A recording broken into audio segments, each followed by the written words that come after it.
Technology is making our lives mundane, unfulfilling, and unnatural. Our spiritual and psychological health is in the gutter thanks to big tech and industrialized society. Our planet is equally doomed. These issues do not know left or right, conservative or liberal. The problems brought upon us by technology will only get worse. So let's just blow it all up. It's time to start over. That was the philosophy of the Unabomber, Ted Kaczynski. To ignite a revolution, Ted anonymously mailed bombs to people he saw as critical in continuing industrial growth, including advertising executives, timber industry lobbyists, and computer scientists. Ted wrote an entire manifesto as he was carrying out these bombings, which features predictions and analysis of humanity's future. Today, a lot of these predictions have proven to be eerily accurate. Ted was not just some crazy person either. Throughout his life, he displayed genius-level intellect time and time again. So let's talk about how and why Ted Kaczynski wanted to destroy the world. Throughout his whole life, Ted Kaczynski was incredibly intelligent. He skipped the 6th and 11th grades. He graduated high school at age 15 and began college at Harvard at 16. At 20, he graduated with a bachelor's in economics. But this is kind of when Ted's life started to fall apart. At Harvard, Ted participated in a study about mind control techniques. You see, in this study, participants were told they would write personal essays about their aspiration and dreams and then debate philosophy with other students. But in reality, the essays were given to an anonymous person who would use them to verbally abuse their respective authors.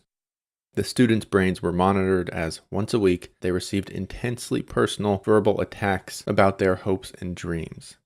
This experiment lasted 3 years. Ted later said it had no impact on the trajectory of his life. Given his intelligence, I could be inclined to believe him, but who really knows? In 1966, Kaczynski was having fantasies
grievances, and it just like it rolls out the door.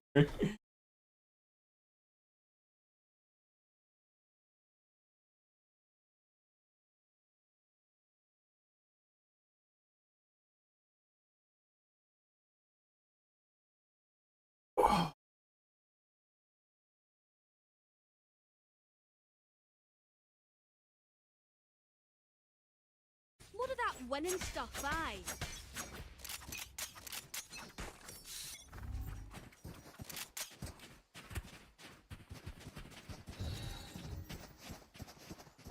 Drop in a smoke.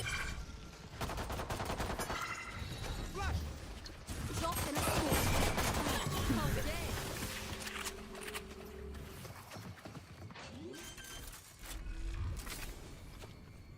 Spike planted.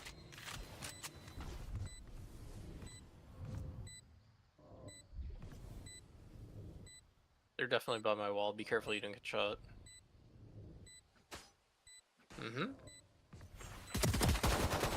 Oh, two back there. Two. Another one. 52. One enemy remaining. Just a wee flesh wound. Easy. I'll knock Easy. it off. Right here.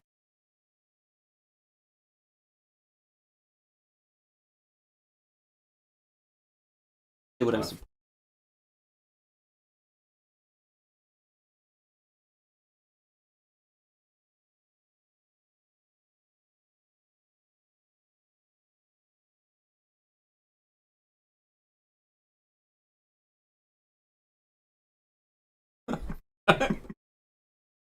Handle.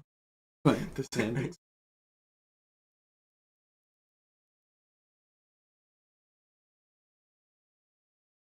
It's just a.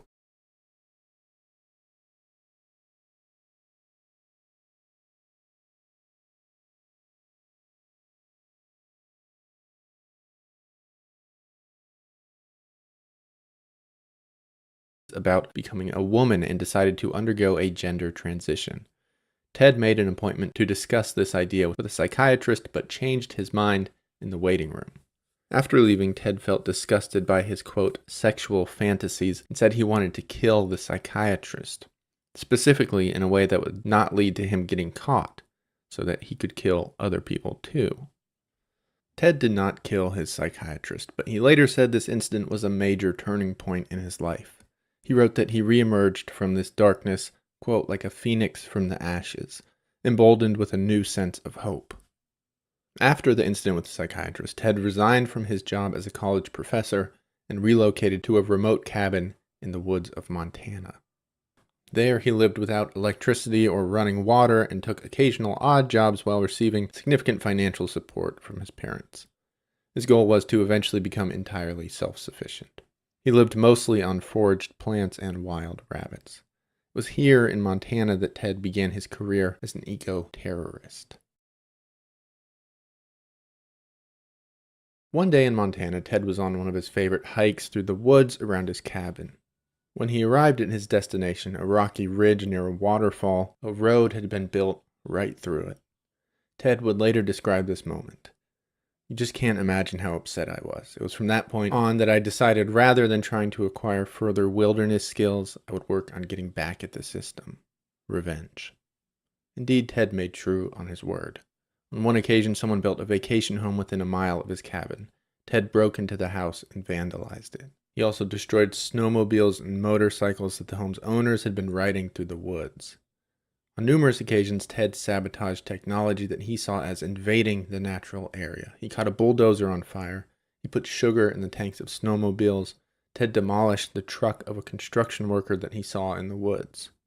Still, though, this was small time compared to his now famous bombings. Between 1978 and 1995, Kaczynski anonymously mailed or hand-delivered a series of bombs that killed 3 people and injured 23 others. Ted sent bombs to people he saw as foot soldiers for industrial growth.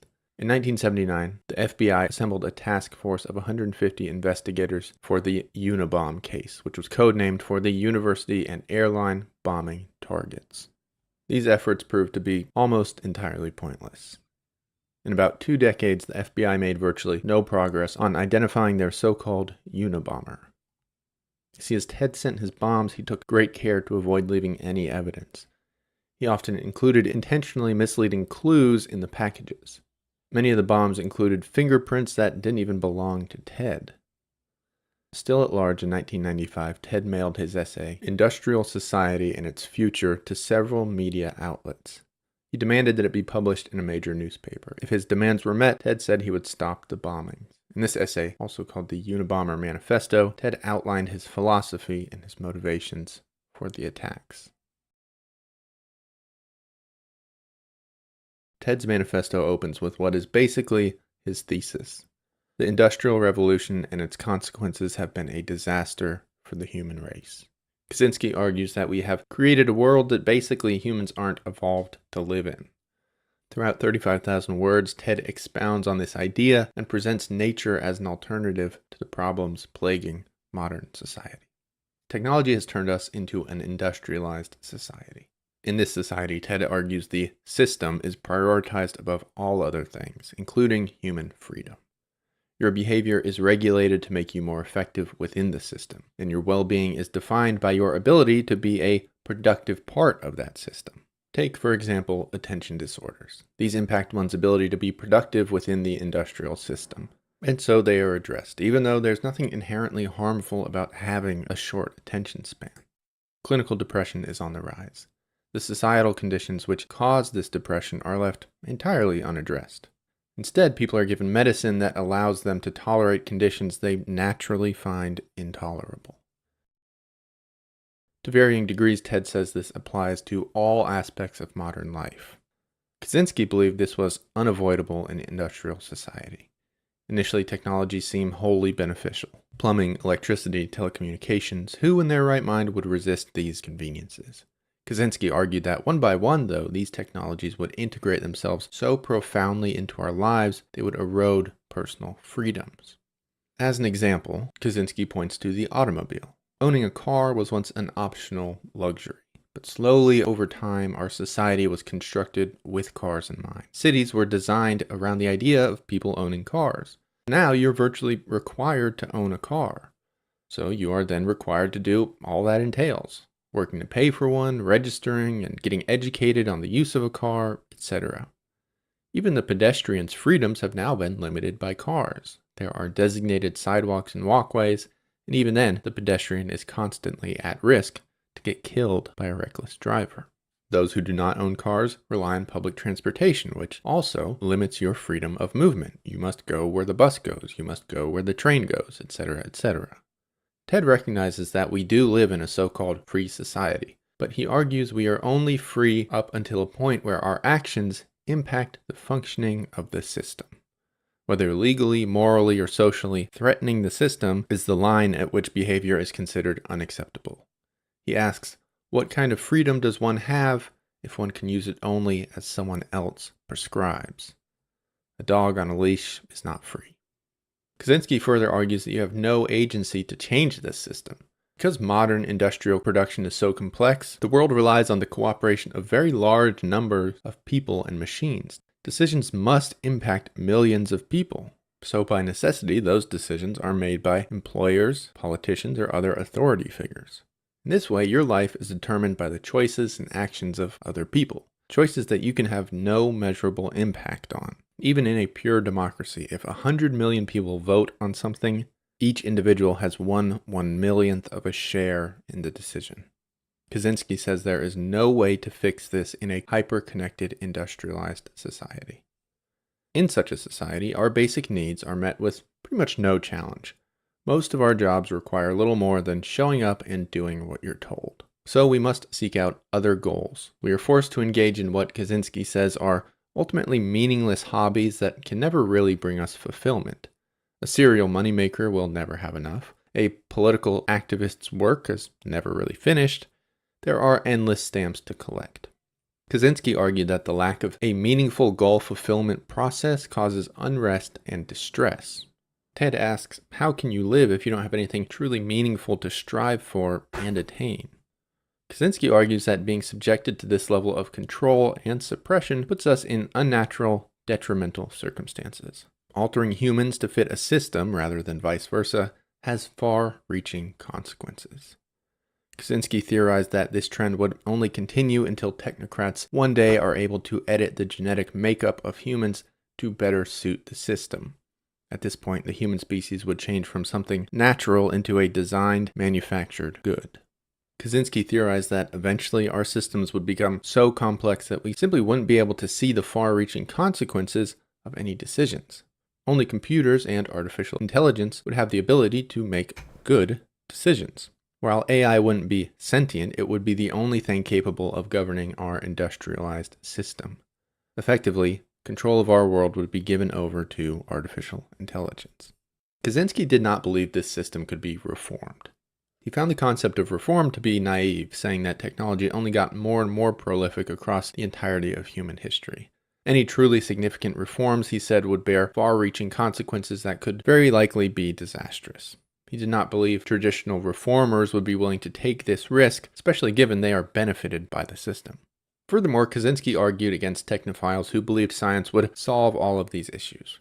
Ted said, we'd been hearing that for 200 years. The Industrial Revolution was supposed to solve world hunger, for example. The result had been quite the opposite, by Ted's estimation.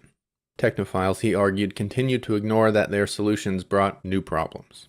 For example, scientists boast that they will end famine by creating new, genetically engineered food plants. But this will allow the human population to keep expanding indefinitely, and it is well known that crowding leads to increased stress and aggression. So, Ted called for revolution. He said that it was basically time to start over, time to destroy everything. Kaczynski recognized that this revolution would cause a lot of suffering. He justified this by pointing out that increasing industrialization would lead to even greater suffering. Further, Kaczynski believed that the larger the system was allowed to grow, the more suffering its eventual collapse would cause. So by destroying things now, he was actually choosing a more humane option. Now, as much as he hated technology, he loved nature. Ted believed that nature was the antidote to all of these problems. Primitive man, he believed, dealt with virtually none of the issues we have today and lived quite contently. Only in nature could you have true freedom over your base needs, those which Ted believed would create authentic fulfillment. When all industrial systems were removed, people would be forced to live in accordance with nature. A lot of these opinions sound very left-wing by today's standards, but Ted Kaczynski hated liberals. A huge portion of this manifesto is dedicated to declaring all the problems with leftists, many of which I would say are pretty accurate today. And likewise, he hated the right wing as well. Ted pointed to the hypocrisy of demanding constant economic growth while also resisting any significant social change. Economic growth, he argued, inevitably caused social changes. You see, Ted was convinced that no division and no label mattered other than the people trying to suppress freedom and those being suppressed. After Ted's manifesto was published in the Washington Post, his brother David saw the essay and recognized Ted's writing style. David alerted the authorities, who arrested Ted at his Montana cabin in 1996. Ted was given 8 consecutive life sentences with no possibility of parole. He was found dead in his cell on June 10, 2023, likely from suicide. In many ways, I believe Ted was objectively correct in his analysis of our modern world. Many of his predictions have also come true since he wrote the essay. Now, if you subscribe entirely to Ted's philosophy, then sure, his solutions seem like the only way forward. But for most people, myself very much included, sending bombs in the mail seems like a pretty bad solution to very real problems. Indeed, it would seem to me like his 20 years of domestic terrorism had basically no impact on the world.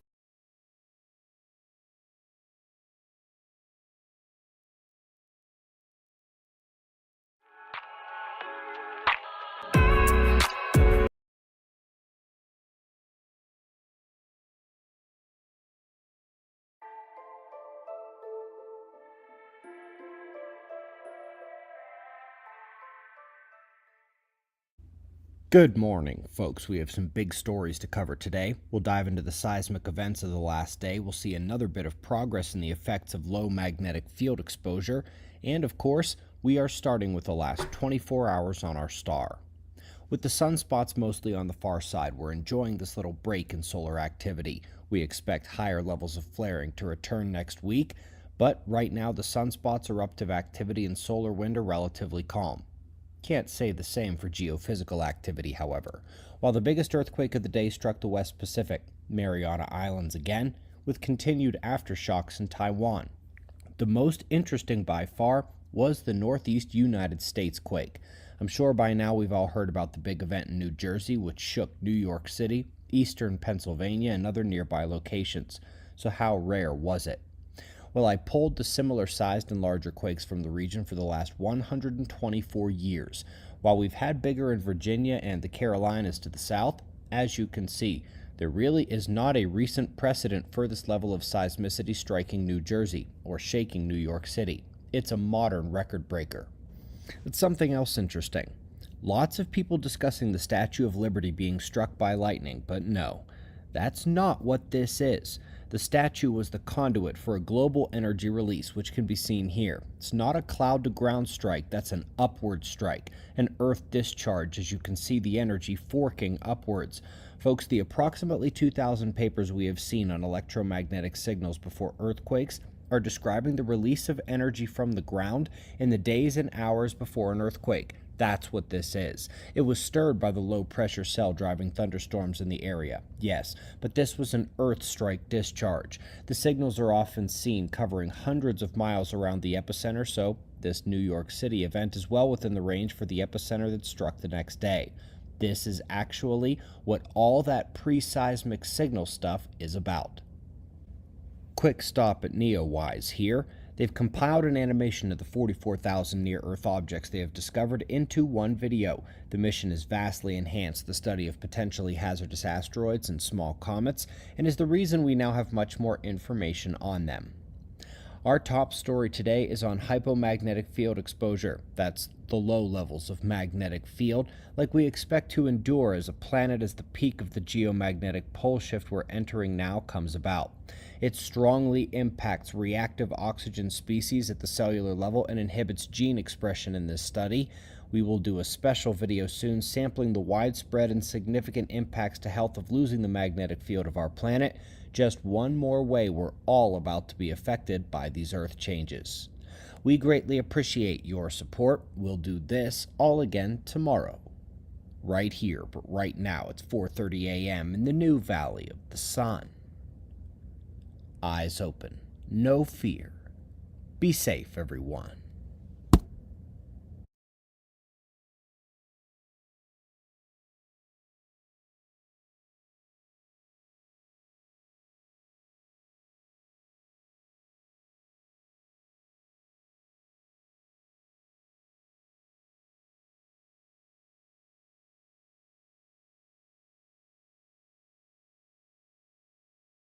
So you might have heard that Coleman Hughes claim to have family obligation. February. The odds are very low. Very low, right? Because very low. Think of how many guests they have on their show, how many much things you time have she to do, has. family obligations. Yeah. What is it, about 250 pages? Something like that, yeah. I don't think so. Yeah. Your argument for color blindness, I think, is something that the right has co-opted. And so many in the Black community, if I'm being honest with you, because I want to be, believe that you are being used as a pawn by the right and that you're a charlatan of sorts. He's not a Republican. So how do you... He's never voted for a you, Republican. you've said that you're a conservative. No, No, you did. You actually said that in the podcast that you did 2 weeks ago. I said I was a conservative. Yes, He's not. yes, you did. So, but my familiar question with to him, he's you, not a Republican. my question to you is, how do you respond to those critics? Okay, let's give it. Let him answer. The first thing I think it's very important. The quote that you just pointed out about doing something special for the Negro. That's from the book Why We Can't Wait that I just mentioned. Yes. A couple paragraphs later, he lays out exactly what that something special was. Yes. And it was the Bill of Rights for the Disadvantaged, a broad class-based policy. But he also says you must include race. No, he didn't. He says it's Yes, he does. Okay, well, everyone should go read the book Why We Can't Wait. Let's not get sidetracked by that. Yeah. I don't think I've been co-opted by anyone. I've only voted twice, both for Democrats. Although I'm an independent, I would vote for a Republican, probably a non-Trump Republican if they were compelling. I don't think there's any evidence I've been co-opted by anyone, and I think that's an ad hominem tactic people use to not address really the important conversations we're having here. And I think it's better, and it would be better for everyone if we stuck to the topics rather than make it about me with it's no not about evidence you, but that I've been co-opted. I want to give you the opportunity to respond to the. I appreciate your critic. All right, so that whole segment, whatever you think of Coleman Hughes's theory, which is essentially it was the Bernie Sanders premise. Really say that someone's been co-opted with no evidence whatsoever. There's nothing about anything that you say that seems right wing. You know, you're just objectively looking at these subjects and giving a very intelligent and measured opinion of them. That's not, and just because some people who happen to vote Republican may agree with you, like that's a ridiculous statement that you're co-opted. I think you're probably one of the least co-opted people I've ever talked to. You're very open-minded, and Yeah, you're well, thanks. very objective. I try to be. I try to be. But you know, I would argue, even if I were co-opted, hypothetically, that doesn't make my argument here right now wrong. Right. Because people that are co-opted sometimes say true things. Yes. So even if I were, I would say it's still it's an ad hominem attack. It's to the person rather than to the argument. Yes. So let's get on to the issue. Yeah. Okay. Now you want to see a dingbat at work. All right. So Joy Behar here doesn't even know what she's talking about, which she concedes.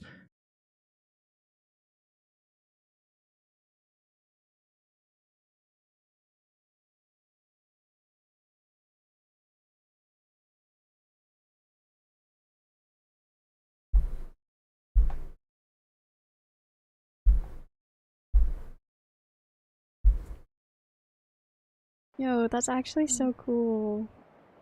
I'm so happy for you. Bro, someone commented, damn, you're funny as fuck. Please don't die. You know, I was dropped a lot when I was a baby, so I think it'll be okay. I believe you. What the fuck is that supposed to mean, buddy? Last player standing. It's all up to you, Sage.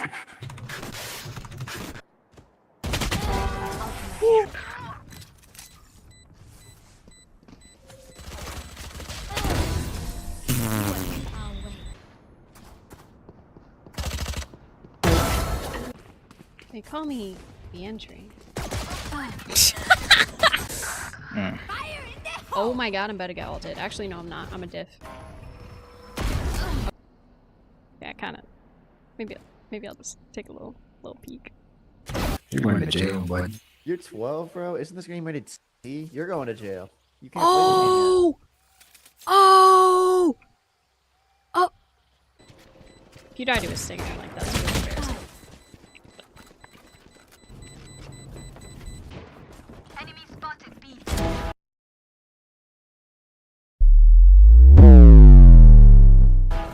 Huh? One enemy remaining. What the? Or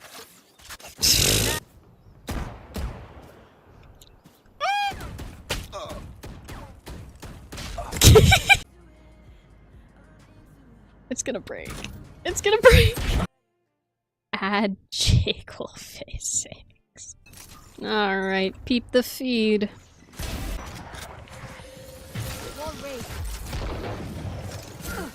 Lineups. Oh, Two. Last player standing. 110. Bro.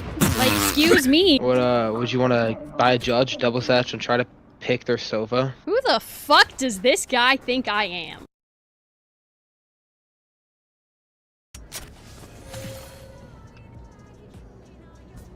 Oh, I'm. Gotta hold the point for X amount of time. And... Last player standing.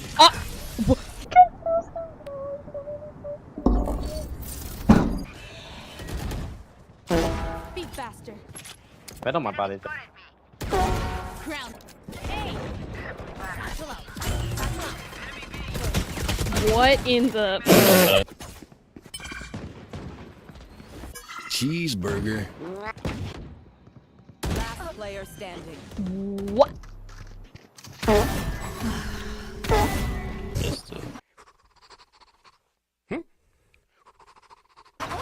Enemy remaining. Yeah, I'm taking your ace, buddy. Mid. Oh. Last player standing. Like what? people have had that. I had surgery too yesterday. On what? I had an extra toe and they removed it. I saw y'all grinding it out yesterday and like making zero progress in ranked. It's not a phantom day. It's never been. It's been. My shots will get better if they're not. I just took a shot and then I did some more. I love Valorant. This game's my fucking life. Thank you. I'm good.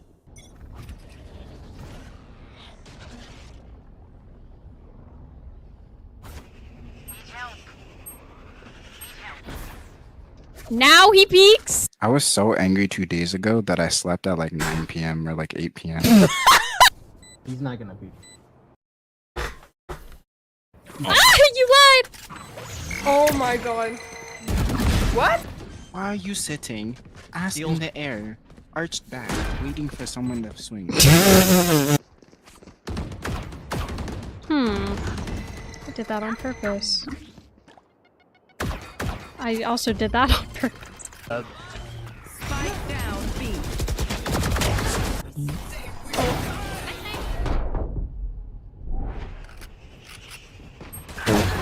Alright, peep the flash.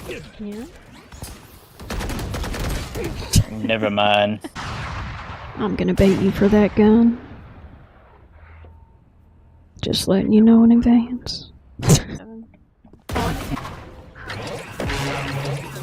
Wait, Judge just edged me. my Yes? bless you. That's right. I'm showing.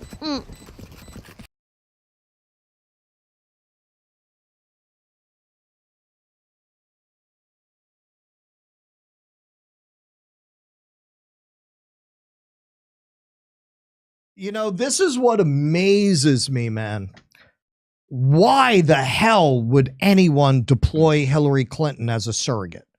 He said. But it's Biden versus Trump. We know that. It is. It is. What do you say to voters who are upset that those are the two choices?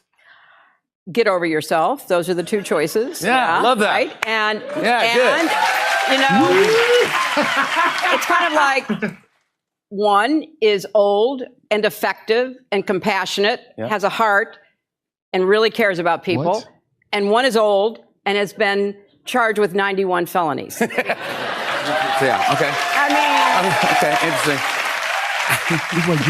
I don't understand why this is even a hard choice, really. I Yeah. don't understand it. Yeah. But we have to go through the election, and hopefully people will realize what's at stake, because it's an existential question. What kind of country we're going to have, what kind of democracy we're going to have. And people who blow that off are not paying attention, because it's not like Trump, his enablers, his empowerers, his allies are not telling us what they want to do. I mean, they're pretty clear about what kind of country they want. Yeah. Yeah. So Get out there and vote. The Taliban. Yeah, this is so you're No, this is what I said earlier on our show. I'm like, yeah, they're clear that they want to go after people like you, as they should. Yeah, as they won't, should. by the way. Yeah. You know? Yeah. Yeah. Oh, If I thought he would do they something, want I'd they vote want for to him. get rid of the deep state ghouls that support the kind of agenda that you support. You're saying this at a moment when Joe Biden, right 5 minutes after the United States finally dropped its objection, not even supported it, dropped its objection to allowing the Security Council to vote for a ceasefire after all the other member nations had wanted to vote for one for months already. You send 2,000-pound bombs in the middle of a genocide to that country, and you're arguing that this is the moral choice? Get over to yourself, keep, Russell. to keep Joe Biden in office? Well, in that whole formulation, He has a like heart. she is such a fucking disgusting elitist. What this is not long after I think she lost the election. This She went on, loser. I can't remember whose show, Keaton will probably remember. Back when she proved women can't do it. She went on and said, well, the places where I won are the places where the economy is the most dynamic. What? Where there's the most concentration of wealth. They're the wealthiest areas. She bragged about that. What a you know, sack of Keaton, shit. you remember what she said that on? I remember that. Yeah, no, I don't remember the forum, but I do remember she said that. And- But no, and- this whole formulation is just insane. She says one is old and has a heart. Yeah, has a heart. One is old and The has author of mass facilitated the incarceration. slaughter and starvation of the Palestinian people. And one is old and said, Russia, if you're listening, can you find the emails? Like, in the world she's living in is the world where people give a shit about these 91 charges. Yeah, Like, that's it. That no boils it one down. fucking cares That's it. about the That's it. 91 charges. Like They're that does bullshit not- charges. That doesn't even enter my mind. I don't even think about that. I think about that never. It is a parallel reality that these people live in, where anyone gives a fuck that he's been charged with these things. No one cares. No one cares what he'll do to scum of the earth pieces of shit like you when he's president. No one's gonna cry any tears if he fucking. I'm gonna cry if he doesn't. I'm gonna cry if he doesn't. I'm gonna be like Eric Patton Swalwell Oswalt in prison. lesbian. No. Keaton was just gonna go If he there. investigates Eric Swalwell for the Chinese spy shit, if he press charges against you, nobody's gonna give a shit about that, right? I mean, all this thing. Oh well, he's a fascist. Yeah, you know what? Bring on a little bit of fascism. Fascism would do you a lot of good. Yeah, it would do a lot of good. You know what? Most of these people don't belong in prison anyway. So like that's not like I'm not really afraid of that. In fact, that is kind of a selling point when you think about it. It's number one good point. Lock that's her his up. best quality. His best quality is that he's going to possibly sick his DOJ on people like you, which he probably is not. This is probably wishful thinking on my part because he had a chance to do it already and he didn't. But no, this is the world they live in where these are the stakes. And even that thing, get over yourself. Get over yourself. As if I'm with her. Nothing of importance is at stake for ordinary people. This is all just people picking and choosing who they like versus who they don't. It's a big popularity contest. Right. Politics is all about self-expression of your own virtue anyway. So get over yourself because there's not a young, sexy candidate like Barack Obama in the race this time. Just choose from what's available. It's no difference to you anyway. That's the implication. That's the subtext of this. And given the forum, she's probably right. I can't imagine anybody with real problems in their life watching Jimmy Fallon at midnight on a weekday. Or So I can't imagine doing it at all unless I work there. And then even then I leave early. Keaton told me the other day he was kind of depressed. I was like, what's the matter, Keaton? He was like, nobody's ever really clipped us and attacked us before. I think I can fix that. Keaton Weiss supports fascism on Jimmy Dore show. I mean, lock her up, I support. Yeah, I mean, a little bit of fascism, I think, would do the country some good. A little bit goes a long way. No, Franco said that. I hope Trump scoops a little fascism goes a long way. Generalissimo Francisco Franco. What's the argument against well, it? actually, you know what? We have it currently. That is the problem. That is the problem because democracy, so-called, is no longer functioning. So you already have a kind of fascism. So you're choosing your flavor of fascism. You're choosing rainbow fascism. You're choosing virtue signaling, drag shows for toddlers fascism versus the more traditional, theocratic overtones, shiny black boots variety instead of, shiny 6-inch heel variety version of fascism. Now, so that is why so many people are turning to Donald Trump. Look, I know you got. If Trump investigates Nancy Pelosi for insider trading, which he might not be able to do because, as Shahid Buttar told us, there's a carve-out in the law that apparently allows it. But let's say they investigate it, right? Is that a bad thing to do? Of course, Rachel Maddow. Oh, fascism is here. He's investigating his opponents. Well, I mean, is the average person going to take issue with that? I certainly won't. Well, and is that even fascism? The thing is, fascism's already here.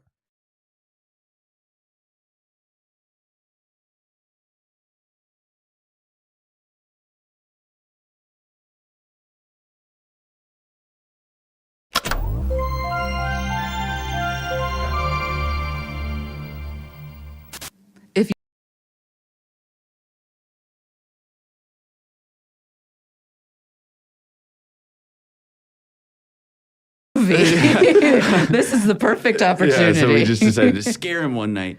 I do think that there is something. Can I just say his opinion on that? I think has changed. So for any fans out there, future fans, his opinion on that desire has changed. So don't do it to help him out. Doesn't want to not kill I love Christian. being alive. Yeah, okay. we're loving life. I didn't mean to cut you off, but No, I just it's want fine. to caveat. No, I think that there is something that's very specific about this story that drives people crazy, and I know that we want to talk about that, and that's a big part of. I mean, that comes into play in the series, obviously, and is like a big kind of part of the narrative. But maybe in order to get into that, we should kind of back up and give as much of a kind of outline, overview, a little cheat sketch. sheet. What are we talking about? What are we talking about? Maybe it's not like, what is the octopus? Maybe we should start with Danny Castellero and work our way backwards and forwards. Every And sideways direction. and- And try to keep. I think it's important to try to keep it in a timeline so people can understand what we're bouncing around. There's like multiple layers of different stories that are interconnected with different timelines, including our own timeline. So we'll try to like constantly, while we were making the show, it was a matter of like, how do you make this make sense? And we will try to do that in an even more limited form of audio now. Yeah, I believe me, I'm familiar with, and especially because there are two people in the documentary and two people in the story with the same last name. Believe me, that has been one of our biggest struggles. If we ever do an episode with two people with the same last name, forget it.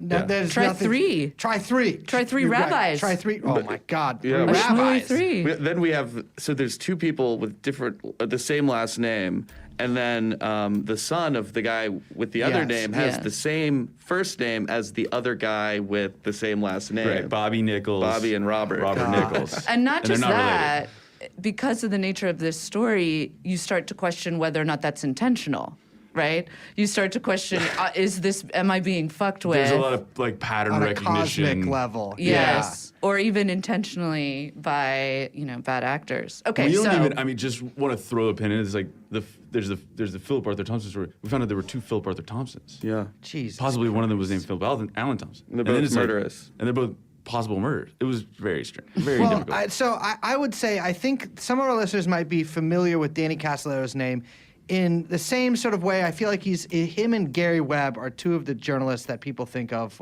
like dying under mysterious circumstances while looking into or having looked into something that intelligence agencies would rather they haven't. And I feel like Gary Webb, there's been a lot of attention paid. I mean, there's been movies and books and documentaries and all this kind of stuff.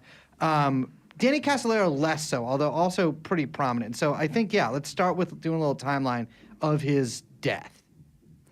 So and maybe life. Yeah, In life, Danny Castellero was born in Northern Virginia, like basically D.C. in McLean, Virginia, and sorry, he in 1990 he started researching this book project that started out being about stolen computer software. And just to really make it all very briefly, he started in August 1990. And in August 1991, he told several close friends that he was going to West Virginia, this town, Martinsburg, West Virginia, which is about an hour and a half drive from Northern Virginia, to meet a source that he was both excited about and scared of that was going to help him tie up this research project that had morphed since the initial question that he had about the stolen software into like this interconnected web of arms deals and espionage and lies and weird, shady characters that he'd become very close with. And he is seen, we have reports of him waiting around for someone. There's also blocks of time that we haven't been able to account for based on the police records from his final days. And then on Saturday morning, early in the morning, he wrote a very brief note that said, "To my loved ones, please forgive me for what I've done, most especially my son. I know deep down in my heart God will let me in." And then That's a paraphrase. Yeah, I think that's roughly what he said. Yeah, it's like If a not three-line exactly, I letter. think it's- Yeah. And then he committed suicide, or did he died? write? I mean, he died in the bathroom, in the bathtub. And 2 weeks before that, he had told his brother that if an accident happens, don't believe it. All kinds of. I mean, we'll get into it, but it's a very odd set of circumstances. I mean, Gary Webb his story is also important and sad, and I think Gary Webb almost certainly did commit suicide. Yeah, that seems to be a consensus among a lot of people now. There are two bullet holes in the head, but one was in the cheek. Yeah. And but it's also interesting that the New York Times and the Los Angeles Times and the Washington Post actively destroyed him and picked his story apart. Rather than taking a really good piece of journalism and running with it and expanding on it, they used unnamed CIA sources to debunk him, and they picked apart his personal life, and it was awful, and they destroyed his career. Was destroyed by his colleagues unnecessarily, and I think he might have committed suicide. Yeah. His career was murdered by unnamed sources from the CIA. Whereas, Danny was reporting on similar stuff. Danny and him talked, right? No, Danny and Gary didn't talk, but Danny is a footnote. Danny's mentioned in Gary Webb's book, Dark Alliance. Right. But whereas Danny's death was ruled a suicide by the local police, and then 2 days later, they got in touch with his family. And that sort of why is there a 2-day gap? Created some suspicion around it, what was happening in that time. And then the family said, well, okay, it's suicide, but, you got to understand what Danny was working on to really know whether it was a suicide or something else happened, because he was dealing with a lot of dangerous people and dangerous stories. He'd be getting threats, and we'd like you to look into this. And that kind of set up this media firestorm, I guess, that descended on Martinsburg and that whole DC area. It became a national news story about what happened to Danny. Was he murdered? All this stuff. And then, as those things tend to happen, I mean, there was an investigation by the local police. They said it was indeed a suicide. The family pushed harder. A few years later, there was an FBI investigation, DOJ FBI investigation that re-examined the Martinsburg stuff. They said that the evidence was that he had committed suicide, and there were a few other sort of congressional and other independent investigations. But essentially, for the last 30 years, there's been this question and almost a mushrooming in the kind of conspiracy industrial complex about obviously this is a cover up from the government, and Danny was on to the secret powers underneath how the world works, and he was definitely assassinated. And the official story has always been guys, get it together. He was broke. He was at the end of his rope. There was no story there. He committed suicide. Accept it, And so, but then there's the question of what happened to him.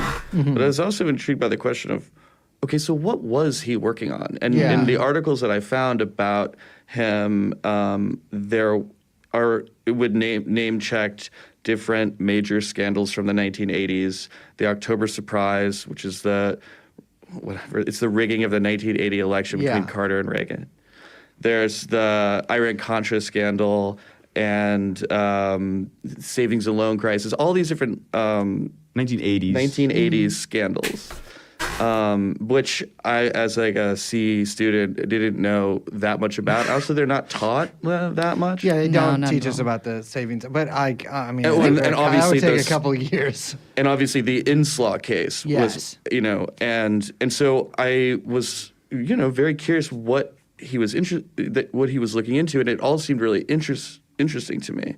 So I was both wanting to figure out what happened to him, and then also figure out what it was exactly he was looking into, and try to figure out. And no one had done that before. And he did leave behind a lot of notes and scribbles and book proposals, and the notes have phone numbers of people's names and companies and all this stuff. So I've just started familiarizing myself with the milieu of 1980s conspiracy and political scandals, and got to familiar with the characters involved.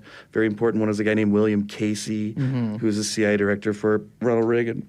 And yeah, I mean, and it's just this long, became a 10-year or longer and kind of continuing process of mapping out this whole story, both the story he was writing and the, what happened to him when he died and why. Well, let's talk a little bit about, as much as we can, the story he was writing. You mentioned the Inslaw case. Maybe we should start there, because that's kind of when Danny's, introduction into all of this begins, right? He's working at, what was the name of the computer? It's Computer World? Computer Age. Computer Age. It was like a little trade publication. Right. And I want to correct the record. Wikipedia is quotes a Vanity Fair article by Ron Rosenbaum that says that he was a dabbler in journalism. And that's incorrect. I mean, working for a trade publication is journalism. You do have to develop sources. It's true. You do have to break stories. And you're actually like more familiar with your particular area of interest than a Ron Rosenbaum who's writing about a mysterious death in Martinsburg, the Skull and Bones, or whatever. Hamas. Ron Rosenbaum is like I've been driven a little bit crazy by. Yeah. And we're not like sitting here to like attack Ron Rosenbaum. But we are. In the piece he goes out on a limb. In the piece he goes out on a limb saying that that basically Danny conned his family into believing that his death was a suicide designed by Danny to look like a murder so that his Catholic family could deal with the loss of him. Yeah, that's the contention he goes out on. And like, which is the same contention that the FBI lands on, which I find strange. And as a journalist, that's a big limb to go out on. And he also was friends with Danny. And it's just like, I would never go on that limb. And leaving out Cuellar. Like one of your he knew boys. about Cuellar. Cuellar was around back then. Yeah. So he paints him as a hack and a kook. And he also does it's a good piece, you know. Yeah, like, I read it. Yeah.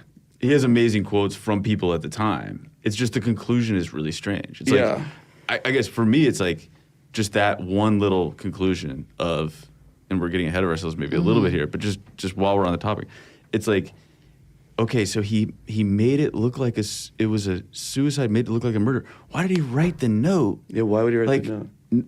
The police thought it was a suicide. Like he kind of missed the mark on that because like the officials thought it was a suicide. Nobody really he was so good at it that he just convinced everyone. Because it really does, once you look into it, once you look at the actual scene, which we eventually did, like, it looks like, if you don't know anything, it looks like a suicide. Yeah. He's not doing a great job of making it look like a sort of murder. He paints Danny in that piece too as like very willing to believe everything everyone tells him, which I gather isn't exactly the case, but it's sort of like that maybe because of that article or whatever, but that's like sort of how Danny Casolaro was seen by a lot of people, as somebody who was just like overly accepting of these narratives that were spun by inarguable con men. But it's interesting because it is very like it's sort of I think listeners should read the piece. You can look it up. It's called The Strange Death of Danny Casolaro. It's well written. It's well written. It's well written. And it's got a lot of amazing quotes from the time, from the people who were talking to Dan, from his friends that we relied on. It's just there's some stuff in there that's weird. But like we were mentioned, that Danny got into this via the Inslaw case. Sorry, yes. And Inslaw is something that we've actually talked about a bit on this podcast before, and the Promise software. Yeah. I think it's been kind of a while since we talked about it, but this was a pretty major scandal that happened a good deal before Danny's suicide. Like, this was not something. 10 years. I mean, it was still ongoing. I think it went on to like 2005 or something like that. But like the bulk of it being like real news came about in like the 1980s. And it's funny because like you guys have this sort of like archival footage, I guess, of like an Inslaw ad for Promise. Like we have like a lot of like their promotional materials and stuff that you see in the thing. The Inslaw affair, as it's come to be called, is like its own 30-part series. If you really want to go into it, it's like such a Byzantine. Each one of the things that we went into is such a Byzantine rabbit hole, for lack of a better word. But I think it does bear just like a quick explanation, maybe just to blaze through a little context, right? Of like what it is that Danny, So should I just like take a quick stab at this, just like hit the high points, right? So you've got this company started by a guy named Bill Hamilton, who was a former NSA operative who had spent time in Vietnam in the 1970s, early 70s, or late 60s, early 70s. He was in the NSA for 7 years either way. He got out. he responded to a bid to create software for the Justice Department to essentially digitize the Justice Department's files, create a management system, which he eventually called PROMIS, Prosecutors Information Management System, that would, do what we, now seems pretty obvious. It's like take all this paper stuff, put it digital. You can search names, you can search, cases. You can find that this defendant is actually this same guy as this defendant. Yeah. Oh my gosh, there's a pattern. There's a crime spree. One of the pilot projects was in Washington, D.C., and they found that 10% of detectives closed cases.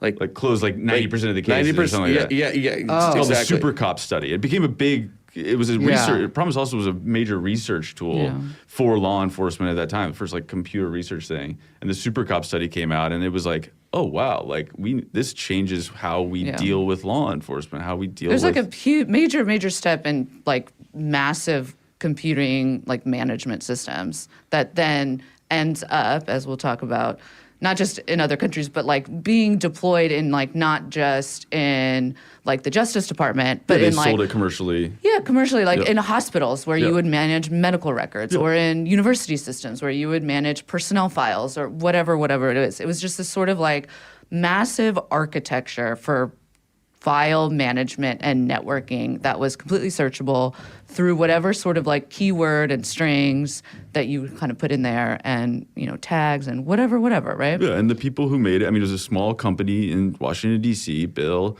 his wife Nancy was also involved, and a small group, and it kind of grew and grew as it became more popular, and it got to the point where, and it was largely funded. Originally, it was a nonprofit that was funded by grants from what's called the LEAA, the Law Enforcement Administration. Yes. Whatever.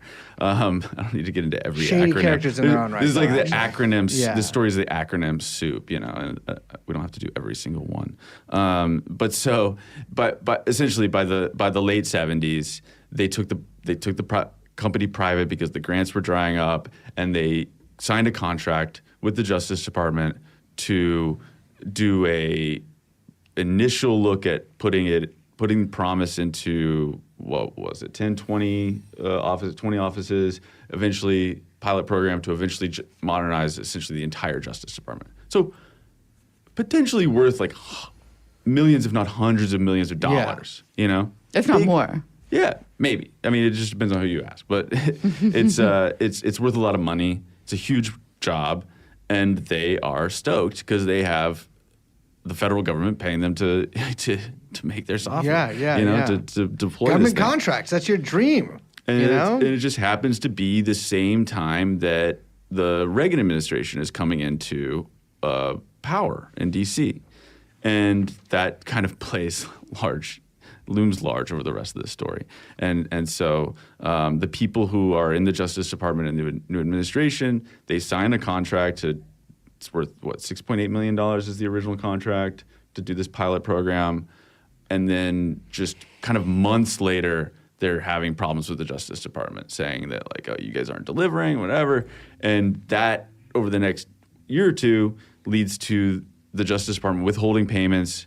Inslaw is driven into bankruptcy because they can't pay, their almost only major contract is not paying them.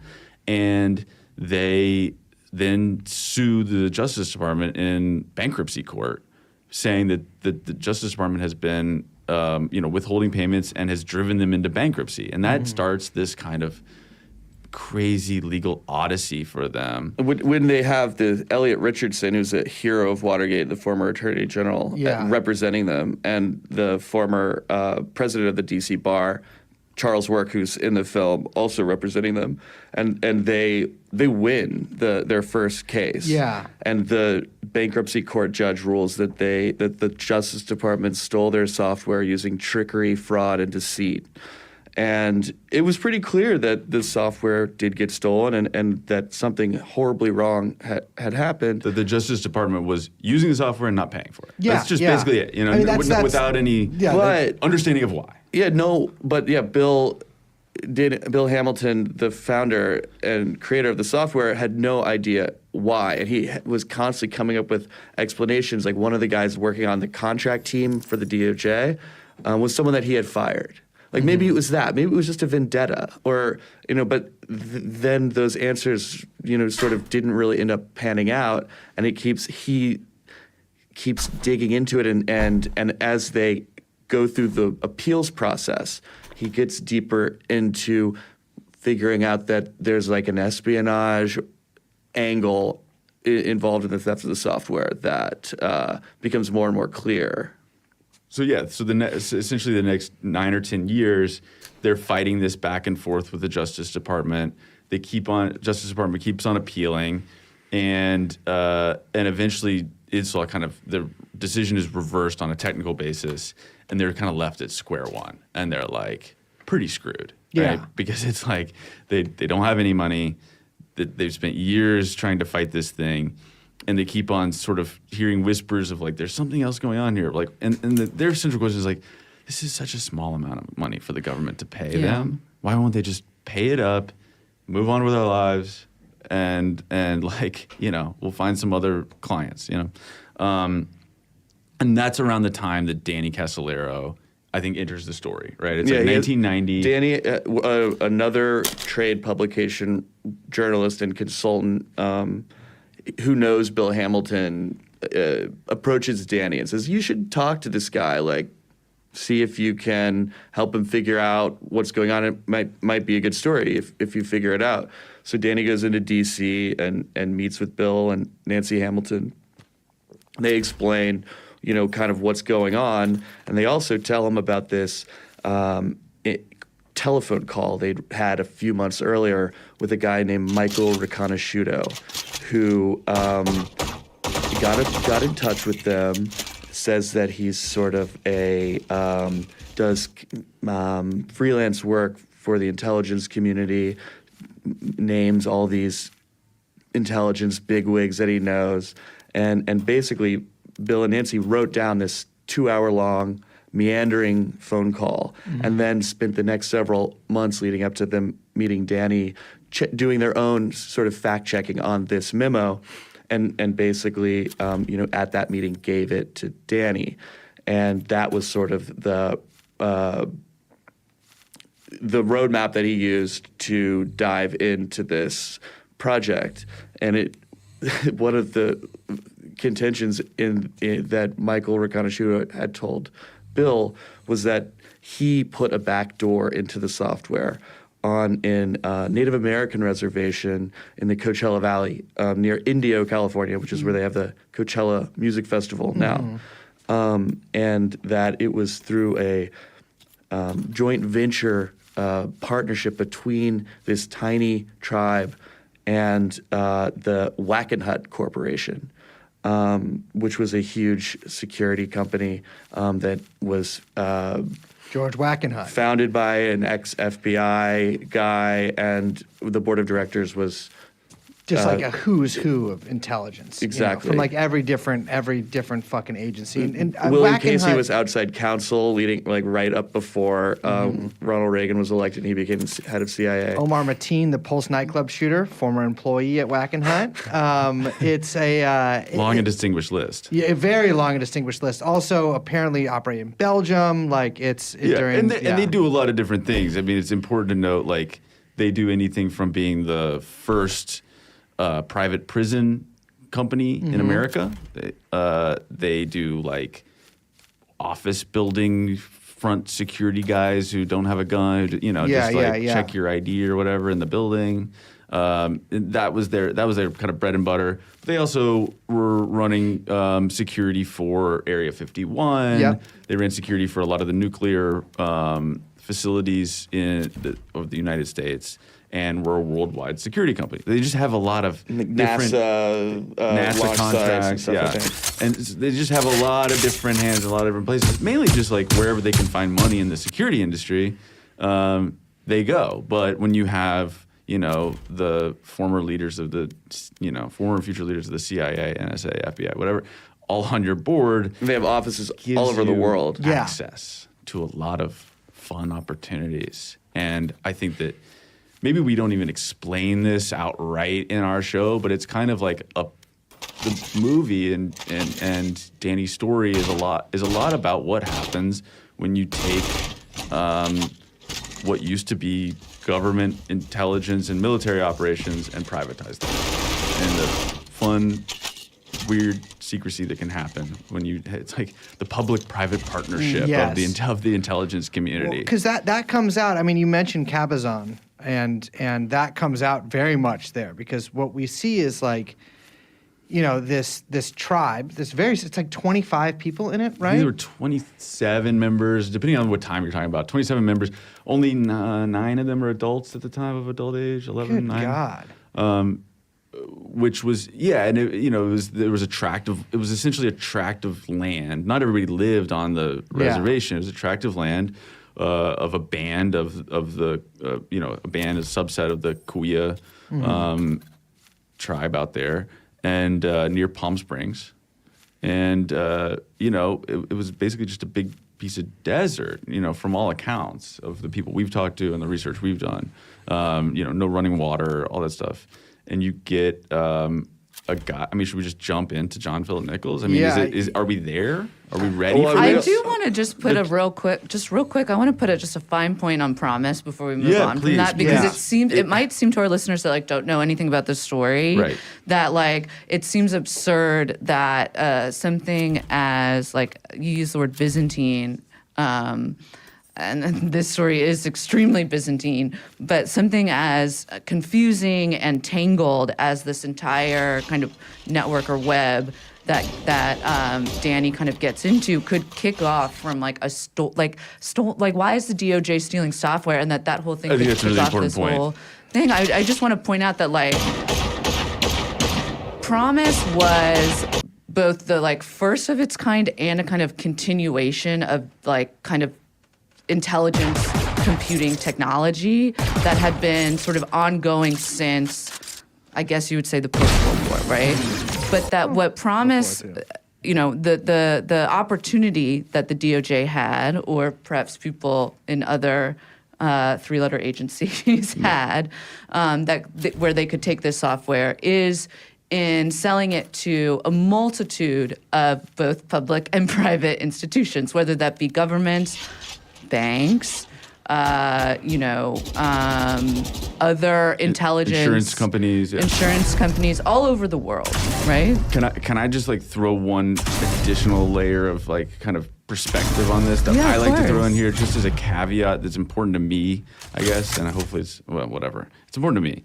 It's just kind of putting the perspective of who's saying things, it's an allegation that's out there, and it's a point that sort of Bill Hamilton and the people around him are saying that these things happened to Promise, that it was sold around the world. And I just like to put in who's saying what, because this story involves so many different perspectives, and sometimes I get a little bit lost in this sort of throwing objective reality when the reality can become a little bit more subjective and a little bit. It's just important to know who's saying what, right?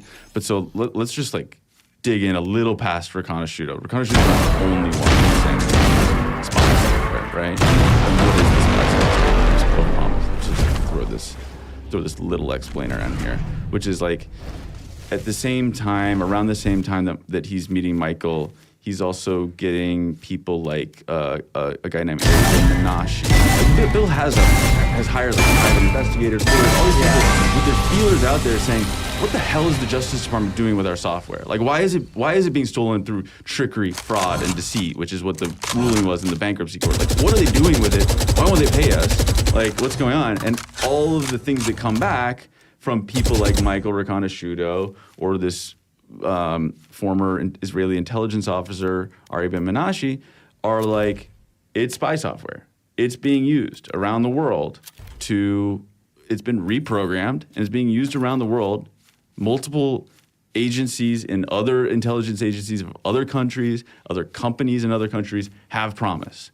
And it's just 190 countries, or just some insane number, or whatever it is, 80 countries, 100 countries, 100. I forgot how many, what the total number is. But it's out there and it's being used with a back door. And that back door allowed the U.S., or in another case, Israel, to look into how it was being used. That is the allegation. The allegation is and the theory behind that is that, which is, I mean, if it was basically copied and being resold, that would make a lot of sense, right? I mean, that's It's a logical theory. It's a logical theory, and I think that you can pretty much be sure that any similar software that's being sold today would probably have a very same kind of Well, we know backdoor. that it was from the Snowden leaks. We know Yeah, that Angry for them, Birds had a which is backdoor in very it. much a very much a continuation of or development out of. You could assume the Promise It's the software. same theory. certainly. Was also being used to kind of in a similar fashion, right? But so we think of it as like the sort of the beginning of a story that we just entered into with Snowden, like in the middle. The beginning of if you want to look at it through this lens, it's the beginning of the digital surveillance age, right? Yeah. And I just think it's important to say that that's to throw in who's saying that stuff, because it gets a little bit more complicated with all this stuff. With anything national security related, it's very difficult to find documents. We have are no just out receipts there. of sales by We third got a lot parties. of, I think, and I'd love to talk about them, amazing documents and audio tapes and firsthand accounts of this whole story that we told that have never been heard by anybody before. It's people in their own words saying what happened for a lot of this stuff. But when it's really like the computer national security stuff, very hard to find receipts. Well, that's always been the difficulty with the Promise story, because it also is wrapped up, just like a lot of the stuff that is sort of the tentacles off of the octopus, with a lot of, I guess you could almost say, personal narratives of people. I mean, you mentioned Ari Ben-Menashe, right? Ari Ben-Menashe he's a real guy, and he does have real crazy, actual, legitimate connections. He actually just had his car insurance reinstated by the government of Canada after it was revoked because of his unsavory connections. In like Arms World? His house was firebombed a few years ago. Exactly, yeah. In Montreal or he Toronto? was selling free Ari Ben-Menashe socks to raise money for some obscure legal defense that he was. He was also, I mean, You let's always just gotta like, sell those. let's throw a few more things in there, because he's got a really strange resume. He was like kind of a PR flack at some point. Still for is. Idi Amin. I think it was various like kind of like his whole, and also this is so much of it, and this is again like, it's funny because a lot of the guys you talk to have the same kind of thing where like they do have connections, but they also try to make them seem more villainous maybe than they really even are, because it increases their mystique in some way. And so like with Menashe, it's hard to tell how much of it is like, but it does really exist in some form. I know that he was like, he's friends with whatever sort of generic Central Asian dictators that there are, and like, you know, various just, let's say, people who somewhat autocratic heads of state. And he sort of functions as like a connection point for whatever business interests and also kind of like lobbying interests in the West that they have. And this has led him to kind of get into a lot of hot water with diaspora groups and also just various governments. We should also point out that he was perhaps the first person to come out of the intelligence community, the Israeli intelligence community, and reveal that Iran-Contra was happening. Yeah, So he has Iran-Contra. legitimate, newsworthy. He told bona fides. Time magazine first. They didn't Bona fides, take it, bona and then so Iran-Contra was actually broke in a Lebanese newspaper, I believe. It's like a magazine. Yeah. Well, and lest we forget too, he is also the source of the claim. I believe he is, although I haven't read the book in a minute, but I believe he's the source of the claim that Robert Maxwell was involved. Ghislaine Maxwell's father was involved in the selling of the Promise software with the backdoor in it to not only Jordan, which is one of the more famous like allegations that it was of the countries it was sold to, but also Bulgaria and the former USSR. So that he was essentially like hawking, that Robert Maxwell, sort of this media tycoon in England, was hawking a stolen copy of Inslaw's software behind the Iron Curtain. For Israeli interests. For Israeli interests, yeah. And did you see the movie Tetris that came out last year? It's No, about but I know that Robert Maxwell is- Robert Maxwell and his son are characters. So it's like, I thought it was interesting because there's this story about him, selling this one stolen software. Then there's another story of him getting Tetris out of the USSR. But no, and this is so off topic, but the Robert Maxwell thing is really funny because I have this weird theory that he was doing a lot of strange stuff with like higher echelons of the Bulgarian Communist Party and like funneling money out, especially towards the end. And it's interesting because he wrote all of these, at least one, I shouldn't say all of these, but at least one, like from him, introduction to a book of speeches by the leader of the Bulgarian Communist Party that he put out under, I think, Pergamon Press. So strange, but he had all these weird connections with Bulgaria that I think is a really unexamined part of that. Anyways, I'm interrupting. I just wanted to like correct my. It's like I think I was thinking of Lumumba because of that book just came out about his assassination, the CIA. That was the time period's way off from that. But it's totally off. But it was Mugabe. Sorry, Mugabe, Robert Mugabe. yeah, with the hat. And Ari was like his kind of publicity flag. He's on the internet, like kind of defending what's going on. It's like, what are you doing? He's what is going on? incredible. Dream guest for the show. So you guys, we should move on. I think, in the interest of time, from Promise a little bit. It's covered in the fucking documentary. So there's us, right? Yeah, we're also kind of characters in the. And we're actually at a good point in bringing us into it because we started talking about the Wackenhut Corporation. Yeah. And a lot of people ask me how I got into this story. And I was researching the private prison industry. Trying to get in on it. Yeah, I wanted to know why my investments were doing so well. Yeah. No, I mean, I was trying to write about it. You're a journalist. Try to find a fresh angle on it. It's an interesting topic. Also, it would like regularly make me actually cry. The research I was doing is it's horrendous. Yeah.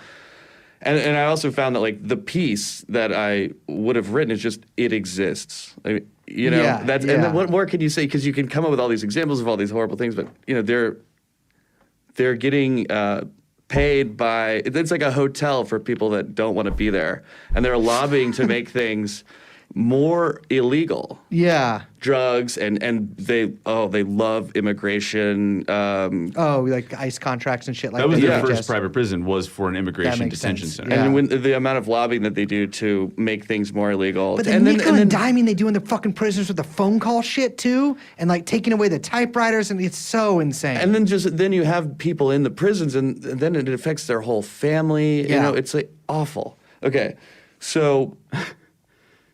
Anyways, I realized that, so I would be talking to criminal justice experts, and they would always be talking about this company, Wackenhut. But when I entered the story, Wackenhut Corrections, their private prison concern, had changed its name to Geo Group. And so I was like, what is this Wackenhut everybody's always talking about? And so I just started looking into Wackenhut, and I got kind of obsessed with it.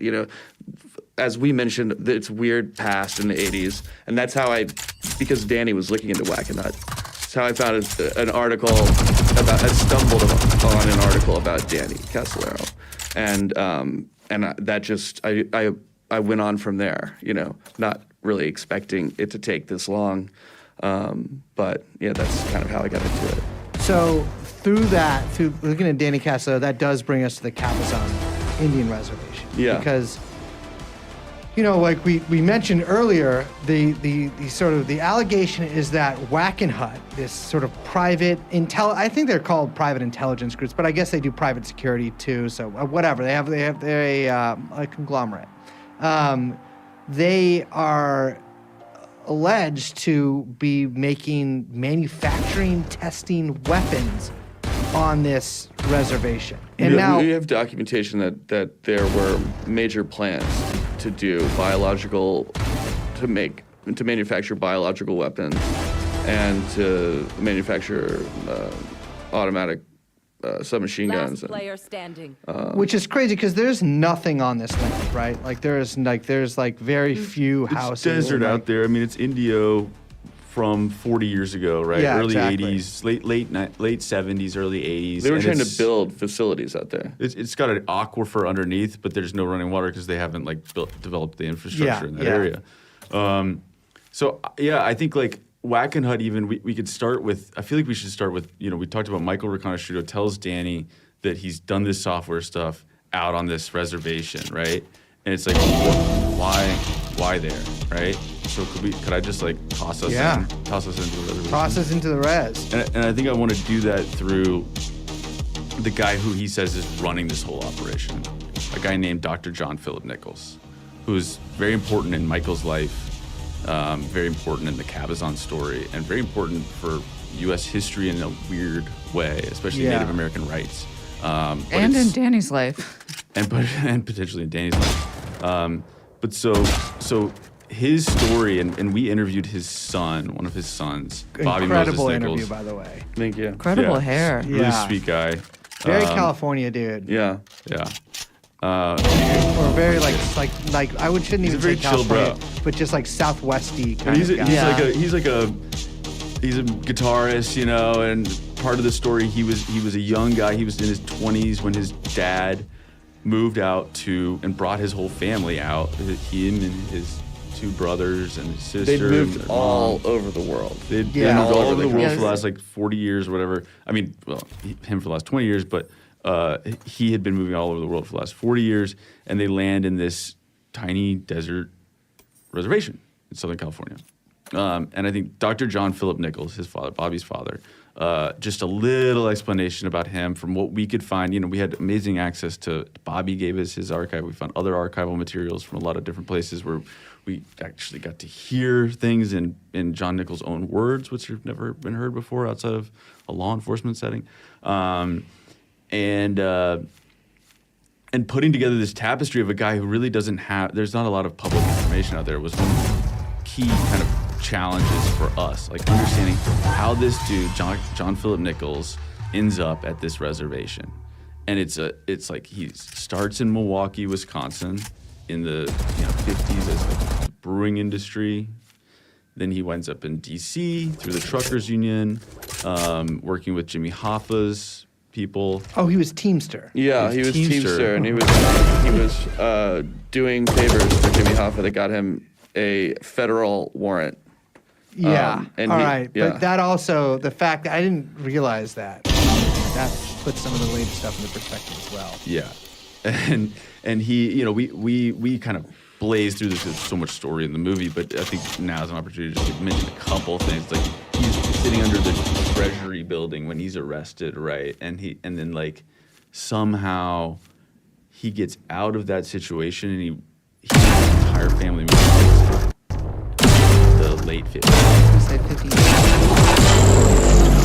If you know anything about Brazil, then you And then know it's what's like, going on then. what's happening right then? Well, it's Yeah. like what we found when we were putting together his timeline is that he has this uncanny ability to be in countries, especially in Central and South America, right before they have,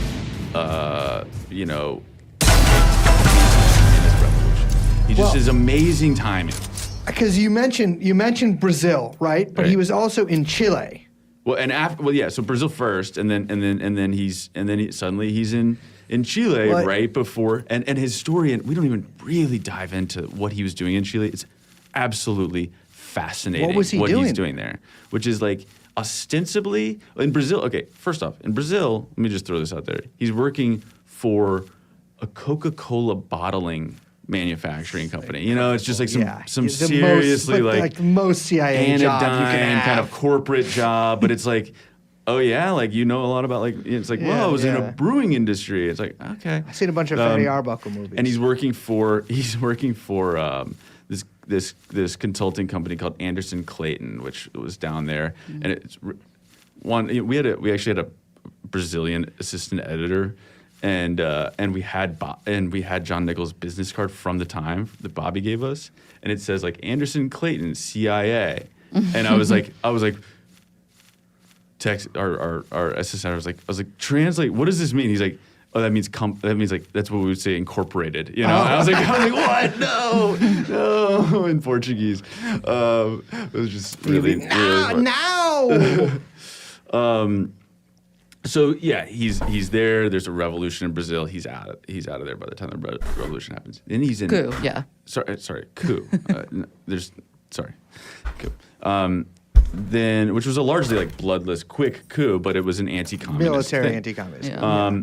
And then in Chile, he's working with this company. Was it Church World Services? Yes, Church World Service. Great name. And you can find this book called Chile Envidado, which is about CIA and intelligence operations. So basically about American meddling in Chile. It's not in English. It's only in Spanish. And there's a whole chapter on John Nichols and Oh, really? and what he's doing down there with this Church World Services, and he's down there organizing the evangelical movement, basically taking rural people and trying to, in a largely Catholic country, and bringing out this evangelical movement, trying to grow their numbers of evangelicals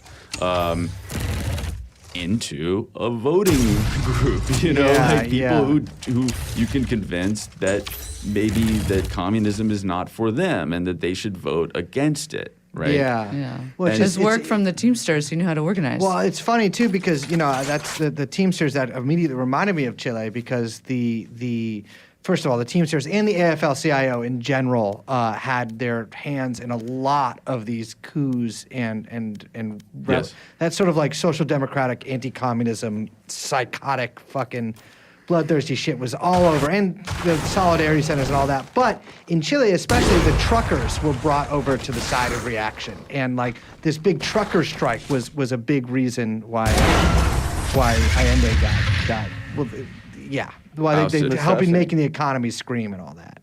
Yeah, and I think that like there's so much right territory for this, especially the Chile stuff, and in John Philip Nichols, his relationship there to these people. We heard stories, that we couldn't put in, just kind of like anecdotal stories that we couldn't fully verify about what was like. There's a story later on of him being at some hotel or country club in Palm Springs. Oh, this story is amazing. This is totally specious. Like, do not put any this cannot be verified, right? But it's that one of the Cabazon members is sitting there with John Nichols at this country club, and Henry Kissinger in Palm Springs, and Henry Kissinger walks in the 80s, and just walks past the table and just says, "Hi, John," and then walks past. It's like, well, that would be interesting. Yeah. Like it would make a lot of sense, is what it would. That you have these kind of a dude like John Nichols who's going in, being a religious leader, even though he seems to have, he has like a mail-in degree as a doctorate of religion, but he doesn't seem to have a real religious connection. But he's a very smart, cunning dude with a problem with the federal government that he's perhaps trying to work off with this like jail deal or whatever he was dealing with the federal government, and he's organizing all these people, and then lo and behold, Allende is elected. John Philip Nichols leaves, and shortly after, there's a coup in Chile, and he moves on.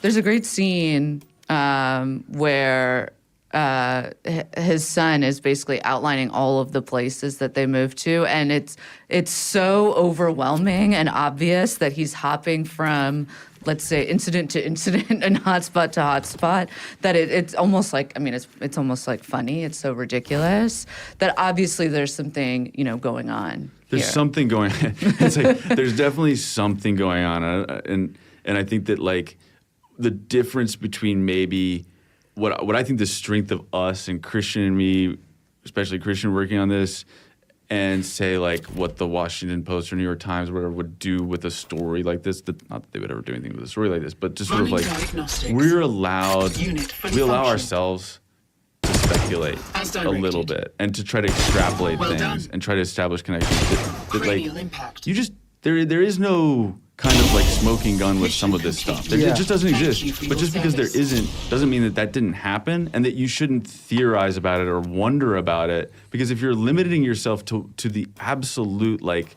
written record, you're actually losing a lot of information, I think, along the way. And I know that sounds a little bit squishy, but it's a subtle and weird point, but I think it's worth making if you... When you were talking to his son, because that interview, there's several very arresting and literally, genuinely, no pun intended, arresting interviews in the documentary. When you're talking to his son, like, do you get you get the impression that like the viewer rather gets the impression that like he really does love his dad, and he views his dad as this like. He looks up to him, and especially it seems like involving a lot of the native stuff. But he also kind of has this like. But like, there's some things about his dad that he has his own suspicions of. For sure. You know? Yeah. I mean, the reason we showed up at his house. So you just cold We called, just, like you just we cold just knocked him. on the yeah, door. Yeah. He's so friendly. He's sweet. I a really very like sweet him a guy. lot. Yeah, guitar teacher. Also, just to set that up, like this process for us was made a ton of phone calls, but often we would just show up because we knew that we would get one Yeah. chance with somebody, Yeah. and it's in my mind a lot harder to slam the door than it is to hang up the phone. Yeah. Or because just you not slam pick the door up. and the person's still right there. You Exactly, know? yeah. And so for us. They got to come to the door. Who is this person at my? Who is this person standing outside Who my are these house? two funky fresh white boys at Yeah. my door? And and for us, I think as people who are not, we're kind of naives in this world. Like Christian has a background in photojournalism, I should say. He worked for the New York Times for years. I have a background in fictional filmmaking, so I'm used to doors being slammed in my face, but it's usually about like, can I shoot here? It's Yeah. we are naives in this world of like investigative journalism, and making a documentary or making a 4-part documentary series was beyond our normal sphere of knowledge. But anyways, Bobby. But we would show up on these doors with people like Bobby, and we'd be like, have no idea what we're about to experience, because in our mind it's like Bobby's dad is a very dangerous, scary And Bobby dude. had gone to prison for embezzling money from the Cabazon Casino. Oh, Bobby did He too. went to a Wackenhut prison. I'm not. It's in the paper, so That's later after all the story. Like he ironically ended up in a. So we had no Wackenhut idea prison. what we were getting ourselves into. But basically, he was really sweet, and he wanted to know if, like, he basically was going to help us help him figure out who his dad was. Interesting. Maybe if I give you whatever data I've got, maybe if you mix it up with whatever you guys have come up with, like maybe together, with all of that, we'll figure out, what was really going on. Because he's a really smart guy, and he knows that as as you guys picked up on, there's something more to the story. That, Yeah. Well, certainly his dad got in some trouble later. Yeah. Yeah. Well, I mean, to one of the reasons that Casolaro starts looking into Cabazon is because there's this murder. There's this execution-style murder, which, listen, I got to tell you, the phrase execution style gets thrown around a lot when you're talking about murders. But this is pretty execution style. Three people sitting down. It's a triple homicide. Triple homicide, shot in the head with a .357 Magnum, which is I don't know if you've ever shot one of those before, but that is just some kick to that motherfucker. So it's also a little confusing to me how everyone was just still seated for all three of those shots. People, yeah. Because I've shot one several times, And that's Fred, the person who was killed, Fred Alvarez. the main target of that hit, presumably. Yeah. He had a gun in his waistband, like when he died. Yeah. So, right, Danny starts looking into Cabazon because Michael says that there was all this going on out there, this Wackenhut Corporation, this weapons testing, and then all run by John Nichols. Briefly, Danny is like forgets all about Promise, as far as I can tell from looking at his notes, and he's just like pitching a story just about Cabazon. Yeah. And that murder, by the way, is unsolved. That murder is unsolved. To this day, unsolved. Yeah. Those murders, that incident. Triple homicide. Right. So yeah, basically, when Wackenhut was gearing up and John Nichols was gearing up as tribal administrator, Fred Alvarez, one of the tribal members, started questioning what was going on. He assumed that John was skimming money from the casino because there was a lot of projects happening, but a lot of investment, but nothing was going back to the tribal members who were, co-owners of everything that happened and should be involved in the profit sharing, which is how it goes now. My first girlfriend ever got a bunch of money from a tribal casino in California. Yeah. I mean, you mean gambling or off the top? Off the top, she was skimming it. Like it's a big thing with some tribes. You get paid often a lot of these tribes. An annuity or whatever. Yeah, you get paid an annuity, and like a lot of tribes, especially because Indian casinos are a fairly new invention, or a fairly new, it's a new thing. And it's just important to maybe we'll just throw it out here now, and if we don't dive into this in the series, I hate to keep on saying that, but like this story is the reason why your first girlfriend had that money essentially Yes. because Dr. John Philip Nichols moved in with his family to this place, started a poker casino and bingo parlor in the early 80s. The started first fighting- Native American- the first Native American poker room, started fighting the local government, state government. They took that all the way to the Supreme Court, the Cabazon versus the state of California in 1986 and 1987. And this is almost like entirely outside of our timeline, but like that case sets up what we have now, the Indian Gaming Act, which makes gambling, tribal gaming legal and them able to make money, and gave for these tribes the first real kind of financial independence that wasn't a subsidy from the government. And it's known, the Cabazon versus California is a huge case in Native American law that's had a lot of benefits for a lot of people, and it comes out of this lawsuit coming from his fight for essentially his theory that you can do anything on a Native American reservation. Yeah, it's a sovereign country. land. I mean, it's hard maybe for and people. that's how he gets into this idea of, well, what else can we do out here? Yeah. Well, I have a For question who about else? that because from my understanding of the way he operates is John that Nichols. Yes, he's got his feet in and out of all sorts of, whether it's agencies, organizations, corporations, Organized crime. whatever, organized crime, which is what I want to talk about because who would be very interested say, yeah. in getting in on the gambling racket? The people who make a lot of money in the gambling racket, organized crime. So one of the very interesting documents we got from Bobby was his recently deceased brother Mark's birth certificate. And so this is even years before the Cabazon Reservation, back in the Milwaukee days. And listed as his godfather on his birth certificate is one of the heads of the Milwaukee, one of the crime families. Oh, wow. Yeah.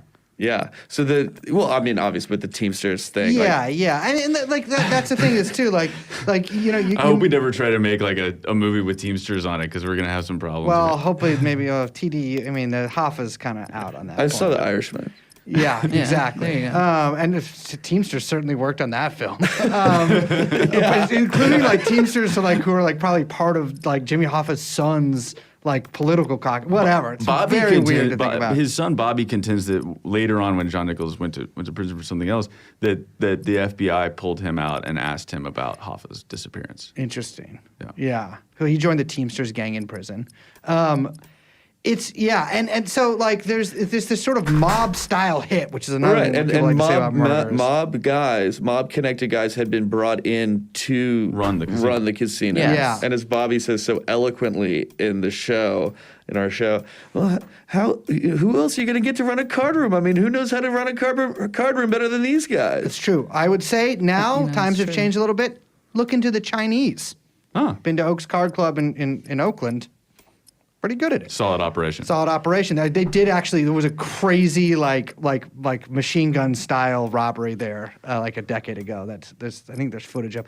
Anyways, like this, but this murder connects to a murder in San Francisco. That's correct. Yeah. And it's so hard to talk about this stuff because like maybe in audio form, and you're lucky you did a documentary because there are so many different tendrils of this octopus, I guess, that Casolaro also starts looking into. He starts looking into this murder in San Francisco of Michael Riconosciuto's former business partner, who's also a financier of the weapons the night vision goggles that they're developing.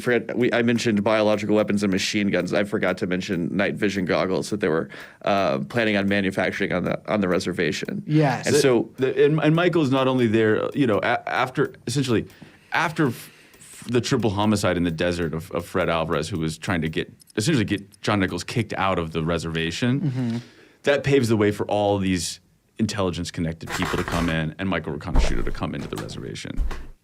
I should mention also the care of Dr. John Philip Nichols, who is not only running the reservation as his tribal administrator in the poker room and the bingo parlor, all that stuff. I mean, bingo parlor was actually a couple years later, but all that stuff. But he's actually what he calls himself as a social psychologist Oh, who is I feel there like to I'm that help too. Michael with all of his own problems in his life and to get a security clearance in order to do all this work for Wackenhut, to do all this weapons manufacturing plans for Wackenhut. We have invoices of money that a lot of money that Michael's father is paying John Philip Nichols to psychoanalyze Michael or whatever, help him, get on the straight and narrow, The straight and narrow being doing weapons research and stuff like that. And it really is a portrait, I think, importantly, I know we got to get to San Francisco, but it's an important portrait of like the early Reagan years when it's like there are Central American, communism is essentially the boogeyman of this entire story. Yes, right? yes. The Cold War and communism is the boogeyman.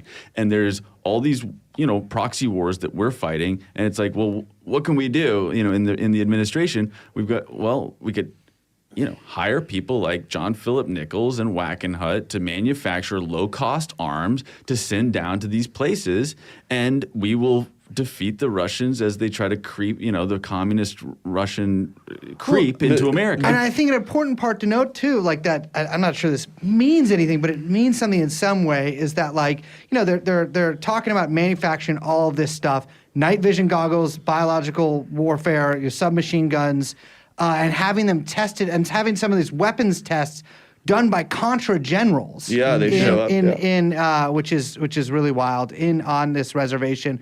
Well, a big part of the force of the Contras actually fighting were these like native tribes there, and like there was this strange like strain of like pro-Contra activism in America at the time, when it was like the like we must support like the native Contras, like the Indian Contras, who are sort of fighting like comparing the struggle of like the Native Americans, particularly in like the early part of the country's history, with the struggle of the Contras. I think they were also compared to George Washington. Everyone gets compared. Yeah. To Washington, you know what I mean? Found out recently, couldn't bust a nut, but that's really off topic. No, that's okay, because it's important to note that prior to Reagan coming into power, Stansfield Turner, the CIA director for Jimmy Carter, had cleaned house of the CIA. Mm-hmm. Like I think maybe 2/3 of freelance agents, and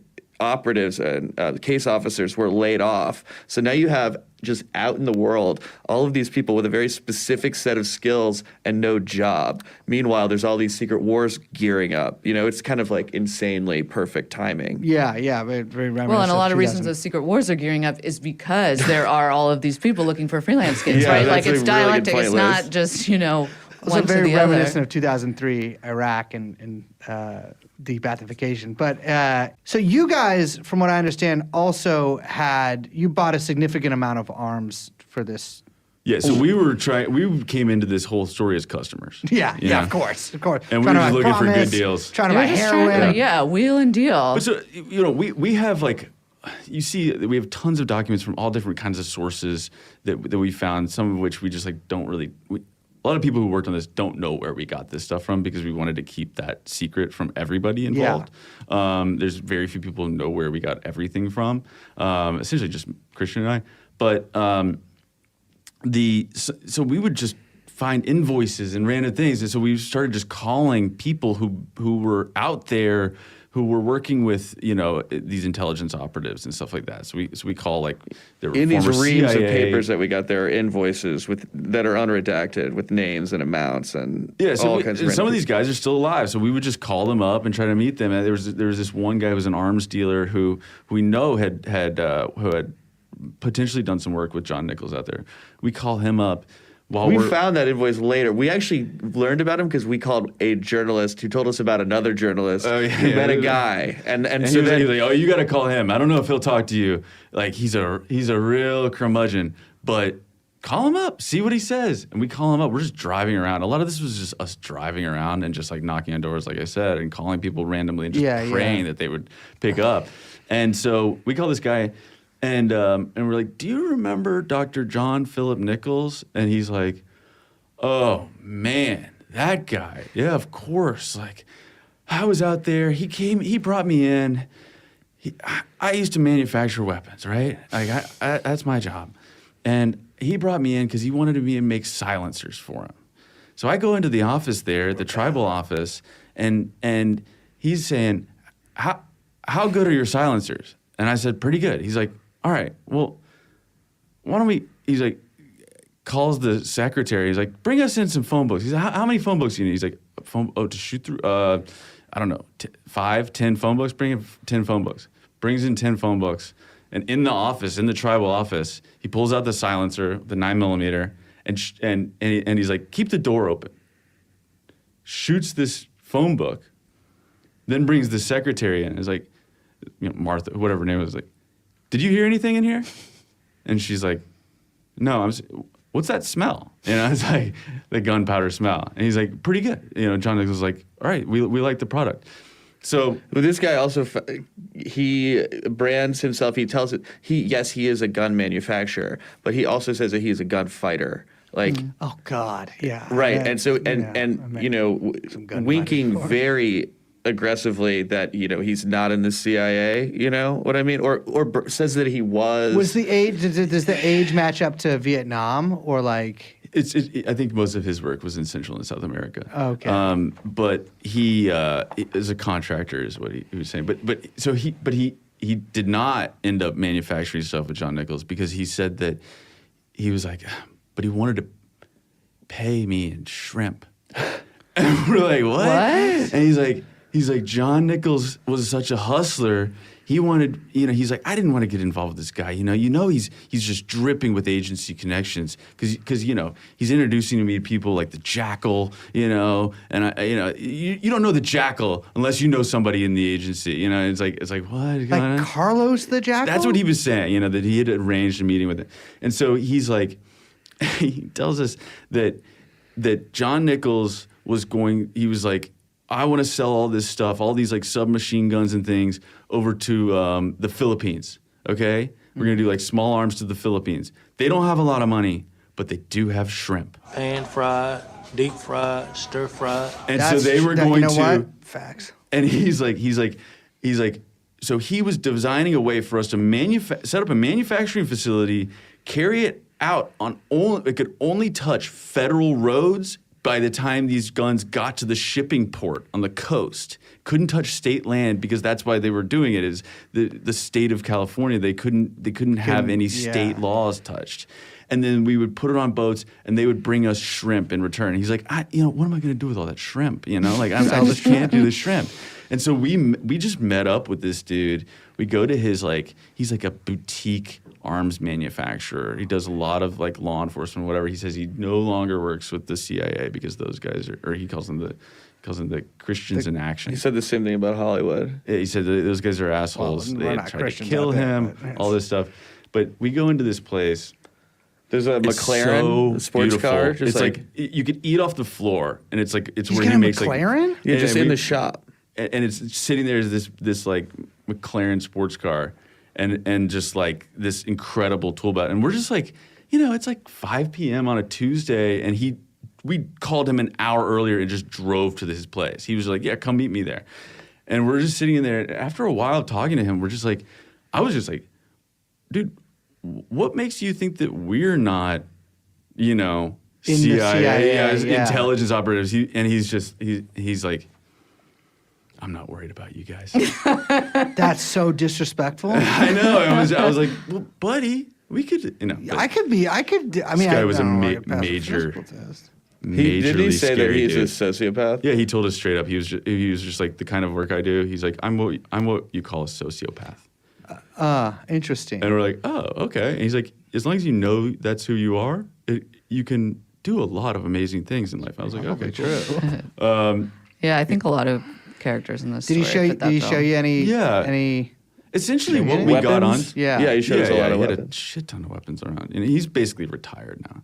But basically, what the West Coast part of this story is that we got onto, that I became excited about when Christian was talking to me about it, is a group of extremely intelligent, likely, I'm not a psychiatrist, likely sociopathic people who are committing crimes with the government, sometimes maybe for the government, often for organized crime, and also just freelance for themselves. We were asking the arms dealer, that guy, about another character that we can talk about, and he was like, we were saying he was committing murders in the United States. He's like, oh yeah, doing work on the side, huh?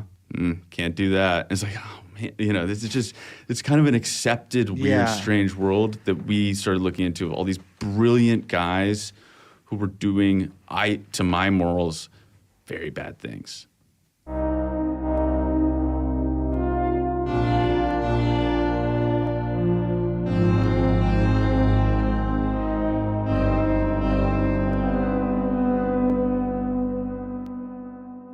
I want to mention something that we didn't talk about in the interview because that would be, I feel like that would put her on the spot. But Liz has had in Google Meets an octopus thing on her head. Oh, yeah. It's my anti-Semitic, autistic, sleep stuffed animal hat. For several months, Liz has had a filter on her since Greta Thunberg was called out by, I believe, German media for having her autistic octopus toy or whatever it is. Liz has had this filter on no matter who we're meeting with. And I really just got to say, I admire that in a way that I've admired few things throughout my life. We were in a meeting just yesterday, and I didn't realize until literally we were hanging up that I had this octopus on my head. Do you not see yourself in it? No, first of all, I'm not sitting there looking at myself. Oh, I make mine the whole thing. Yeah. You guys should change your behavior. Fine, I'll put a shirt back on. No, I don't know. I just forgot. I didn't look at it. I like it. It makes you non-threatening. I think it's, I like that it's kind of askew. It's got a little attitude. It's a little off to the side, It's got a little it's like a flapper hat or something. It's showing some things. Well, we have a part 2 of this coming out later this week. We get into even way crazier shit. It gets way crazier. Yeah. Kind of a marathon couple episodes. Anyways. My name is Brace. I'm Liz. We're joined by producer Young Chomsky, and the podcast is called True or None. We'll see you next time. Bye-bye. Jeffrey Epstein. Jeffrey Epstein. Jeffrey Epstein.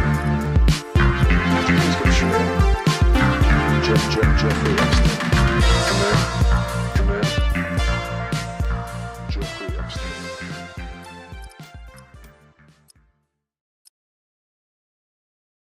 If you had a conspiracy, what animal would you name it after? Ooh, I gotta say, zebra is good, but there's the zebra murders. Catfish. I feel like a good name for some bullshit thing would be like the catfish conspiracy. Also, I'd probably be pretty rocking at catfishing in general, like the act of it. Okay. The act of it? Okay, I got it. Yes. Or what's the ass conspiracy, like the mule conspiracy. The ass conspiracy? The ass conspiracy. I feel like that would be the reason that would be a good one is because it would confuse people right off the bat. The ass conspiracy. And people would be like, what is it about? It's like, no, it has to do with just these mountainous roads that. Yeah. But what about you? I don't know. Good question. I love that I threw that out there and I didn't have a fucking answer. That's the classic the interviewer's gambit. I'm going to do the capybara. That is what you would do? The capybara conspiracy? What about you? They're so cute. Probably go with sloth. Sloth conspiracy? It's a deadly sin. Sort of a slow burn, that one.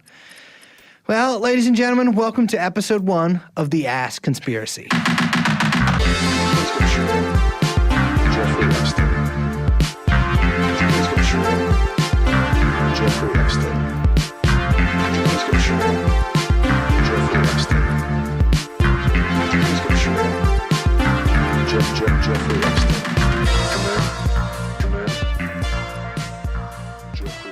Just playing. Welcome to episode Who Knows of True Anon. Of whatever. Welcome to episode Who Knows of Whatever. My name is Who Gives a Shit. Yeah, I'm Shut the Fuck Up. And we're, of course, joined by producer Tell Me Next Time. What is on second? I'm not asking you who's on second. Who's on first? I don't know. Third base. Just kidding. It's Trunon. I'm Liz. That's Brace. Young Chomsky, you know the drill. You know the motherfucking drill. It's part 2 of our interview about, I almost just made a joke, but the octopus and the now out on streaming, available wherever streaming is sold, but Internet. exclusively in this case to Netflix. To Netflix, yeah, I think that is slightly misleading. American Conspiracy, the octopus murders, about the suicide of Danny Casolaro, his investigation into the possible stealing of the Promise software and all of the crazy cast of characters that he encounters in investigating that whole story. I don't even know what else to say. I mean, there's just so fucking much. I will say this, because we should have said this on the opening for the last one, which we are recording back to back. This is not just is this like tough to kind of like to untangle, like as just a person reading and thinking about it and looking into it, but also we didn't do any of that in these episodes.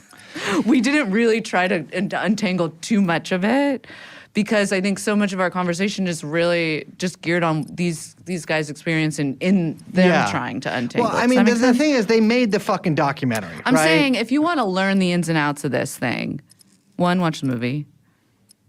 It's not my job to educate you. I don't know. It's my job to entertain you. That's okay, fair enough. But it's like edutainment. It's infotainment. No, but there's so much stuff out there about this, and it's a real crazy ride, as you can see. But I just want to, if you guys are really looking for more, like, I apologize if we didn't get into too much specifics, but there's just so much to talk about, and it's so fun. We could have gone for like 10 more episodes. Yeah. Yeah, it's. I think this makes a really good companion piece to the documentary. Absolutely, too. So we get into a lot of stuff they didn't have time or whatever for legal reasons can't cover in there. Which means go back through your emails, find your ex-boyfriend's Netflix password, and fucking get on that. Get on that. It's your last name plus 77 as a tribute to punk rock. Also, Ghost Stories for the End of the World, a friend of the show, has a great 10-part series on the octopus as well. Let's play the interview.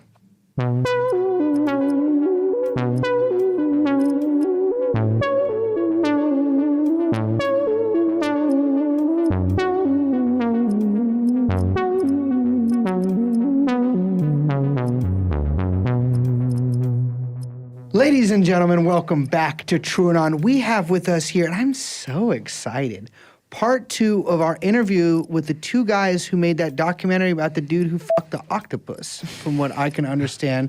From the one sheet we were handed by a mute vizier type of figure that approached us from Netflix, wearing a conical hat, very clearly displaying the fact that he had been gelded, much like a horse or certain dogs, although I guess they don't cut the penises off of dogs.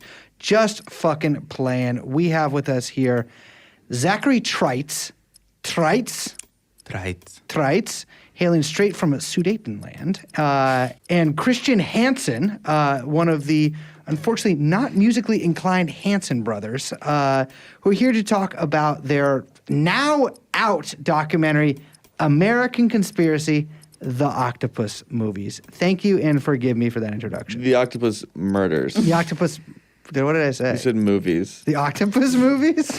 American fine, Conspiracy. too. The 4 Octopus versions, Movies. 4 new versions of the movie about the guy who fucked the octopus. Yeah, it's our Lars von Trier 5 obstructions. Yes. What if this time we approach it like an Octopus threesome? Anyways, we last left off in Cabazon, and now we are kind of going up to San Francisco to talk about the murder of Michael Riconosciuto's business partner. But before that, I want to back up a little bit and talk about Michael Riconosciuto himself. Yeah. Because he is one of the most key players of both the octopus story in terms of like the alleged story of everything that happened, and in like the octopus, I guess you would call it like just narrative in general. I was thrilled to find that you guys actually pick up Rakana Shudo from prison, which I was shocked about because I'm going to be honest, if I'm in prison for 26 years, the last thing I want to find is upon my release is 2 guys and my cousin waiting for me. Right. What was that? We also like offered to take him out to dinner wherever he wanted to go. Wherever he wanted to go. Where did he We were want gonna to go go? to Santa Barbara. We pulled up in front of this taco place that had great reviews, and he was like, he took one look at it and was like, "This place is gentrified." And He said gentrified? Yeah, and he's been in prison for 26 years. Wow. And so then we went Shit's to. changed, He's like, "Can't we brother." just go to a Denny's? Can we not just go to a Denny's?" He's on his Austin Powers and shit. it's like, really, you've been in prison for 26 years and you want to go to Denny's right It's now? like they microwave the eggs. It's like prison. But that's Emily's theory. I don't know if we're even allowed to go into that, but you know. What? Denny's is like, there's a lot of stories that involve Denny's. Some strange, you know, it's a through line to a lot of strange stories. Like a lot of important meetings have in happened this, at Denny's. yeah, Not happened- just in our thing, or and like just in lots general. of like, in Tom Throughout O'Neill. I think Tom history. O'Neill had a lot of Denny's meetings probably. Well, it's open 24 hours. It's one of the few places that is in a lot of cities. Well, so we picked him up after 26 years of, 26 years earlier, he had gone to prison, and Danny Casolaro had met him that first weekend that he got arrested. Yeah. And he got arrested for a drug charge for manufacturing. He is an amateur chemist, well, professional wow. chemist actually, because he sold it for money, allegedly from the government. Well, I guess it Depends on who you ask, right? He would say, or the government would say, this guy is a major manufacturer of methamphetamine and other drugs. They would say pro. He would say, yeah. And he would say, I was wrongly accused and arrested because I had come out with the truth about what happened with Common Software and all the people that I was dealing with out at Cabazon and all the various machinations of whacking out. As to the questions of, well, what about all those esoteric chemicals that you had on your property? Well, he was taking detritus from abandoned copper mines. It's a material called slag, and he had come up with a chemical process of extracting precious metals from mining slag, and I think he was what was the Greenwood pile? Yeah, there were various metals that he was Slag. getting. He was Platinum? I think he was extracting getting platinum. I think one of the sort of encapsulation is like he came up with a cost-effective way to extract precious minerals like platinum and gold and various things from previously, slag is previously processed. Yeah. Right? Or previously processed minerals. And so it's like a cold chemical method that you get more out of it than what you put in. Interesting. And he has, And so it wasn't meth. 250 tons of slag in various places. Maybe some of the same, his explanation, some of the same chemicals he used to make meth. To extract, or what you extract platinum with in his process. But also, when he was, so that was in 1991 when he was arrested for that.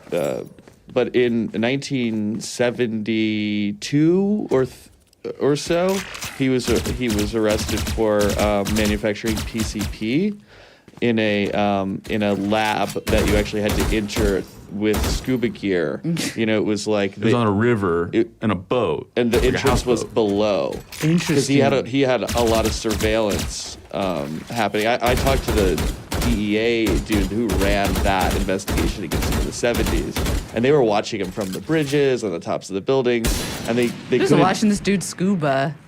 And then the pickup, the drops were also in these sealed Wow. containers in the you might know the Pacific Northwest better than me. Thankfully, The Duwamish River that goes through Tacoma. Thankfully, dude. And so they would pick up the materials, and so they had a tough time busting him.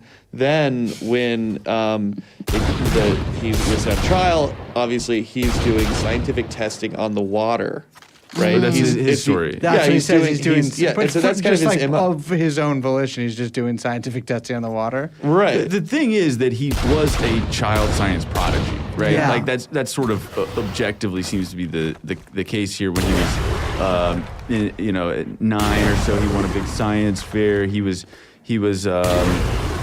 We found articles in the paper of him having rewired his neighborhood with its own like competing system to the Bell telephone system. That was free. Rewired.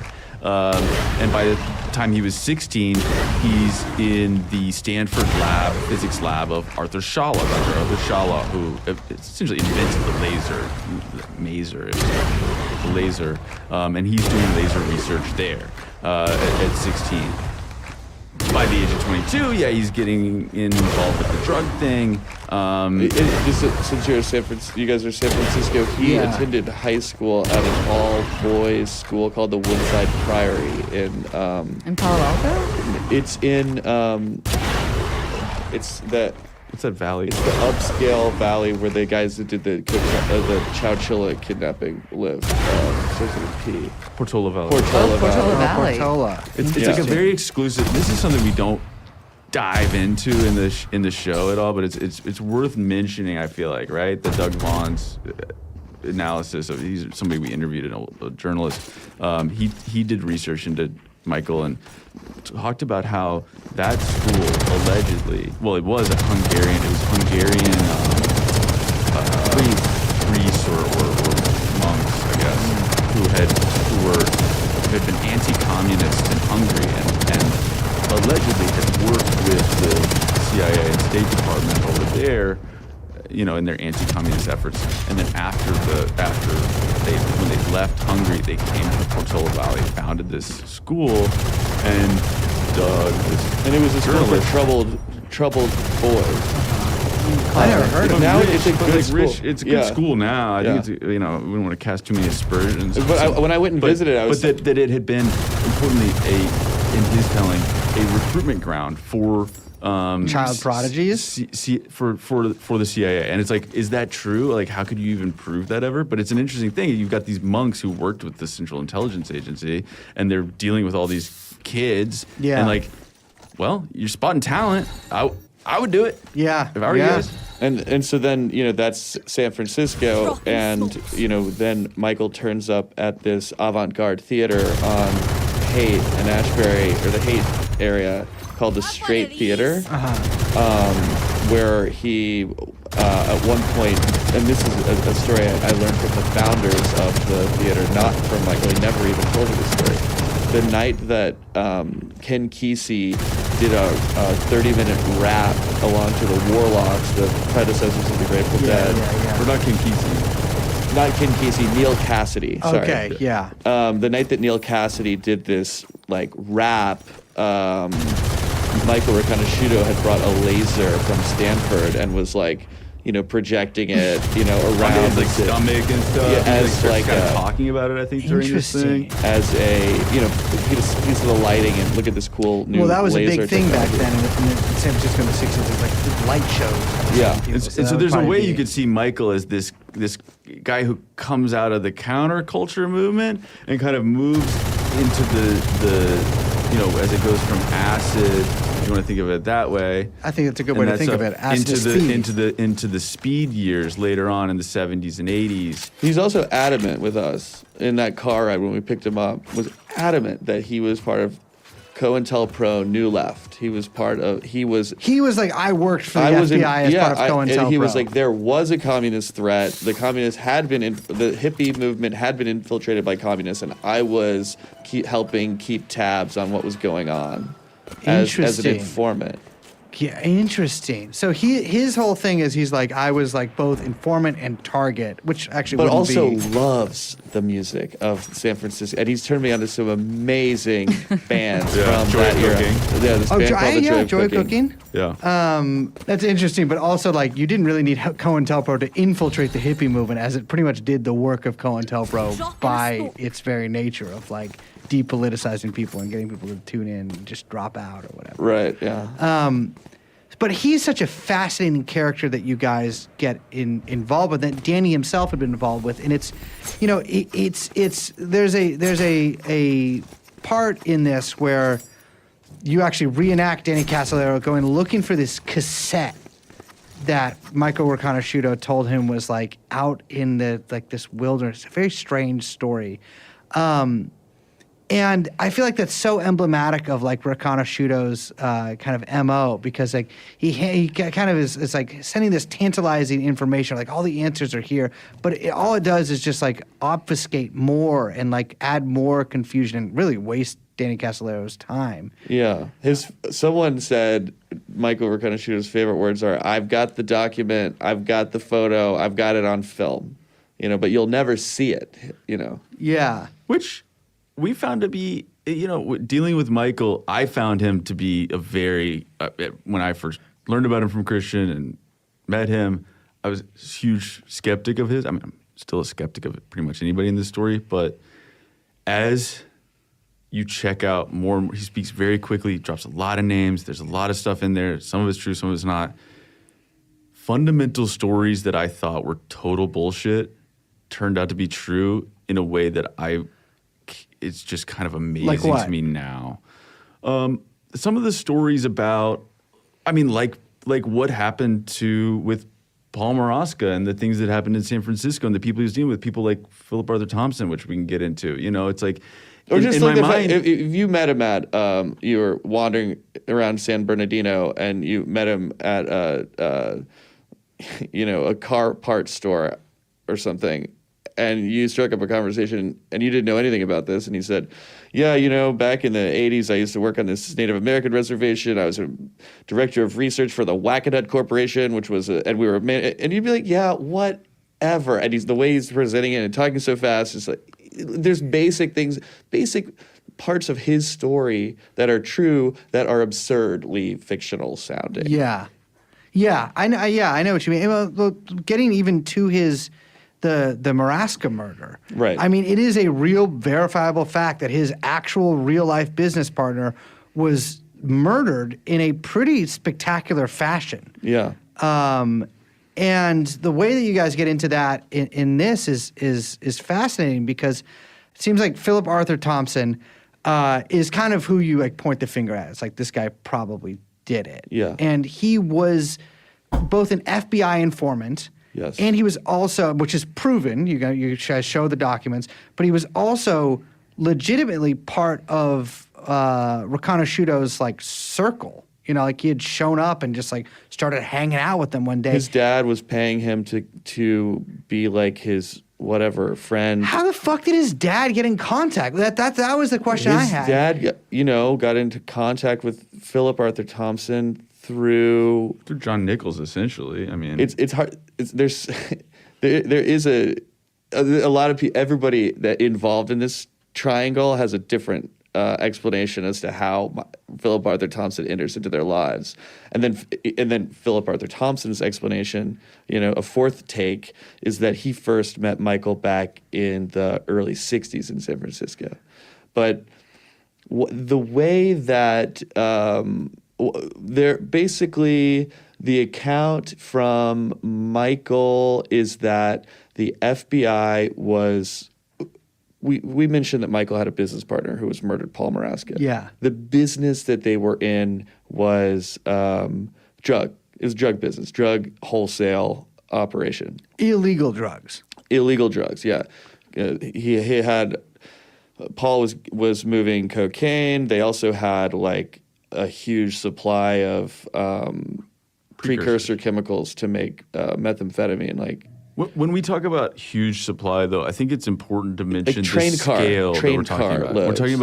We're talking about phenylacetic acid. We're talking about you basically need two major, two important ingredients, right? Sudafed And Michael and had, Michael had access to. I think Paul had said like, "Hey, can you get me some like phenylacetic acid?" And Michael was like, "Well, I can't get you like a little." But I can get you an entire train car load of it, like 2 tons or something like that? It was something massive, right? And when you're dealing with that kind of volume, you got to think about like people we've talked to about it who know that business. You know, it's just like you don't really get access to that without having some kind of government connection. And that massive amount of the way they get the phenolacetic acid is also fascinating. There's the guy that actually coined the term zero waste. He's kind of an amazing, brilliant guy, and bless his heart, you know, he has dedicated his life to tracking down unwanted vats of chemical product and finding somebody who wants them. Someone who wants them. And rather than it getting tossed because, like, I bought this old factory and there's a vat of whatever on it. Throw it in the river. Throw it in the river. No, it's like, here you could, and so Here you can make meth. Right. Well, he's a recycling visionary. Yeah. But he also, knew Michael, and he had connections to the DEA. Like, they knew kind of what he was up to. I mean, there's a published account, and then there's his account, and I don't know. Basically, he hooked them up with the phenolacetic acid, or he told them where they should get it. Phenolacetic acid, and then there was monomethylamine, which Michael. Sorry, Michael got the monomethylamine. Michael got the monomethylamine. I'm sorry. Yeah, those are the two important ingredients. Yeah. But also, it's important to highlight they're not like moving drugs on a fucking corner. Like, these are train cars that are massive. loading into, and something we don't really get into. I wish we had in the story is just the background of Michael's father owned the town of Hercules, which is outside of San Francisco. Lived there. Yeah. Yeah, so Hercules was is where, a like, dynamite manufacturing facility. I did know that, yeah. And so it was a dynamite town, essentially, because it was such a big factory. And he bought that plant, and essentially bought the town. And Michael had a lab, Michael had a lab chemistry there. lab there. They pull up the train into the dynamite facility. You can pull up a whole train car, you know? And there are other interesting people working from, like, the Lawrence Livermore lab out of there. They had a kitty litter mine somewhere else down the coast doing kitty litter is mine. Kitty litter. It's diatomaceous earth. Yeah. You know, What? That's like bed bugs in the deserty Central Valley, like I think probably close to Trona-ish. I lost my husband in the kitty litter mine. Wow. And so Michael That had stuff is toxic. Michael you had don't get back lung, you die of a hairball. Michael's dad, Marshall, is a super interesting character that there's his own whole freaking podcast or whatever. He was a guy who his name's mentioned. Christian found his name several times in the Warren Report.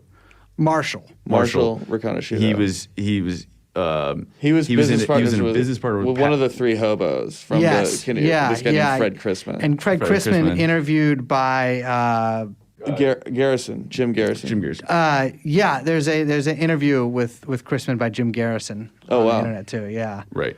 And so he's also in business with this guy Patrick Moriarty, who was had a fireworks empire. They had a fireworks empire called Red Devil. Red Devil Fireworks. And Moriarty, we called his nephew or something like that. He was like, my dad was the first, non-government official to go into China and during the detente. And it's like, you're a fireworks guy. You're going over to China. And also California, politics, Republican, Nixon. There's this whole kind of Republican, intelligence-related, politically connected group, and Marshall is a part of that milieu. Also, the Disneyland fireworks every night that go off over the. That's Red Devil. That was Red Devil. That was Michael's father's company. That's a little connection to have there. Yeah. Interesting. And so, none of that made it into the movie, unfortunately. It was just too much. But that's the kind of world that Michael's coming from. He's a brilliant kid, science prodigy, has a knack for doing chemistry. Sometimes that knack seems to get him into trouble. And he's got this partner, Paul Maraska, who wants a shit ton of chemicals to make, or doesn't even want that many, but lands with this shit ton of chemicals, very extremely valuable chemicals. But he also has a, kind of a contract, if you will, a certain amount of, a huge shipment of Coke every month comes from New York that he offloads. He's a pretty heavy businessman. And so they were moving these drugs through Cabazon? No. Well, money that they were using for Cabazon for the night vision stuff, Paul was an investor in some of that stuff, and John Nichols had mentored Michael and mentored Paul through Michael into starting a company that they were all working on together, developed the night vision, kind of a laundering. Part of it's kind of laundering some of his drug money Part into of the theme, intelligence. The theme of like doing scientific research, but also doing drugs. The Yeah. company was called Recovery Technology Inc., which is very reminiscent of in 1991 when he's trying to recover. And he says that they're trying to do the same thing then, but meanwhile there's okay. And so they have this massive amount of Paul, his partner, has a massive amount of precursors, right? So that seems like you know, where value comes trouble. and it's hidden. It's hidden.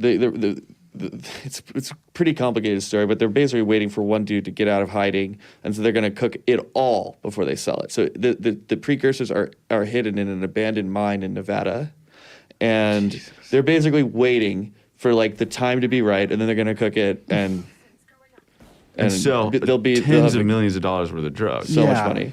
So and John Philip Nichols knows all this stuff, and he's having his own money problems himself. Right. With the casino, like he's in the arms business and all this stuff, but like the casino actually was having so many legal problems because they were fighting the government and doing all this stuff, and perhaps who knows where the money ultimately was going at the time as well. And the casino went, this is kind of Christian's own point in the movie and research that he did. It's like the casino went bankrupt in December of '81. Yeah. And a month later, Michael's partner, this drug mover, Paul, is found in his apartment, hogtied, strangled to death. Yeah. Like clearly tortured. Clearly tortured. He seems to have been alive for a while. And he lived on, what did he live on? He lived on Kearney and like right on Telegraph Hill. Yeah, like right where across that from walkway Swiss is where people Chalet. take the selfies. What's the Broadway? Like up down near, from Broadway. like towards Coit Tower, right? Yeah. Like Right, up on the yeah. hill You towards can Coit. step out and see Coit from there. Yeah. And so it's what he's like. Michael is the one who finds the body. Michael goes over to his house. We haven't introduced Philip Arthur Thompson. We haven't explained. But Michael goes to. I just think it's important to mention. Like Michael's the one who went over to his partner's house and finds the body. Does not call the cops. Does not do anything. He calls a guy named John Philip Nichols, who we know, Dr. John Nichols, 700 miles away at Cabazon, and John Nichols says, "Get down here," And so Michael drives overnight there, and eventually they alert the police that there's a body sitting there in Telegraph Hill, and the police, one of the detectives we interviewed, is thrust into this world that we kind of like already know about. By the time us Yeah, he in this gets room, called but by also this, in like, the movie. Basically a lawyer in LA that he's still alive. I won't mention him. Fascinating guy. He calls the San Francisco Police Department. It's like, if you go, you'll find a body at this house. And so then, all right, the police go find the body. It's tied very strangely. They call this lawyer back and they, okay, what's going on here? And he's like, well, I can introduce you to the guy that told me about it. He's currently in Palm Springs area, but it's my understanding that he's on his way to LA, and he would love to speak to you. Interesting. And so that's when they meet Michael, and Michael tells the detectives, basically he seems distraught. We have this, on tape, this call, and he seems very concerned and distraught, and you don't get the impression that Michael killed him. Paul. Yeah. But then he asks well, was it sexual? What do you think? He asks the police that, and so why would he ask that? Like, you saw it, he saw it's not like. It's not a sexual. Yeah. And Michael he also seems very innocent on those calls. He says at one point, he's like, he died pretty hard, didn't he? And it's like, oh, fuck. Strangled. The body had been sitting there too. I'm sure there was blood. He says there's an incredible smell. You're sitting there, and this guy that in his apartment, and he's dead. And Michael, I think, over the course of time, he comes to believe that the reason that he's dead is because of John Philip Nichols and an opportunity that presented itself where John Nichols essentially hooked him up with an FBI informant / serial killer named Philip Arthur Thompson. And to put a fine point on this, Philip Arthur Thompson was being paid by Michael Riconosciuto's dad. In the months leading up to this. In the months leading up to this. Michael Riconosciuto's father was paying John Nichols a salary already to do, mental health help on Michael. And then John Nichols is like, well, there's another guy that you should use because I can't. He says, and oh my God, it's the most amazing. I think it's the most amazing part of our entire show. The most amazing line. John Nichols explains the reasoning behind why he's telling Marshall that he should hire Philip Arthur Thompson to look over Mike. He says, sometimes a sociopath can help a psychopath. Yes, very matter of fact. He's like, that. He's like, a sociopath can help a psychopath, and it's like you sit there and you think. I listened to it. I was just like, what can help? It's like saying the Kentucky Derby is the first Saturday in May every single year. Yeah. A sociopath can help a psychopath. And you hear Eddie in these conversations. He's just like, okay, it's beyond normal understanding of what this guy is doing. And John Nichols, he's there, talking to Eddie, the detective, like he's just, I want to help you in any way I can. Yeah. And it's like, he just lures you right in. There's another line where he's like, Eddie's father was the former coach of the Raiders. Yeah, right? Oakland Raiders. And he was like, your father was an amazing coach. That must make you pretty young, huh? And he's like, oh, I guess it does. He's like, mm-hmm. And you can just almost hear him like kind of lining Eddie up and being like, a young detective, this shouldn't be that hard. Yeah. Yes. Wow. I mean, I think that's a really extraordinary aspect because there's pretty clear evidence that Philip Arthur Thompson is a serial killer in a way that is actually beyond the remit of this story and like killed possibly multiple people while definitely working as an informant for the FBI, which ties into like a whole other realm of like 60s, 70s, 80s stuff around serial killers and government contact. That is sort of extraordinary, and it looks like he eventually does get busted for murder too, which as do like. Thanks to the family of one of the victims, they like really put the squeeze on. No way I didn't. But I mean, I talked to district attorney, a retired DA, who was just convinced that he was a CIA. Like he did jobs overseas. He wasn't just like he didn't just rape and kill women in the U.S. for his own pleasure. He also like had foreign assignments. And there's a lot of evidence that he was running guns to El Salvador. Wow, certainly turns up a lot. And there was multiple stories about him. It's very likely that we'll do another we'd film like to about explore him. this further, but like he was going in and out of jail and prison constantly. Yes. Okay, but getting out and sometimes going on, just on leave from prison in certain ways. Federal agents would check him out. Would check him like out of like jail. it was like it was a library book. What was it? The DA told to Christian. I remember him saying something like, "It was like he had some people have a MasterCard in life. They have a Visa. This guy had a platinum card. Okay, he was able to access things that that was his metaphor for it. I was like, I guess that kind of works. It's very reminiscent of like the Dave McGowan stuff and Chaos and like it's such of a especially where it took place similar too. Era and cast of characters and we talked to Tom O'Neill and he was kind of a big inspiration and hero for us. We share characters, And if you haven't read the book, it's Chaos by Tom O'Neill. Incredible. And the Michael in his San Francisco days used to go to the Haight-Ashbury Free Medical Clinic, and says that he knows Jolly West. Interesting. He would say that. He would, yeah. Well, but he also kind of acts like he might have been a part of the program.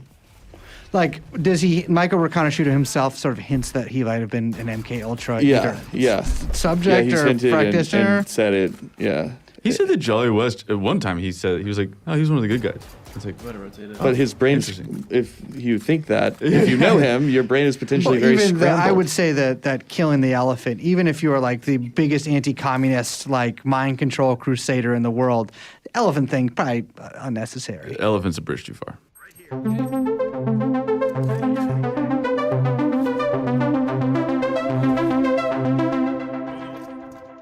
Yeah, I mean, Rakana is such an interesting figure in this, and it's what was it like dealing with all of these people, Robert Booth Nichols being one of them as well, that have this like this strange like aura of like complete bullshit. I mean, at one point, Christian, you look in the camera and you're like, all of these people are insane. And the viewer feels a lot of sympathy for you in that moment because certainly the footage that had just been shown helps illustrate that. And I feel very self-conscious about that scene. I think it's a powerful scene, but I don't think that the Casolaro family, is insane. I understand that you probably feel like, oh, because fuck, I say should've all put these that in. people. I definitely don't mean that. Very Yeah, I obvious think it's to very the clear viewer that that you're not talking about- about Tony Casolaro, who's like extremely sweetest. measured and Yeah. like very clearly not Okay, good. insane. Yeah. I mean, what is it like, sort of like coming up against this? Because it seems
Wait, I have to.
You're too disgusting.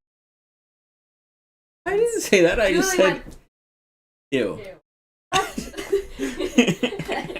think we. You're I like, guess you're you were like, done. oh, You were repulsed. you're like, I'm just gross.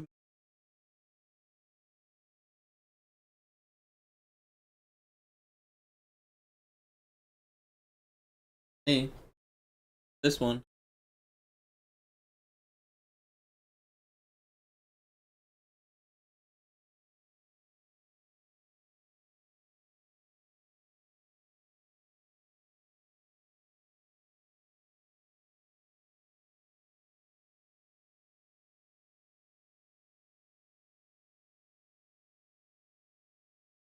I told him. I mean, you might have to like,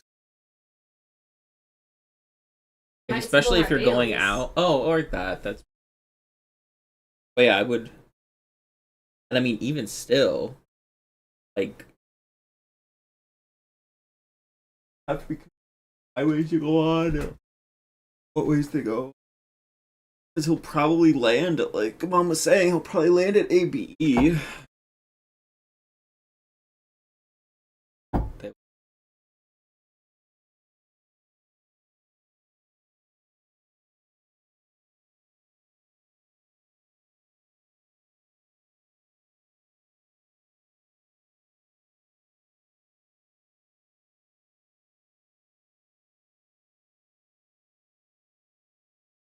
I mean, remember a couple of, like many. I mean, I was in high school. I was probably maybe either middle school or like the beginning of high school. Yeah, it would have to be high. That would be either during 2008 or after. But Okay. he came to LJC, I see. and that was crazy. Like he was like going to do. It was like back when like they were still going to give people college. Went there to like advertise how they're going to college, and that never happened. Yeah. But yeah, no, he and like traffic was crazy. But like I remember I was in school, like we just like I think we had to like or something. But I think it took forever. I remember it took forever to get home. I remember like Mom, baby, cross because they have those fields there. Maybe they helicopter because they've landed helicopters at They could at do the that. like the fire company before. They should. They're not, I don't think. He's so dumb. And it would be dumb not to.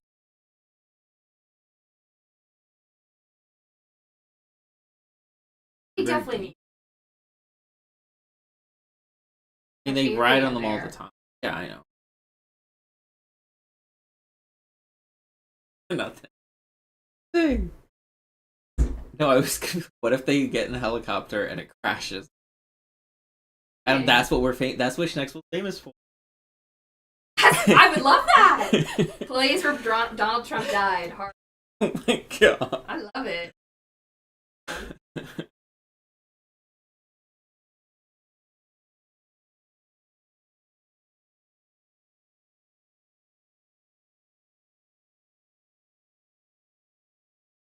So tight. Here.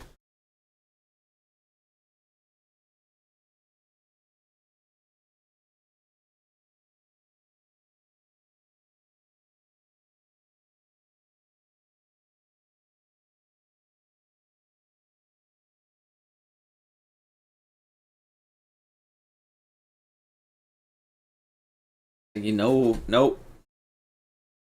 It's like Apologize. Casolero.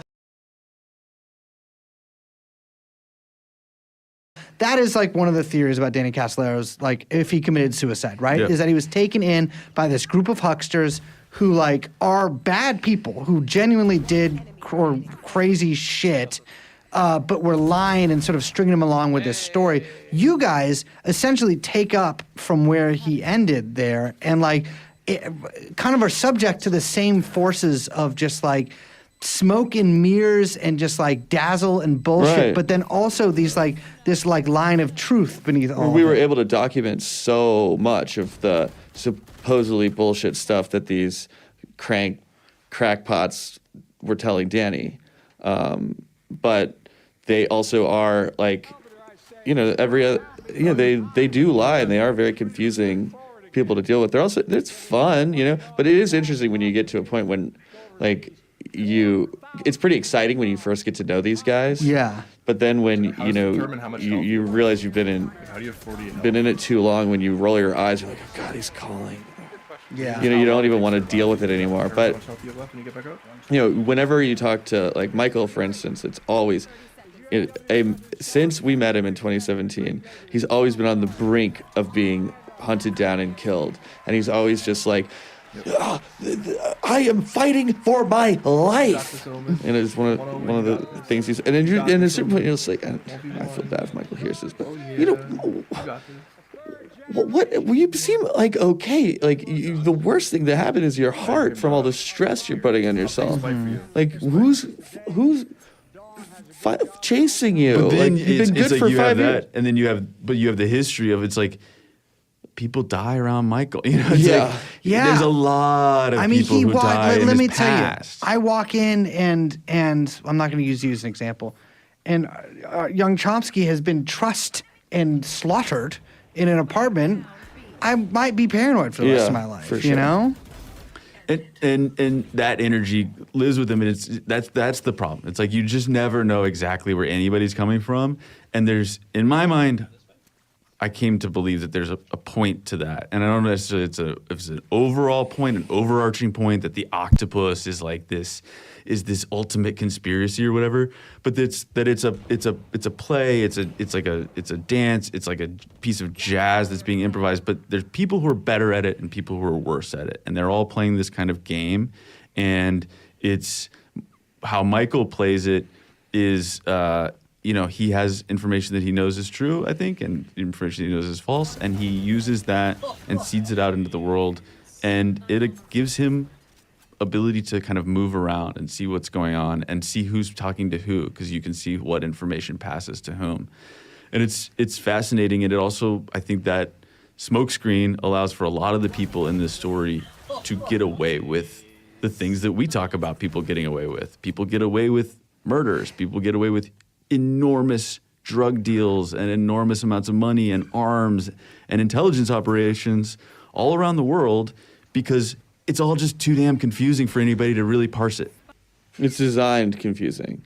Well, I think there's like almost like two different projects that are sometimes seem like the same thing, but maybe aren't.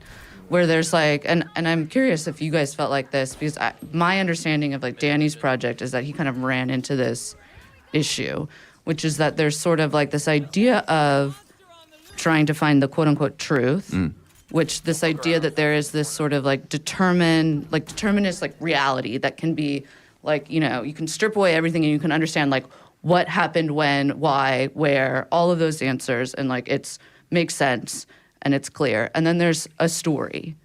And like sometimes those things are maybe like different projects, and there's something about like, I mean, at least, from what I've read and what I understand, like Danny couldn't figure out what the story was that he wanted to tell, maybe because he got too obsessed with this idea that he could figure out the truth. And like, at least in my I mean, I'll just say like, speaking for myself, like I think that project of like figuring out this like exact thing is one like pretty much impossible. And just never ending, but also maybe not.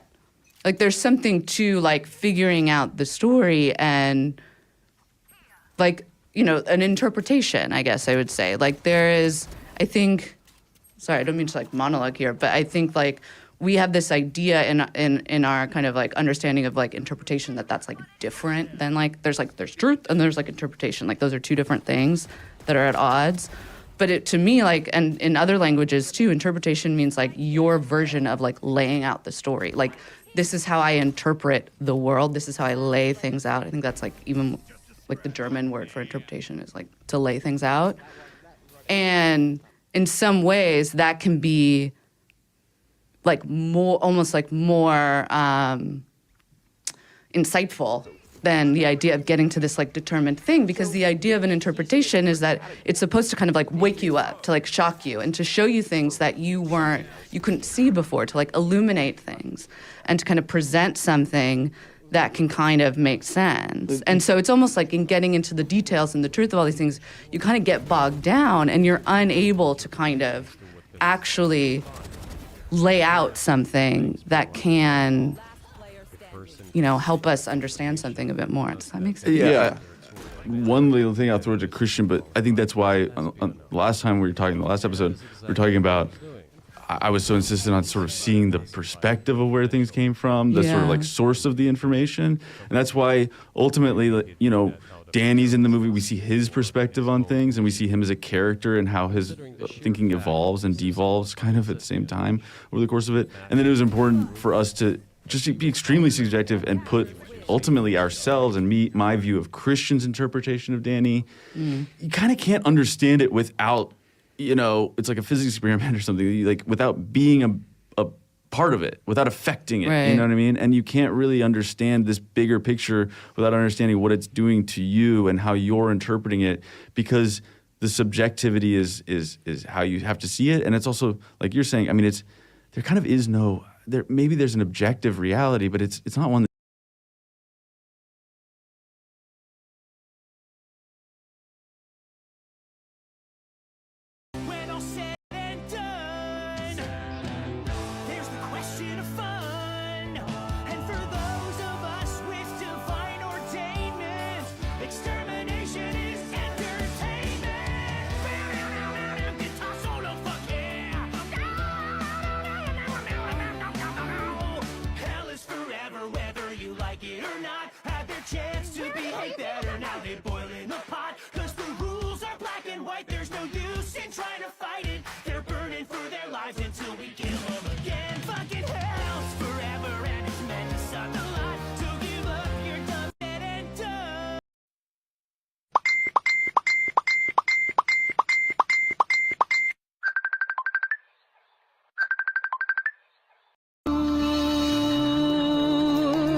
that tomato. Hey, stop doing that tomato. All right, it's time to reveal our theme. Conspiracy theorists think CERN has wild plans for 2024's solar eclipse. It sounds like someone watched 3 Body Problem and got very carried away. Playtop Stories, Odrod 080106 about Conadix 46246 Coronium, the strange story of the eclipse element that didn't... Cold B. What? Warm him up. Give him a blanket. Fuck Donald Trump. Fuck Donald Trump. Fuck Donald Trump. Fuck Donald Trump. I think it's Activity requires more trust than BDSM, baby. No bond stronger than those formed through bondage. Ooh, you tell him, boss. Constantly make us look bad, sexually harass the staff, and have literally never once tried to improve. Just a lot you simply got to know. So, welcome to Family Madrigal, the home of the family Madrigal. We're on our way. You actually think I'd be cleaning bottles and listening to you and moan all the time if he wasn't forced? Expect me, little man.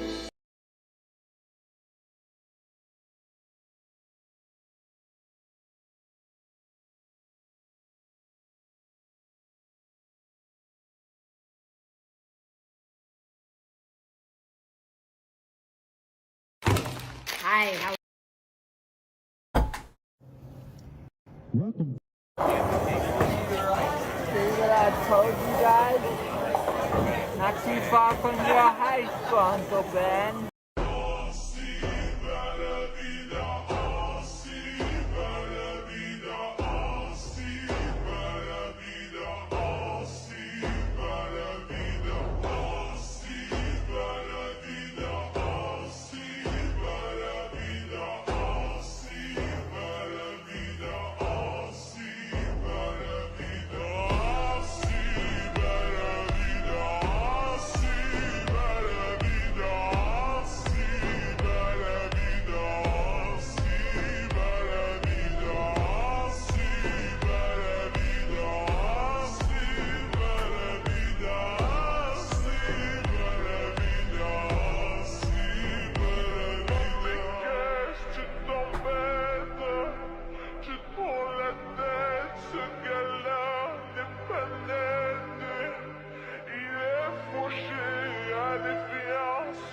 pas bête. Je t'en prie, arrête. Je suis sûr qu'il ne reflète pas vraiment ce qu'il est. Join Planet Fitness and get. There is deception here. Deception on levels, Jeff, that these guys don't even understand. Why haven't you told anyone you're transgender?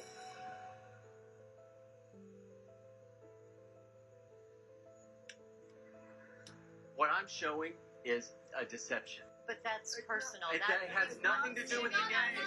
Personal. You didn't have to do that. I'm not outing him. You are.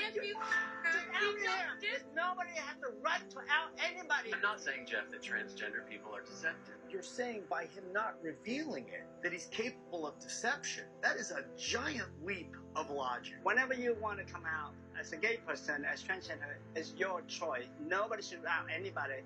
I don't know, I've been playing with Zeke for 18 days and I didn't know, and just to see someone out someone else is pretty painful. You know, it's his right to tell people. Now only dogs will follow me. This is the most fucking bonkers thing I've ever seen. We're cheating on each other. Why are you mad? It was with another girl. We're cheating on each other.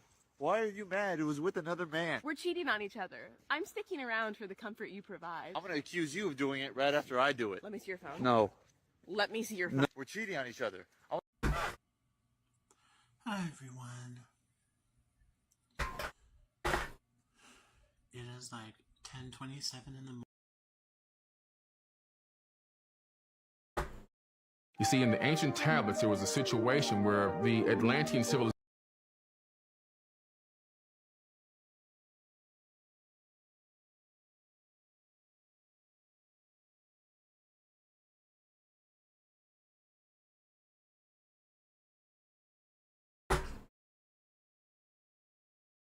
Near the beginning of the story of the Bible, a man named Cain.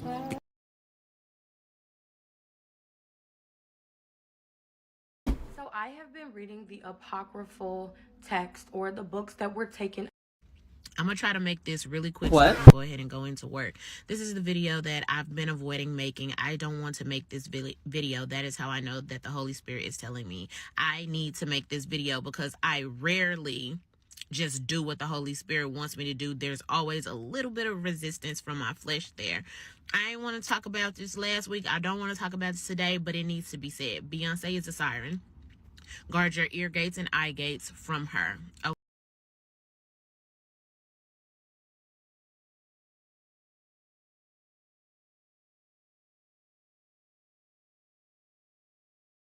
Big Brain 200 IQ clearly outplayed. That's the kind of content we've got for you today, starting with a Mega Mind Omen here.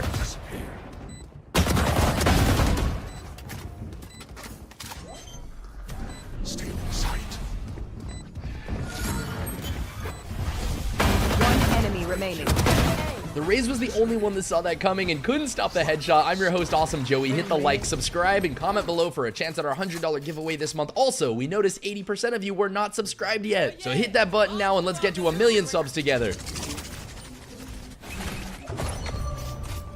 Toxin screen down. One enemy remaining. Once again, the power of movement. Using your brain doesn't have to involve advanced mechanics in order to completely outplay your opposition.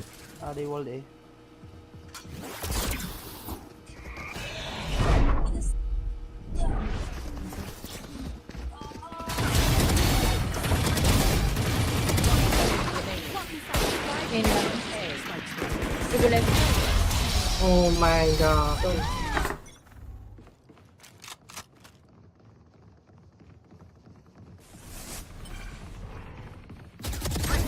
Next.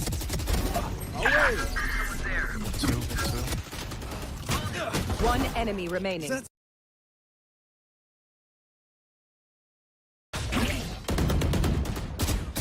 My ult is ready. Now in this one, check out how Clove is completely set to make this play happen. They know exactly what they want to do and where to go. I like that. A lot of players just sit around at the start of rounds, daydreaming. Last pick, Nika. What? Yeah, no clue. Should I take it? One enemy remaining. Oh, nice. Planting. On side. Down B. Oh. Last player standing.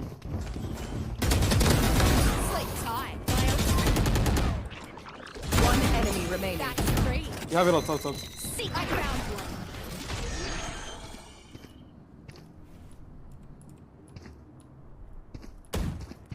Who's next? لا يطلع لك امسك سلاح. Nice. Let's go, guys. Try me.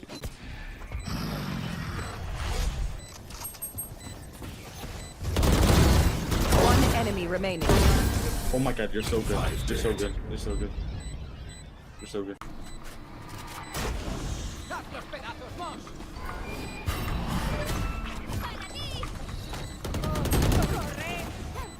Tiro humo.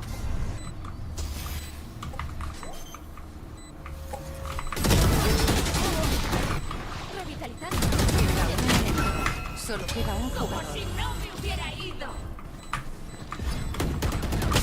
Wow, I figured Clove was toast after that fade chased him down, but thankfully people panic a bit against the new agent still and don't hit those necessary shots.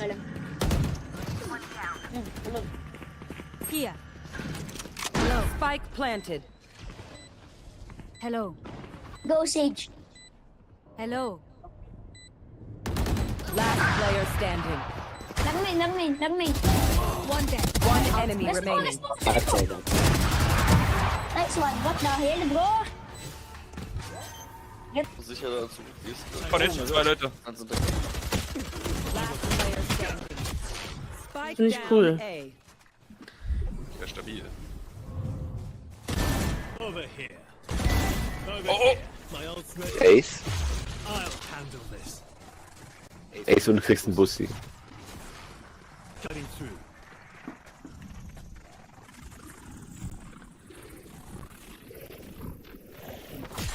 I'm back.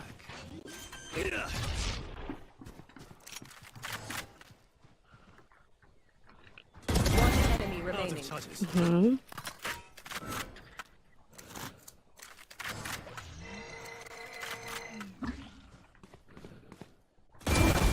Nice. Oh my god. My left side. Oh, close. Push. What the fuck? Oh. Okay. He was left One more side. mid, one more mid. He was left side, not mid. My Nice. shot. If you've been looking to clip your plays, download Metal TV from our description down below, and don't let your dreams be dreams. One enemy remaining. Nice.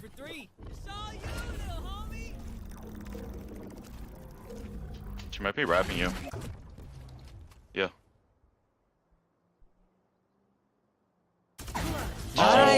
Perfect reposition. Getting away from the spike is one of the best plays you could make against the defenders. They don't have time to check everything on their way back in. No way. Spike planted. Oh. Last player standing. Yeah, living.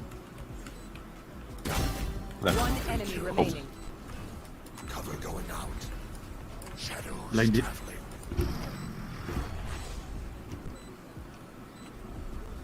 Blinding.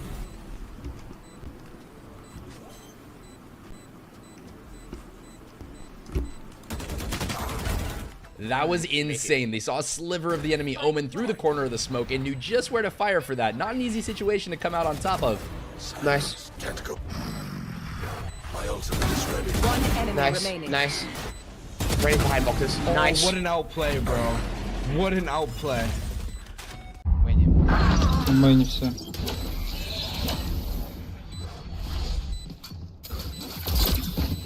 На фул. Сейчас разъебаю. Ну дефать. Надо дефать. Остался один. 97. Убивать надо. Хорош. А ВП в сайте сзади тебя будет.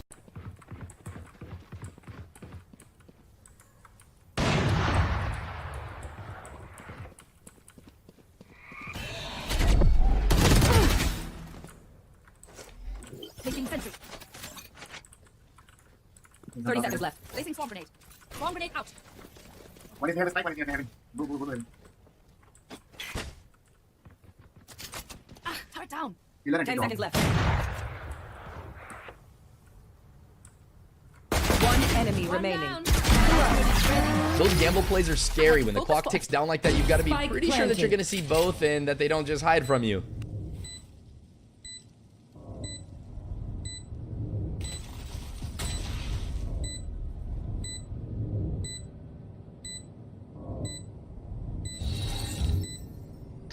No peeking.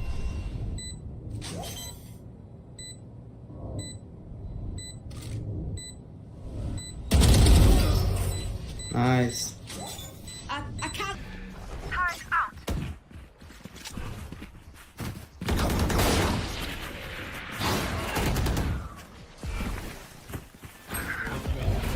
Watch them run.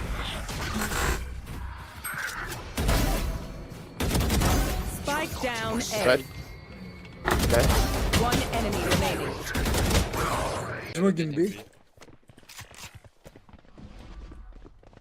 They debate here, I think. No? Definitely. Nice. Nice. Good shit. Oh my god, nice. I can take him for you. Look at me, look at me. Enemy spotted. Get him. It's no longer A, bro. Get him. Nice. Took A's, my bad. Drop in a smoke. Gente, nada. Nada, man, nada, man.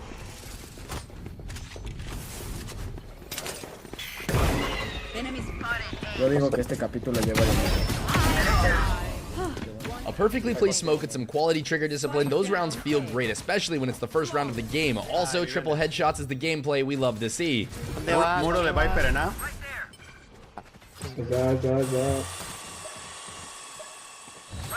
Güey, traen Raze en Breeze. Ese cabrón va a troll. Me la juego. Te la juega, chat. Spike down A. One enemy remaining. Here, yeah. Drop in a smoke.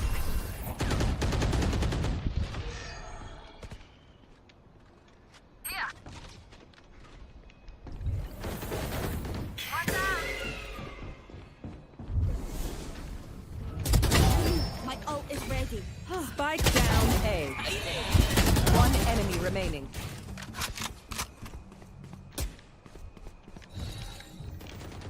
Drop in a smoke. Who says we need to?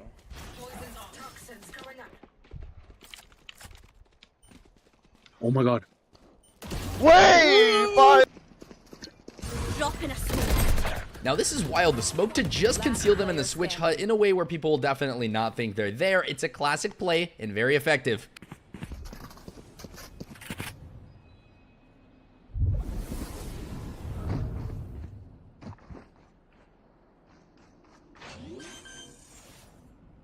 One enemy Is remaining. ready. Do I get a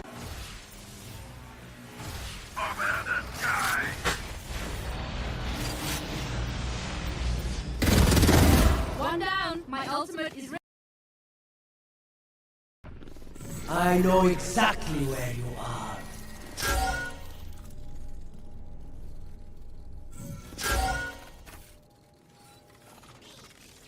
Enemy remaining.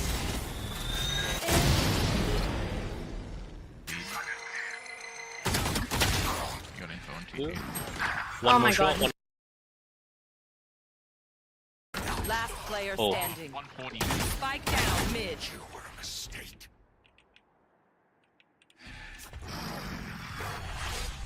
One enemy remaining. 3 killed. My ultimate is ready. I have the spike. Watch them run.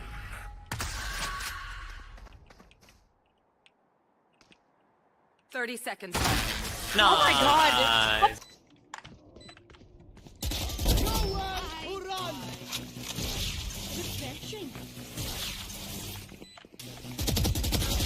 I don't know what's more impressive, the Sova ulting in the open or the Clove missing him in the process. Either way, this round is actually bonkers.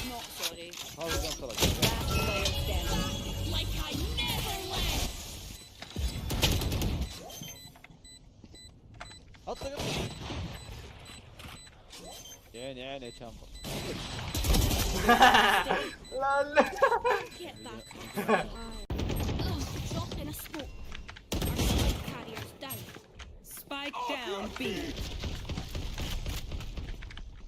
That's you, pal. My ult is ready.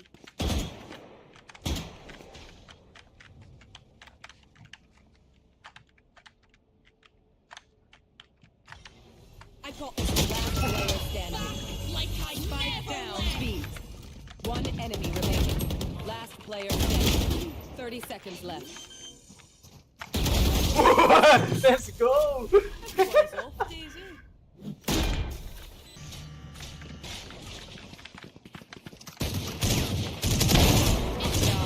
There.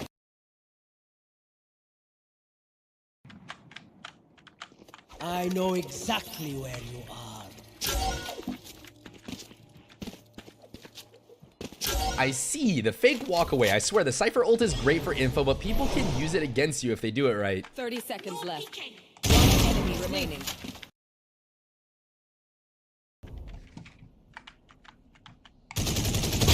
Oh my god.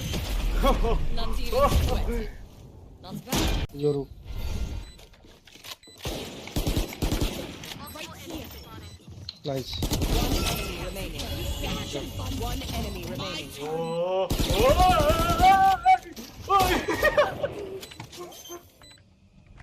Cover, cover, cover. There was someone waiting right there. My bad. It's fine. It's just funny. One enemy remaining. That was just Nice really... one, baby. Holy smoke. Last player standing. One enemy remaining.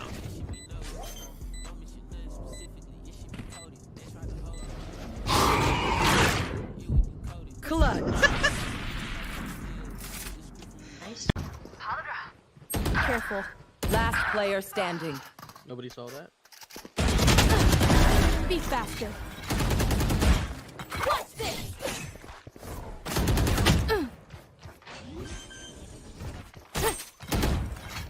One enemy Stay remaining. down.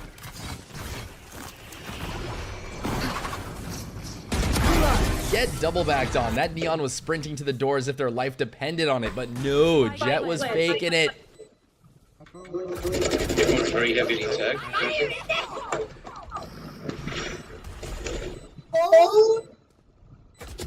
One enemy remaining.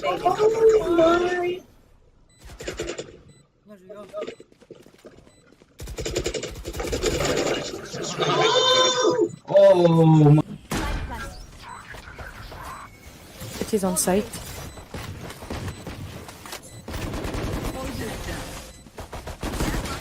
One enemy remaining. Backside. They were not good enough. War rage. It's A again. Broke my wall.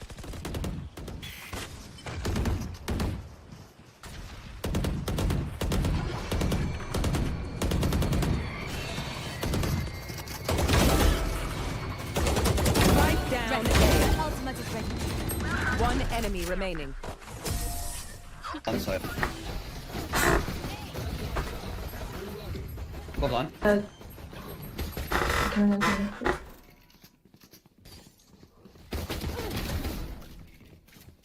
One heaven. Last player. What the fuck is that? Two bullets.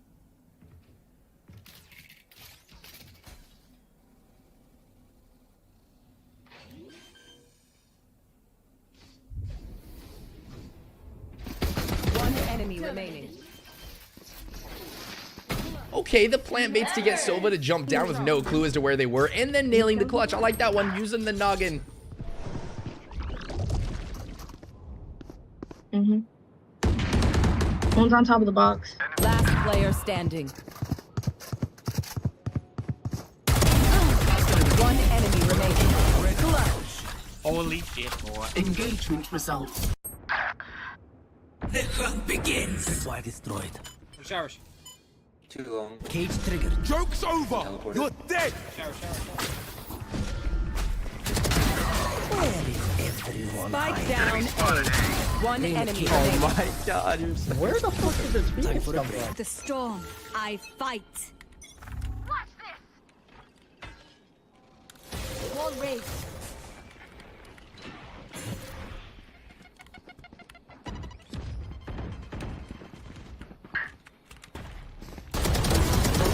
One dead. One enemy remaining.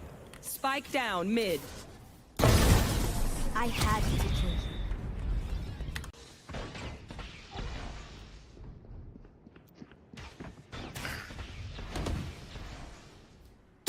I love playing showers on defense. There's like a million ways to do it, and you can constantly mix things up to keep the advantage. Got him. Last player standing. One enemy remaining. Spike down A.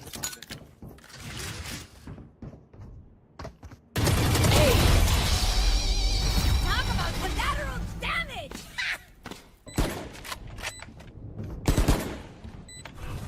Cover going out.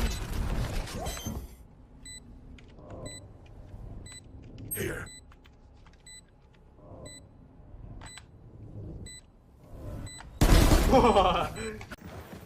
Drop in a smoke. Nowhere to run! No peeking. Welcome to my world. Wait, fine. I've got your track. That's a kill.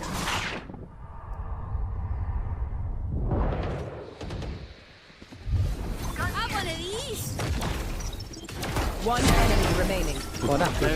No audio for this one, but that's alright. It's still an excellent Lotus play on Clove. This is the epitome of better check your corners.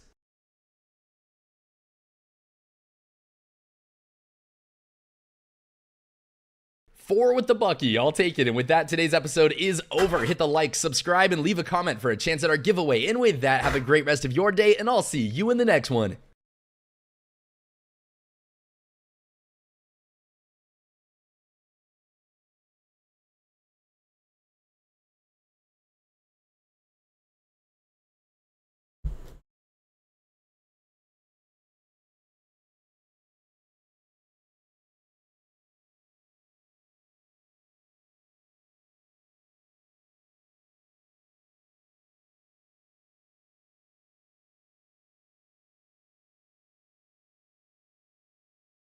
Hey, it's Jordan with Status Coup. President Biden is pissed with Israel's latest genocidal barbaric act, killing 7 aid workers with legendary chef Jose Andres' food aid organization, and mourning.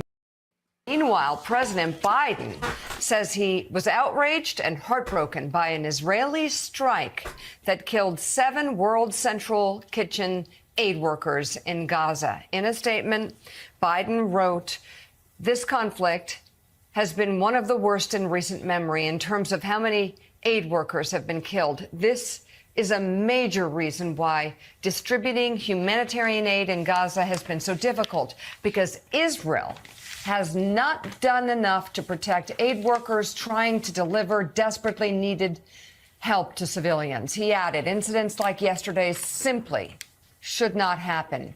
Israel has also not done enough to protect civilians." Strong words. The strike killed 7 humanitarian workers on Monday, including a dual U.S. citizen. More than 200 aid workers have been killed in the war so far, according to the White House. Israeli Prime Minister Netanyahu posted on social media on Tuesday that Israel deeply regrets the tragic incident and that we will do everything in our power to ensure that such tragedies do not occur in the future. I gotta tell you, I'm glad the president spoke out strongly, but this has got to stop. What really does, and Richard, it just continues, and there's a very powerful op-ed dropped in the New York Times last night by Chef Jose Andres, talking about how they had coordinated their movements with IDF. They had taken all precautions that needed to be taken. So let me get this straight.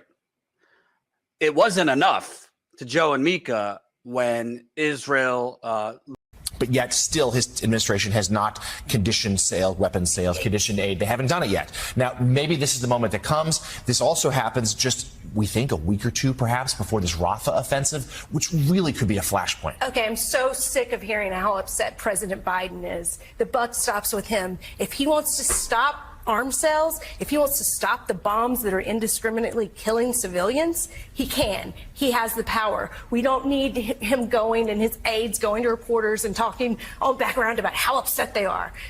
What happened yesterday is still going to happen. At Mika's conference, the head of the Palestinian Red Crescent spoke, and she was incredibly moving. This was in Abu Dhabi. And she spoke about the difficulty of aid getting in the country, period, from the north or south. And she described a process that was kind of like the TSA changing the rules every single day, going through airport security. Until those checkpoints are working and aid is going through, we don't need to be giving any more arms sale or money. It needs to stop. It needs to be conditional. It's ridiculous that it's going on unchecked and unfettered, and we're sitting around and talking how upset we are while we hemorrhage billions of dollars. And by the way, that's somebody who worked for George Bush.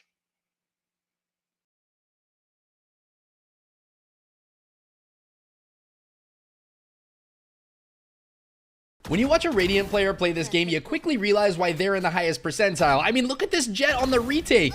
궁극기 준비 완료.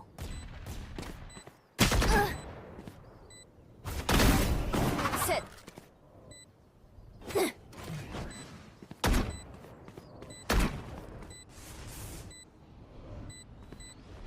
시야 차단.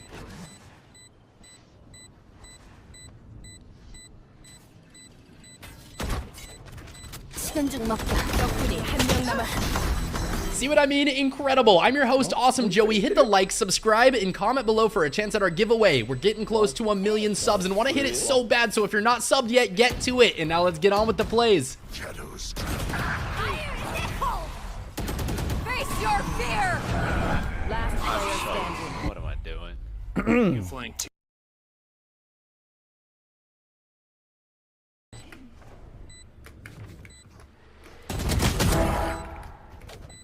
There's two more. One. Unimportant. 3 killed. One enemy remaining. 4 dead. The reads from these players just blows my mind. It feels like hacks when they're that dialed in on what's going on, but that's just how the high elo players get it done. Last player standing. There's 3 on Spike down sites. B. 3 on sites. Cage trigger. 30 seconds left. Enemy down. One enemy remaining. Oh my god. You're dead. I'm the best player in the world. I'm the best player in the world.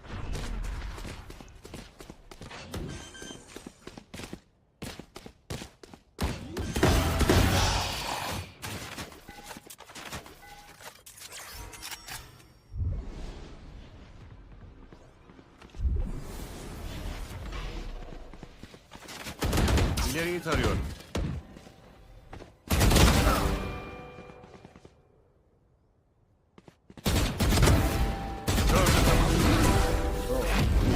Kaçışınız yok. Ultim hazır. Last player standing. Enemy down. Spike planted.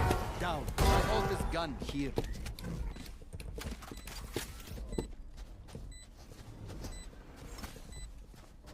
One enemy remaining.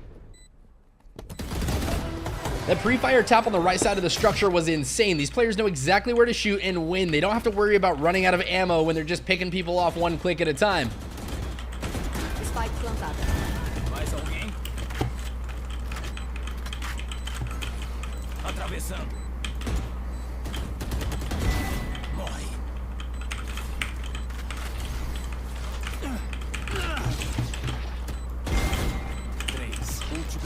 Eu resolvo. Hora de saltar. Tô de volta. Resta um inimigo. Atrás do galera.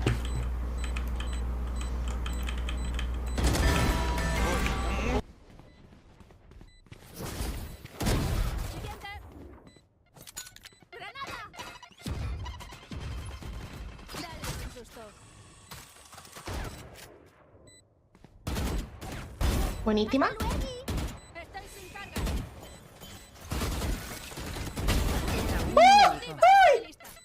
Matas. Madre mía, clipardo. Mi trío. At first I thought the smaller crosshair the better the player, but I have seen some good players use pretty huge crosshairs and vice versa.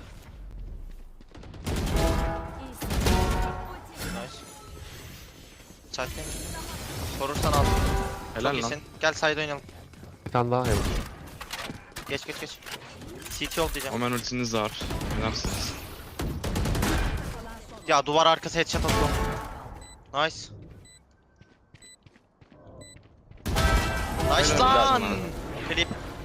Grip. Spike yerleştirildi.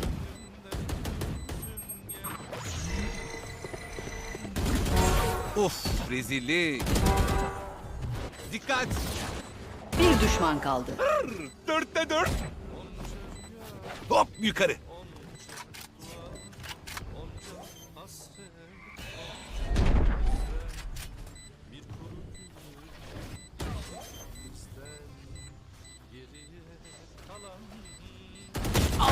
If you need recording software, use Metal TV, linked in our description down below to capture your good clips. Bela. Ist die beste. Wie kriege ich nur 51, Digga? You fought well. Full plant. Money, ne? Wenigstens.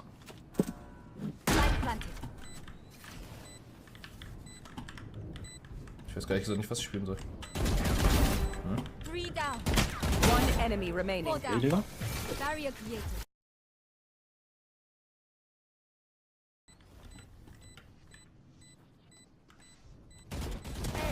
Er macht 8 Clash hier runter.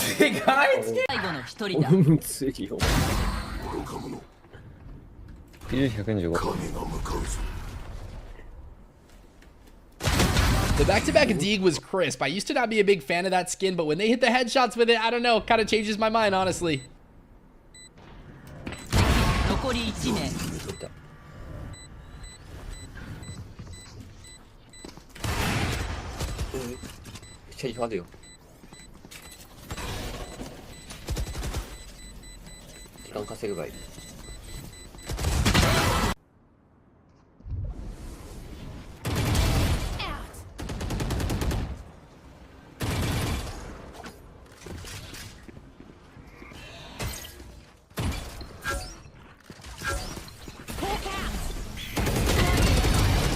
enemy remaining.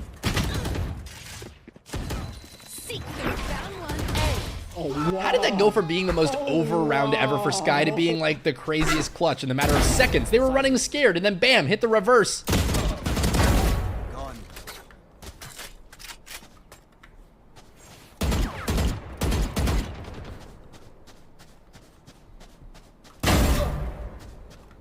enemy remaining. Now for.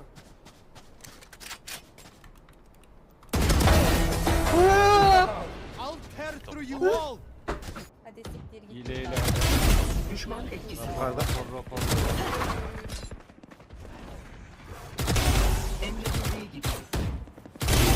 Now this is a new one. We're getting the point of view of a Jet actually playing as Jet. Who would have thought this would happen? Ultini öldürsen amına koyayım. Yo.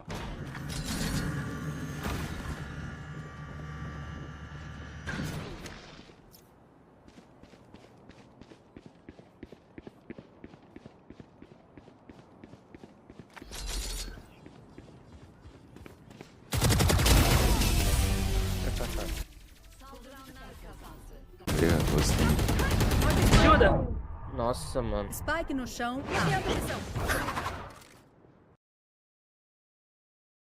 Último jogador vivo. Corre mais.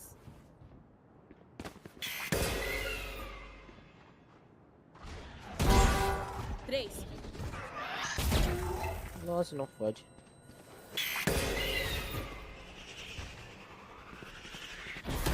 Resta um inimigo. 4.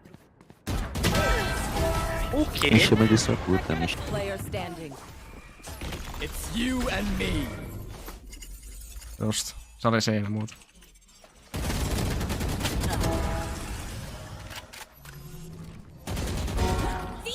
My ult's ready. Off your feet! Here comes the party!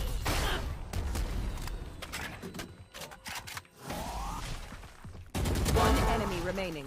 4.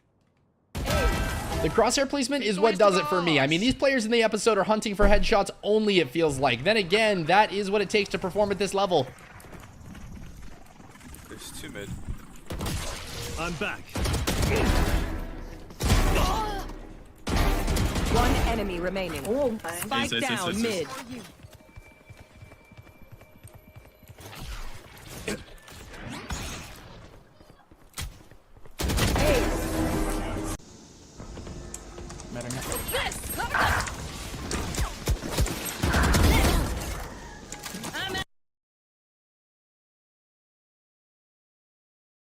They're standing. Yeah, Spike down nice. mid.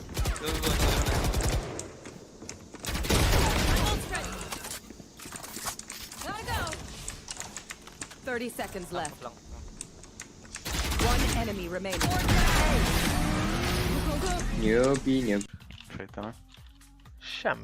Okay, the stage is set early on this one. The elusive 1v5. Does Cypher have what it takes? I guess we're gonna find out. Terézre lőttem volna rá az ult, most kipi. Mondjuk család megnyeri.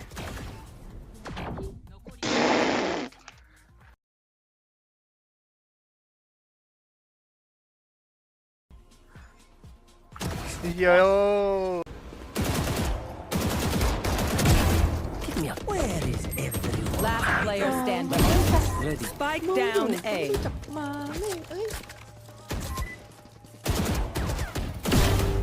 3 out of 5.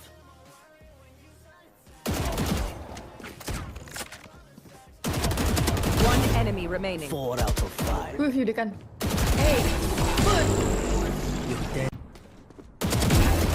Okay. Last player standing. Spike down mid. Oh. Mid knee. One enemy remaining. We're down. I have the spike. There is no.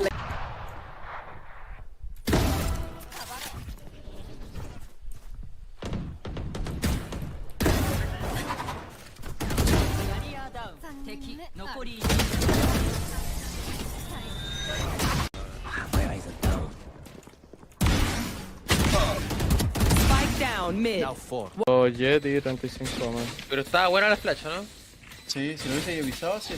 Last player standing. 35 One enemy remaining. Tiene el bot. Trampa y defusa ahí, hermano. That's a good spot. Main. These comms were goated. I actually didn't realize that Chamber teleported to main. I thought he went back to grass at first. W comms, W gameplay.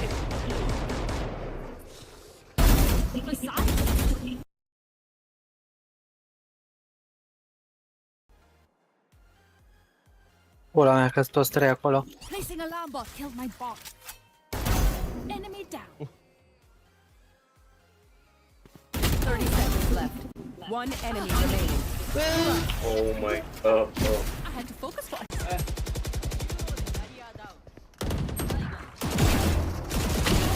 Caen gallo.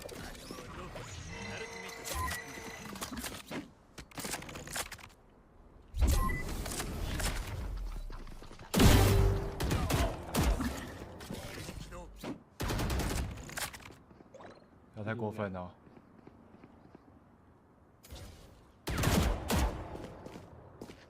还丢。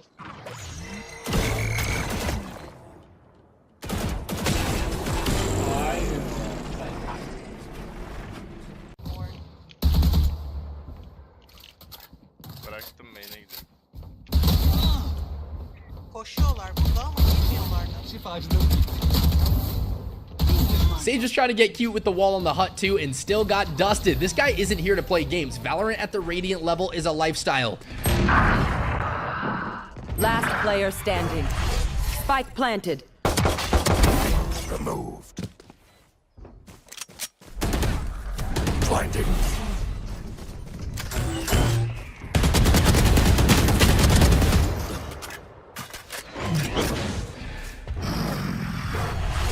One enemy remaining. Four dead. Dead.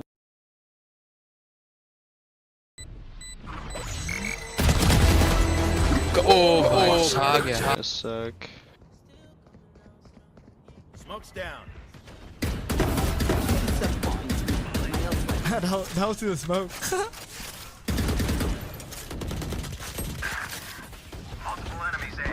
Two main. Aw, 71. Nice peeks. Nice. Right there. One enemy remaining. Good shit. Spike down Blind. A. Last player standing. Yeah. Is there a better way to end the game than with an ace? I think not. No matter what rank you're in, that's like the ultimate way to cap off the round. Bir düşman kaldı.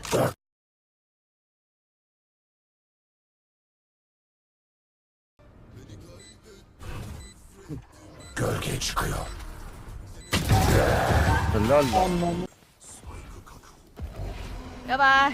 適当クリックきた。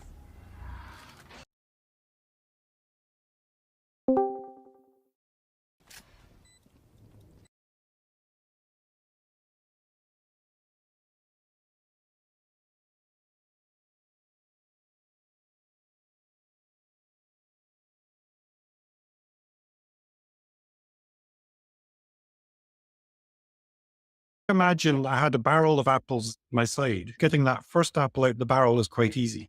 I just go to the top of the barrel, it's full, and I lift the apple out, and there it is. As I go down in the barrel, I have to exert a bit more work because I've got to stretch down further, but I still get an apple out. And when I come to the very bottom, I've got to stretch down quite a long way, and I still get an apple out. So I'm always getting an apple. And when you produce oil, you're always getting a barrel of oil. But the amount of energy that you have to exert to get that barrel of oil increases over time. So in terms of the oil and gas system, it's not going to be net energy positive in any sense by 2031, which is only about 7 years away. Hello and welcome to Planet Critical, the podcast for a world in crisis. My name is Rachel Donald. I'm a climate corruption journalist and your host. Every week, I interview experts who are battling to save our planet. My guests are scientists, politicians, academics, journalists, and activists. They explain the complexities of the energy, economic, political, and cultural crises we face today, revealing what's really going on and what they think needs to be done. These are the stories of the big picture. Go to planetcritical.com to learn more and subscribe. My guest this week is Alistair Hamilton. Alistair is a researcher at the School of Engineering at the University of Edinburgh and also works on Scotland's energy transition with his company, Zero Emission Scotland. Alistair joined me today to explain one thing. The oil crash is coming, and sooner than we think. He and a team of collaborators created a thermodynamic model for understanding energy input and energy output. They spent a few years analysing the data from around the world, including the North Sea, Norway, and Alaska, and they found that thermodynamically, we just can no longer balance the books on extracting fossil fuels. Everything we do expends energy. Pulling oil out of the ground costs energy. Getting gas out of the ground costs energy. Building a wind turbine costs energy. Everything costs energy. But normally when we talk about our fuel reserves, geologists talk about the number of barrels of oil available. That doesn't take into consideration how much energy we're spending to get those barrels out of the ground. What Alistair explained in this conversation is that the deeper you go, the more energy you expend to get access to that fuel. He also explains that because we use fossil fuels very inefficiently, burning off between 35 and 40% of them, we need to take that into consideration when thinking about how much fuel we have in a barrel of that anybody can grasp, really. Like, ultimately, it's as complicated as life itself, you know? Like, there's unending connections between all of these people, and in the intelligence world that we go into, that's just really useful, like I was saying. You know? And at a certain point, you have to decide what you think. You have to say, like, oh, okay, I believe that he's telling the truth or not, or it doesn't matter if I think, it doesn't matter if he is or not. I'm going to still go with this lead. I'm going to still go with this hunch. And so you inevitably are going to end up crafting something, whether you mean to or not. I mean, I think if Danny had funding and a research assistant and, like, And a Netflix deal. I'm just kidding. Yeah, he would. I think what the book likely would have been was a character study of different people within the stratosphere or the stratification of the intelligence world. Because we look at the different people that he wants to feature in the story. It's like John Philip Nichols and this guy George Pinder, who are like totally obscure, kind of small fry freelancers. Then you go all up and up to George H.W. Bush, Right. and if you were to tell like a through the eyes of these tangible characters that you can really flesh out with color and events and stories, you'd get a pretty good sense of this secret world of intelligence and fake history and stuff. And the other point that I wanted to make.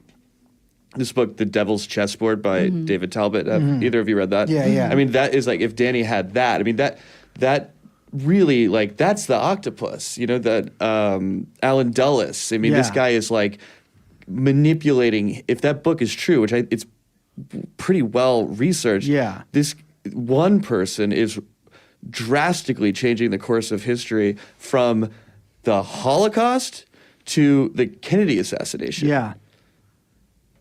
In a very and that book is very a sober take on that, so. and so then Danny doesn't mention Alan Dulles, but it's just an interesting He mentions all those guys, those OSS. I mean, that's what he was really became ultimately interested in, was the OSS good old boy network of the intelligence community, people like Alan Dulles, right? And I also, I guess I feel like Danny, it's important to note, like, also, we just don't have everything, right? It's like Danny died, he didn't finish his book, and our project is an extremely subjective way of Christian talking about how he's trying to finish his book, And so, like, I don't know, I'm not sitting here, like, defending Danny or something. I have no real dog in that fight or something, but I just think it's, like, this idea that he was just, like, totally out on a limb and had no idea what he was doing. It's like, he did so much in a year, found so much stuff and put it together. And like, other journalists had written about part of this stuff. That's research. You research part of that. He was kind of putting this, what was kind of like a theory of everything, which is a very difficult thing to do, but it's a powerful project because you're linking all these different scandals that he'd looked over the last 10, 20, 30 years. And you're finding, actually, all these guys who were Iran-Contra were over there, involved in like the bombing of Laos or like maybe the Phoenix Project, the Phoenix program, or it's like they are all connected. They all know each other, and it's not that far off to say that they enrich themselves and the people around them by doing things that are seemingly semi-legal or illegal, depending on where you're sitting in the world. And they're able to do that because of their intelligence connections. And they all basically involve like the same kinds of things, right? Like assassinations, coups, drugs, and oftentimes weapons smuggling. I mean, it's like this is just like an MO of the same cartel. Election bullshit. An election bullshit too. Danny called it parochial political intrigue. I mean, there's a very there's a stylistic choice or a narrative choice within the documentary where you start, I think it doesn't happen in the first episode, but where, I can't remember the woman's name. But Anne Klink? Mentions Danny's that. friend. Yeah, Danny's friend mentions that you, Christian, look like Danny Gessler, and you kind of do. Yeah. That came up because, I mean, when that first came out, everybody that I've met, Bill Hamilton was just like, I remember sitting on his driveway and him being like, almost uncomfortable, just being like, you really look like Danny. It was all this like ghostly thing going on. And it's like, Anne said the same. Tony said the same. First time that his brother, Tony Casolero, said the same thing. But the first time that ever happened to Christian was early on, before any of this documentary or anything was happening. Christian showed up at Danny's mom's house. Tony and Danny's mom, Showed up at Tony's house, and Danny's mother lived in an adjacent apartment. Mm-hmm. And Tony wasn't home, so I went over and introduced myself to Danny's mother. And I was wearing jeans, brown boots, a blue shirt. I have blonde hair and blue eyes. I often wear blue. Yeah. And a camel hair sports jacket which is just like kind of what I would wear if I was trying to dress semi-nice, wandering around DC, introducing myself to people. But, and I guess that's exactly how Danny used to dress. And his mother thought that I was like part of a prank show or something. What? You know, I had a notebook in my hand and I was like, hi, I'm here to talk about your late son. And she was like, get out of here. This is nutty. Like, you are putting me on. Like, she's like looking around for like where the cameras are or something. Like, she was like, this is too weird. I was at a certain point, I calmed it down. I was like, this is how writers dress. Yeah, fair enough. Wait, but so did that like trip you up? Like, did you realize at some point when you were like, okay, I look like him. Now I'm like kind of taking on his project. Like, yeah, I mean, was there a bit of a? I think it must have like subconsciously like helped me empathize with him. You know, we have part of your experience in the world is based on like how you look, kind of, because people treat you a certain way based on how you look, and then you know, I come from a big loving family. He comes from a big loving family. He's from Virginia. I'm from Kentucky. You know, just like I don't know, we're very similar in certain ways. Kind of unconventional thinkers. Both had a background in journalism, and we both have a background in journalism. We both have a fear of blood. You know, and so because when I found that he had a fear of blood and he died the way he did, that was another initial thing that was like, wait, what? Yeah. And I did. I for the first many years, I'd only seen like a grainy JPEG, like black and white photo of him, and I was 25. You know, and he died when he was 44. So maybe I looked vaguely like him. As I've aged, I think I've looked more and more like him. As we took our time with the documentary, Christian aged into the part. Yeah, yeah. Well, you also have a butt chin too. Oh yeah. A cleft chin. And Castellero also didn't he have a cleft? He had a butt chin too. Yeah, I mean, I don't know if the butt chin is like the most like Danny part of Christian. I want to be clear here that somebody does not have a butt chin. But when kind of casting Christian in the role of Danny, it wasn't this just convenience thing or something like that. It was kind of this uncanny Vertigo, like, or The Tenant, or there's this sort of like doubling, like Hitchcockian doubling thing going on that we wanted to put. For me, the story is kind of like a cautionary ghost story almost. Like Promise is almost like it's like Jaws or something. It's like this, like, or Promise is like the ghost that's like, who knows how powerful this thing is and who knows what happens here. And Danny and Christian kind of there's like a melding that was like really powerful, and just knowing, it wasn't just us being like, this is easy. Like, throw Christian in the role. Like, save a couple dollars. Don't have to pay SAG. It was just like, we almost like didn't want to do it as her, but it felt almost opportunistic and weird. But it was just like, well, we have to. It just makes too much sense. You guys were up real late last night? Yeah, Jared and I were. What did you guys stay up? I was up till like 4, right? What's up? I thought I was up till 4. You were up pretty late, but Jared and I stayed up later.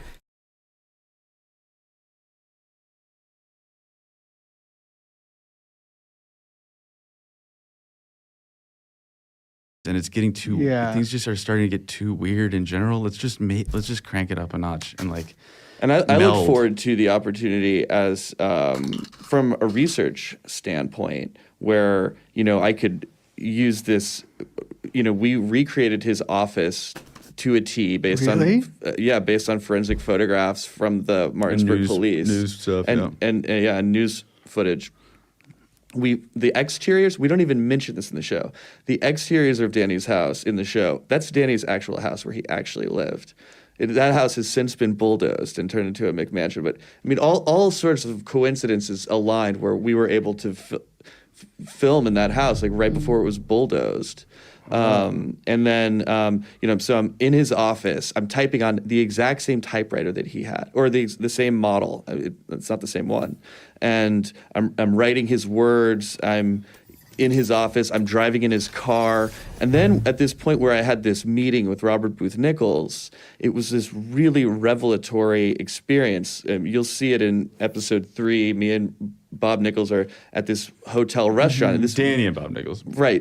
Danny we call and him Bob. Cranny, Christian and Danny. Cranny. Yeah, that's what. Yeah. That was a funny slip. Well, you know, this is You an experience playing- I had. yeah. Danny and Bob had this meeting at the Four Seasons Hotel in DC, and I recreated that, or I played Danny in a recreation of that. And you know, the actor that played Bob was like super into the role, and he's sitting there talking, like just riffing about arms deals and whacking hot and BCCI, and he's just going around, just in character and just talking. I'm sitting there taking notes, and I'm thinking like, about that real night, that real evening in 1991. But why is this international man of mystery, like, why is he messing around with this like unfunded novelist / researcher who's been poking into this guy's life in major ways and trying to, you know, do this character study of a guy who at that point in time is an unknown underworld figure? And then why are they meeting together? Why are they, you know, what's going, like, why is Bob Nichols giving this guy any time? Yeah. And it was, Why do you think? I think he was getting something out of it. And what that is, for me, I mean, do you want to, I mean, for me, it's like, it's an information exchange, right? Yeah. And it's like, you got journalists, you got a journalist, especially one who doesn't have like the New York Times or somebody backing him up. And he's like a go-between between you and your like ex-business partner, Michael Riconosciuto, who you hate allegedly. And you want to find out what Michael's saying about you. And you're using Danny, you're throwing a little information out there. Danny's telling Michael, Bob said this about you. You get to, it's like a depth chart. but then Danny's at this time also talking to FBI agents who were investigating Robert Booth Nichols and prosecutors who were investigating Robert Booth Right. Nichols. So it's a way to see what someone knows, how far along on the trail they Yeah, are. what How far questions along they're the asking. trail. And, Right. and there is every possibility, I think, for our minds that Bob, who's just an amazing other character, May or may really not got be into dead, it. actually. May or may not be dead, Right. but it is sitting there, and it, you know, Bob's just a guy who from all accounts, very intelligent, somewhat maybe sociopathic, if you want to throw some words around. Person who's a criminal, and I mean, like, I use that word like it means something, but you know, he's a money launderer and an arms dealer and possibly other stuff, and also seems to work with people, definitely worked with people in the intelligence world. Bob Mayhew, like, there's a whole other like sort of web of connections around Bob that's almost separate from Michael. And like he's maybe he slipped up, you know, he would drink. And like maybe he just said something to Danny, or Danny found out something that he just really shouldn't have mentioned, you know, shouldn't have said. And I think there's a lot of danger in there for Danny to meet with a guy like that. And that meeting like was pretty late in Danny's life, kind of. It was just a few weeks before Danny died. Yeah, and it's you know, I think Danny, if anybody says anything that's true about him is kind of negative, it's like he was very naive. And at the meeting, Danny, according to Tony, after that weekend that he spent with Robert Booth Nichols, Robert had told Danny that weekend, you know too much, now you're going to have to die. Interesting. Which Danny like told Tony, he's like, I don't know what he means, you know, I don't Like, know if he it's like a wasn't- he joke wasn't or a reporting this, threat like- or whatever. He wasn't reporting this in a melodramatic way. He told his brother, like, this guy said this weird thing to me. Yeah. Interesting.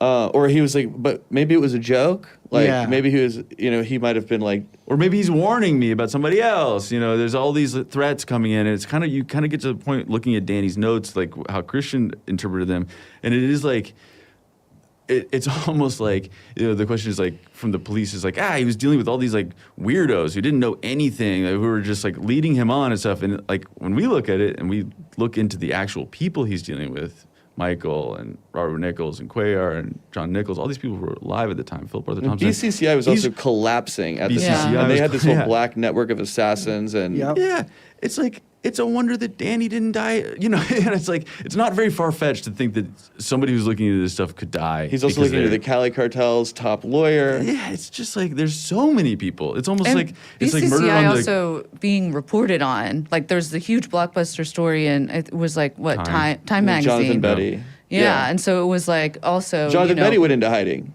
Yeah, reporters were all over this stuff. Other people, we talked to other reporters who went into hiding after Danny died because they were looking into similar things, and they were like, they were getting threats, right? That dude who was talking to Earl Bryan suddenly started getting threats, and he was like, yeah, I stopped my investigation right there. He was like, I went into, I drove to the country. I didn't talk to anybody for 3 months after Danny died. And it's like, you know, it's just like the sort of official position is like, well, Danny was just gonna like a kook. You know, it's like, well, I don't know, man. These guys were looking into it and they were scared. I'm not saying that, you know, that doesn't like cloud my mind about like, you know, people commit suicide. Absolutely. And for all kinds of reasons. That is true. But there are also, and this is a point that that gets left out and I think is important to make. And I'm not an expert on it, but there are leave no trace hitmen. They can go in and kill somebody and get out without leaving any DNA. And it makes it look like a suicide. I mean, that's just a job. People, I'm pretty good at my job. You guys are good at your jobs. And there's people that kill people that are good at their job. Well, and they it's don't just, get caught. It's just also, I mean, you guys go into this. And I was really kind of gratified to see that you guys go into like the actual talking about the suicide, Danny Castellero's death. And like going to the police department and getting the file and stuff like that. And it was one of those things that like has always kind of floated around as this death tape, which I talked to you about. We talked about it yesterday. It's just like there is like there's that letter that you guys uncover in the composite sketch, which I think is, I mean, frankly, if watch the documentary, they get to it. It would do it more justice than us talking about it right now. But yeah, I don't think it's far-fetched. And that is one of those things. It's like, you really can never, and like it sounds like such a cop-out, you can never rule out a suicide or whatever. People do kill themselves.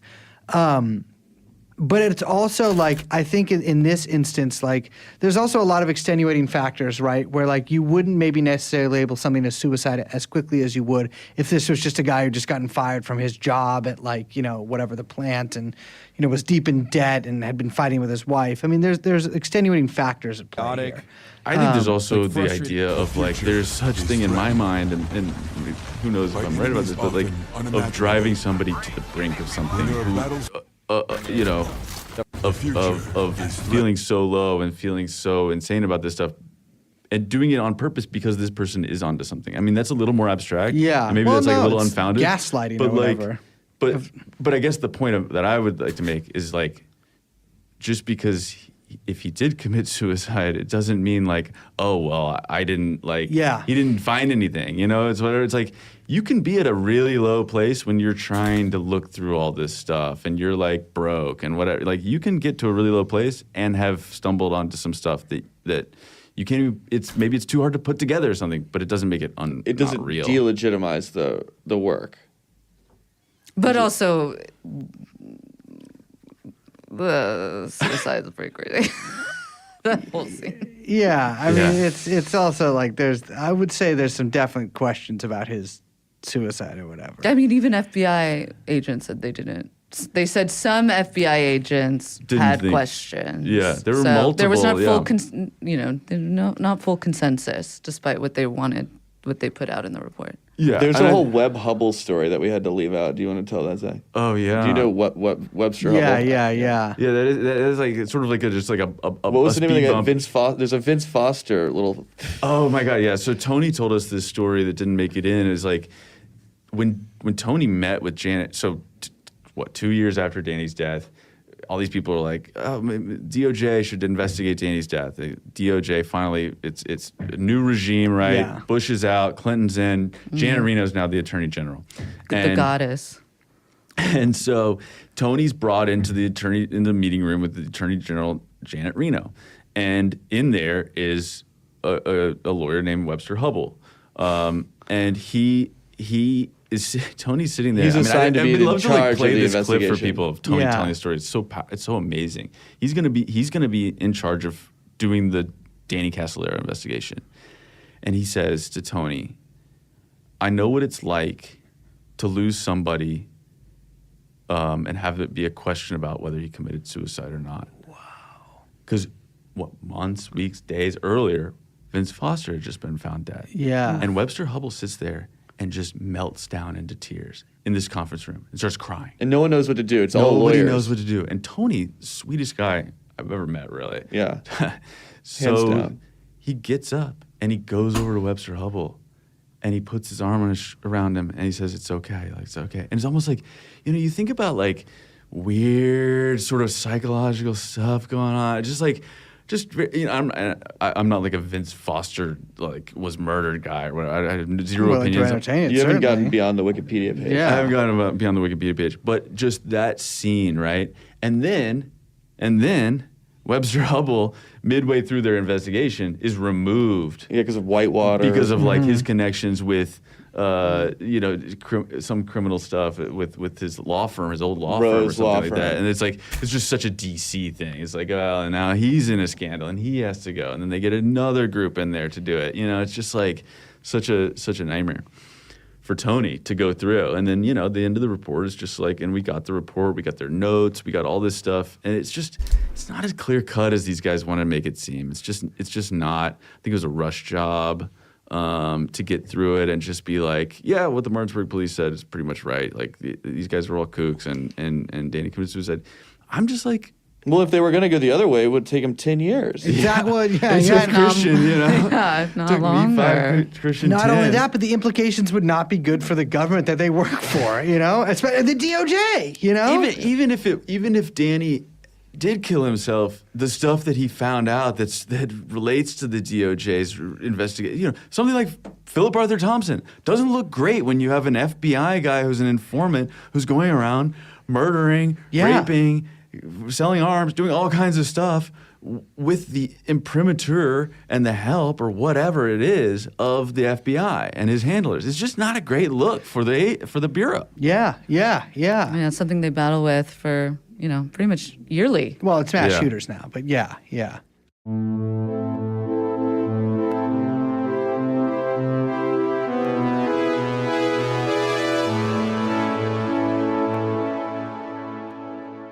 I wanted to, because we got to wrap up, but I wanted to ask, did you guys find yourself going nuts doing this? I had one very recently. One of the pillows from my bed disappeared. It disappeared. Like I looked everywhere. I mean, you ask me any place that it might have been. I looked there. Let me ask you this. Yeah? Did you have a dream you were eating a marshmallow? No. I don't like marshmallows. Well, you can still dream about Wait, you feel like you were literally gaslit? I don't know. I mean, the only thing that I can think of, well, I don't have a history of sleepwalking. I've never sleepwalked. Oh, can't say the same. I would have had to like lift like heavy windows and thrown it into my street, which I won't say which one it is, but there's often trash on the street, and I don't see why the pillow of all things would get, if I threw it out the window, would get, taken up. I mean, all the other crap that's on the street, it still sits there until it gets, So then, I don't know. It was really freaky. It was super. I mean, it's a soft, literally soft intimidation, but I don't know what it was. Yeah. But my pillow disappeared, and I just think like. I thought instantly about this story I heard, a different related investigation related to Philip Arthur Thompson. Some people surreptitiously recorded the FBI agents that were handling him, and they got home from San Francisco, and they took the tape, and they put it in this crawl space under the stairs, inside a suitcase, inside a bag, inside a suitcase, and put it. Then when they went out of town the next time and came back, they found the tape in their tape player. Wow. And so the pillow disappearing was kind of like, I don't know, maybe someone's like, your show's about to come out, like, I can take your pillow, I can take your life, just like, be good or something. I don't know. Or maybe I'm insane. I don't know what happened to the pillow. It could have been anything, but not that many things actually, because I live alone and all I do is my work. question. Is it don't a have roommate people named coming Pillow over in Bushwick who's like taking it for making them do the dishes. That is I don't have a roommate. But like, did you guys like? I mean, obviously, also like doing a documentary is a ton of work. And like working 10 years on something, and you've been involved for what, 7 years? 5 or 6. Who Yeah, knows? I mean, since knowing Christian, I've been involved the whole time in some way, just hearing about it. Yeah, we would always talk about it. But you guys have known each other for a long time. Since we were grew up kids. together in Kentucky. People from Kentucky are crazy. They're crazy. What is that supposed to mean? Well, Who else just, do we you have a wanna go lot out? of experience with people. Liz and I have a ton of experience with people from Kentucky. Really? I'll just put I it hope like it's that. good. It's a Mixed spectrum. bag, mixed bag. It's Okay. mixed bag. Alright. But I would say all Like of it most people. has made an impression upon me. Oh, okay.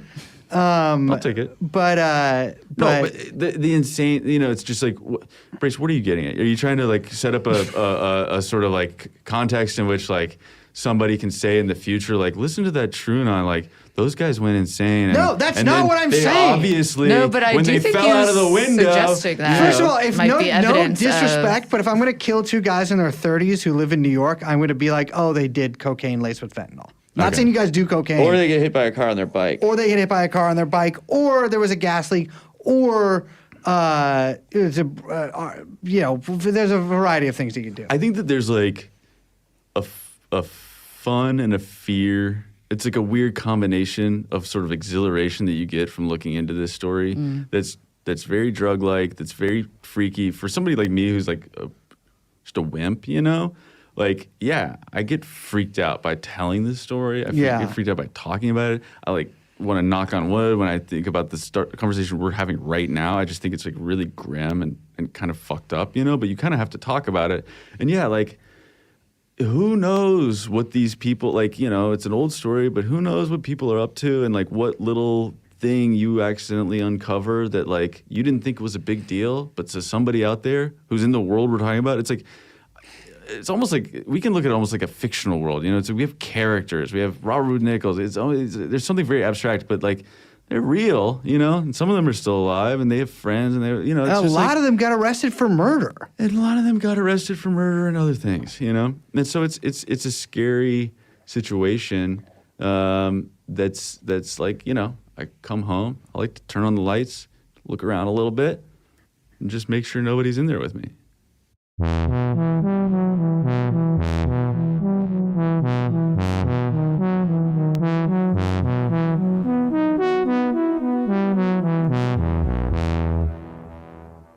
People are so upset when we didn't do the cold open. I know. I'm sorry. I'm trying to figure out a way. Look, it's just A/B testing. Sometimes here's the thing, listeners. We just didn't do at this the A point, part. listeners. This is like 3 episodes ago, so you probably don't even remember. But sometimes you just trying different stuff out. Okay, you just trying different stuff out. We're growing up in public here at True and I. Yeah. Hey, give us the space to experiment. I'm the world's youngest 34-year-old teenager. No, preteen. What? I'm a 34-year-old preteen. I'm just a little baby. Oh, God. I'm just a little baby. Oh, no. Here we go. Nope. Reeling that one back in. I am I'm the world's oldest baby. And I would say, watch the damn documentary. I used to call this boss I Fantastic. had that I hated King Baby. King Baby. He was King Baby. I was gratified to hear a shout out to Hercules, California. Yeah, that was cool. We love Hercules. I got to look up that weird Hungarian school. Yeah, never heard of that before. But it's also like such a common thing with like post-war or especially like post-50s and post-50s really, like all of these like Eastern European religious groups being used as like kind of conduits for intelligence. I mean, there's so much of that stuff. And yeah, that's maybe something to look into for another time. With that being said, I am so hungry. I got to eat a little piece of food. My name, but just a little bit. I'm trying to lose weight. I'm trying to get into spring shape because I am planning to do, and I didn't want to announce this right now, but I feel like I have to. I'm planning to do this job completely naked from now on. Okay. Like determined thing, because the idea of an interpretation between all of these people. Cartel. Election bullshit. Election bullshit too. Yeah. And I was wearing kind of unconventional thing. We recreated his office. Had this meeting with Robert Booth Nichols. It was this really revelatory, like, why is he messing around with this like unfunded novelist / researcher who's been poking into this guy's life in major ways and trying to, do this character study of a guy who at that point in time is an unknown underworld figure. And then why are they meeting together? Why are they, what's going, like, why is Bob Nichols giving this guy any time? Yeah. And it was... Why do you think? I think he was getting something out of it.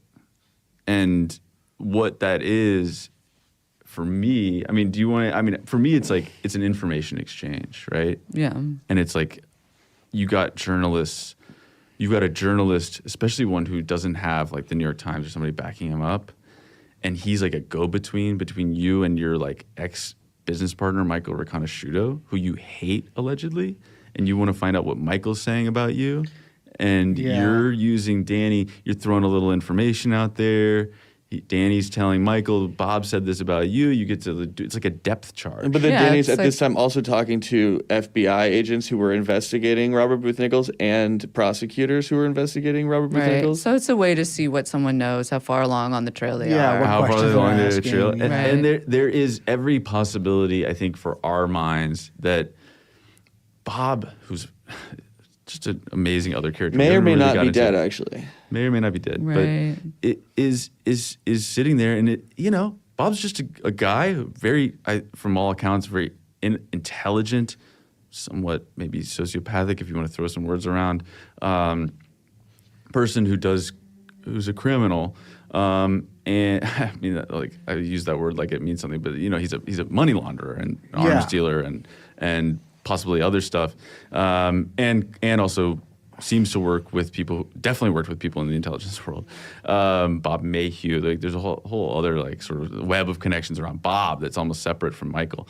And like he's maybe he slipped up, he would drink and maybe he just said something to Danny, or Danny found out something that he just really shouldn't have mentioned, shouldn't have said. And I think there's a lot of danger in there for Danny to meet with a guy like that. And that meeting like was pretty late in Danny's life, kind of. It was just a few weeks before Danny died. Yeah.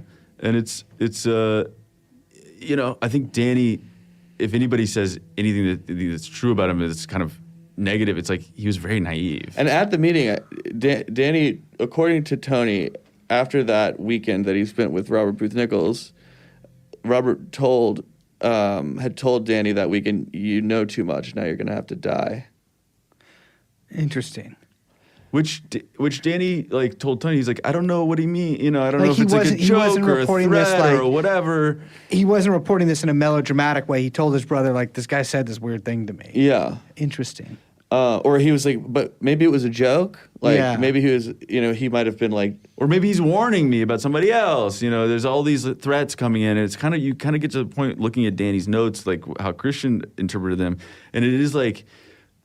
It's almost like, the question is like, from the police is like, he was dealing with all these like weirdos who didn't know anything, who were just like leading him on and stuff. And like, when we look at it and we look into the actual people he's dealing with, Michael and Robert Nichols and Cuellar and John Nichols, all these people who were alive at the time, Philip Arthur Thompson. BCCI was also collapsing at the time. And they had this whole black network of assassins. And it's like, it's a wonder that Danny didn't die, and it's like, it's not very far-fetched to think that somebody who's looking into this stuff could die. He's also looking into the Cali cartel's top lawyer. Yeah, it's just like, there's so many people. It's almost and like, it's BCCI like murder on also being reported on. Like, there's the huge blockbuster story, and it was like, what, Time Magazine? Jonathan Betty. Yeah, and so it was like, also, Jonathan Betty went into hiding. Yeah, reporters were all over this stuff. Other people, we talked to other reporters who went into hiding after Danny died because they were looking into similar things, and they were like, they were getting threats, right? That dude who was talking to Earl Bryan suddenly started getting threats, and he was like, yeah, I stopped my investigation right there. He was like, I went into, I drove to the country. I didn't talk to anybody for 3 months after Danny died. And it's like, it's just like the sort of official position is like, well, Danny was just kind of like a kook. It's like, well, I don't know, man. These guys were looking into it and they were scared. Yeah. I'm not saying that, that doesn't like cloud my mind about like, people commit suicide. Absolutely. But and for all kinds of reasons. That is true. But there are also, and this is a point that that gets left out and I think is important to make. And I'm not an expert on it, but there are leave no trace hitmen. They can go in and kill somebody and get out without leaving any DNA, and it makes it look like a suicide. I mean, that's just a job. People, I'm pretty good at my job. You guys are good at your jobs, and there's people that kill people that are good at their job. Well, and they it's don't just, get it's, caught. it's just also, I mean, you guys go into this, and I was really kind of gratified to see that you guys go into like the actual talking about the suicide, Danny Castellero's death, and like going to the police department and getting the file and stuff like that. And it was one of those things that like has always kind of floated around as this death tape, which I talked to you about. We talked about it yesterday. It's just like there's that letter that you guys uncover in the composite sketch, which I think is, I mean, frankly, if watch the documentary, they get to it. It would do it more justice than us talking about it right now. But yeah, I don't think it's far fetched, and that is one of those things. It's like you really can never, and like it sounds like such a cop out. You can never rule out a suicide or whatever. People do kill themselves. But it's also like, I think in this instance, like there's also a lot of extenuating factors, right? Where like you wouldn't maybe necessarily label something as suicide as quickly as you would if this was just a guy who just gotten fired from his job at like, whatever the plant and, was deep in debt and had been fighting with his wife. I mean, there's extenuating factors at play here. I think there's also the idea of like, there's such thing in my mind, and who knows if I'm right about this, but like of driving somebody to the brink of something who, of feeling so low and feeling so insane about this stuff and doing it on purpose because this person is onto something. I mean, that's a little more abstract. Yeah. And maybe that's like a little unfounded. Gaslighting but or whatever.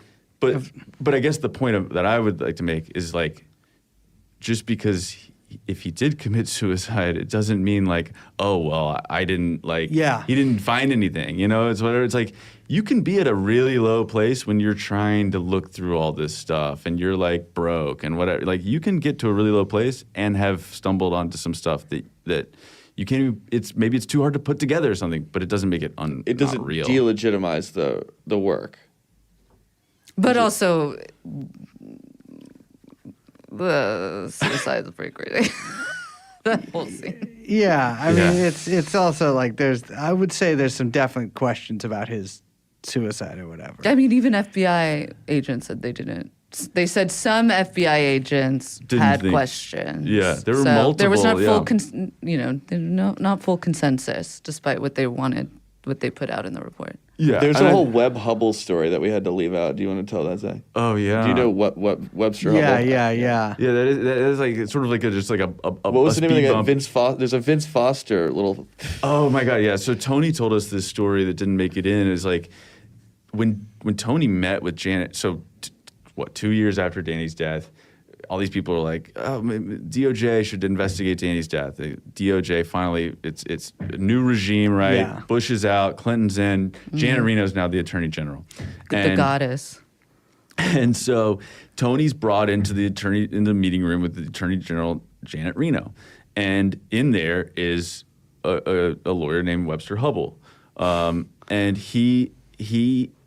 Tony's sitting there. He's assigned to be in charge of play the this clip for investigation. people of Tony telling the story. It's so amazing. He's gonna be in charge of doing the Danny Castellero investigation.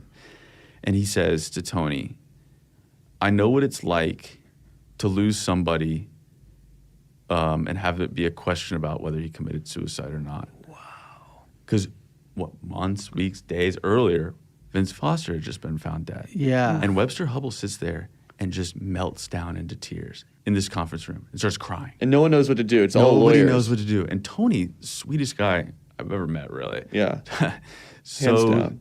he gets up and he goes over to Webster Hubble and he puts his arm around him and he says, it's okay. Like, it's okay. And it's almost like, you think about like weird sort of psychological stuff going on.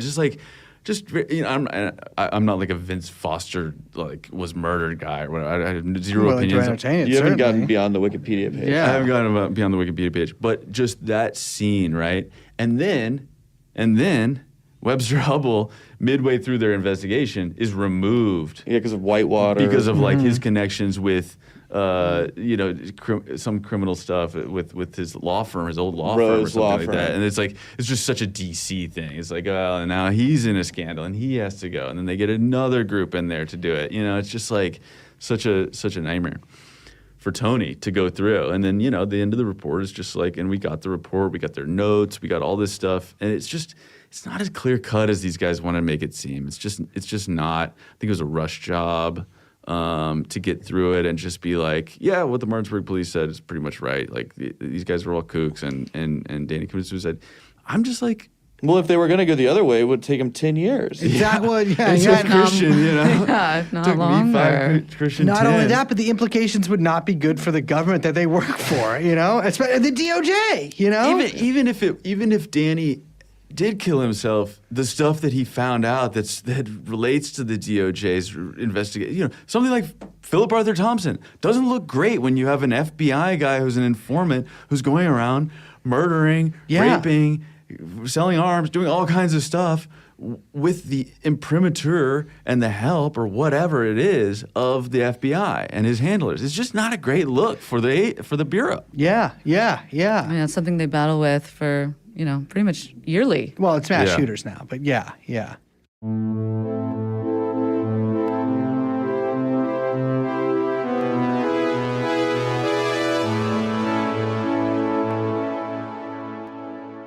I wanted to, because we got to wrap up, but I wanted to ask, did you guys find yourself going nuts doing this? I had one very recently. One of the pillows from my bed disappeared. It disappeared. Like I looked everywhere. I mean, you ask me any place that it might have been. I looked there. Let me ask you this. Yeah. Did you have a dream you were eating a marshmallow? No. I don't like marshmallows. Well, you can still dream about Wait, you feel like you were literally gaslit? I don't know. I mean, realize you've been in it too long. When you roll your eyes, you're like, oh God, he's calling. Yeah. You don't even want to deal with it anymore. History of it's like people die around Michael. It's like, and slaughtered. And anybody's coming from, it's an old suicide. Earlier, Vince Foster had just been found dead. Group in there. Even did you guys my on the street? It's really freaky. It was like related. And they got home from San Francisco and they took the tape and they put it in this crawl space under the stairs inside a suitcase and cord this soft until it gets So then I don't know. It was really freaky. It was the pillow of all things would get I don't know. It was really freaky. It was super. I mean, it's a soft, literally soft intimidation. But I don't know what it was. Yeah. But my pillow disappeared, and I just think like I thought instantly about this story. I heard a different related investigation related to Philip Arthur Thompson. Some people surreptitiously recorded the FBI agents that were handling him. And they got home from San Francisco and they took the tape and they put it in this crawl space under the stairs inside a suitcase, inside a bag, inside a suitcase, and put it. Then when they went out of town the next time and came back, they found the tape in their tape player. Wow. And so the pillow disappearing was kind of like, I don't know, maybe someone's like, your show's about to come out, like, I can take your pillow, I can take your life, just like, be good or something. I don't know. Or maybe I'm insane. I don't know what happened to the pillow. It could have been anything, but not that many things actually, because I live alone and all I do is my question. question. Is it a roommate named Pillow in Bushwick who's like taking it for making them do the dishes? That is no, I don't have a roommate. But like, did you guys like? I mean, obviously, also like doing a documentary is a ton of work, and like working 10 years on something, and you've been involved for what, 7 years? 5 or 6. Yeah, I mean, since knowing Christian, I've been involved the whole time in some way, just hearing about it. Yeah, we would always talk about it. But you guys have known each other for a long time. Since we were grew kids up together in Kentucky. People from Kentucky are crazy. They're crazy. What is that supposed to mean? Well, Who else we do you have a wanna go lot out? of experience with people. Liz and I have a ton of experience with people from Kentucky. Really? I'll just I put it hope like it's that. good. It's a Mixed spectrum. bag, It's okay. mixed bag. But I would say all Like of it most people. has made an impression upon me. Oh, okay. I'll take it. But But the insane, it's just like, Brace, what are you getting at? Are you trying to like set up a sort of like context in which like somebody can say in the future, like, listen to that Trunon, like those guys went insane. No, that's and not then what I'm they saying. Obviously, No, but I when do they think fell he out of the was window. suggesting that. First of all, if might no be evidence disrespect, of- but if I'm going to kill two guys in their 30s who live in New York, I'm going to be like, oh, they did cocaine laced with fentanyl. Not Okay. saying you guys do cocaine. Or they get hit by a car on their bike. Or they get hit by a car on their bike, or there was a gas leak, or there's a variety of things you can do. I think that there's like a fun and a fear. It's like a weird combination of sort of exhilaration that you get from looking into this story. That's very drug-like. That's very freaky for somebody like me who's like just a wimp. Like, yeah, I get freaked out by telling this story. I get freaked out by talking about it. I like want to knock on wood when I think about the conversation we're having right now. I just think it's like really grim and kind of fucked up, but you kind of have to talk about it. And yeah, like, who knows what these people, like, it's an old story, but who knows what people are up to and like what little thing you accidentally uncover that like you didn't think was a big deal, but to somebody out there who's in the world we're talking about, it's almost like we can look at it almost like a fictional world. It's like we have characters, we have Robert Nichols. It's always there's something very abstract, but like they're real, and some of them are still alive, and they have friends, and they, it's a lot of them got arrested for murder, and a lot of them got arrested for murder and other things, and so it's a scary situation. That's like I come home, I like to turn on the lights, look around a little bit, and just make sure nobody's in there with me. Basically a lawyer in LA that he's still alive. I won't mention him. Fascinating guy. He calls the San Francisco Police Department. It's like, if you go, you'll find a body at this house. And so then, all right, the police go find the body. It's tied very strangely. They call this lawyer back and they, okay, what's going on here? And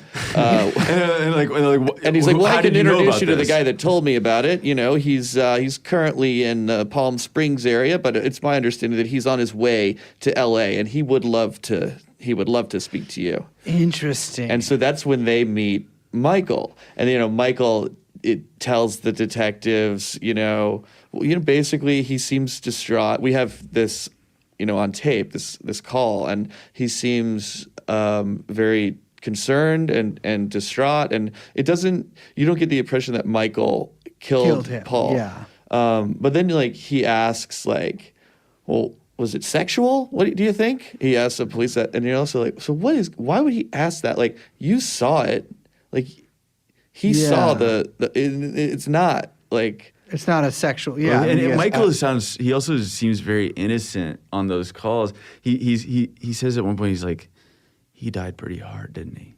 And it's like, oh, fuck. Because, the body had been sitting there, too. I'm sure there was bloat. He says there's an incredible smell. You're sitting there, and this guy that in his apartment, and he's dead. And Michael, I think, over the course of time, he comes to believe that the reason that he's dead is because of John Philip Nichols and an opportunity that presented itself where John Nichols essentially hooked him up with an FBI informant / serial killer named Philip Arthur Thompson. And to put a fine point on this, Philip Arthur Thompson was being paid by Michael Riconosciuto's dad. Yes. In the months leading up to this. Michael Riconosciuto's father was paying John Nichols a salary already to do, mental health help on Michael. And then John Nichols is like, well, there's another guy that you should use because I can't. He says, and oh my God, it's the most amazing. I think it's the most amazing part of our entire show. The most amazing line. John Nichols explains the reasoning behind why he's telling Marshall that he should hire Philip Arthur Thompson to look over Michael. He says, sometimes a sociopath can help a psychopath. Yes, very matter of fact. It's like, that. He's like, a sociopath can help a psychopath, and it's like you sit there and you think. I listened to it. I was just like, what can help?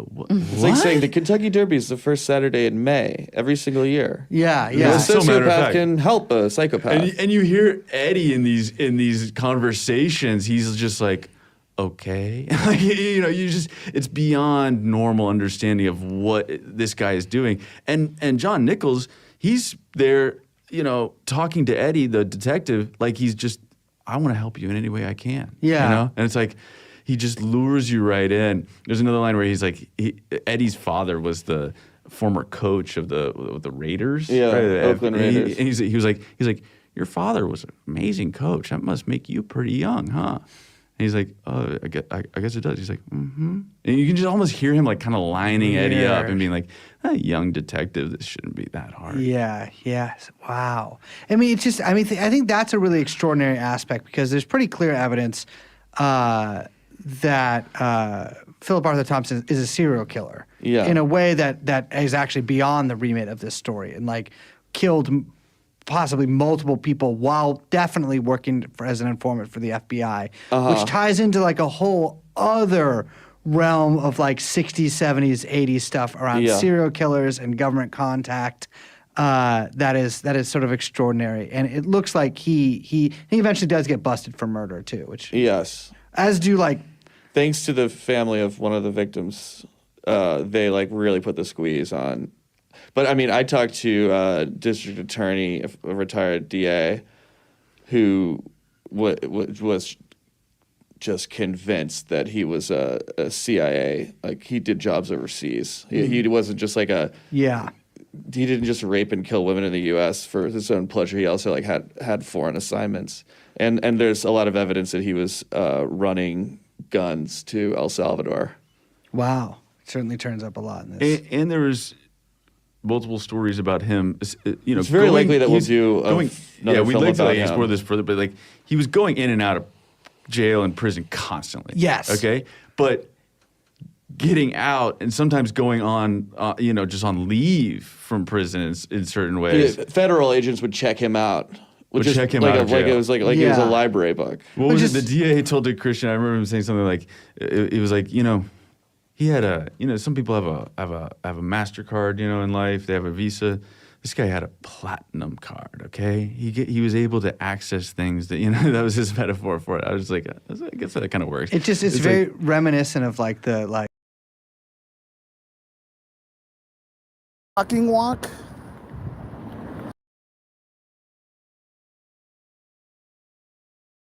Yo, it's Gabe. Welcome back to the channel. Today, we are starting a new series called Road to Gold. We'll see. Great. All right. Yep. Pew, pew. Remaining. Wow.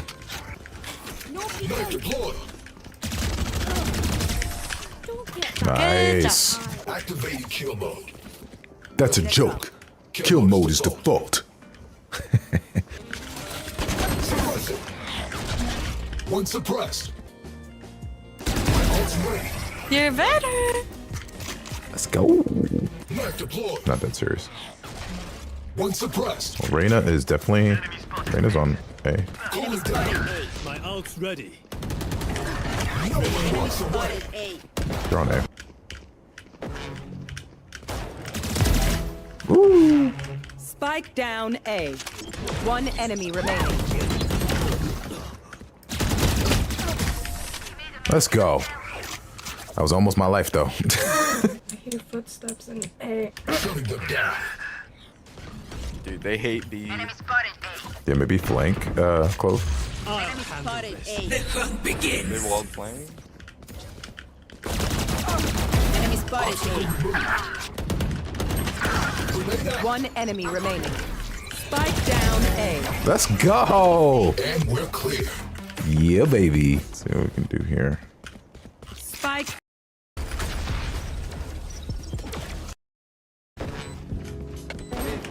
Someone's A.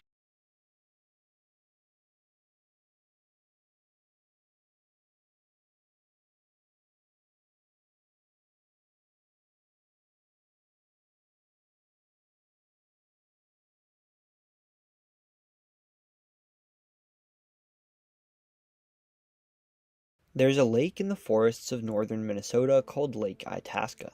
Out of it, a small creek flows north, then east, more creeks and streams flowing into it on its path. Near the town of Bemidji, its water meets a system of larger lakes, slowly growing and eventually looping back to the south. But this isn't just any stream. Its name is the Mississippi River, and 2,340 miles downstream, the waters of the once small creek that leaves Lake Itasca meet the Gulf of Mexico.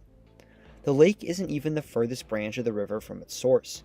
For that, you'd have to go to the mountains of Montana, near the Idaho border, to Hell Roaring Creek, which makes its way downstream through a number of tributaries to the Jefferson and then Missouri River.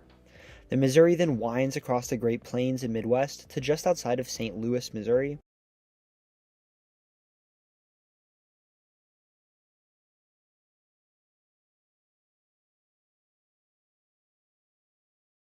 where it flows into the Mississippi.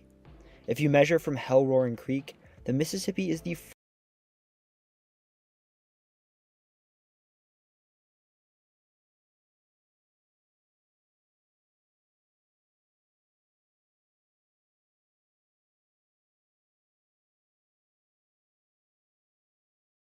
fourth longest river system on Earth.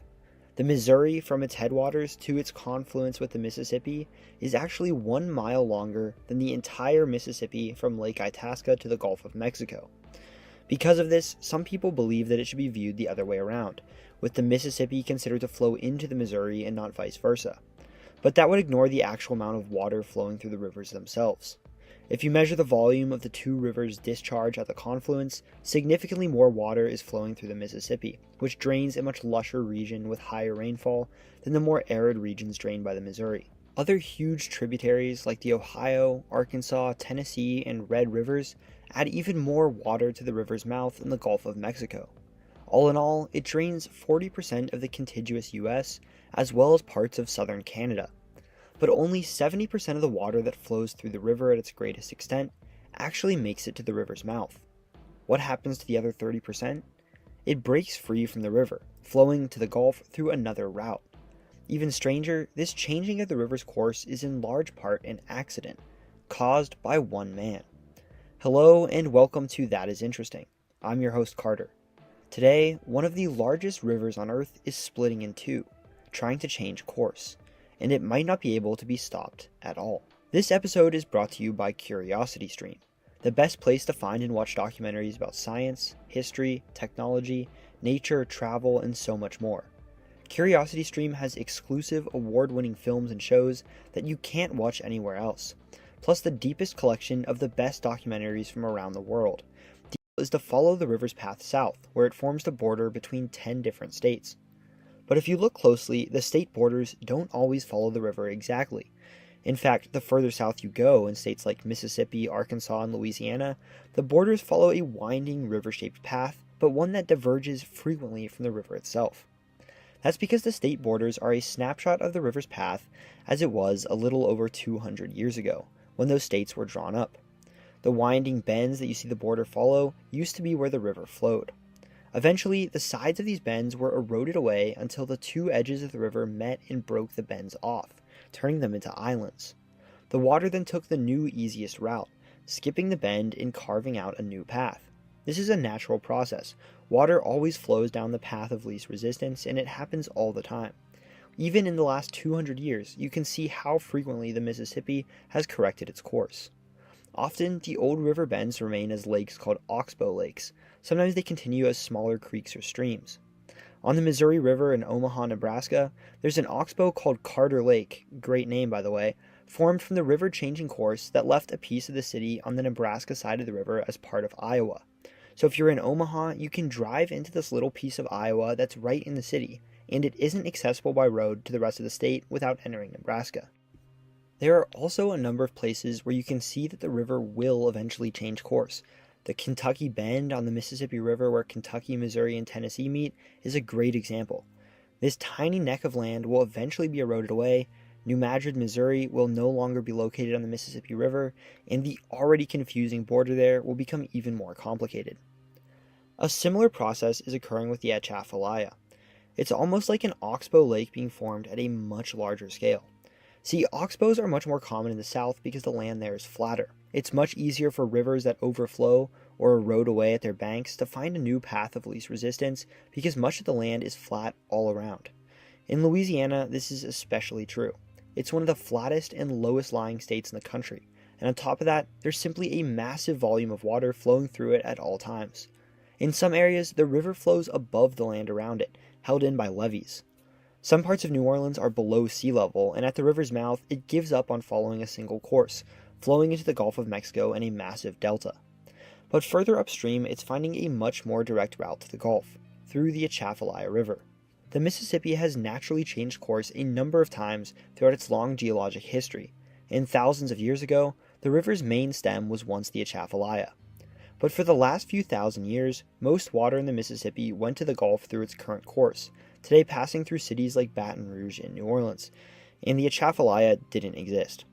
The Red River, which begins from a number of streams in New Mexico, then flows through Texas, Oklahoma, and Arkansas, before cutting southeast across Louisiana, used to flow separately into the Gulf of Mexico, coming very close to the Mississippi but never actually meeting it, and reaching the Gulf where the Atchafalaya does today. It's estimated that around the 1400s, the Mississippi took a new natural meander called Turnbull's Bend, which met the Red River at the two rivers' closest points. The Red River south of the bend now received water from the Mississippi as well, becoming the Atchafalaya. However, it didn't change the river too significantly. Most of the Mississippi still reached the Gulf through its main stem. That is, until one man changed it all. Henry Shreve was a steamboat captain on the Mississippi, who wanted to open Louisiana's rivers to navigation. The problem? The Red River was impassable, blocked for centuries by a huge log jam known as the Great Raft, which stretched 165 miles down the river across much of the state. Throughout the 1830s, Shreve used a number of ships to begin clearing the raft away, and eventually he'd removed it, allowing boats to travel significantly further up the Red River to a spot that was then named after him, Shreveport. Additionally, Shreve decided to remove Turnbull's Bend, the meander in the Mississippi that had connected it to the Red River and created the Atchafalaya, cutting a channel across and causing the Mississippi to abandon the bend. But while the Red River once flowed into the Mississippi, it now emptied almost entirely into the Atchafalaya, and with the Great Raft cleared, more water was emptying into it. This caused the Atchafalaya to grow significantly, and it carved out a much larger channel. Over the next 100 years, it continued to grow, and the waters of the Mississippi began following this new path of least resistance, through the Old River, the lower oxbow left behind when Henry Shreve cut off Turnbull's Bend. In the 100 years following Shreve's changes to the river, the percentage of the Mississippi's waters that left through the Atchafalaya tripled, from about 10% to 30%. In 1953, it began to worry the U.S. Army Corps of Engineers. They predicted that if nothing were done, the Atchafalaya would continue to expand, and that in less than 40 years, the river would fully change course. In an attempt to stop it, they built a system of dams and floodgates, called the Old River Control Structure, that controls the amount of water passing through the Mississippi into the Atchafalaya, keeping it at around 30%. Since then, it has been fairly successful, but many worry that it's only a matter of time. An enormous volume of water flows through the Mississippi, and as the Atchafalaya is an easier course to the Gulf, it's hard to imagine that it can be held back indefinitely. A few major floods have already nearly seen the control structure fail, and it's easy to imagine a hurricane or flood destroying the earthen dams and causing the river to follow an easier course. As sea levels rise, low-lying Louisiana is losing land at a rapid pace. But in fact, one part of the state's coastline is actually growing, the mouth of the Atchafalaya, as the ever-widening river continues to deposit sediments carried from upstream in the Mississippi into the Gulf. Should the river change course, which seems almost inevitable at this point, it would potentially destroy the economy of Louisiana and seriously damage the U.S. economy overall. New Orleans and Baton Rouge, the state's two largest cities, sit downstream of the at-risk Old River Control Structure, as do the 1st, 7th, 9th, and 10th busiest ports in the entire country. The mouth of the Mississippi River is an essential point for global trade, connecting much of the country's interior with the outside world, and shipping oil and grain across the globe. Were it to change course, it would be incredibly detrimental, especially to New Orleans and Baton Rouge, cities which already struggle with high levels of poverty as is. On top of that, the Atchafalaya Basin downstream of the control structure would likely face devastating flooding, as the might and volume of the Mississippi greatly increases the amount of water flowing through it, and the thousands of people living downstream would need to be evacuated. Welcome to the Clove speedrun. I have a unique way of unlocking new agents on my main account. I have to take a new account and complete a speedrun where I go from unranked to immortal as fast as possible while only playing that agent. I've unlocked almost every agent in the game this way, and now it's time for Clove. In the previous Brimstone speedrun, we set a new personal best time of 42 hours and 34 minutes. Beating this is going to be incredibly challenging. And if I can't, well, you guys get to vote and paint my entire stream room whatever color you want. Here we go. It's time, baby. It's time. Clover Heat is here. All right, insta-lock. We can't fail the insta-lock.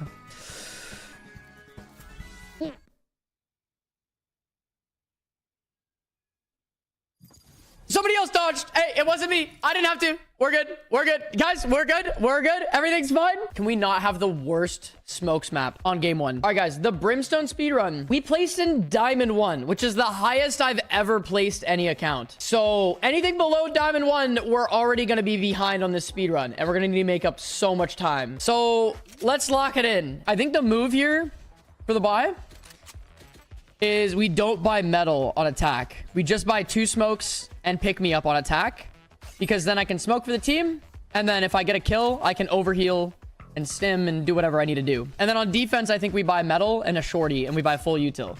That's my plan for now. Oh my gosh. Wait, where do I smoke? I'm smoking their Phoenix.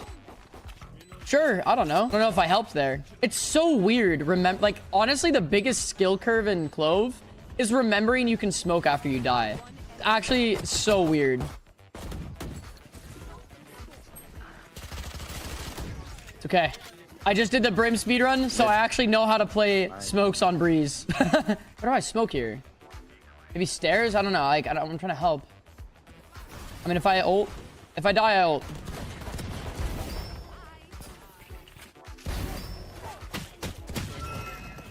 Screw it, I'm back. Wait, I dropped my gun. Wait, I'm fully back. Okay, wait. That's a situation I wanted to test actually for a long time. Since I did damage to Jett before I died and I used my ult and somebody else killed Jett, I'm fully back now because I got the assist. So the damage you need to get to live, it doesn't matter if you did that damage before you used your ult or after. Either way, you get the res. That's really good to know.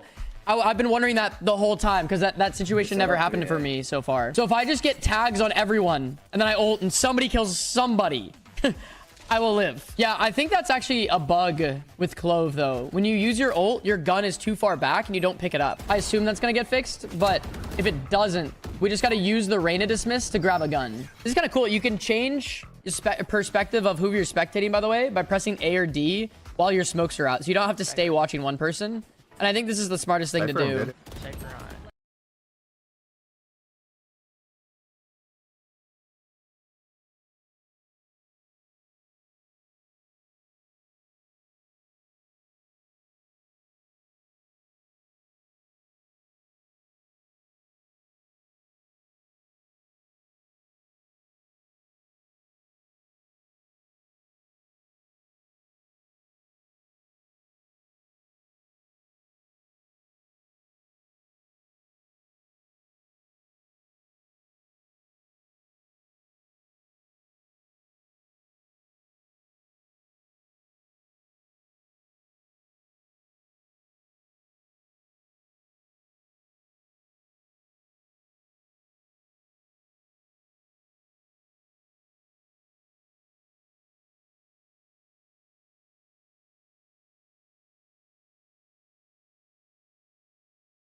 What the fuck am I reading? Wow, this is a nice spot. This goes here.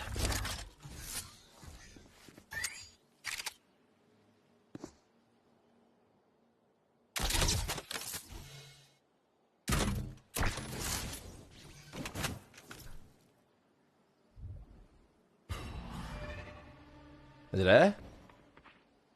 I think A so far. They found my cage.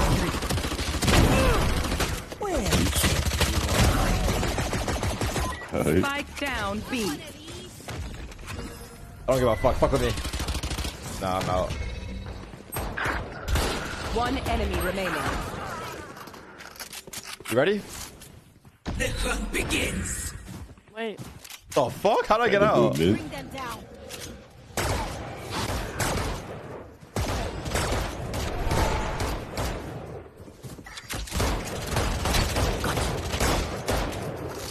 That bitch. No, man. How is no killing? Oh no. Oh my wow.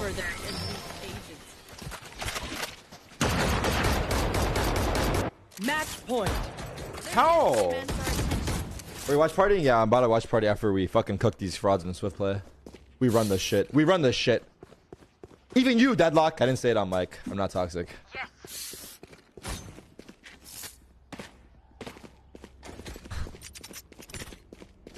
Yes, this should do. That motherfucker there. Put this motherfucker over.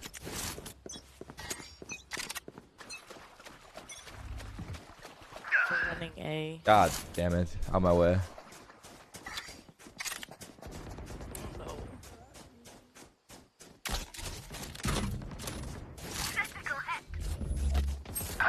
Ay, what about that stairs? Turn up. It's time. Spike planted. Oh, hell nah. What? What? Did you hear me? I'll find you. Last player standing. Mark one. What? Oh, you... What did I do wrong? Whatever you want, bro. You can... Okay. Oh. Stop! Just name something. You can have it. Oh no. Lamborghini! You're all more important than words on a brief. What's the first thing that comes to your mind? Lamborghini mansion. Airplane. 747. Boeing. G-Wagon. Alright. Oh no! Oh. Oh, this is a nice spot. This goes here. Time to work. That motherfucker right Yes, this should do. Here A. Oh, it's terrible.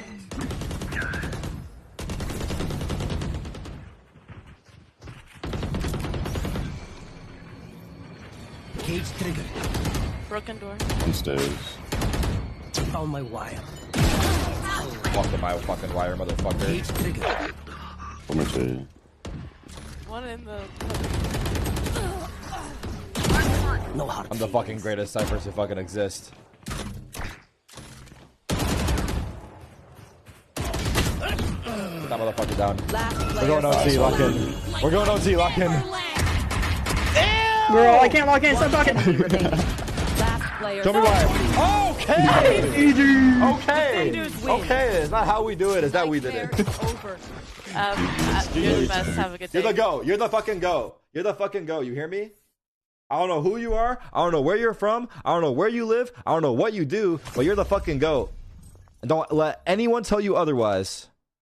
Who the fuck am I talking to? All right, GG. Let's go watch party. What the fuck? Baby, I'm so done.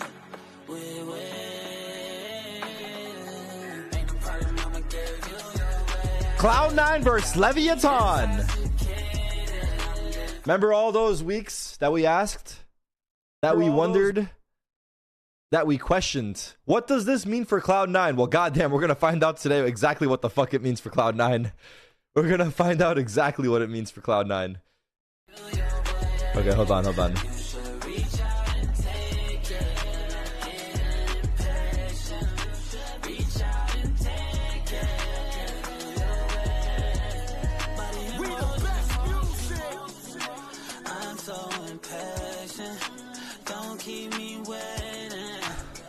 What other title did I use? Let me see. Hold on. Hold on. Where's the stream? America's.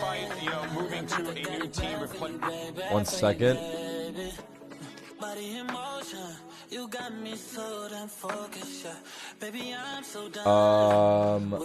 Okay.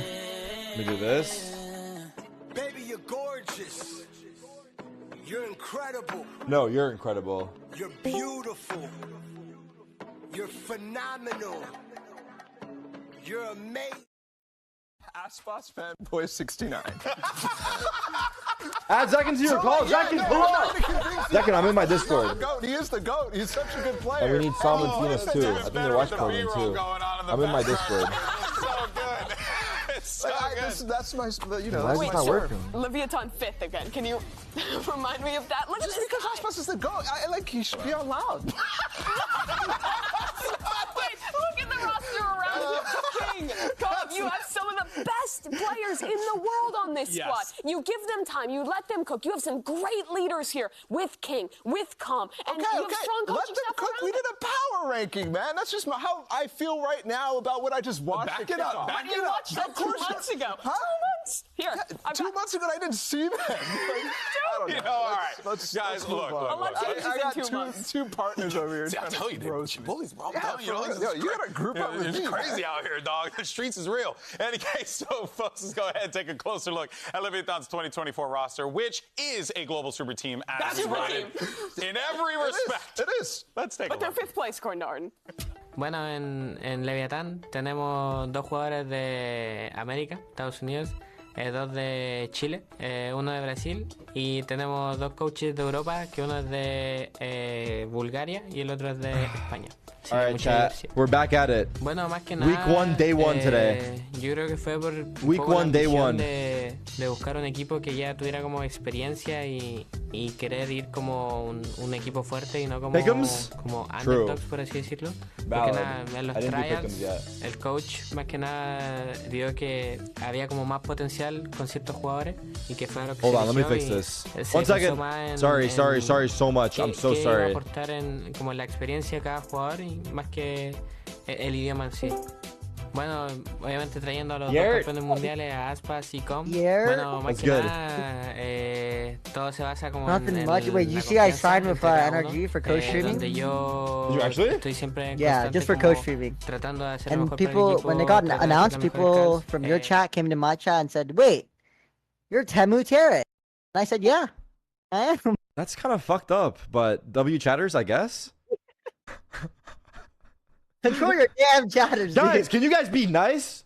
I'm Yeah, not. well, like, yeah, I congratulate don't- me for that. Well, yeah. First of all, congratulations. That's fucking huge. I'm happy for you. With that being said, I'd like to also state that those chatters that were being mean towards you, I do not represent them, nor would I endorse their actions completely because that's not how I would act. I Okay. completely So I understand. don't know You're good. where they come up with this bullshit. Yeah, I'll let it fly by. Yeah. For now. Donde todos puedan confiar en Key hard el uno trained del to otro have y obviamente en mí, response. y donde yo me pueda sentir cómodo haciendo Key hard trained las response, of cards y course. lo que necesito del equipo. Obviamente al ver a Sentinels y Loud, que fueron Okay, los dos que what's perdimos I gonna do en los here? Masters, sabíamos que Take 'em. pudimos haber sido nosotros, así que nada, más que nada motivación y más ganas para Tell recibir Zeston Zekin to come in Discord. They have it, no? Well, I would love to keep the arguments going. Our coaches are actually standing by for some maps. I just so added let's them. find out where we're playing and listen in. Wait. Welcome, guys, to stage 1, day 1. So, Wait, I wanna do my sides were pick'ems fast. Hold on. determined, And C9 is going to be Fuck team it, A, I'll give Cloud9. Combo will be team B. C9, you Fuck it, I'll give NRG. Ban Breeze. C9 Ban Breeze. Lev, what would you like split. G2EG. And split. And what map would you like to pick? Pick Icebox. C9 pick Icebox. Fuck it. And would you And like attack or defense? Attack. yo, what's good? Pick attack. Yo. And what map would you like? We pick Sunset. Pick Sunset. And would you like attack or defense? Defense. Who you got? Who you guys got winning here? Defense. And you have one map ban. C9. C9? 2-1. C9 2-0. Really? 2-0. Oh, I got Trinidad. I gotta submit it right now. Crew Furia. Chat, Crew Furia fast. Dominating in screen. I ban Chat, Crew Furia fast. And what would you like to ban? We ban Lotus. Ban Lotus. Decider map is going to be Ascent. And you have side select. Defense. There's no way. Sam pick defense. There's no fucking way. I gotta Someone specify contact today. VLR, please. I need to get in. There's no fucking way.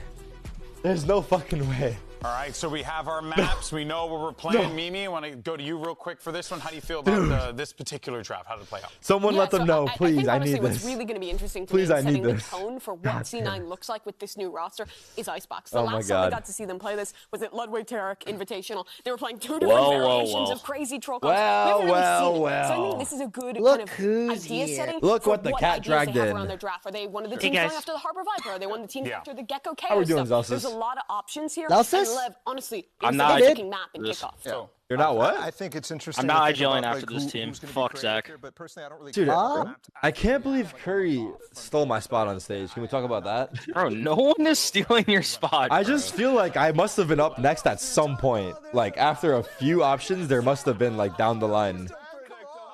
Well, if you told Sam to join Sen, we could have had you on the reserve roster. If Sam joined, I would have been on the reserve roster. This is why we Yeah, can't but have nice Sam wanted to be cool though. Okay, that's not why, Jordan. That is joined that is that why Jutsu Sam wanted to be too Not cool. why. I mean, it is kind of cool, but like it could have been cooler. It would have been sick. Andy Miller, man, he knows how to talk up a bargain. Andy knows. Andy's my guy.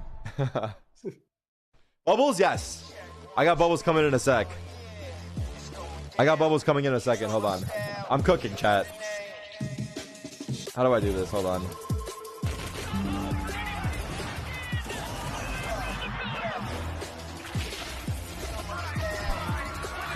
Okay, we have bubbles. Let's go.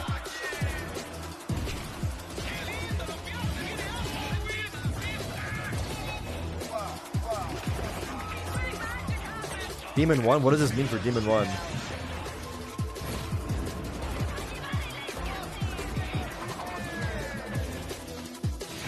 Wait, these fucking drawings are sick, chat. These drawings are sick.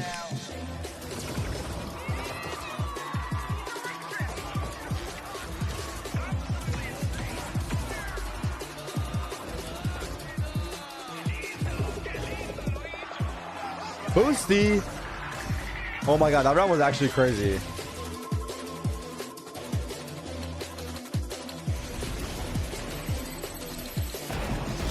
Damn, they fucking cooked with that.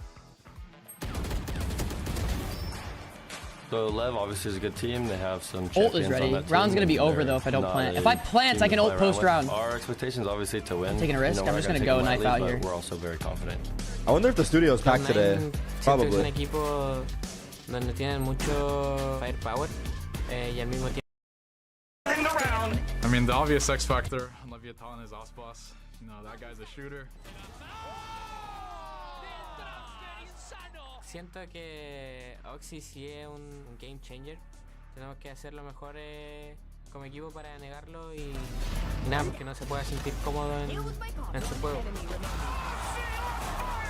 To win the match, I think I'm just gonna have to keep the vibe up, make sure for sure that Oxy is having fun, because if he's having fun and unleashed, then I don't even think Osvas can handle him.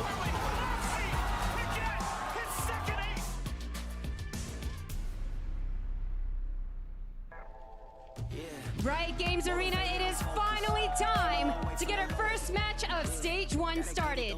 Please welcome on stage your first team. It is Cloud9!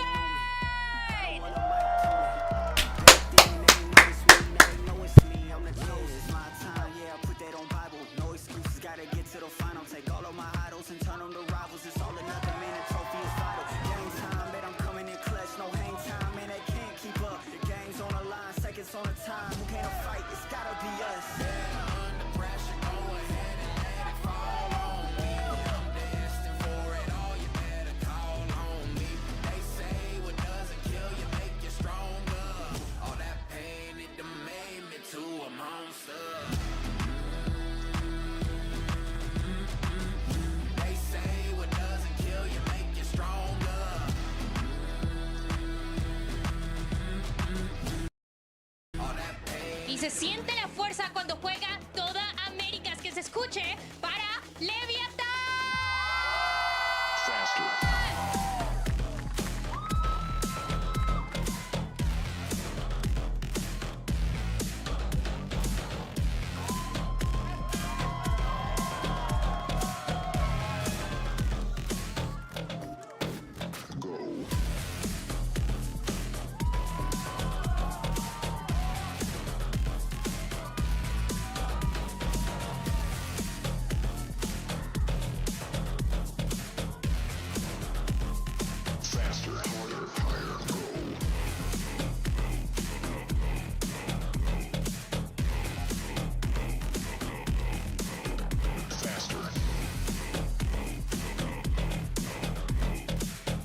It's the moment we've all been waiting for, the start of Stage 1 here at VCT Americas, and what a way to kick it off. You got Cloud9 versus Leviathan, and don't forget, make sure you go out there, support your favorite teams, get their team capsules, all right? Because, you know, we've been seeing the numbers add up, you know? Americas wants to try and be the global #1 in capsule sales. Come on, Sentinels, you got some work to do.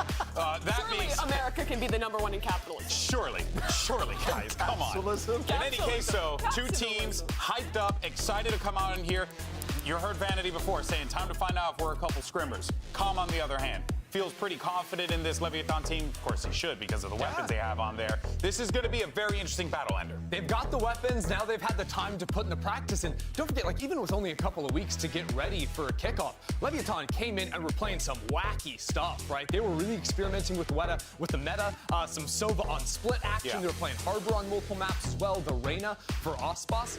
So I can't wait to see what they've sort of dialed in on now today with that extra time to prep. And for Cloud9, there is a massive question around what their identity is. I think for a lot of people looking at these moves, bringing a player that they already dropped back into the roster, picking up someone new from Tier 2, people don't really know where Cloud9 stands right now. And with some time behind them, with some roster changes in, this is really a question of whether they can compete with those top squads in America. And I think you heard from Moose in that little interview you had with him there too, talking about basically what I think the identity for Cloud9 should be, and him kind of saying, we just need Oxy to be online. We need him to be feeling good, and we need him to be hyped up because I think he's their win condition. I mean, all honesty, especially on this first map, Icebox here, right? You got to have Oxy going crazy and being aggressive, trying to get early advantages and put Cloud9 into great positions against Lev. I mean, you're probably going to be playing against the Ospas Reyna here. If they pick into the same comp, he's got to be good. Yeah, absolutely. I think, too, for C9, they've got options to play heavier strong sides around Oxy as a player. I think by bringing in a guy like Moose, this guy is an absolutely lights-out solo side anchor. Sebs has got how he can move around and still take aggressive angles, not just playing full passive. He's going to continue to challenge you even when he's on a weak side, isolated by himself. I think that type of player with firepower of even if just 1 or 2 initiators behind it for Oxy is money for C9. Absolutely. And I have to say, this guy's clutch, too. And I think we saw him in Tier 2 for quite a while, and I think people are going to be, you know, not super excited to see him on this stage. But I think he's somebody who's going to play way higher of a level than he did over in Tier 2 back in the day, because I've seen him in pressure moments, and I think this is a pressure moment for him. Yeah, he's absolutely going to step up here. For the side of Leviathan, I really look at Calm for this roster. I think in a lot of ways, he's going to be the guy who defines their comps. When you think about him back on EG, he's playing some quirky stuff. He's pulling out the Sova on certain maps. Comps? Sorry. Comps.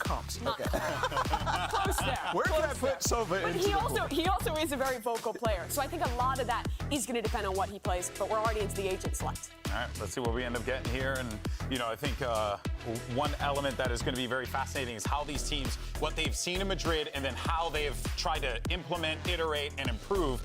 Because they've had a lot of time to cook here. Sure. Yeah, and I think especially for I was seeing some of the agents getting locked in early, but like the Harbor was already something that Leviathan were playing for that safe, you know, plant option. It's, you know, you got your bubble to get that spike on the ground, but it also gives you so much more flexibility to fight for it as opposed to just those solo Viper comps that really just have that default wall over towards the B side of the map almost always. And I think that's one of the things that allows Leviathan to be so flexible on both of their halves. Yeah, and it doesn't look like they're going to change anything either. I think basically. Oh, I already know they're changing something. Oh, yeah? Oh, yeah. Oh. I mean, hey, look what Ospas is locking in. All I'm saying.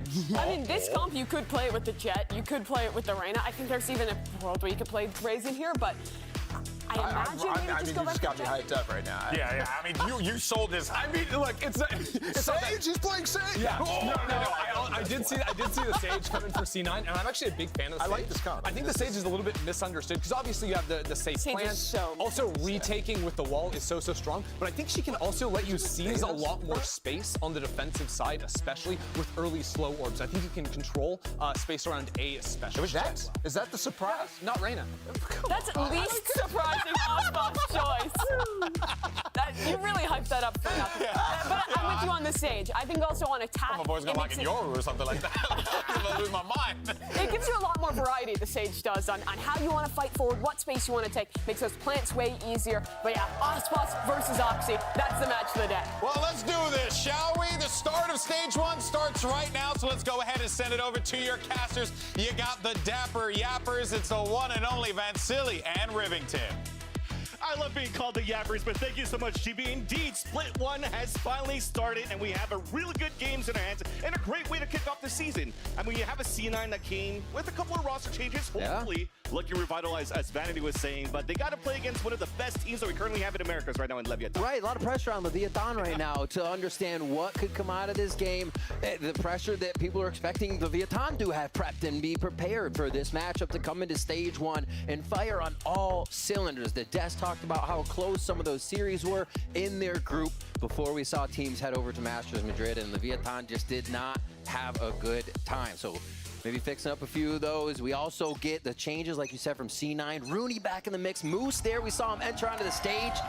Looks like he's loving it already. And Rooney with that Sheriff again. If you cast your mind back, you have to remember he is a demon with that Sheriff. Oxy as well is going to be holding one to start us off. And Leviathan's looking to fight as well. Look at them. They have 4 ghosts to work with. So they're going to try to work together to try to get these trades. Inching now to start things off on this B site.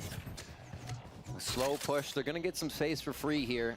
Pistol wall, pistol round, Sage wall is huge. C9 can easily gain the space they need, get that wall up, and really give Leviathan hell on trying to get back in here after this plant. See how the Cove play goes. Actually, no Cove to be used here. It's just going to be the wall game. Just waiting for the high tide to come down before C9 can start executing the retake attempt. Nice little cascade being pushed forward, so Leviathan wants to fight forward in the side. Vanity draws first blood onto Com, but it gets quickly traded out, holding down the grounds towards this B site. All of C9 has currently fallen down, and Leviathan get the first pistol. Leviathan taking all the space that they were offered, encroaching on those walls, getting in Cloud9's face, and able to make it up close and personal to start off those first fights of the round. Little buys all around. 2 ghosts are going to be saved there as money's on the mind of Leviathan as we get into our second round. Rooney, Sheriff again. Why not? Just every time I think about it, he sold it out, but just Rooney fracture plays, other ones. Big reason I think C9 had such a decent eco round as well with the way the team used to play it. And also Rooney joining this roster adds an extra voice to the team too. Absolutely. Potentially even doubled IGLing with Vanity, calling the mid rounds while Vanity is still at the helm with the macro. And to start things off, he was trying to find information early. 1v1 against Tex, but he's gonna fall. Yeah, Leviathan expecting the lurk, not giving Cloud9 really any extra information on those extremities, but this mid push could avail. Give them a few frags here as they move towards that turret. Spotted out, but they don't stop just yet. Sorry.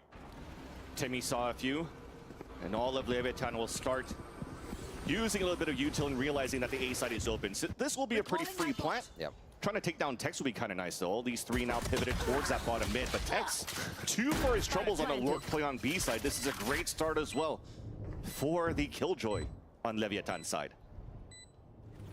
Any exit frags here? Mazzino very close to some kills. May go hunting a little bit with somebody on the help. Osbos with 1. Never bad to get that Blade Storm up either. So just a wait out here for C9, wanting to go down mostly to this spike, but they may get found out before it happens. So Leviathan grabbing the first few, coming out strong. There's Moose getting on the board as he's picked up by Mazzino. And this will be the round that really starts to tell us what C9 have in store on this defensive side with this Sage comp, with how they might run against it. Having the Sova is huge here, Vansili, because if all those walls go up and Leviathan does want to push forward, a nicely placed dart from Rooney or a good drone can just wash that out, and C9 could be spraying down their opponent. And in this bonus round for Leviathan, though, what's really important this time, too, is trying to potentially get the Reckoning out ASAP for Mazzino, because that's going to help really clear up the side to play the post plant when they have technically lower weapons against C9. So 2 rifles to work with and a Guardian, which is still pretty strong in the hands of Lev. Already dashing forward for the early info, trying to lean towards a B-side split and trying to get the orb control potentially. A quick different look, right onto tube. They back off. Just trying to make C9 think a little bit here on their bonus round. And a lot of attention is being sent up to SB Long here. Drone, move forward. They're going to dart, and it's all a ruse so far. Correct. As they position themselves over towards A. So Leviathan really trying to mess with how C9 might be positioned on this round. But for C9, look at them. All 5 are grouped down towards the middle. Yeah. Boiler, map, screens. Just trying to go for the faster rotate in a 5-player. Quicker retake if they can. Yeah, they are favoring the lean. Anchoring site now as they get in under 1 minute to go on this round, so everybody's trying to get into a position that would matter on that first blood. Right here, important. The lurk coming out on the A side, the execution on B though for Leviathan. Tex trying to lurk around. Boom. We'll catch Zeppa on the rotate, and look at that, all of Leviathan right after. Let's go for the full rotate back towards the A site. They have full A site control too in C9. They're just going to have to wait it out. Yep. 30 seconds Early left. placed orb up. They cross back, and Leviathan has done such a good job so far to work the map. They go fast towards mid, which obviously is going to make weight. Almost pushing in here. Tex ready to defend. And with that plan, Mazzino has the Reckoning available. Planet for a long-range battle, where Calm was looking towards Belt, but he looks to be the late lurk. Something that's a signature move here for Calm himself, while the rest of them are holding aggressively inside the A site. High Tide comes out off the next refresh, and that's going to make it even harder for their last 2 players of C9 to try to move inside A. Attempt to try to save weapons. Calm trying to find these kills. Rooney looking for these exits to save his weapon, and there's that double swing. Nice info for Calm. Mazzino with the swing out. Moose cannot connect the shots, and finally does so until it gets picked off here by King. That alarm bot looked off, but it also looked like he was able to creep by it. A little pushback for Moose there due to the positioning at the end. Allows a creep mid, and a great round from Leviathan. Full guns now as they come into this low buy from C9, and the Reckoning is up from Mazzino. So if they need to be sure to secure this round, they can. And we already see what this slow play, this lurk is offering for Leviathan against the rotations of Cloud9. And the thing is, he had it for the previous round and didn't even need to use it. So it shows right now from like that first round to the third round that in these post plants, Leviathan, despite them playing double controller, and you're thinking you're going to play lineups and spam, they're actually fighting forward inside the site, playing within these walls and not allowing C9 to really rotate together and flood back in the site. Orb denial almost every round. Cascade and a Viper Molly put there as Oxy starting to come online a little bit as he gets a shot right down onto King. So the walls are out in that sense, up to Mazzino and the Reckoning, so we may just see that here for them to get by. And I'll be damned if it's not going to be another C9 eco here. They start off 5v4 now. Can they convert it? Yeah, and that's definitely something you want to see coming out of your star Fragger and Oxy. The first one now using him as a winning condition. Finding first contact and gets a pick with the Sheriff is a great start for him on that side. That said though, Leviathan's playing this very cautiously. Reckoning being used against the eco of C9 because they are at a demand disadvantage. Absolutely. Clears out the site, trying to get the walls up. Molly to put Vanity out towards the back of Snowman as Moose is looking to help out as much as he can from the top of the bridge. Yet, we have not seen Leviathan move in for a plant yet. They're just trying to clear it out first. Orb to come up, a lean towards the hallway of Kitchen, but cannot get that contact. So much chaos. Yeah, Comj actually just got a pick there onto Oxy, so that's gonna make it a little bit easier. Giuseppe finally came in from the rotate. Really long range with that beautiful Sheriff. And now Mazzino off the plan is alone. 4 players now squeezing in. Rooney with the wall bang on the Sheriff. And of course he has to be him with the Sheriff. And C9 score first through a Thrifty. And that is the Rooney we remember. The team comes in beautifully distracting. Never fully peeking, but baiting out the peaks of Leviathan. And never fully giving up the kills, which means Leviathan's forced to just continuously scrunch together. Zeppa finally gets the flank, but Oxy started it off with that one. What a shot, top pipes. Yeah, King even surprised on that one. 30 seconds Definitely left. recognized it. One enemy remaining. Spike. Another one after that too to get them into the site. Oxy operator online for the low armor. So they're going to look to put Leviathan down as soon as they want a site. and see if they can get some hits here. It's going to be a push onto pipes quick here. Both Zeppa, everybody up. Orb not denied this time, so they should be well aware this is more of a B hit than not. Exactly, especially when on the other end here, Vanity sees this cascade being pushed up by Mazzino on the other end. It's a call for C9. It's safe for you, technically, to move out towards the A site to pick up that orb. Rooney is one away from the Hunter's Fury right after that, and instantly rotates to support the rest of his teammates on this B site, rather. Now it becomes this game of how can Leviathan start to mess with C9. It's going to be a B hit on this one, but there's mid to be played with. Alarm bots, turrets, they can hit that. A lot of what Leviathan did in the first few rounds got C9 disjointed from these early positions they're able to be safe in right now and feel good about the defense. Exactly that, because you look at their positions too, a drone to look out at the 50-second mark, but they're playing passively towards this B site, but still in a position where they could actually add enough pressure to give a chance for the others to rotate around, and that's pretty much their game plan, it seems, in this first half to play on this B site. So there's finally the execution at the 34-second mark. Leviathan's trying to move in, and because they had the op posted up on the A side, they know there's no lurk, so all of C9 currently rotating towards B. Plant attempt coming down. Mazzino is going to get it at the default spot. King pushed all the way up now, trying to wait for this high tide to come down towards Snowman. Toxins going up. This looks almost impossible for C9. Oh. Well, maybe doable now. It has to come down to these trades. Beautiful orb to get away as Mazzino gets the pick onto Vanity. Advantage coming out now for the attackers of Leviathan, and it does seem with this Hunter's Fury that's currently being held towards the garage by Calm, it might help solidify the round. But the wall comes out on the defense. Here's the Hunter's Fury out on the attack. Nobody on the spike yet. But there's only 2 players left, but it's a 2 versus 2. Actually doable now. Osbus is low on HP. A tap on the spike first. The recoil dart misses, so you're forced to hand, but unfortunately there's not enough time. The last 2 players of C9 had to fall back, and Leviathan will still get the round. Lev pushing through. What a war that happened once those walls finally went down. But I think that shows you, tried and true, what the walls continuously do. Viper's walls up, then Harbor's walls up, and all C9 could do was look at the walls for a bit, not too much. Rooney's dart actually went out very early, so there's 40 seconds of kind of wondering, we don't really have a way to quickly flash through either to break this wall and get into the next quadrant. So a little pause there was all Leviathan needed from C9 to make sure they got away with that one.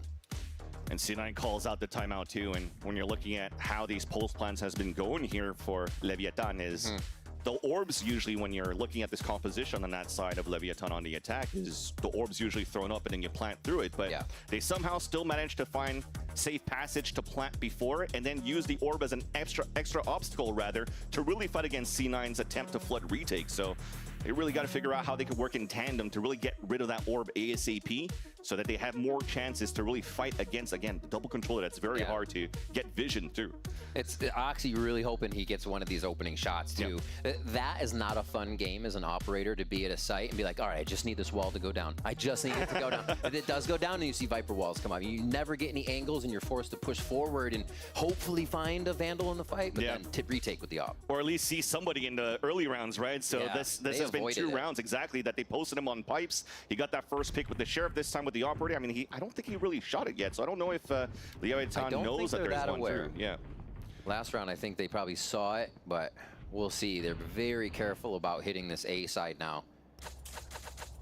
They've actually gone away from trying to just deny that orb. Playing a little more quiet default set from the attack side now. Leviathan is.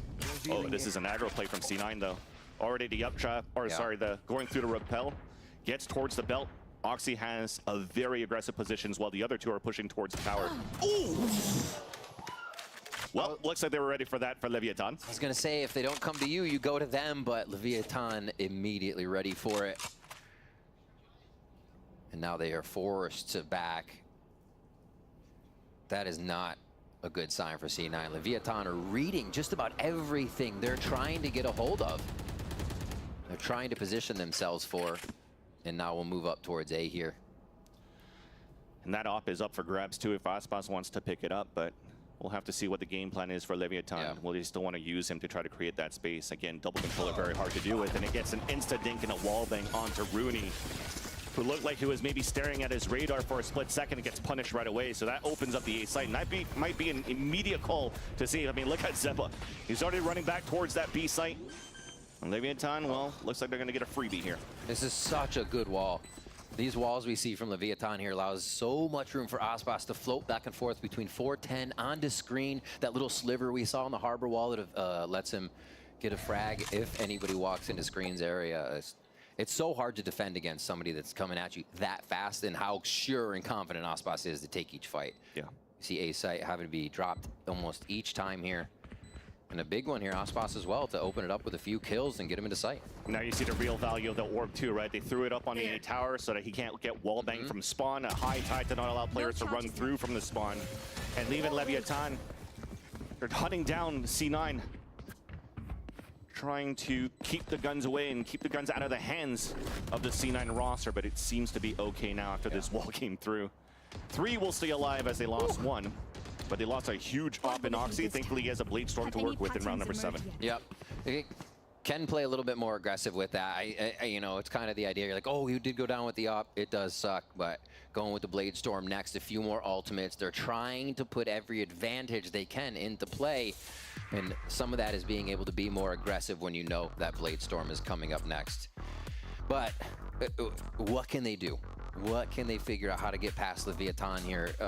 It's been Leviathan aggressive A, then they went B a few rounds, so you're conditioned to the entire map, and then they play it slow. They play default and absorb the push. Every read from Leviathan right now is controlling C9's flow of the game.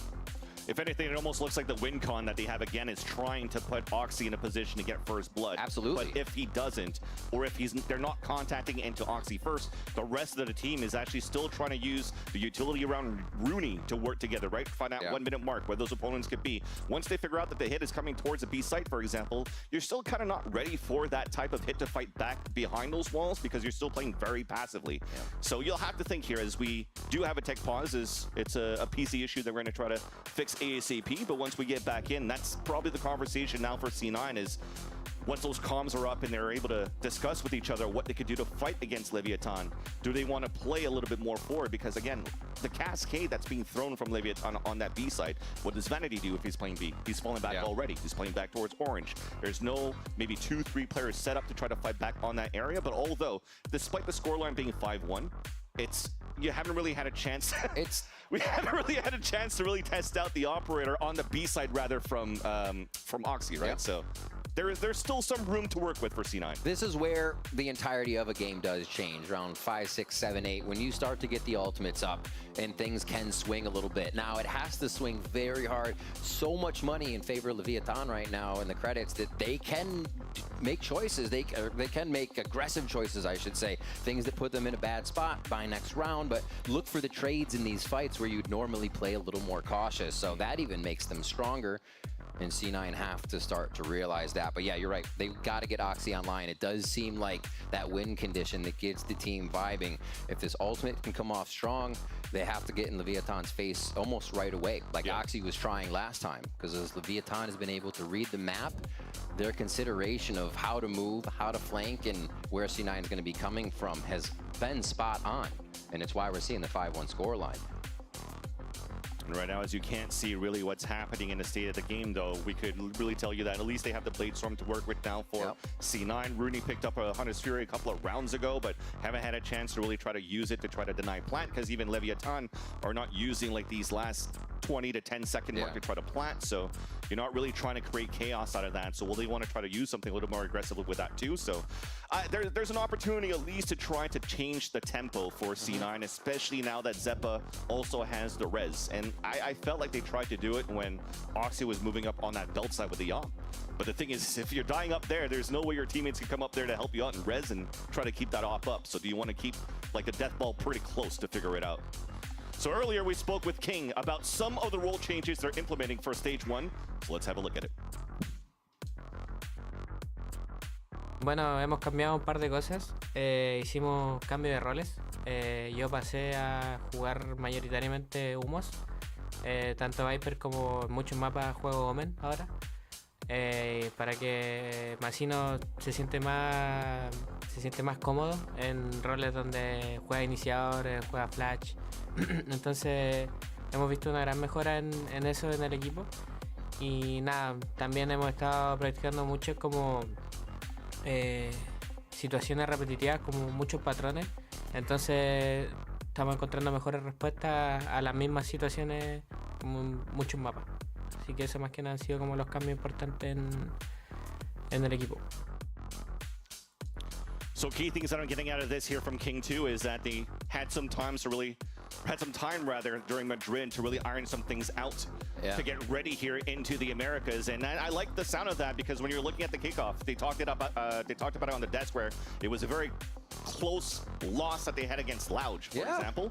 But it was for a little bit of miscommunication in terms of like flanking timings and stuff like that too. And you're seeing that a little bit more, that it's been flushed out in one of those rounds where Calm actually had a better timing on the flank before. Yeah. But now we have a chance to come back in the game and really see if C9 could come back in this one with the 3 also we mentioned before. Reckoning still available for Leviathan. Thank you for your patience as now, round number 7, Bladestorm activated in the hands of Oxy. What?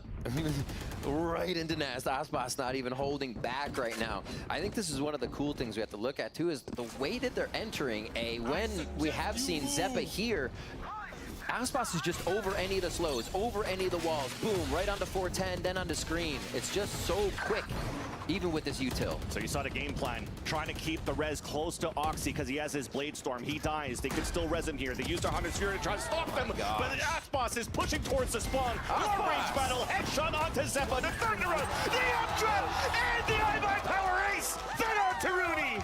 That's one way to come back from a break. Putting Cloud9 to bed. What was that? An incredible round out there just farming for one of them. The low buy coming in now for Cloud9. Aspas entering playground mode for a moment, 12-2. I love it. We had a tech pause. He's just laying on his seat, of course just he chilling does. out, and then gets in the server, activates, and gets his ace. He gave him time to ramp up. This is why. Just floating around. Oh my. Floating around. Yep. Whew. Yeah, that. Emotions everywhere from Aspas, just hitting shots. Round 8 comes in now, and right back to pipes, right back to NC9's face here today. Silver lining, still a weapon. A gun round for a C9 operator. Once again online as Moose falls in the beginning from the hands of King. At least got some information that there's a few bodies from Leviathan, and Leviathan also notices that. So they're trying to pull back now. Maybe even rotate back towards the B site where there's only Vanity.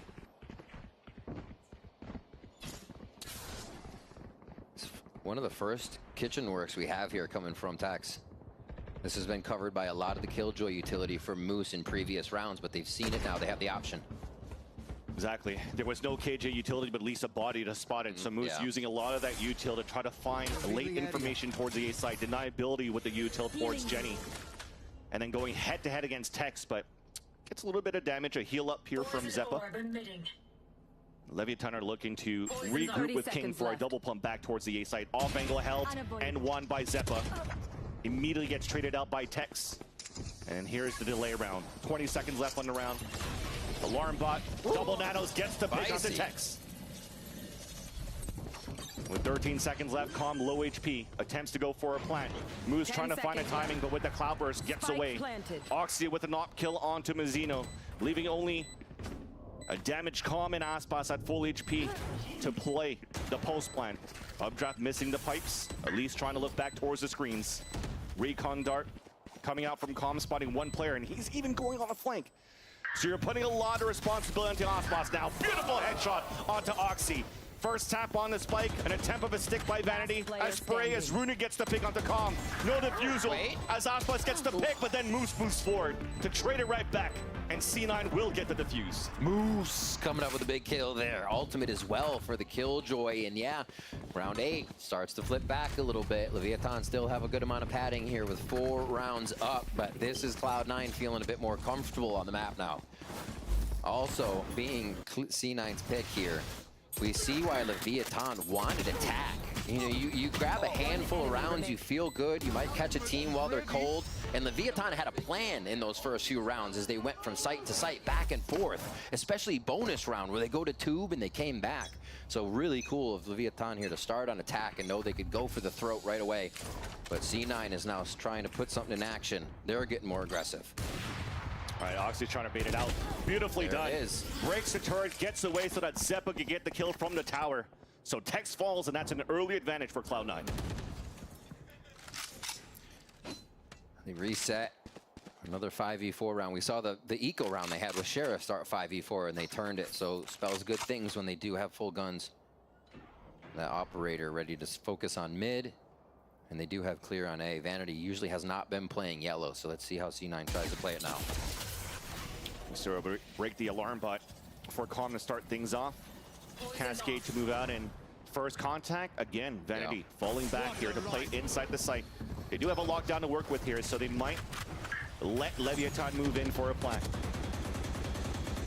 Calm moving up, trying to find a timing, but Moose greets him at the bridge. That's huge. 2 players now on the advantage for Cloud9. Bubble being drawn up. King with the lurk, looking back towards Boiler and wins that fight against Rooney. Manages to escape, as meanwhile we do have the plant from Leviathan. Aspas pushing forward, dropping Vanity. They can't get position right now for C9 to get the lockdown as Moose rotated all the way over towards Orange.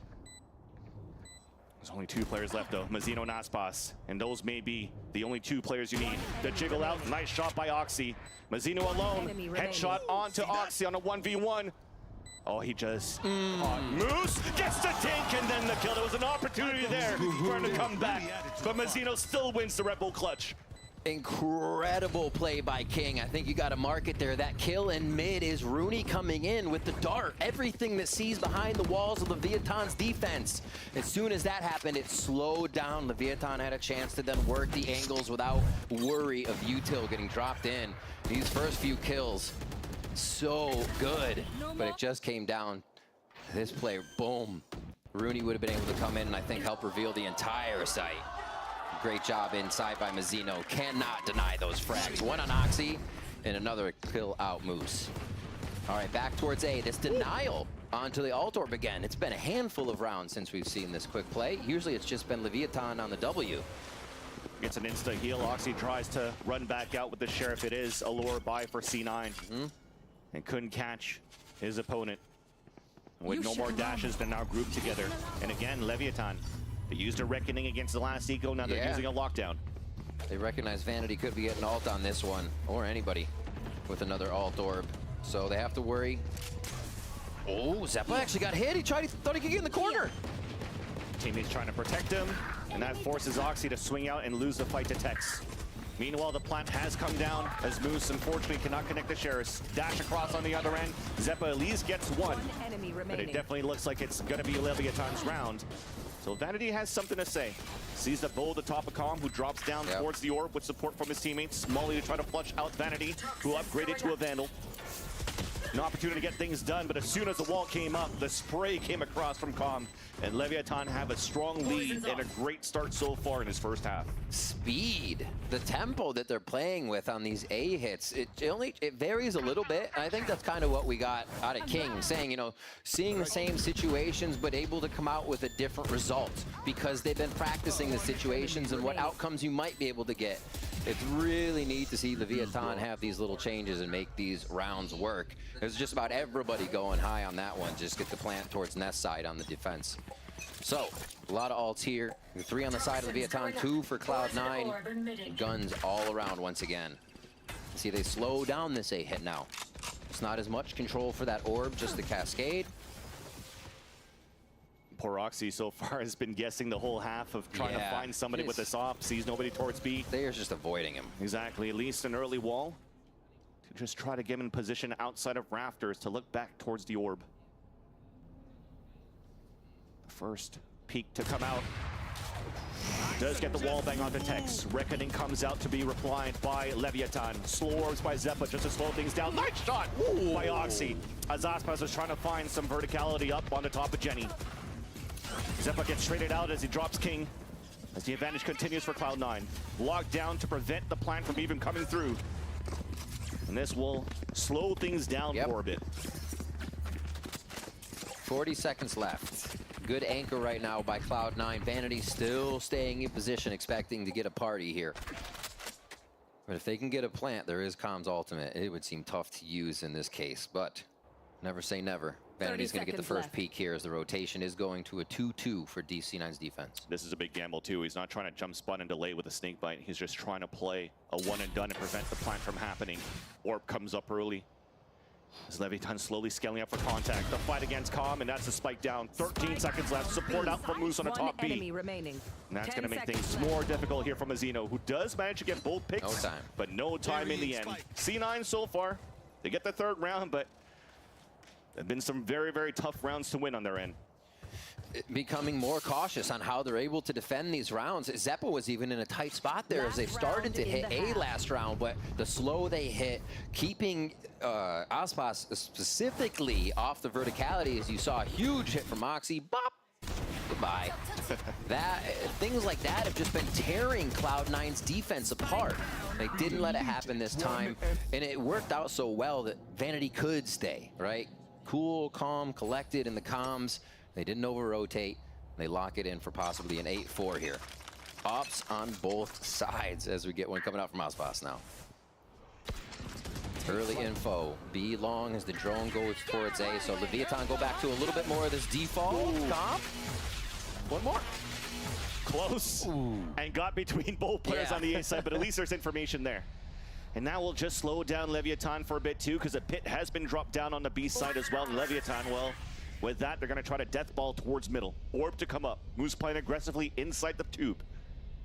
Will potentially spot first contact. Make that first 3 contact, and he gets mowed down. Very defensive position, instantly gained by all the C9 members. See, back towards spawn, back towards boiler, outside screens. Ready to get the retake on both sides. This could be a res as well once they clear it. Yep. And I like it. Zeppa made sure he looked down towards bottom mid just in case. And with that res, Leviathan thinks there's less players now towards the A side, so they engage very quickly. Tempo up towards the A site. 3 players from C9 already waiting for them, but that's only 2 now left. Wow. As Zeppa gets dropped by Tex. All of the control on the right side of the site. A nice little pit to play the pulse plant long range now. Set down by King, but the sprays are coming. Vanity's trying to find a timing. Mazzino solo on HP. There is that tap, the swing on the end. He does get that win onto Mazzino. Oxy finally connects onto Calm, but the spike still has been planted. Viper's still up, so the pit's still up. King is holding all the way back towards jail. There's only 2 players left now though for C9, and that's Vanity and Rooney. And make that only. Rooney on the return in a C9 roster. On the top of the A tower. Trying to find at least something, being very quiet and silent. Forced to give his position away with the Vandal as he drops down. Tex waits for him, and Leviathan ends the half, 9-3. Strong half for Leviathan, correcting any of the errors they saw where C9 was hitting them.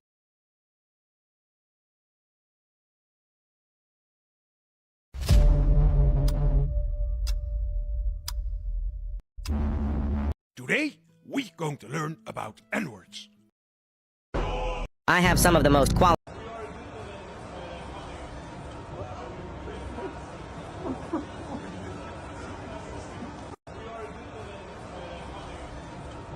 Generation X. This generation is often called the latchkey generation, which stems from the children of this generation returning from school to an empty home and needing to use a door key to let themselves in. As a result of living in an era of a lot of free-range parenting, increasing divorce rates, increased maternal participation in the workforce, and widespread availability of childcare options outside the home. Young adults of this time period were dubbed the MTV generation, sometimes characterized as slackers, cynical, and disaffected. The baby boom era of the last generation was met with declining birth rates during this generation, partially due to the birth control bill being introduced in 1960 and abortion being legalized in 1973. However, demographic changes brought by the 1965 Immigration Act partially offset the declining birth rates from Americans already living there and contributed to making Gen X in America more culturally and ethnically diverse than America had ever been. Gen X music saw many alternative rock, hip-hop, punk, post-punk, and heavy metal bands rise in popularity. Technological innovation boomed during this time period, with the rise of home computing from manufacturers like Apple, Commodore, and Atari taking to the scene with their offerings. Video games became a booming industry during the 1970s and 1980s, with arcades becoming widely successful across the country, and Nintendo and Atari introducing home consoles. Compared to boomers, Gen Xers were far more educated as enrollment in college was way more popular. Individualism and entrepreneurialism became one of the most defining traits with Gen X, as the collective generation would go on to produce Google, Wikipedia, Amazon, and YouTube towards the 90s and early 2000s. Generation Y. Millennials. Millennials were the first generation to grow up with the internet, mobile technology, and social media. They are commonly described as the first global generation, being connected to the entire world. However, they are also described as the unlucky 70s and 1980s, with arcades becoming widely successful across the country, and Nintendo and Atari introducing home consoles. Compared to boomers, Gen Xers were far more educated as enrollment in college was way more popular. Individualism and entrepreneurialism became one of the most defining traits with Gen X, as the collective generation would go on to produce Google, Wikipedia, Amazon, and YouTube towards the 90s and early 2000s. Generation Y. Millennials. Millennials were the first generation to grow up with the internet, mobile technology, and social media. They are commonly described as the first global generation, being connected to the entire world. However, they are also described as the unluckiest generation, due to their average and slower economic growth since entering the workforce than any other generation in history, as well as them being weighed down by student debt and child care costs. Millennials were born at the time of declining fertility rates around the world, and are having fewer children than their predecessors. Young people of the 2010s were often criticized for having less sexual intercourse compared to their predecessors when they were the same age. In 2010, the unemployment rate in the United States reached a record low at 19%, and these economic difficulties have led to a dramatic increase in youth poverty, unemployment, and a large number of them living with their parents. Millennials are also less likely to be religious than their predecessors, though many identify as spiritual. Millennials experienced 9/11, which changed American culture and began the war on terrorism. That's not to say it's all bad for them, however, as they are often characterized for their digital fluency, diverse perspectives, and a strong sense of social consciousness, due to them being born in a time period where global news and information can be retrieved in seconds. Millennials are very active socially and politically, and not afraid to use their voice. And despite the previously mentioned economic troubles they face, more than 8 in 10 feel confident in their finances, which is representative of their generally positive outlook in a more complicated world. Generation Z. Zoomers. Zoomers are not that much different from millennials, but there are some key differences. While millennials were exposed to the internet and smartphones during their formative years and witnessed the entire world change, being forced to adapt to it too quickly, Zoomers were born into it. People born during this time period have grown up with the rise of social justice movements, a vicious new form of American politics with the rise of Donald Trump, the Black Lives Matter protests, a new pandemic, and lockdowns that prevented most of them from experiencing a large part of their high school or college lives. On top of that, there's an ever-growing attention and dopamine economy with apps like YouTube and more recently TikTok transforming not just how information is consumed, but their algorithms also transforming what information is sent out to the public. Even something as simple and stupid as memes, which were started by millennials as jokes, have become tools to spread and popularize ideas. Individualism defines the Zoomer spirit, as they have once again returned to the entrepreneurial spirit of Gen X because of the internet. And freelancing and gig economy work is transforming how jobs are run, while the pandemic transformed where jobs are run, at home rather than in office. Social media trends influence culture in a much different way than before, because individuals are now just as capable of getting attention as traditional media and the financially backed entertainment industry, leading to jobs like social media content creation and influencers being the most wanted job, above traditional work. Zoomers also grew up with SpongeBob, which defined culture more than really anything else in the last century. Generation Alpha. Not much is known about what will happen to Gen Alpha, who is currently being raised mostly by millennials, as it's hard to predict what the future will bring. Described by some as the pandemic generation, they experienced everything about the pandemic as young children, and are growing up in a world dominated by changes in their education and entertainment due to technology. Many talk about the pandemic of iPad kids, as this generation spends less time with their parents on average than previous generations, instead living independently and self-directed, growing up with a now 20-year-old version of the internet. Many will experience young adulthood in the 2030s, and are expected by the United Nations to have an average lifespan of 83 years across the world. Problems that they are predicted to face are mental health issues, misinformation, and polarization, but it's hard to tell what the future will bring for them. Generation X. This generation is often called the latchkey generation, which stems from the children of this generation returning from school to an empty home and needing to use a door key to let themselves in, as a result of living in an era of a lot of free-range parenting, increasing divorce rates, increased maternal participation in the workforce, and widespread availability of childcare options. Taking to the entrepreneurialism became one of the most defining traits with Gen X, as the collective generation would go on to produce Google, Wikipedia, Amazon, and YouTube towards the 90s and early 2000s. Generation Y. Millennials. Millennials were the first generation to grow up with the internet, mobile technology, and social media. They are commonly described as the first global generation, being connected to the entire world. However, they are also described as the unluckiest generation, due to their average and slower economic growth since entering the workforce than any other generation in history, as well as them being weighed down by student debt and child care costs. Millennials were born at the time of declining fertility rates around the world, and are having fewer children than their predecessors. Young people of the 2010s were often criticized for having less sexual intercourse compared to their predecessors when they were the same age, age. In 2010, the unemployment rate in the United States reached a record low at 19%, and these economic difficulties have led to a dramatic increase in youth poverty, unemployment, and a large number of them living with their parents. Millennials are also less likely to be religious than their predecessors, though many identify as spiritual. Millennials experienced 9/11, which changed American culture and began the war on terrorism. That's not to say it's all bad for them, however, as they are often characterized for their digital fluency, diverse perspectives, and a strong sense of social consciousness, due to them being born in a time period where global news and information can be retrieved in seconds. Millennials are very active socially and politically, and not afraid to use their voice. And despite the previously mentioned economic troubles they face, more than 8 in 10 feel confident in their finances, which is representative of their generally positive outlook in a more complicated world. Generation Z, Zoomers. Zoomers are not that much different from millennials, but there are some key differences. While millennials were exposed to the internet and smartphones during their formative years and witnessed the entire world change, being forced to adapt to it too quickly, Zoomers were born into it. People born during this time period have grown up with the rise of social justice movements, a vicious new form of American politics with the rise of Donald Trump, the Black Lives Matter protests, a new pandemic, and lockdowns that prevented most of them from experiencing a large part of their high school or college lives. On top of that, there's an ever-growing attention and dopamine economy with apps like YouTube and more recently TikTok transforming not just how information is consumed, but their algorithms also transforming what information is sent out to the public. Even something as simple and stupid as memes, which were started by millennials as jokes, have become tools to spread and popularize ideas. Individualism defines the Zoomer spirit, as they have once again returned to the entrepreneurial spirit of Gen X because of the internet. And freelancing and gig economy work is transforming how jobs are run, while the pandemic transformed where jobs are run, at home rather than in office. Social media trends influence culture in a much different way than before, because individuals are now just as capable of getting attention as traditional media and the financially backed entertainment industry, leading to jobs like social media content creation and influencers being the most wanted job, above traditional work. Zoomers also grew up with SpongeBob, which defined culture more than really anything else in the last century. Generation Alpha. Not much is known about what will happen to Gen Alpha, who is currently being... Oh, you want to know another absolutely disgusting secret about men that they definitely do not want you to know? That we were all training to become the Dragon Warrior, so we can reveal the secrets of the Dragon Scroll before Tai Lung escapes from prison and takes it from himself. So we train to become the masters of Kung Fu under the masters of Master Oogway and Master Shifu alone. I have been here for 23 minutes. Already a group of teenage boys walked in.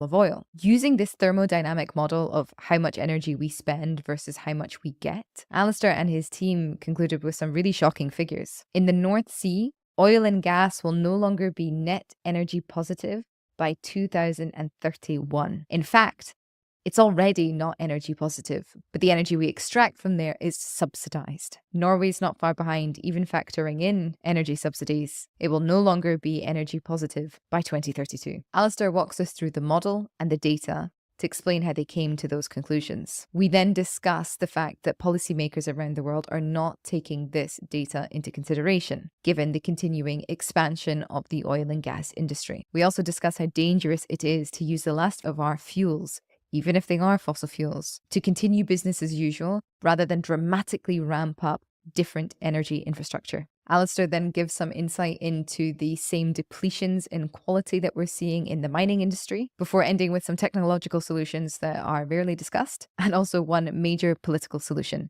We need to decentralize our energy systems as fast as possible. I hope you all enjoy the episode. If you do, please share it far and wide. And if you're loving the show, become a patron on Patreon or support Planet Critical with a paid subscription at planetcritical.com. By signing up, you'll get the Planet Critical newsletter inspired by each episode delivered straight to your inbox every week. You'll also have access to the wonderful Planet Critical community, who are full of inspiring thoughts, ideas, critiques, and determination. The links are in the description box below. I'm so grateful to everyone who chooses to support the project. I'm a vehement believer in ad-free and open access content, so Planet Critical wouldn't exist without the direct support of the amazing community. Thank you so much to all of you who believe in Planet Critical and keep the project going every week. Alistair, thank you very much for joining me. Welcome to the show. Thank you for having me. So, why is the world in crisis? The world is in crisis because there's an unseen, hidden energy crisis underway that's off the radar of virtually everyone, but can be seen if we apply science and engineering to study it. So we built a tool to do that. And it's really that what I'd like to talk about today. Excellent. So let's dive straight in. What is this tool? This tool is a thermodynamic model of oil production. And this came about really from some mining engineers in the States who'd taken this approach to modeling oil depletion, which is different from the way geologists do it. We tend to look at the number of barrels produced and project the number of barrels that are going to be produced in the future. And there's a great deal of discussion about this, of course, about 20 years ago when the peak oil topic was in the media quite a lot. And some very eminent people were saying that we're heading for a crisis. So people like Colin Campbell, who was a eminent oil geologist and wrote a book called Oil Crisis. In fact, I've got it here, that raised the alarm, basically. But they were looking at a per barrels metric for oil production. And of course, peak conventional oil, in fact, did come along around about 2005, but the waters were muddied by all kinds of debate. And then along came shale oil, and everyone thought our problems are finished. I think we need to pause and explain to some listeners here. What is peak oil? Okay, peak oil is a concept whereby production starts at zero and then rises to a peak up over time and then declines thereafter. And that concept was first proposed by Marion King Hubbert, who was a shale geologist in the 1950s. In fact, he said that peak oil, the United States, would occur around about 1970. And everyone kind of scoffed at that. Of course, he was proved right. Wow.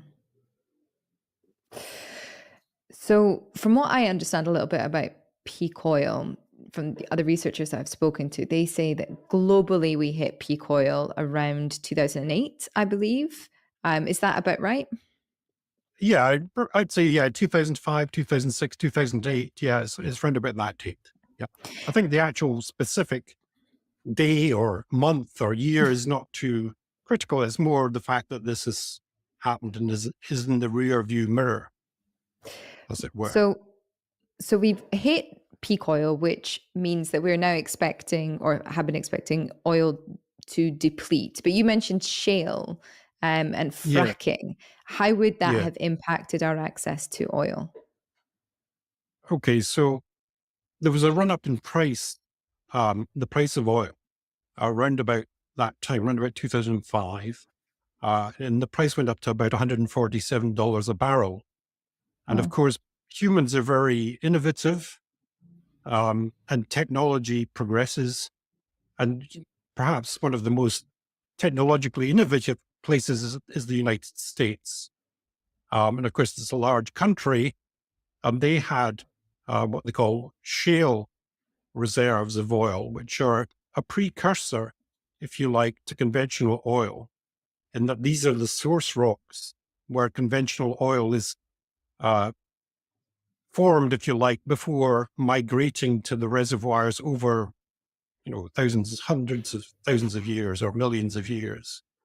So American conventional oil peaked in 1970, and then they opened up Alaska for oil production. But still production continued to decline throughout the 80s and 90s. And their conventional base of oil kind of plateaued out. But round about the time of peak oil, peak conventional oil, then the innovative Americans started producing oil from the source rocks, which is the shale, if you like. And what they did was called fracking, which was an existing technology, and horizontal drilling. So they did an awful lot of drilling and injecting of sand and explosives to crack open the source rocks and extract the oil, if you like, from within the source rocks themselves. So it wasn't a conventional oil production process. It was something that was not completely new, but new, used at this scale. And of course, what happened was their oil production shot up very dramatically, very quickly because of this. But if you listen to some commentators now, like this guy called Art Berman of Labyrinth Consulting, who's very good at this kind of stuff, and he talks about the shale revolution, if you like, coming to an end simply because they've used the best resources. And the decline rates are very dramatic. And the amount of energy, of course, you have to put in to get the oil out itself is very high. In fact, one of the colleagues who work in a loose grouping of people who look at this have analyzed Barnett shale production. And, in terms of the energy that you get out from these wells, it's not, a vast amount, basically. It's because of the amount of work you have to do to get the oil out of the shale, basically, fracturing rock. Is this energy return on investment? Yeah, so we look at energy return on investment, but our approach is a different approach, and it was first suggested by mining engineers in the States. And they in fact, they had a website about 10 years ago that had this, proposed this technique and had their results on it. It generated quite a bit of discussion. And I'd been a bit of a geek and reading about this stuff for the last 20 years and came across this work, and it took a lot of getting your head around it. And it seemed to be, for me, it was like the aha moment, here's the technique that's based in data that will give us a much more predictable measure of how oil is depleting, but not from the point of view of the number of barrels per day that's produced, but in terms of the energy that's produced.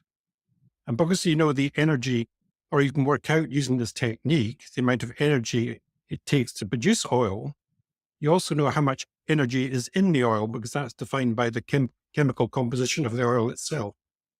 So from that, you can work out energy return or an energy invested. But yes, this relates to that. And in fact, in the reports that are shared with you, that we produced, you can see there's some very nice graphs of that for the different regions that we've analyzed. The UK is one of the very few countries or regions that produce or provide all the data that you require to fit this model. The mining engineers were having to kind of extrapolate things. So their report was quite long and doubly mind-bending because of that. But it occurred to me that in the UK, we have all this data. So some of it I knew was readily available through the website of the North Sea Transition Authority, as it's called now. It used to be the Oil and Gas Authority. But they produce all the production data from the reservoirs in the UK. And because we were taking a thermodynamic approach, we needed that data, but we also needed temperature data. And that can be found in a number of different ways, but the most definitive source would be publications that contained a list of the temperatures of all the reservoirs on the UK continental shelf, for example. And it turns out that geologists, through the Geological Society of London, produced a Millennium Atlas that contained all that information. The bottom line is if you look at the temperature of the reservoirs on the UK continental shelf, on average and adjusted for production, the average temperature is 100 degrees C, which is a nice round number. That'd be something easy for me to remember. Very helpful. Yeah. I think before we go into the situation in the North Sea and then use that to extrapolate also what's going on globally, just to sort of summarize. So energy return on investment would be the fact that we have to use energy, do useful work in order to get fossil fuels out of the ground. And the further they are from the surface, the more energy it takes to get them up and out. And that coupled with the fact that conventional oil is more energy dense and shale oil is just a less rich energy source. And as you go further down, that means you're putting more energy in to get less energy out. And there's going to be a moment where it no longer makes sense to get that energy out. How close are we to that moment, I suppose, is one question. And the other would be, what is the case with the reserves that are around the world? I think you put that very well. I was going to give you a little analogy if I could. Please. That was really and I've got a prop. So I've got a prop. So here's my coffee. So this is an apple, as you can see. And I'm not going to start eating it, but if you imagine I had a barrel of apples at my side that went all the way down to the floor, then actually, for me sitting here, getting that first apple out the barrel is quite easy. I just go to the top of the barrel, it's full, the barrel, and I lift the apple out, and there it is. So it's an apple. As I go down in the barrel, I have to exert a bit more work because I've got to stretch down further, but I still get an apple out. And when I come to the very bottom, I've got to stretch down quite a long way, and I still get an apple out. So I'm always getting an apple. And when you produce oil, you're always getting a barrel of oil, let's say, as a measure. But the amount of energy that you have to exert to get that barrel of oil increases over time. Okay, and it's really that we're trying to work out. So am I incorrect in thinking that there is a difference in energy density between sort of conventional oil and shale oil? Because from what I've heard, it's sort of, people talk about it as if it's lower you're quality. not incorrect. But what we were doing was looking at the UK, and in the UK, there's a very narrow band of oils that are produced, but more globally than there are heavy oils and light oils. But in the context of the UK, it's quite a narrow band. Right. And in fact, we graphed that in our report, so you can see how the API of the oil has changed over time. So yes. What's an API? It's basically a measure of the density of the oil. Therefore, how useful it is for different applications. All right. Okay. So thank you for clarifying that. I think then the question really that we need to answer is how far away from this critical moment when reaching down into the barrel of apples is going to take more energy than getting up the apple. Okay. Well, funnily enough, we were doing this work in the summer of 2021. And then in the first part of 2022. And at that point, we were working on the UK continental shelf. So we're trying to we had most of the data, but we were struggling to find the thermal data.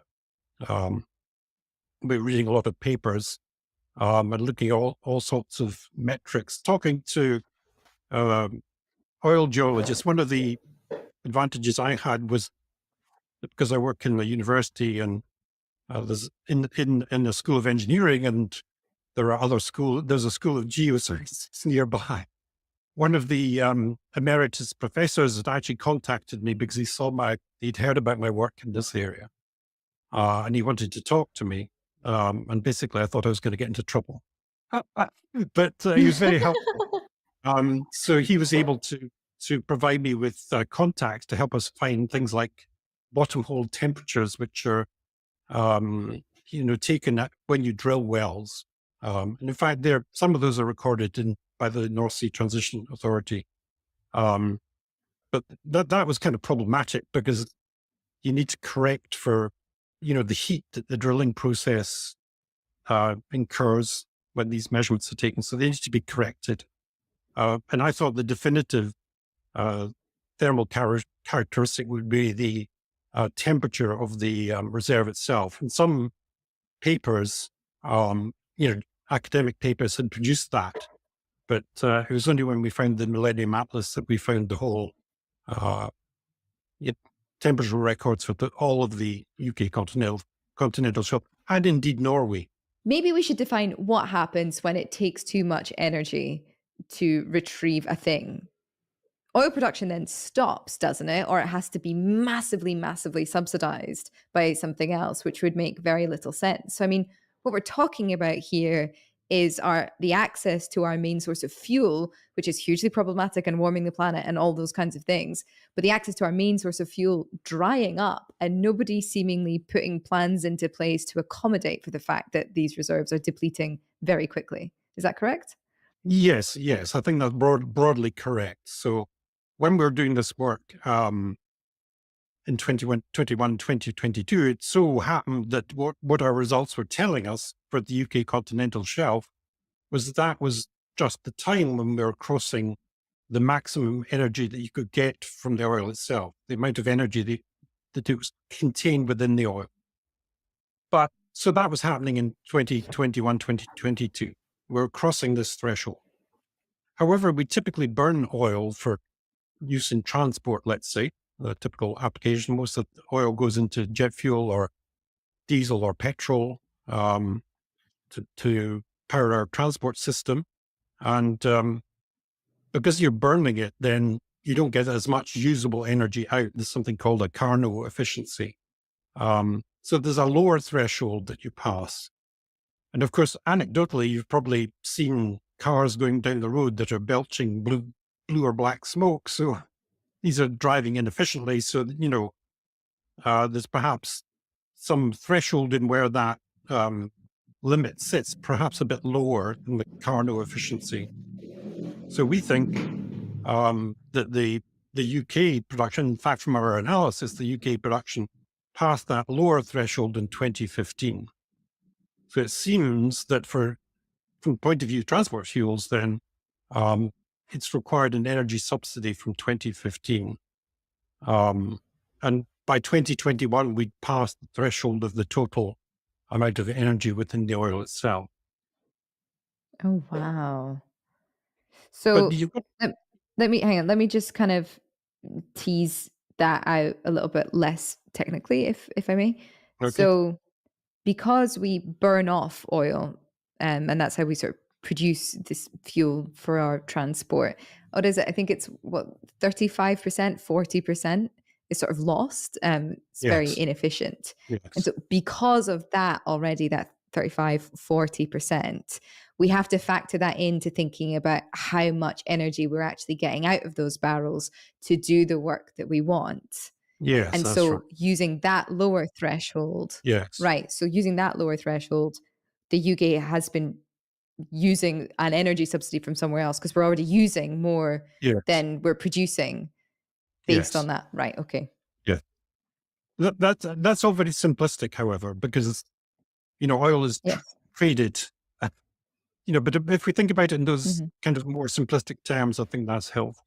So then what we can do is we can expand our model and say, okay, our model has been set up to look at oil production, but we also produce natural gas. So what we did was we took the original model and then we expanded it to factor in natural gas. And what we're doing again is the same thing. We're using thermodynamics.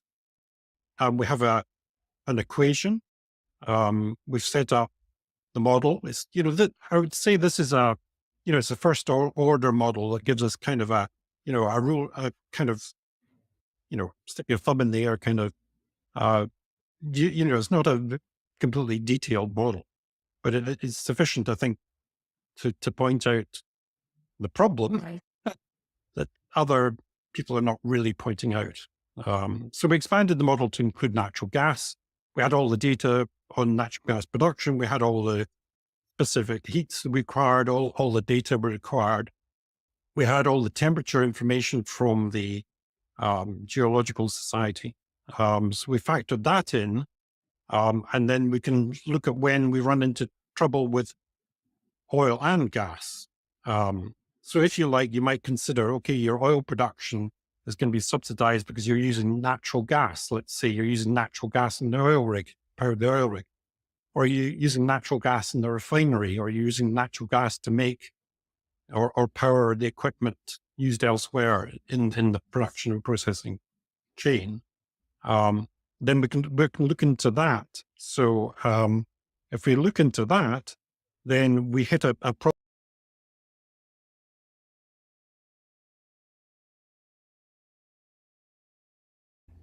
Good afternoon, folks. Here we will give a very brief and high-level introduction to the biological problem of hypomagnetic field exposure, that is, the loss of the normal geomagnetic field environment we have lived with for 12,000 years since the last major excursion.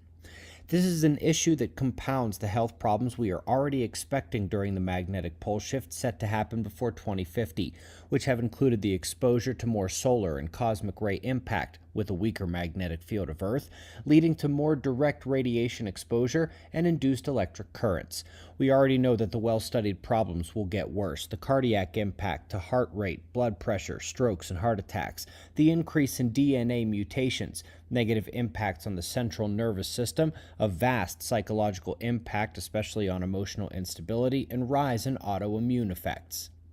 We will also be affected by these influences on other species in the food chain, including the navigational disruption to migratory and magnetoreceptive creatures. But this hypomagnetic field problem is the icing on the cake. There's literally thousands of studies on the topic, can't hit them all here, but where we discuss the reactive oxygen species and reduced gene expression this morning is a great place to start. It was not the first time that reactive oxygen species were pegged as one of the key reasons low magnetic field exposure can cause biological problems. For over 60 years, especially with the move of humans into space, the subject of living without Earth's magnetic field has exploded in attention.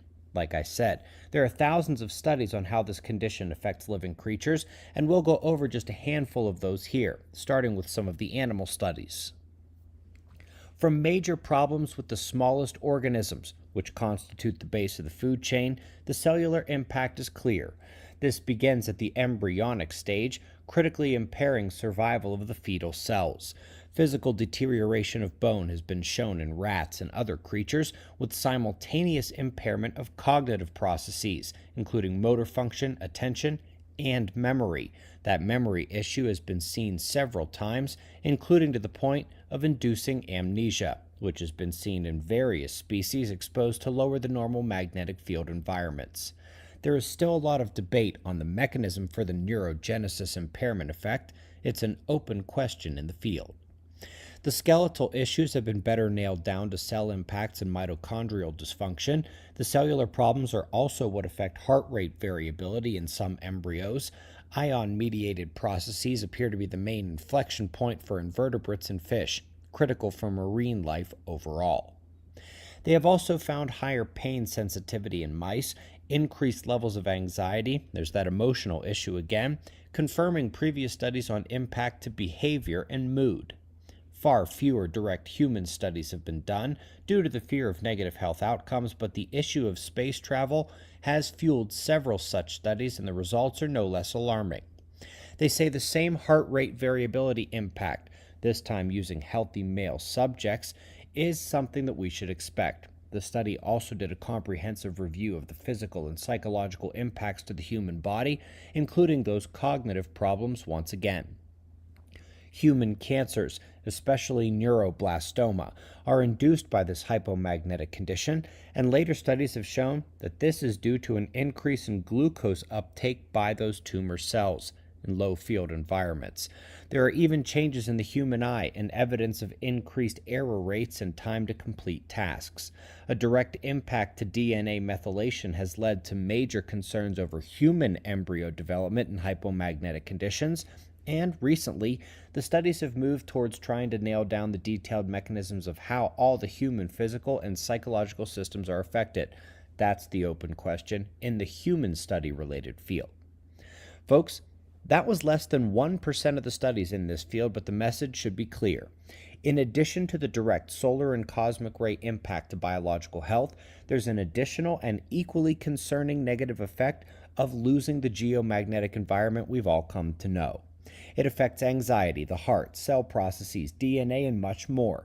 And all of the health effects expected during a magnetic pole shift are added to the climatological, volcanic, and other problems that come with these events every cycle. It's not hard to see why the majority of extinctions occur during magnetic excursions.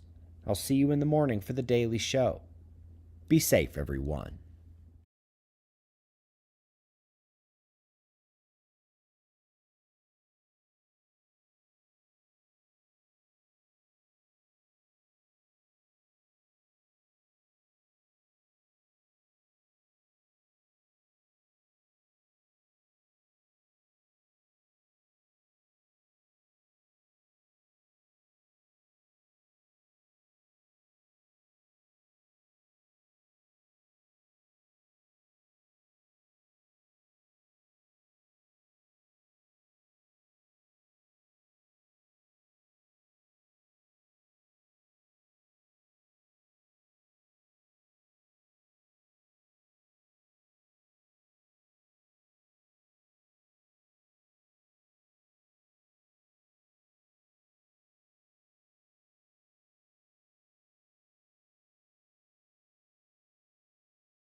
He's just going to use all the time in his favor to add a little bit more.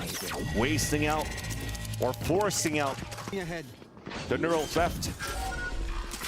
The ping across, the spike plant down, the sprays attempt, the off-angle position now by Com. The double swing in the end, but it's C9 winning it. Now we're making it a closer game finally for Cloud9. Yeah, good control there. Rooney with some pivotal kills over towards that A area of Altor.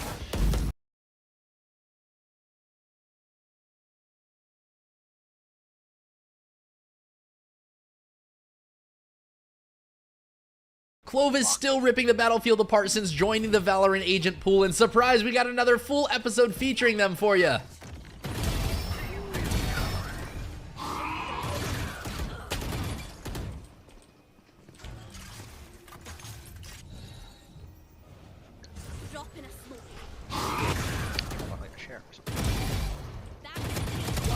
It's crazy not having to care about my life.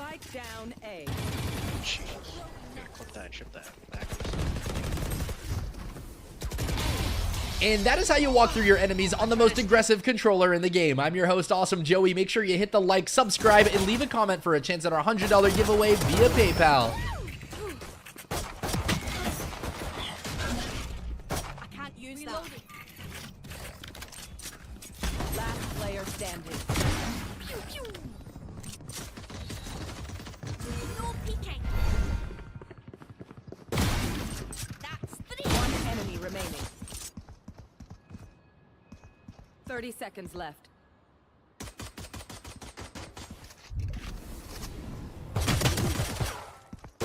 That reposition was great. They shot into the smoke thinking they were still B main at first. Those small movements can make a huge difference in a round.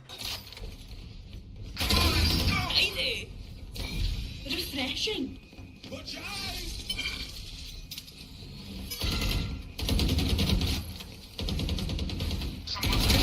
I shot something. My ult is ready.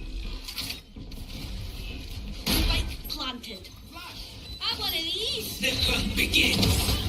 That's one enemy remaining. Hey. Please, please. Take them down.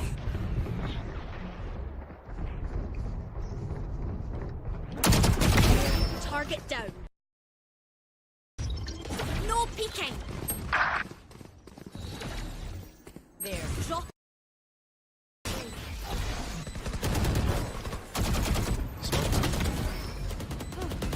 Last player standing. Eddie Clove. One enemy remaining. Back like I never left.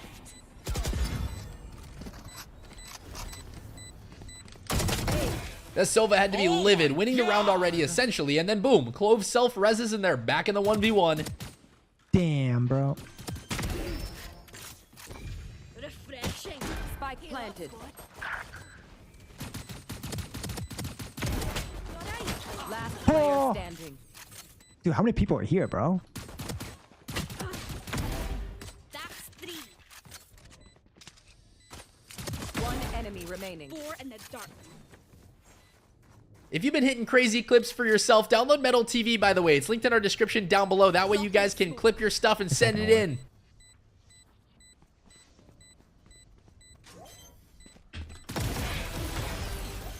I think I'm a Clove main. I'm a Clove main. I don't know. Heading their vision. Standing ahead.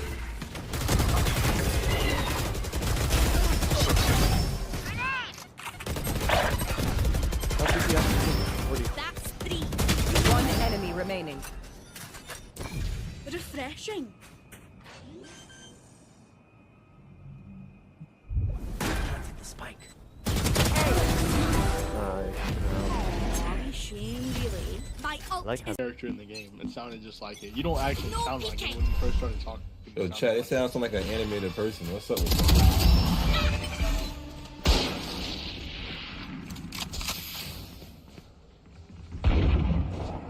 Enemy A.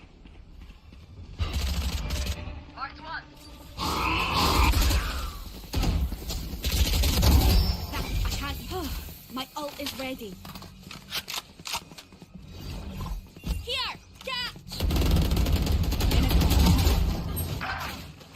Spike down A.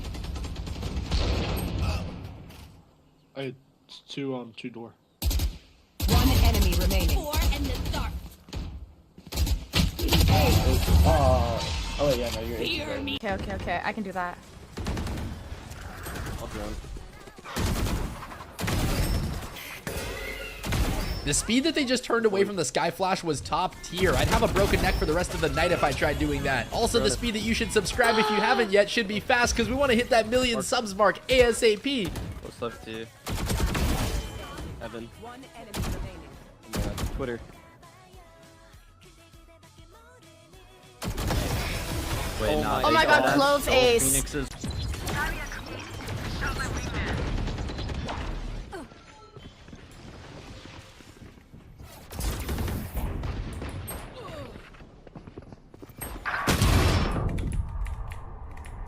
One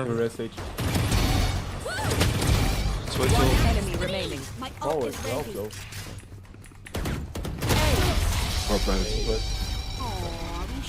They're not on. They're not on. Second off. Nice. Oh, no. Close out. Oh, I'm so Clove's bad. out. 55 and close. Super right corner. Close right corner. Planted. I can need that. Mid air is You crazy. will not kill my ally. Nice. No way. Last player standing. Four in the dark. Wait, what? I could have got a 7K there, girl. Not gonna lie, Derbifer was low-key slapping there, got 5, could have had 7. Playing like that, it is only a matter of time for real. Oh my god. One's on 8. Spike planted. Wait, one's on 8, Mike. On site. One enemy remaining. She's away. Oh, let me go first. I vote. Oh. Last player standing. Hold up. Like I never left. Thirsty. Oh, yes. Let's fucking go.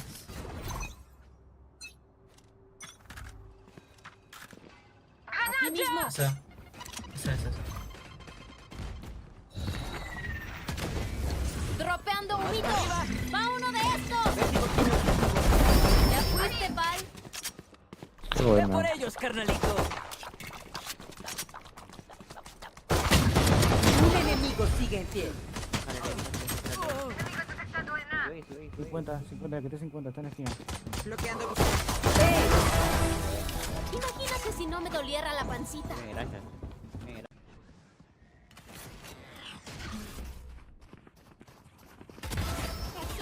No. Enemy remaining. Refreshing. Back, main. Where did that Omen come from? Why didn't I see the ult animation or anything? It's like he just appeared out of thin air. Am I going crazy? Nice. I'm gonna ult. Let me push ult, yeah?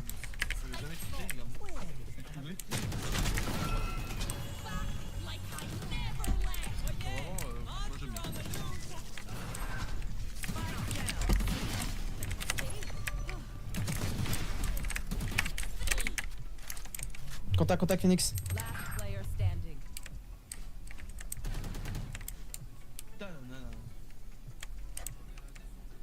One enemy remaining. Nice. Nice, good job. Zerman win. Nice. Okay, keep going. Go crazy, Down man. A.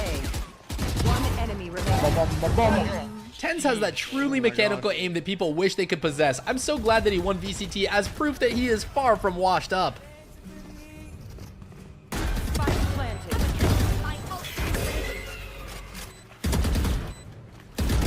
One enemy remaining. Four in the dark.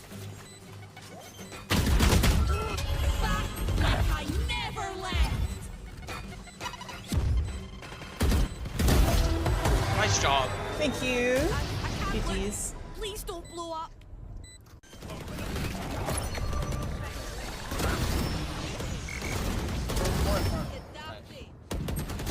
Oh, top of the box. Ouch. Both bubble. Yo.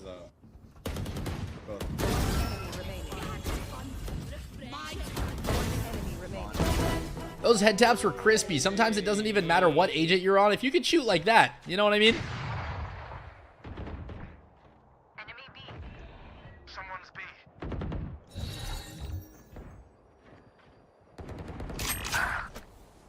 Marked one. That's a kill.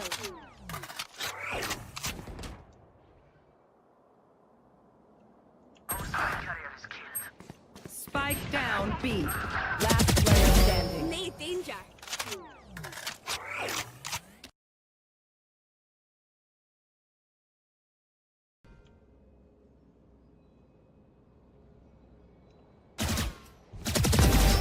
That's 3. My ult is ready.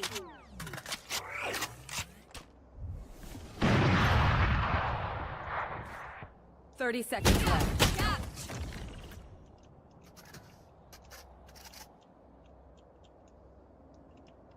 One enemy remaining.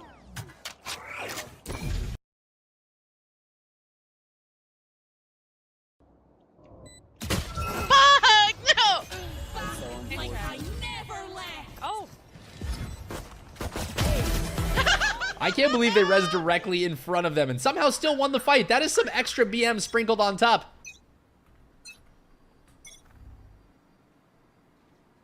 Drop in a smoke. Grab. Right there. Good. Oh. Refreshing. I don't know if you want to be launched, Viper. Enemy remaining. Oh my god, let this go. Oh my god, Clove. Let's go.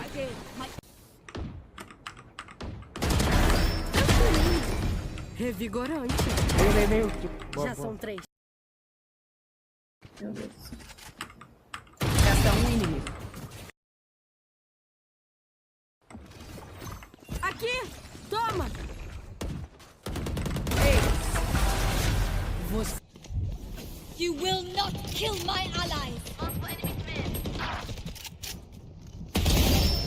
One enemy remaining. Nasty with it. Defenders win. Jeez, everyone. Dropping smokes. There's 3 here. Swarm grenade. Swarm grenade out. That ability is so potent. It lowers their effective health by 90 with instant decay, so you really just have to hit them anywhere after that to drop them. Heck. What on earth? Oh, 120 Reyna. 120 Reyna. She's, yeah, mound. Last player standing. Back like I never left. Placing alarm bot. One enemy remaining. Nice. Turret out. Ah, turret down. Ace. Nice. Woo!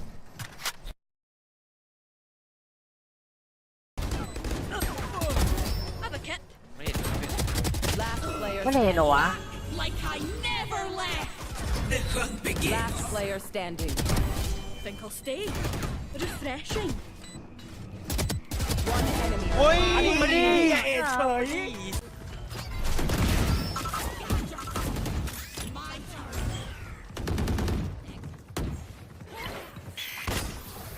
マジで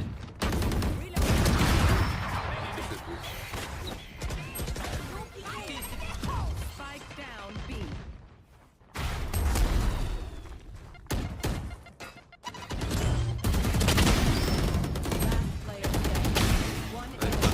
Oh god, once the mechanical geniuses get a hold of this character, good luck. I honestly think that Clove is very overtuned and will be played constantly in high elo. Aqui.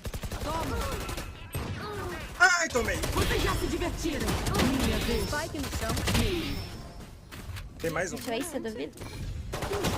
Resta um inimigo. Ace. Deixa eu Ace, deixa eu Ace. Vem aqui. Tá na rua lá pra ver. Aê! Ai, por favor.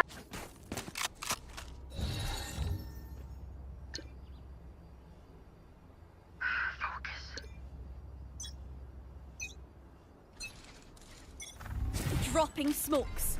Bibi.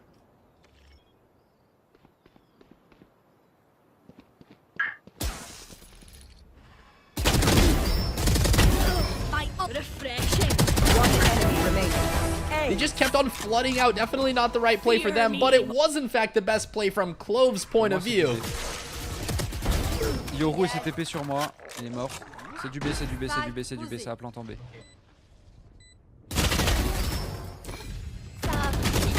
Oh non! Voilà.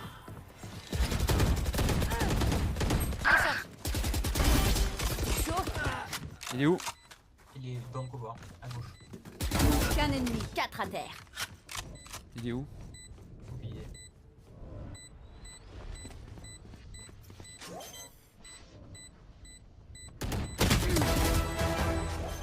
Oh merde, explose pas, je t'en supplie. Grenade! Reloading.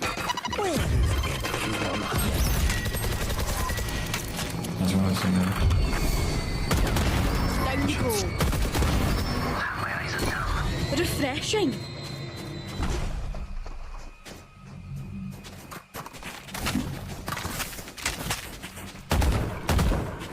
One enemy remaining. Give me ace, please. Go, go, go, yalla. Yeah. Jet's on already. My ult is ready. Drop in a smoke. Spike planted. Nice. 3. Back like I never left. Bro. One enemy remaining. Nice. Where's Gecko? Wait, let him ace. Let him ace. Where is he? Oh my god. I'm so glad that Keo got the ace. That guy deserves every single ace that comes his way. Also, that self-res is just the most whack thing that Riot could have ever introduced, hands down. Drop in a smoke. Oh yeah! I suggest Back like I never left. Spike down B. You gotta get killed. enemy Think I'll stay. That's 3. Refreshing. One enemy remaining. 4 in the dark. Plant and get the ace. Spike enemy planted. spotted. B. Behind Hulu. Yay! Alright. Player standing. That's 3. My ult is ready. One enemy remaining. 4 in the Left, dark. left, left, left. Back like I never left. Nice. I'm still tripping out at the fact that you can self-res in those 1v1 situations, because it means that you can't just relax once you kill the last alive. If it is Clove, there's always a chance that you have to plan for that comeback. They're gonna come back to their CT spawn. Yeah, they're gonna come to there. And no, one more. There's always one more. There it is. Last one, probably mid. Oh my god.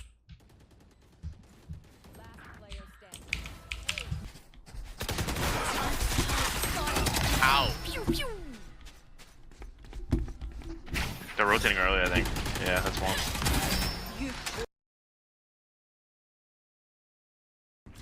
Spike planted. That's 3. One enemy remaining.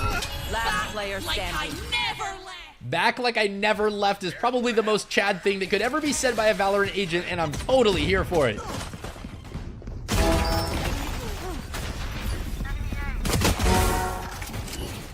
Spike down A. One up top and nest. Yep, that's a 100% good call out. One enemy remaining. 4 in the dark.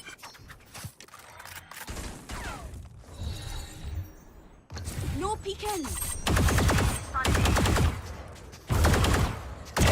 That's a kill.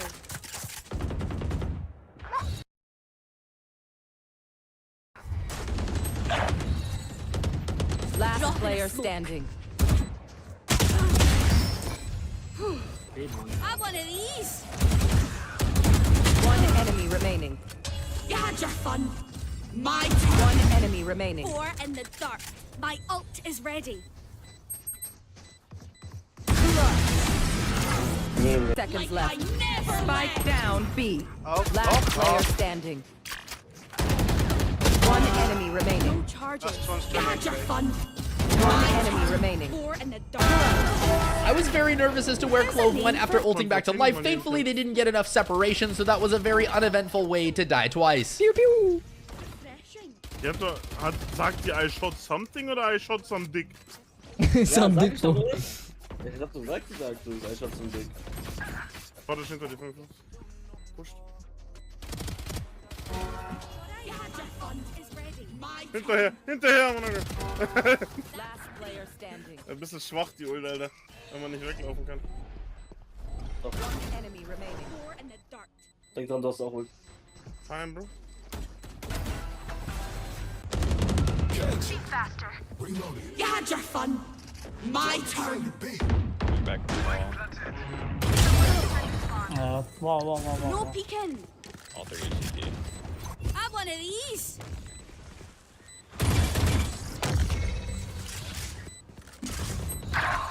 Oh, 80 neon. Drop in a smoke.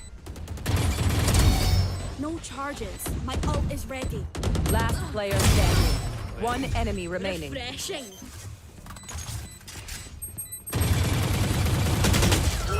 Back like I never left. Well, that's proof right there. I mean, how many times have we seen these Cloves win 1v1s like that? They go down in the post plant and then boom, back to life. Reloading. There.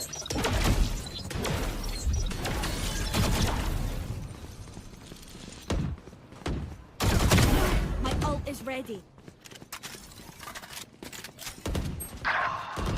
40 Viper. That's 3. Viper está mid. One enemy remaining. 4 in the dark. Buena. ¿Qué pedo, güey? Please. Hold your applause until the Y end. ahora.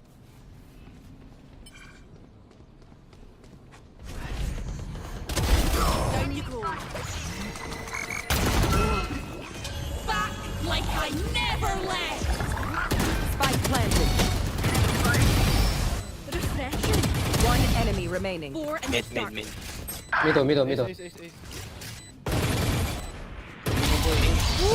I don't know how they connected with that headshot through the wall, but you know what? Good for them. An ace on the 4th round of the game is an early statement.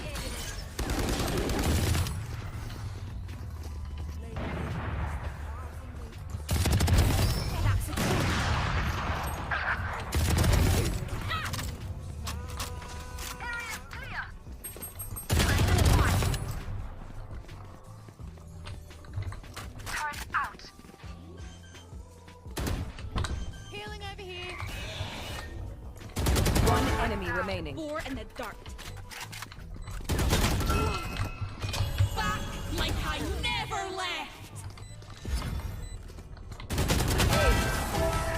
Let's go!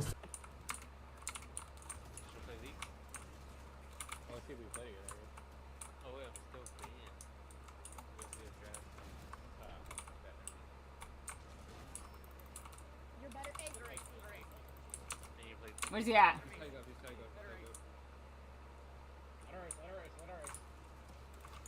I'm going for it. Trust. He's so ugly. Go camp his thing in case I lose. We're so good. Dropping smokes.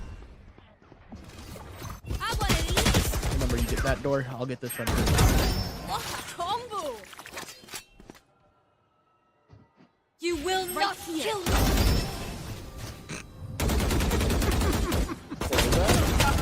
You will not. Back like I never left. I suggest you move.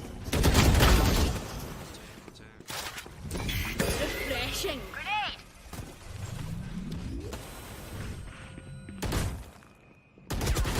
One enemy remaining. Clove can really extend plays in even the most grave circumstances. With that, this episode is finished. Thanks for hanging out. Hit like, subscribe, and leave a comment for a chance at the giveaway. With that, have a great rest of your day, and I'll see you in the next one.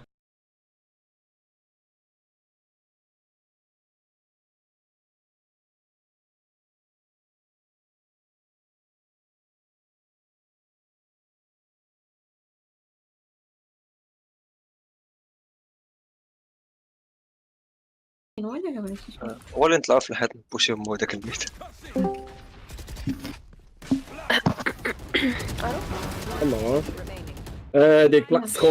The push out on defense. Welcome back. I'm your host, Awesome Joey, with our new episode that features every agent in the game. Hit like, subscribe, and comment below for a chance to win this month's $100 giveaway via PayPal. Yo, they just fucking walk past us. Why is he behind me? You will not kill my Good aim! Good aim! Good aim! Nice! What the fuck? 2 minutes. Get into the...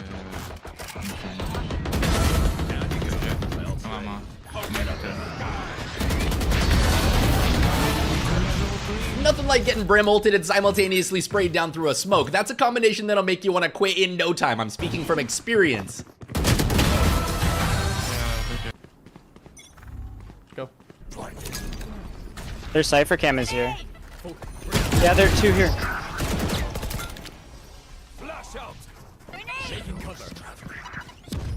Second their spawn. 1 CD.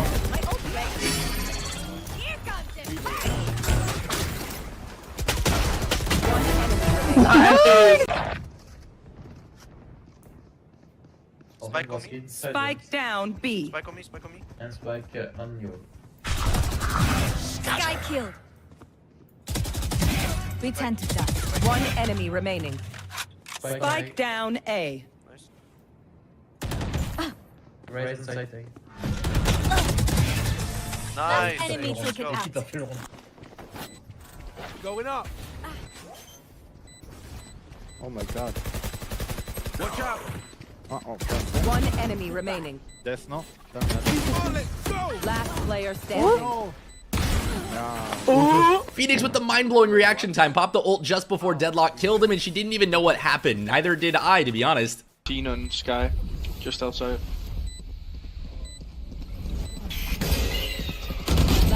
Oh, bite. What the fuck is this? Oh, yeah.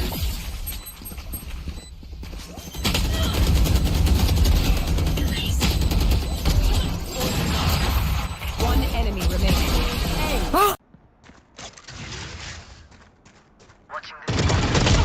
Ultimate ready. Spike down. Defender Barrier spawn. deployed.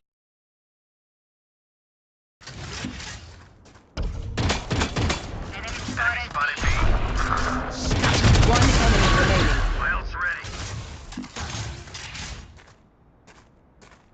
Team Ace.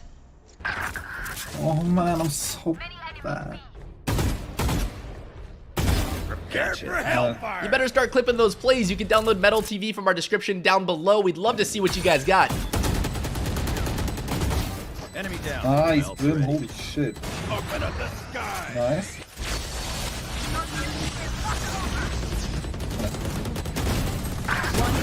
On the corner. Nice. Hold on to your hats. Ace. I don't think we have time. I think I got it. That Brimstone just went from 0 to hero in a single round. I mean, the defuse as well. Talk about a flow state retake, huh? Και εγώ τρολάρω ρε φίλε, πίσω του. Δες τι μας κάνουν ρε μαλάκα τα κολόπεδα ρε μαλάκα.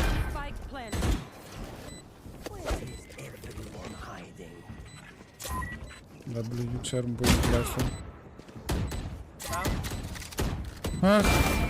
Κάτσε γιατί αυτός εδώ είναι όντως... Πάρε μαλάκα τώρα, γιατί σε έκανες τέτοιο. Για hold up λίγο. Πάμε να κάνουμε το ίδιο στον B.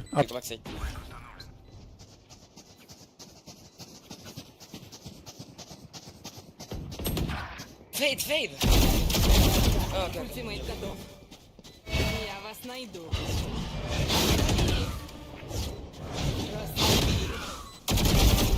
Еще рано. Не держитесь.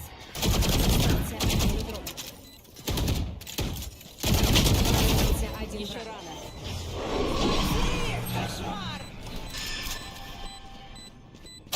It's a good thing that Fade pressed up at the end there because a lot of ulted players that are sitting on the spike will just stick it since they feel like it's their only option. Finished. Got 3. One enemy remaining. 4. Ace.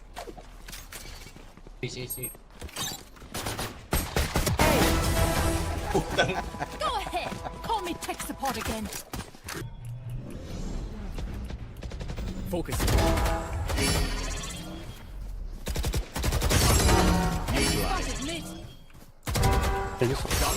Last player standing. 56, TJ, last side. One enemy remaining. Got 4. No distractions. My ult is ready. No way. 5 You're so chances, good. And they missed them all. Nice. Where are they? Brimstone out. Bring them down. Okay.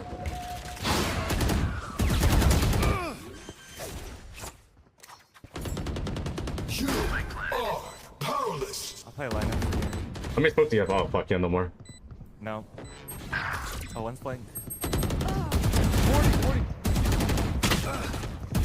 Last player standing.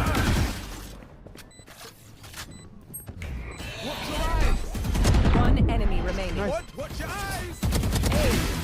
Soju Poppy just slapped them. That reverse flash out of showers was done expertly.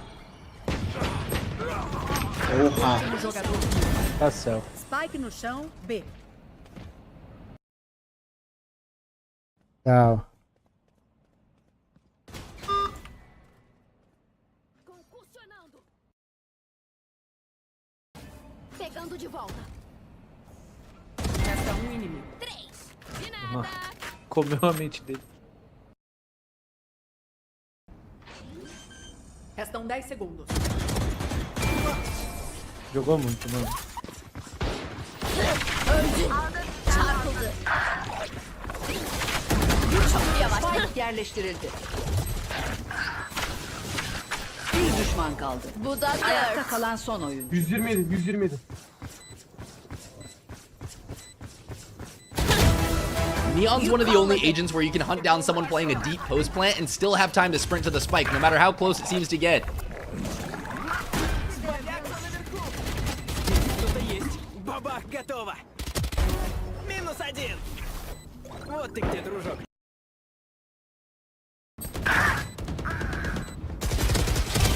Больше никак. Остался один игрок. Покажи им, кроха! Бабах попал! Остался один враг. Требуется. Еще хочешь? Me, baby.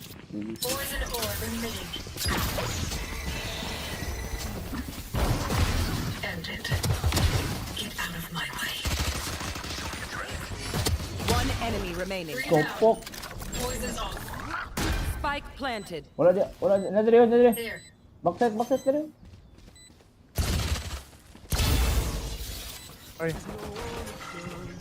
Bring them down. No way, Yoru's gonna fake right onto sight and directly into Raze. That's gotta sting a little. I feel like after you get a kill with the fake, it hypes you up for the rest of the round, so good things tend to happen. One enemy.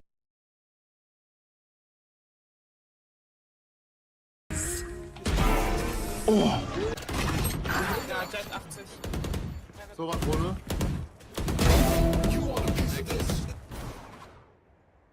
KO könnte theoretisch. Rim is free.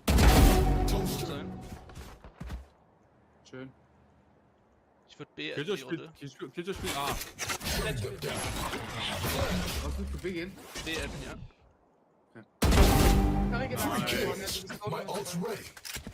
Ich komm. Komm schon. Soll ich die Tür zumachen? One enemy remaining. Die ist auch da.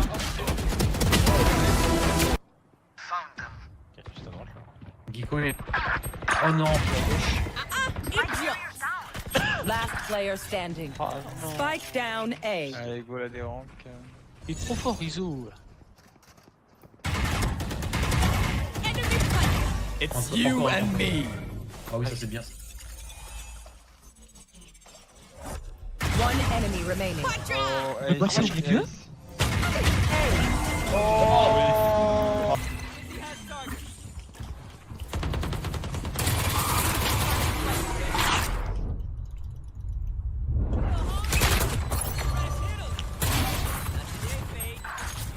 One mid.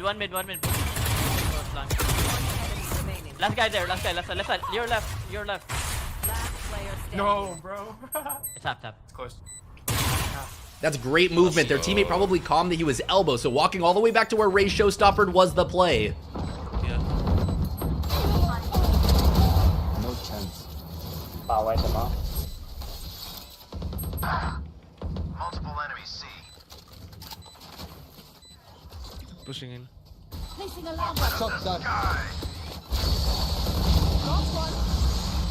Have time. One enemy remaining.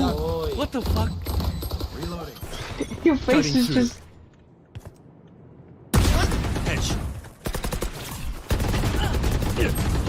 Oh my god. I should have just stopped shooting. Over here. My ult's ready. Nice. Oh, ace? One enemy remaining. Ace? Defenders win. Cage triggered. I must wait a moment. My ultimate is ready. I must wait a moment.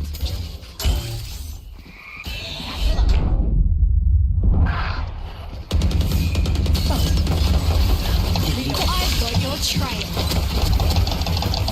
Reloading.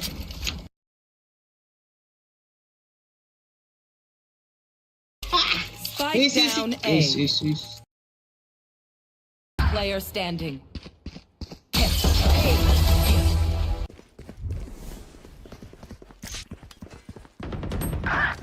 One still blue. Gonna coming your way. Behind you. Sage is there. One enemy remaining. Nice. This one is behind right Spike now. down I'm pretty C. sure. Okay, now look up top. Sage just res, so technically we could still see an ace with the chamber ult if he gets it back out. 30 seconds left. One enemy remaining. Shot. They're gonna. Wait, he lost. 10 seconds left. He thought he was slick. Holy shit. Gun here. You got spike. Poison's off. Ouch.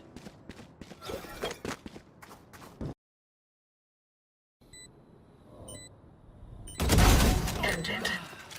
Toxins. One enemy remaining.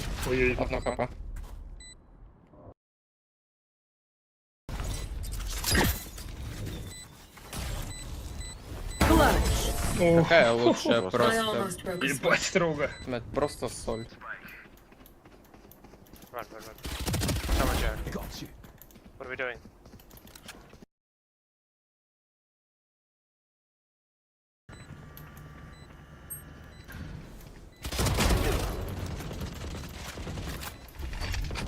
Last player standing. I'm out. There's enough. They're both nice. One enemy remaining. Make it 4. My ult's ready. You have ult if you want. Oh. So good, Dave. Oh. So good. You're getting a dick tonight.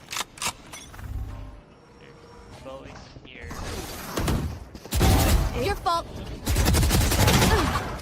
See, now a Jet that one ways for themselves with smokes is a dangerous player. That's how you know they've been on the agent quite a bit.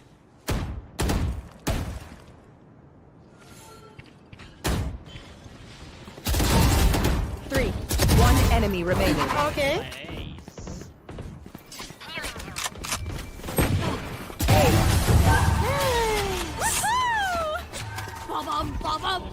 Guapis. Yeah. Focusing.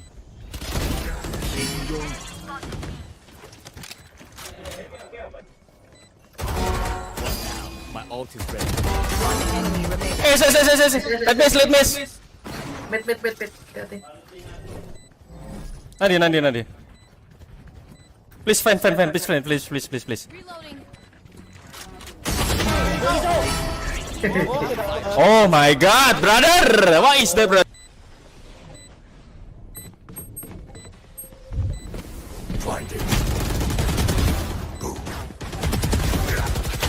One enemy remaining.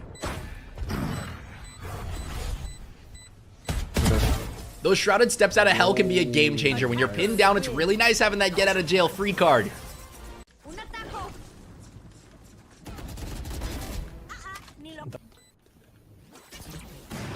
Pasó. Uy. Esa es buenísima. Uy. Ay. No. Uy,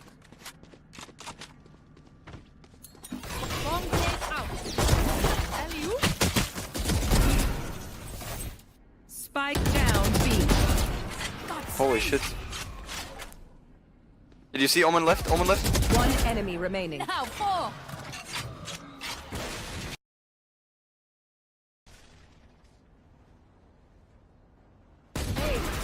Holy shit.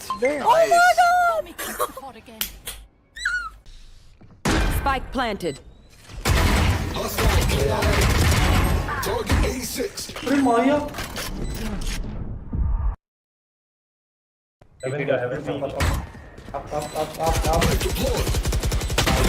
enemy remaining.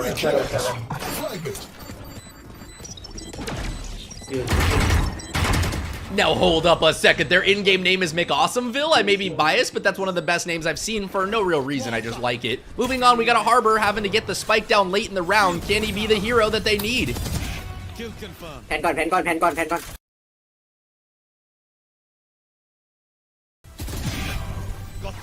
At this point, with two of them alive, it's anyone's game. Why do I feel like every single Breeze match ends in overtime? Can't just be me. Surely it's the same for everyone else too. Got 4.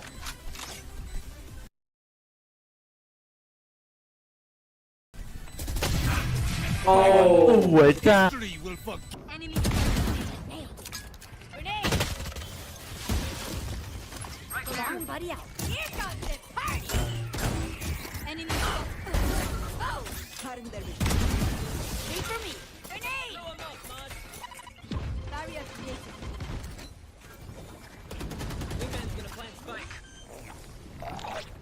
One enemy remaining. 4. Ace.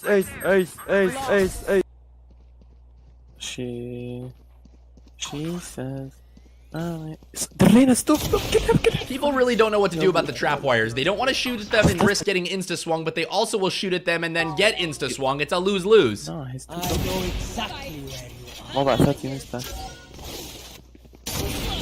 No fucking way. No way he did that. What? You hit him. Go. Who's next? Fire, no. All up. Huh? He's behind you. Right?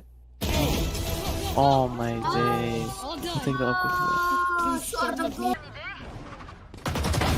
Un moins.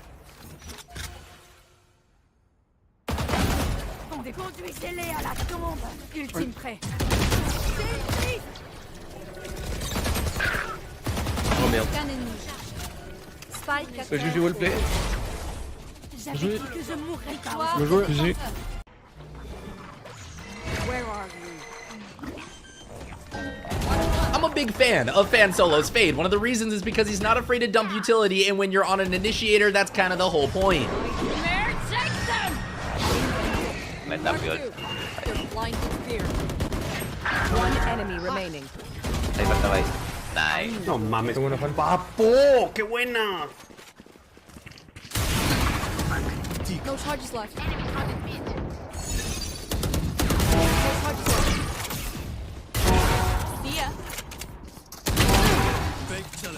Spike down. One enemy remaining. Flash!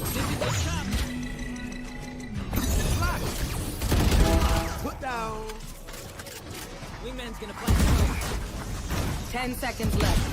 Sit down. Last player standing. Triple, baby. One enemy remaining. What drop? My ultimate's ready.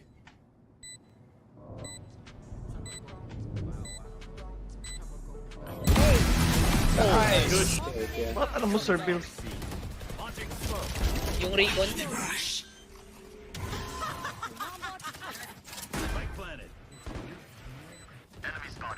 Grabe, lumalalim.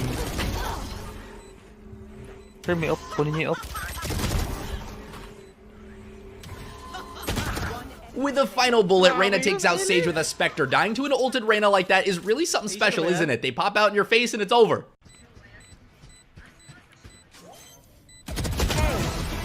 Yun, no? Serious ba? Grabe naman niya. I got the spike. Taken out. My ult is ready.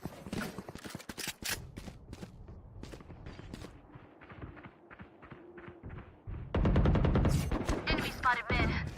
I am the hunter. Enemy spotted mid. 30. Spike planted. 3 gone.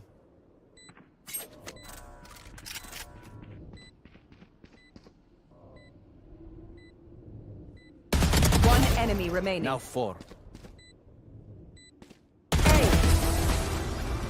Who else do you have?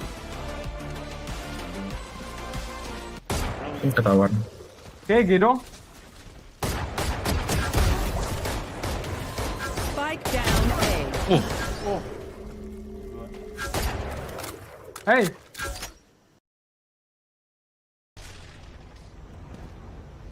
One enemy remaining. Last one.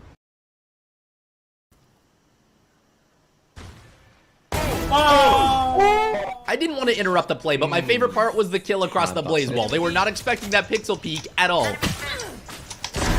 Killed their own. Hawk out.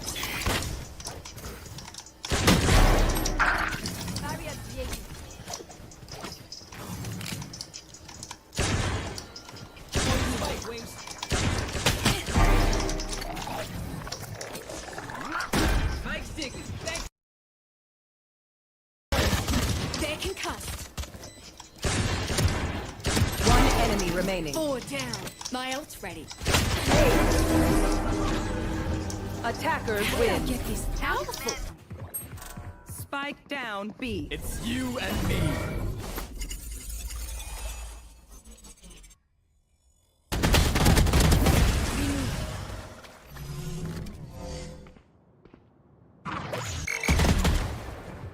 You will not kill my allies. Last player One standing. dead. My ultimate is ready. Oh yeah! Monster Your on the shoot loose! is not over. Last player standing. 3 down. One lang natin, one lang. Barrier clear.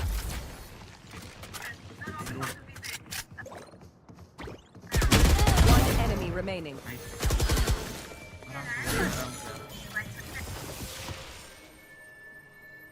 $30 left. I am not.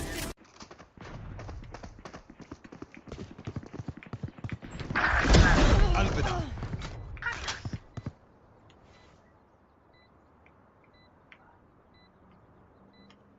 One enemy remaining. Nothing like camping the flank with a shorty round one. That's the kind of play that'll upset someone so much it could literally change how they play the rest of the match.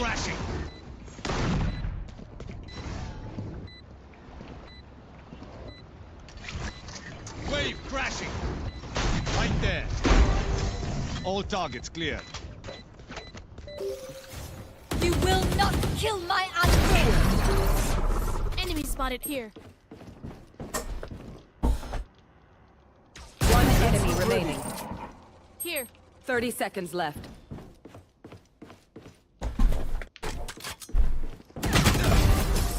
I am sorry, we could not work out our differences.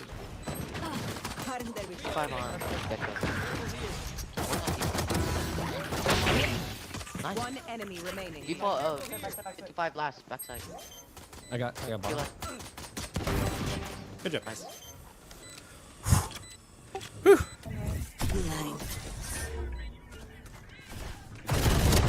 Ulted Reynas with Odins. The only thing could make it worse is a Brimstone Stim in the mix, but thankfully that's not on the table.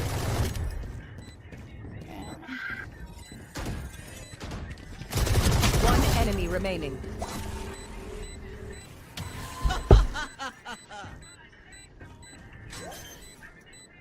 Oh shit. Probably going around. I love that he's right there, Calm. Best location in the game. Thanks for watching. Hit the like, subscribe before you go, and leave a comment for a chance at our giveaway this month. Until next time, have a fantastic rest of your day, and I'll see you in the next one.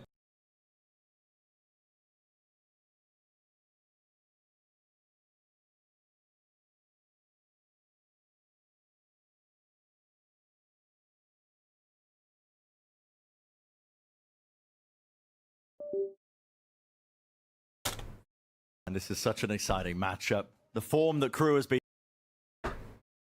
Into my store with a woman, and I got very confused. I thought.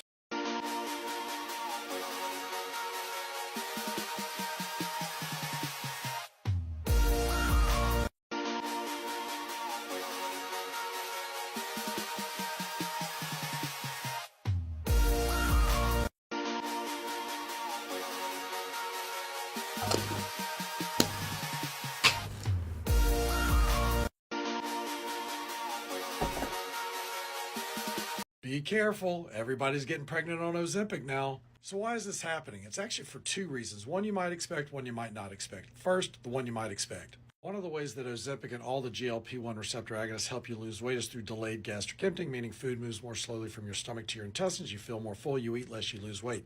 That delayed gastric emptying can also lead to decreased absorption of medications like Tylenol or, more importantly, oral contraceptive pills. So reduced absorption, less effectiveness for the oral contraceptive pill, so you want to make sure you have a backup method. The other reason people are having Ozempic babies is one you might not expect. It's not because their birth control's failing, it's because they were infertile before, so they were not taking birth control because they didn't think they could get pregnant. Then they started Ozempic, they lost all this weight, and all of a sudden they're getting pregnant because they're not having protected sex because they just thought they could never get pregnant. But the truth is, their infertility was due to obesity. Once they treated their obesity, they got pregnant. Did you have an I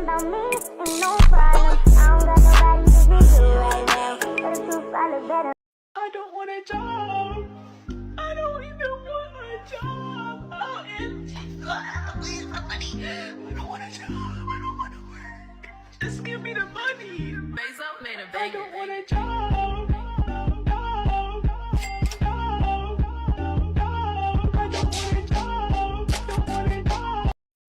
Hi, we are cousins and we're dating each other, so this is part.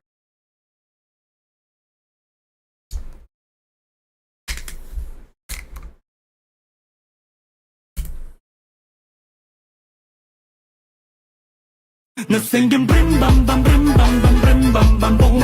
Brim bam bam brim bam bam brim bam bam boom.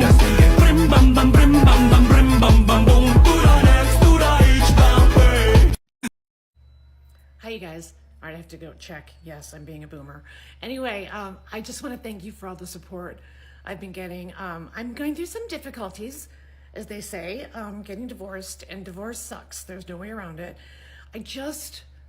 All right, I feel compelled to just make this video and tell you that if you bought tickets to my tour, the Kathy Griffin My Life on the PTSD List tour, starting February 2nd, where I'm going to 40 cities, people, 40 cities. I don't want you to worry if you got a ticket, like, oh God, is she gonna just be crying on stage?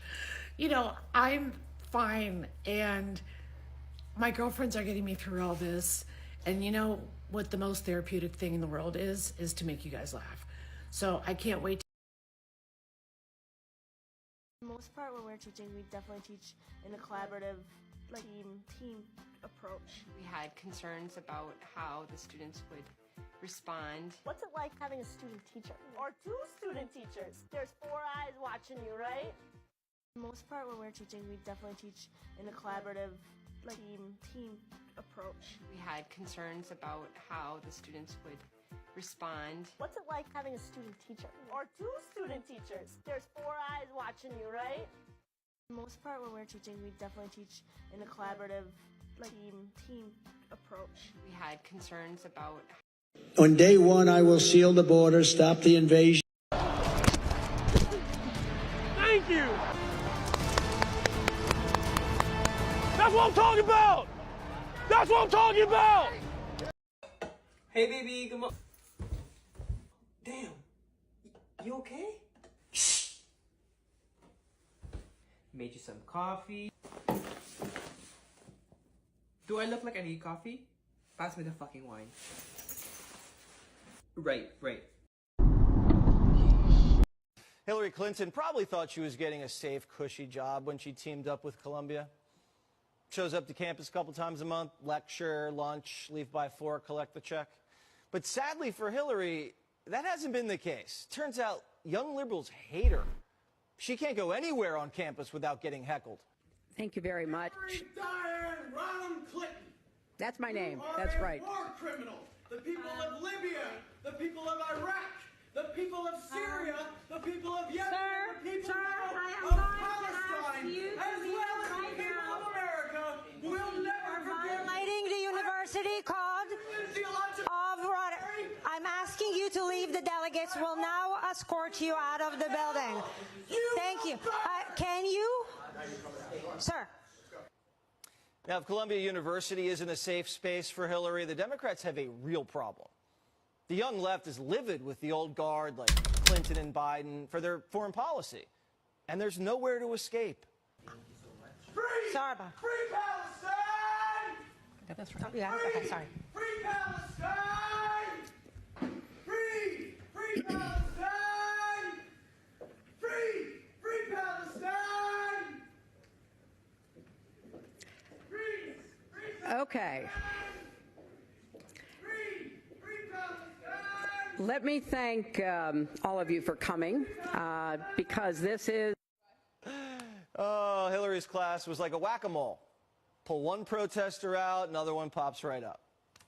Why don't all of you just interrupt me so that you won't be interrupting our panelists, so that we don't have this kind of disruption when we have people who are real experts in this area. And so I think it's important to focus on the event we're here. People are free to protest, but they are not free to disrupt events or classes. Hillary and Joe can't go anywhere on an American campus without getting an earful like that, which is found the viral Walgreens can. This is how you get your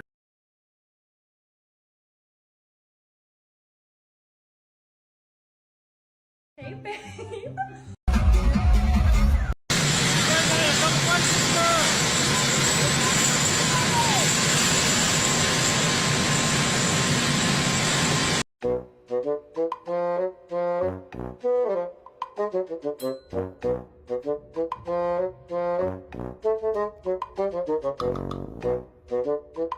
During my 4 years.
During my 4 years, nothing happened, and there was great pressure on me. Do you not realize that it hurts me when I see you go? Los vatos están borrachos.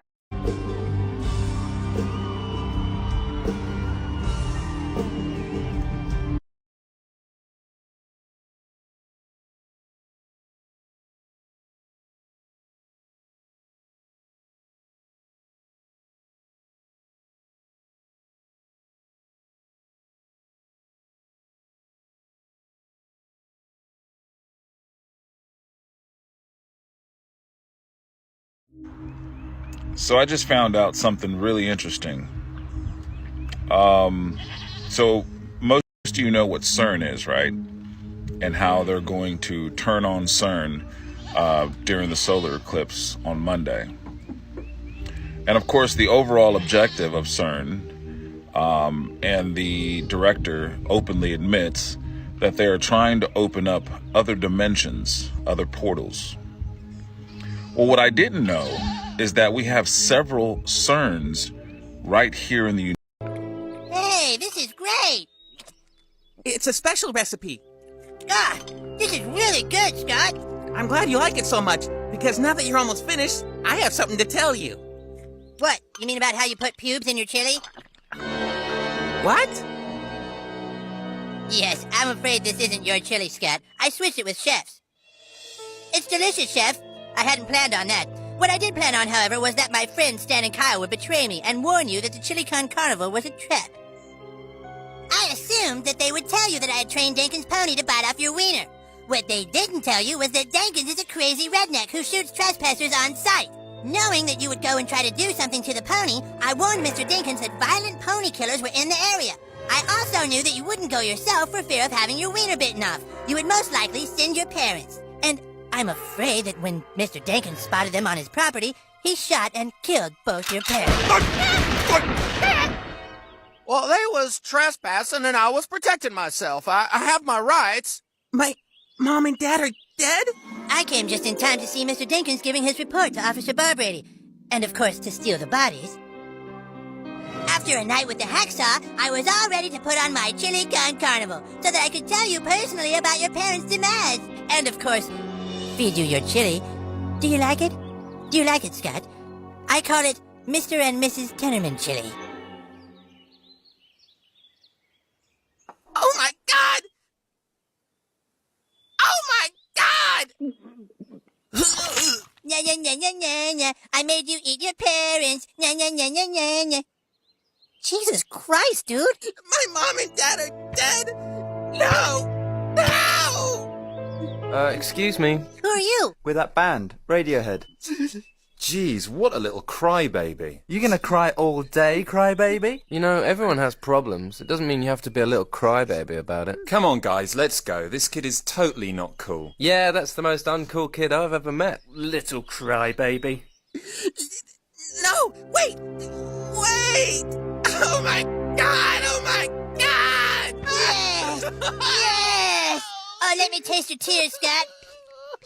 Your tears are so yummy and sweet. Dude, I think it might be best for us to never piss Cartman off again. Good call. Oh, the tears of unfathomable sadness. Yummy, yummy.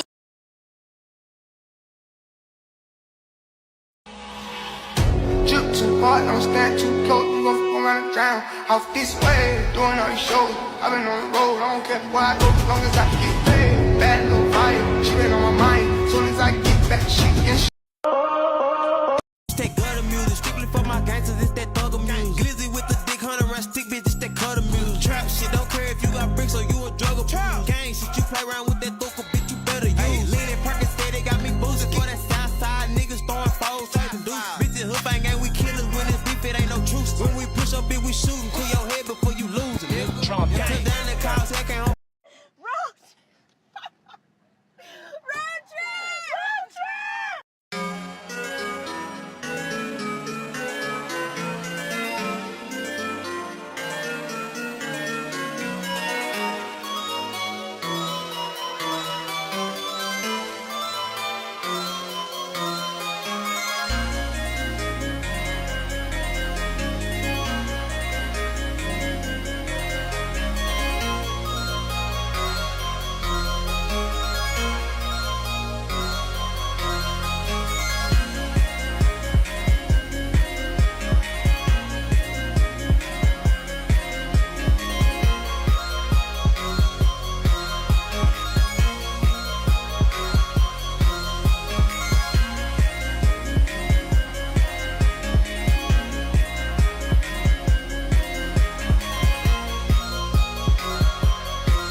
spiritual woken.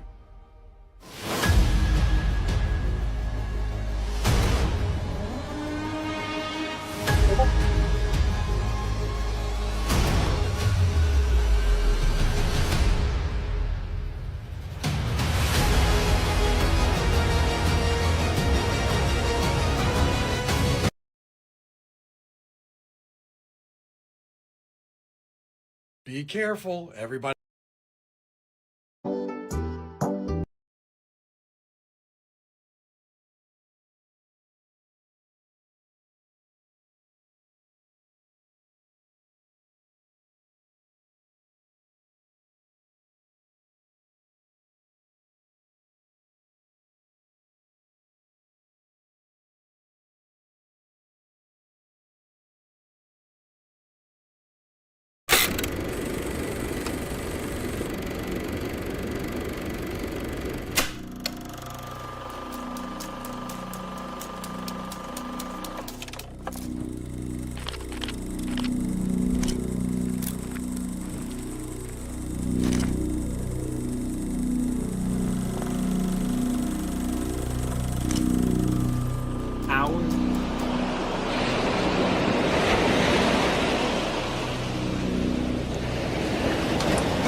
On the 13th of May, 1607, 3 English ships dropped anchor at the site of what would become the country's first permanent settlement in the Americas, Jamestown. Picked for the defensive advantage of the slimy, salty waters which circled it at 3 sides, the land was fortified rapidly. The Virginia Company's 104 settlers worked without pause for a month, breaking only to fend off minor attacks from hunters of the Powhatan Confederacy, a group of 30 tribes living in territory stretching north and south across the bay of modern-day Virginia and west to the foothills of the Appalachian Mountains. This initial hostility was well-founded. The ground claimed by the settlers was long used for hunting, and past meetings with cruel, violent Spanish explorers, a portent of what was to come. The colonists, however, were not deterred, and by the 15th of June, their fort was completed. A triangle of wooden walls, buttresses housing artillery at its angles, peered out over the waters of the newly christened James River. A few days later, on the 25th of June, a Powhatan messenger walked beneath its shadow to deliver the word of peace.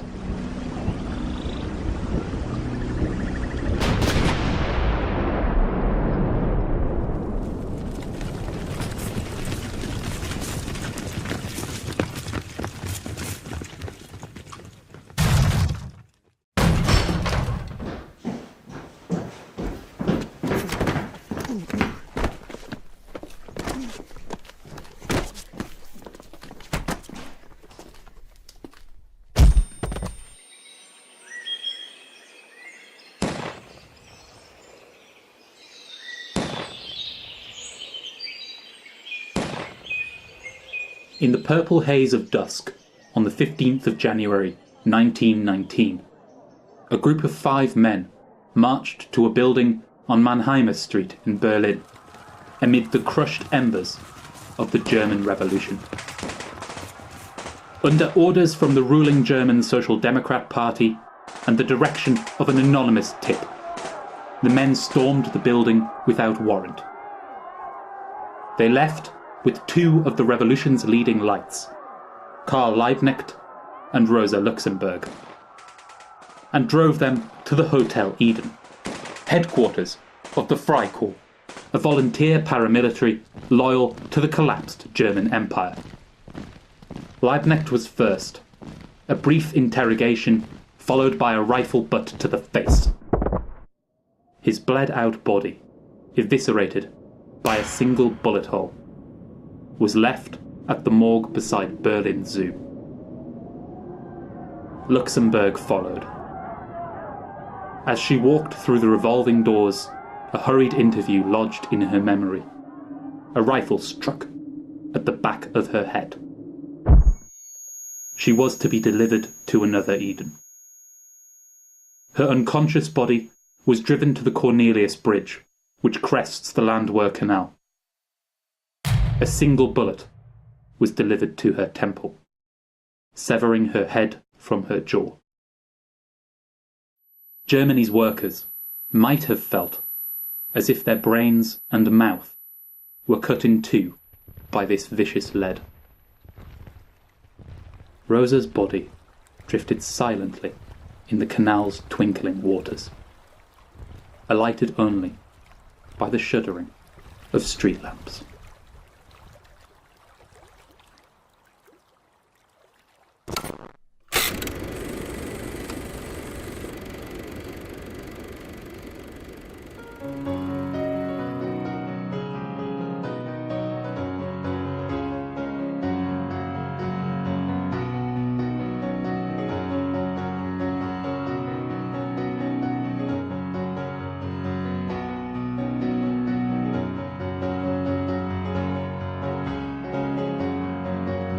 Well, I'm gonna tell you, fascists, you may be surprised. People in this world are getting organized. You're bound to lose, you fascists bound to lose. All of you fascists bound to lose.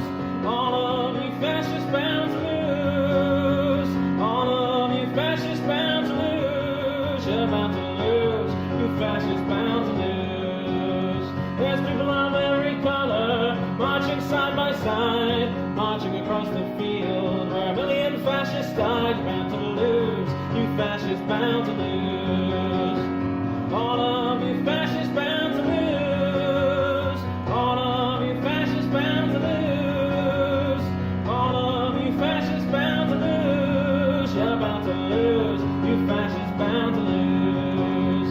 I'm going into this battle, take my Union gun, we'll end this world of slavery. When this battle's won, you're bound to lose, you fascists bound to lose. All of you fascists bound to lose. All of you fascists bound to lose. All of you fascists bound to lose. You're bound to lose, you fascists bound to lose.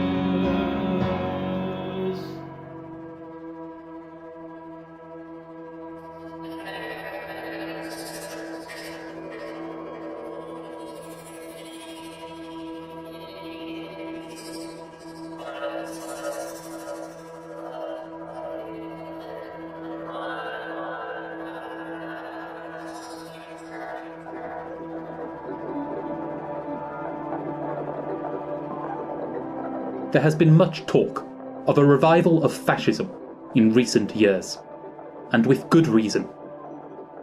Whether the term is uttered in relation to the growing violence, militarization, and power of the police in many nations across the globe. The suspension of liberal democratic rights under myriads of legislation. The growth of online neo-fascist subcultures or street militias, or to the exercise of calculated industrial violence at borders, colonies and reservations, in prisons and in care homes. It is clear that an ill wind is blowing. A growing reaction stands poised to enact unfathomable violence. Here, however, all clarity ends, swept into a whirlpool of confusion.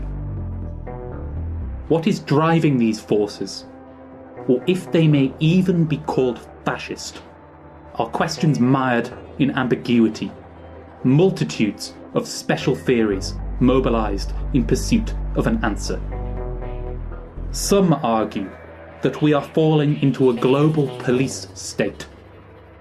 Others that particular forces represent something akin to Italy's fasci or Germany's Nazis.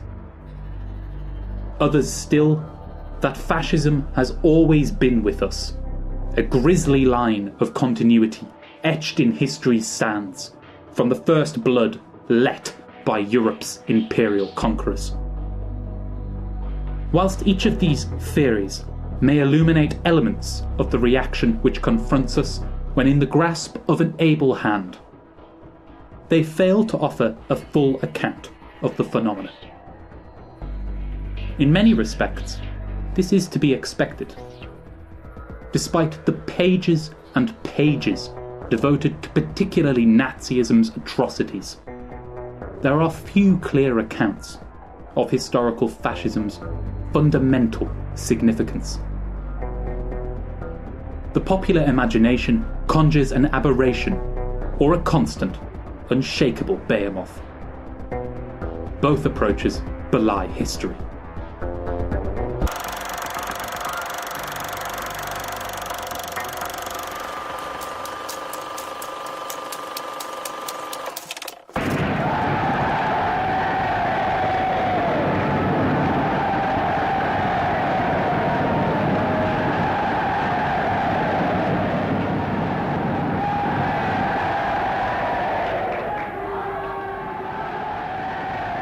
Sooner or later, in the lives of great nations, comes the moment of decision, comes the moment of destiny.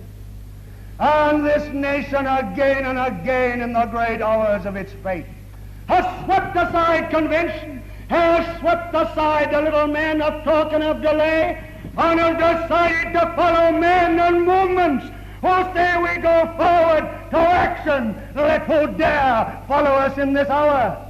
That is the permanent, the mighty mood of Britain.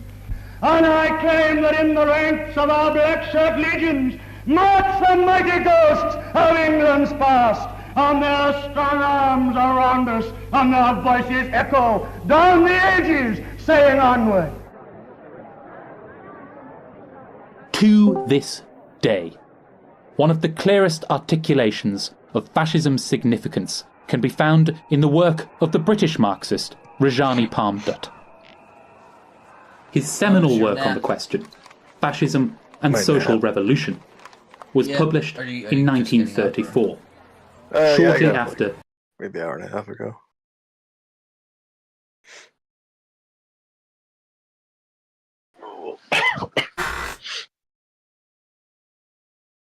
Justin's watching Nazi videos? Hey, Yeah, on watching fascism and stuff breakdown. earlier. That was fun. He was watching octopus stuff? Yeah.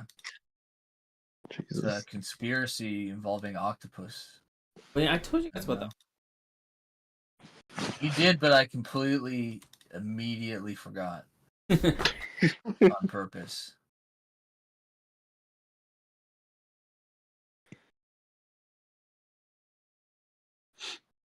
Justin, you fell asleep last night. You were snoring. We had to put you in a different channel. Oh yeah, I did fall asleep. I was watching you guys and I woke up and I was still in Discord.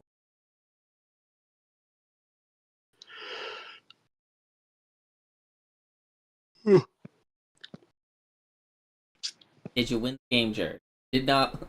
Last I remember, it didn't look good. Was that the one where you fell asleep in the one where like I got shot in the back because they let him walk through mid? I say that every round. I don't know. I don't know if that happened. Was that the one? No, dude. I was watching B and 3 of my teammates were middle, and then I got shot in the back. The one with the walls that closed. Yeah. Yeah, that's a set. Yeah. And 3 of my teammates were mid, and they let them slow walk through garage and shoot me in the back. And I was like, can I get a call out if nobody's gonna watch mid, but 3 were there? And they're like, oh, go fuck yourself. So they put up a Phoenix wall and walk through. What are we gonna do about it? And I'm like, you can at least say something. And he's like, I don't take these games serious. Blah blah blah. You take this too serious. And I was like, okay. And then I'll show you how serious I can take it. Yeah. I was like, I promise I take this less serious than you do. Yeah, when I watched running you, it down. yeah, you were literally full sprinting it down.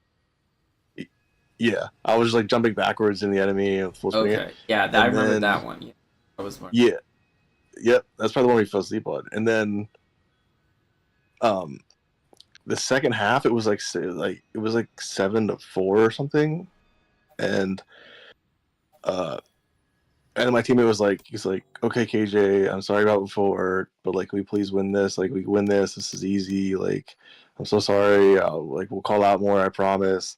And I was like, oh, now you fucking think I'm like you do like you. Now you're gonna you don't know who I am. betray Like you? this game is over. There's nothing you could say or do. And then I just kept running at the end. They were so upset. They were like begging me to stop.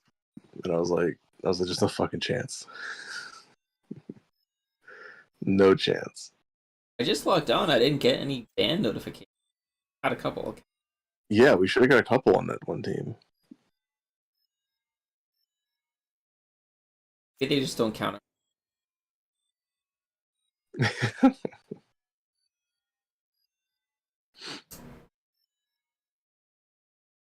They watch the whole thing and they're like, you guys deserve each other. Actually.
The Nazis had taken power in Germany.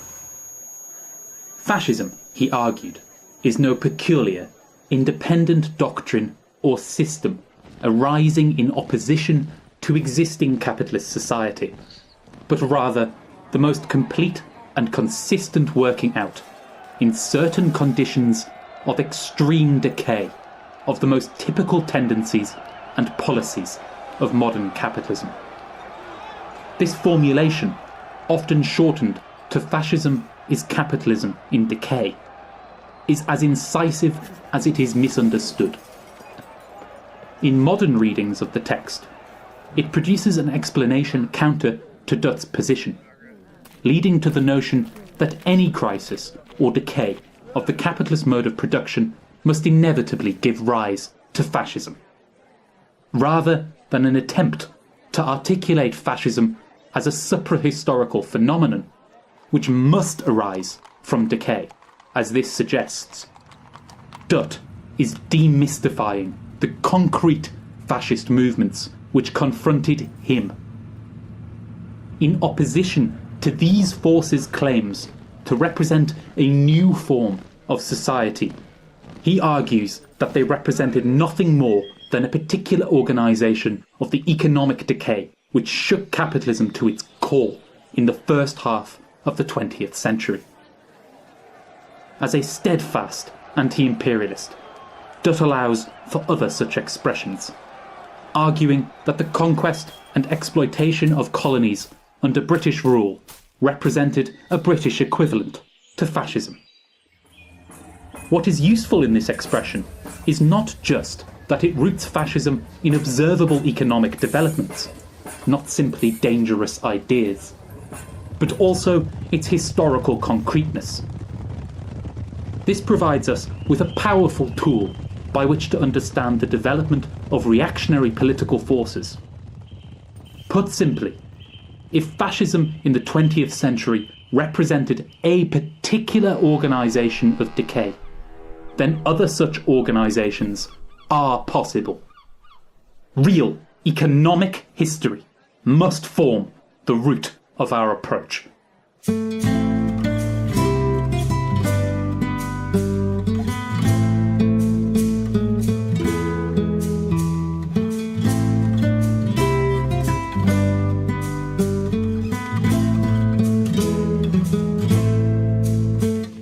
In the early 17th century, England was a country in the grips of rapid change, with a long decaying feudal social structure in deepening contradiction with a rising class of merchant and usury capitalists. The origin of these changes can be dated back to the 13th century, or even earlier, with the rise of quasi-global markets propelling the development of powerful merchants.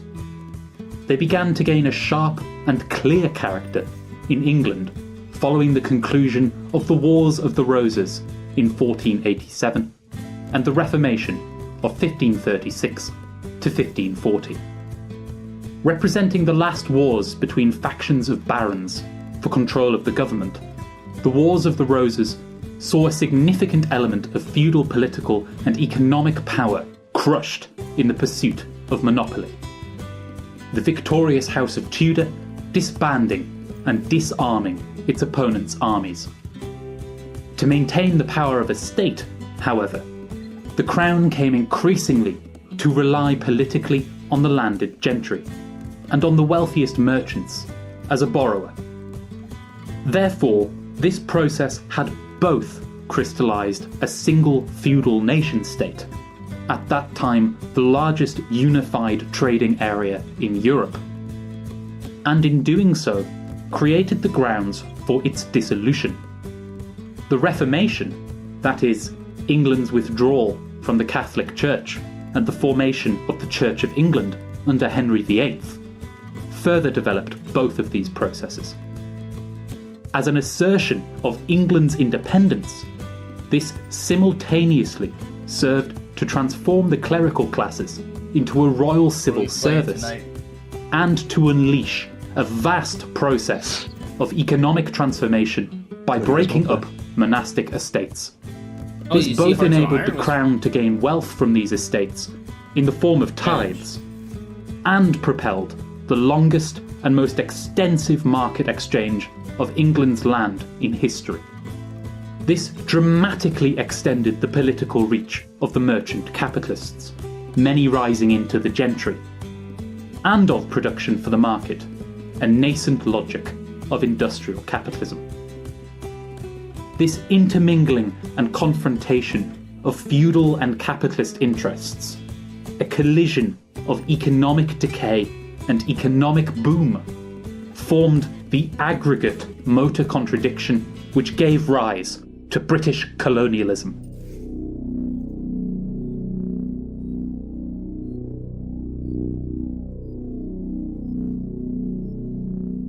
The fundamental factors of the social transformation underway in England, which propelled the initial processes of colonialism, can crudely be summarised as inflation, the exchange and enclosure of land, the need for new commodity markets, and resource depletion. The so-called price revolution, or Great Inflation, saw food treble in price between 1510 and 1580. All prices rise by around 5 times, and wheat rise by 6 times between 1530 and 1640. Driven by a number of factors, the racking of rents, war expenditure, and an expanding population among them. This process of inflation saw the poorer half of English society plunged into deeper poverty, as well as the further depletion of the wealth of the crown. This impoverishment was particularly pronounced among landless workers. As a result of enclosures, that is, the forcible dispossession of the peasantry, and the scale of the land market following the breakup of monastic estates, this section of the population was growing exponentially, reflected in the extent of begging. Whilst a little beyond the establishment of Jamestown chronologically, the circumstances in Sheffield in 1650 are illustrative of the scale of this misery. A full third of the city's population classified as begging poor in official records. Oh, grab water and then turn my PC on. Whilst these processes accelerated the capitalist ascension, they also point to increasing need for export markets. The declining wealth of the mass of the population a realisation problem for many goods brought to the market. Finally, a considerable lack of timber and the underdevelopment of coal veins created a fuel shortage, one of the principal arguments for colonising the Americas. And with the onset of bad harvests in the 1590s, food shortages further ramped up prices. One response to these many crises was the formation of joint stock companies, the Virginia Company and the Plymouth Company, for the colonisation of the US in 1606. These companies are particularly remarkable for how clearly they capture the emerging social relations. The king chartered them with the hope of raising wealth through taxes and levies. Merchants pooled their capital, financed and ran them with the hope of securing greater profits and access to new markets. Settlers were gathered from the merchant classes, soldiers provided by the state, and labourers recruited from the ranks of the dispossessed peasantry. And so it was that England shipped its decay to the Americas.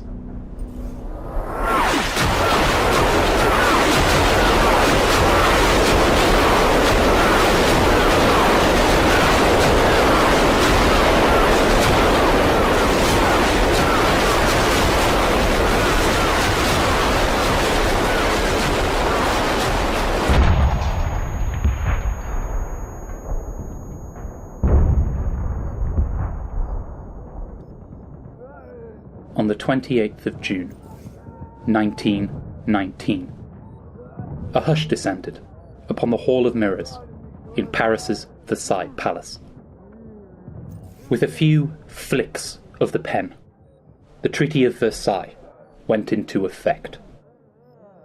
Germany's colonies were transferred into the hands of its competitors, and its national territory cut apart. Strict limits were placed upon its military, and Germany was made to pay an impossible sum of 226 billion Reichsmarks in gold as reparations. Far from securing a lasting peace, the Versailles Treaty further entrenched the contradictions which had given rise to the First World War. Driven by a declining rate of profit, the imperialist nations had wholly divided the world between them by the early 1900s through a combination of capital exports and colonization. Further expansion impossible without the redivision of the globe, the war was compelled as a necessity of capitalist development.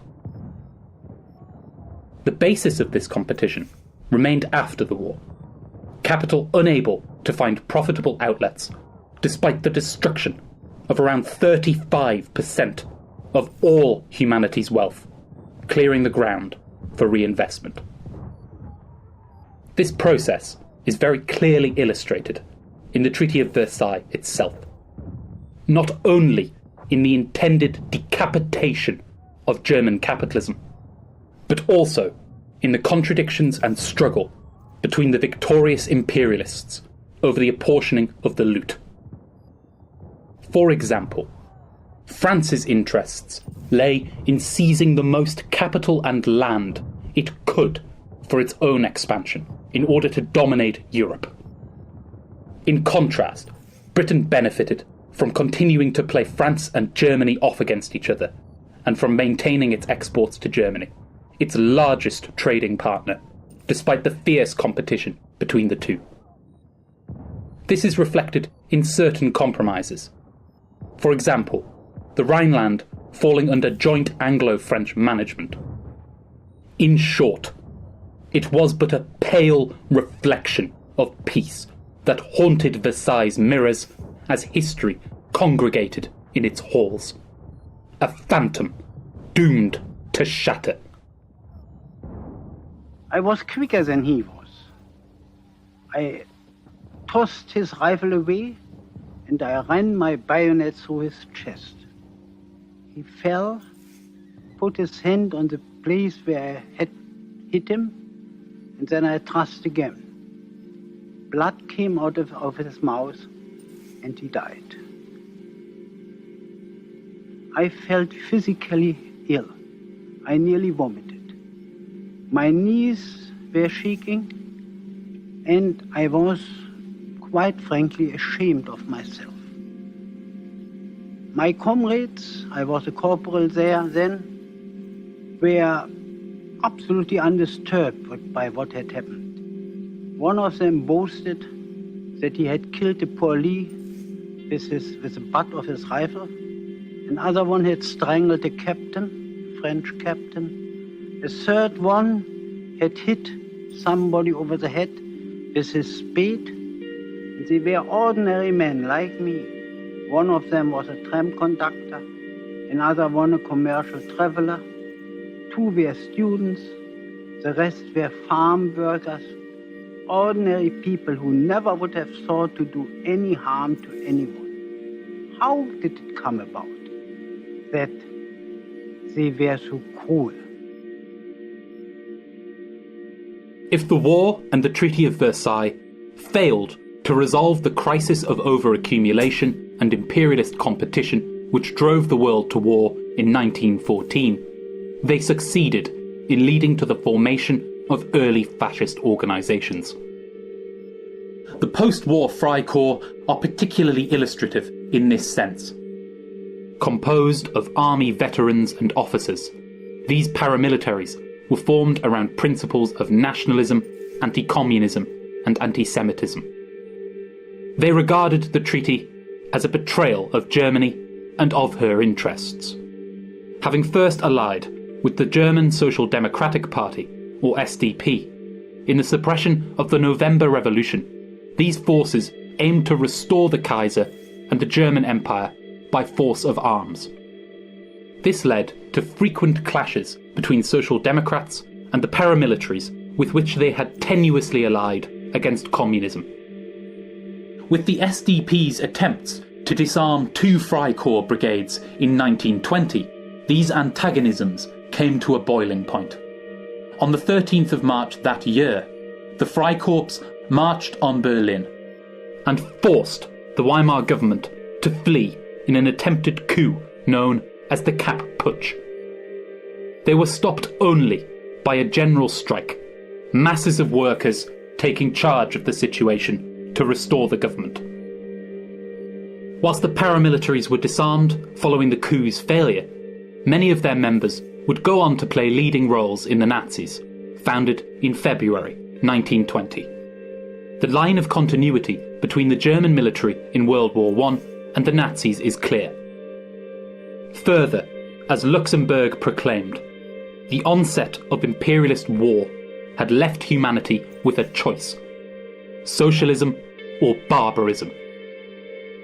As the conditions which led to the war had not been abolished, this question had yet to receive an answer, leaving the forces of liberalism and social democracy to prevaricate between the communist movement and the reactionaries which make up its clauses.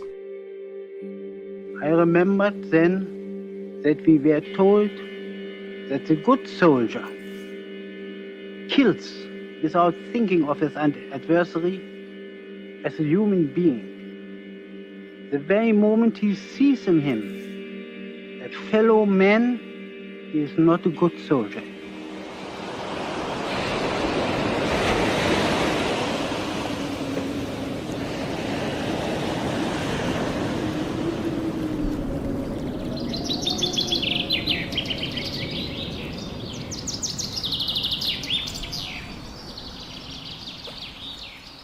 It is a tragic irony that in its initial period, the colony of Jamestown was reliant upon food given to its settlers by the Powhatan Confederacy. Contrary to later developed racist mythologies of noble savages acting out of Edenic naivete, the reasons for this are rooted in the political economy of Powhatan society. A dominant chief ruled, a class of priests beneath him, and the chiefs of local tribes beneath them. Although this rule was secured by force, the ability of the ruling class to alter the lives of the people was very limited. Decisions outside of tradition provoking fragmentation. Economically, this society was reliant on a form of agricultural land stewardship and the hunting of deer for subsistence, with a small trade on the principles of a gift economy between tribes. Beyond this, a tributary relationship was the key to the maintenance of the Confederacy. By the time the English arrived, hunters provided a tribute of up to 5 deer to the chief for every one they caught for their tribe, alongside a small annual tribute from a tribe's agricultural production. Tributes were used to sustain armies for the Confederacy by the ruling class. This necessitated expansion, thinning deer populations, pushing hunters east, bringing conflict with other tribes, thus entrenching the need for armies and tribute. However, war was a last resort. The offering of food to other tribes operated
Why are people cheese and clown reacting to my post?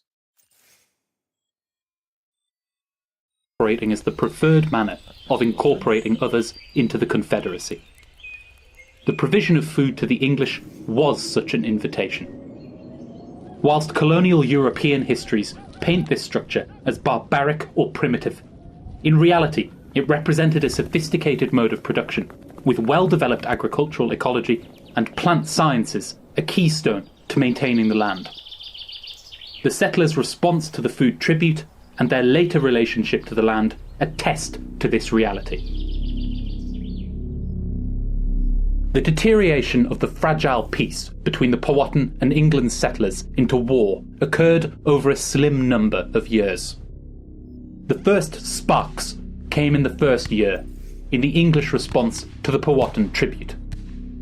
Though the English would surely have died without such tribute, resorting to cannibalism a number of times, they responded by asking for a greater amount of food from the Confederacy.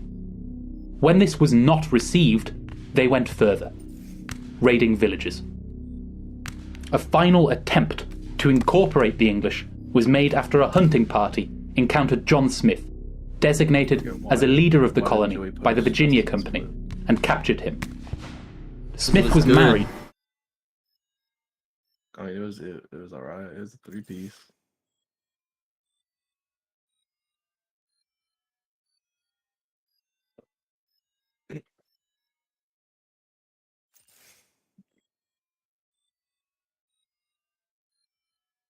What are that winning stuff by? Sure.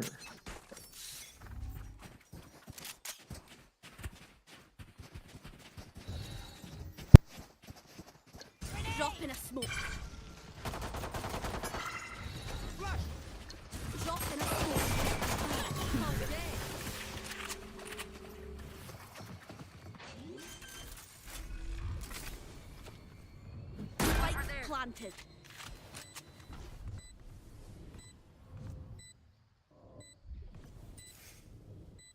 They're definitely by my wall. Be careful you don't get shot. Mm-hmm. Oh, two back there. Two. Another one. 52. One enemy remaining. Just a wee flash wound. Easy. I'll work it off. Right here.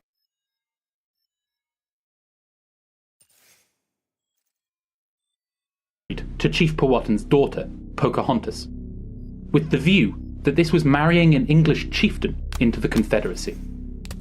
This also failed, though Pocahontas continued to play the role of diplomat between Jamestown and the tribes to which she belonged, until her death in 1617. Relations further deteriorated, and skirmishes became more regular. With an influx of new settlers in 1608 driving an expansion of Jamestown's gradual but persistent incursion on Powhatan land, it was clear a war was brewing. The Confederacy began to take their land back from the colony in 1609, England's presence becoming an intolerable pressure on the already strained tribal economy. Following the death of leading colonists in these skirmishes, the Baron Thomas West took control of Jamestown. He swiftly escalated, demanding the so-called return of the property reclaimed by the indigenous population. Once justly rejected, he went further, sending 70 men to assault the capital of the Paspahegh, the closest Confederacy tribe to Jamestown, on the 9th of August, 1610. This sparked the First Anglo-Powhatan War. A tentative peace was not restored until 1614 under a settlement negotiated by Pocahontas, sealed by her remarriage to the English explorer and early plantation owner John Rolfe. By this point, England's colony had expanded to encompass most of the riverfront of the James River, and two tribes of the Confederacy, the Paspahegh and the Kecowden, were completely annihilated. The sheer brutality of the English toward Virginia's indigenous population in this period was materially driven by two compounding factors: both the need of land for subsistence and the arrival of new settlers requiring expansion. As war circled the James River, this logic was further entrenched by the establishment of the colonial export economy. Attempts to build an economy based around silk or to develop subsistence agriculture prior to the war all failed. Famine's touch lingered until 1611, when John Rolfe successfully cultivated tobacco from the Caribbean.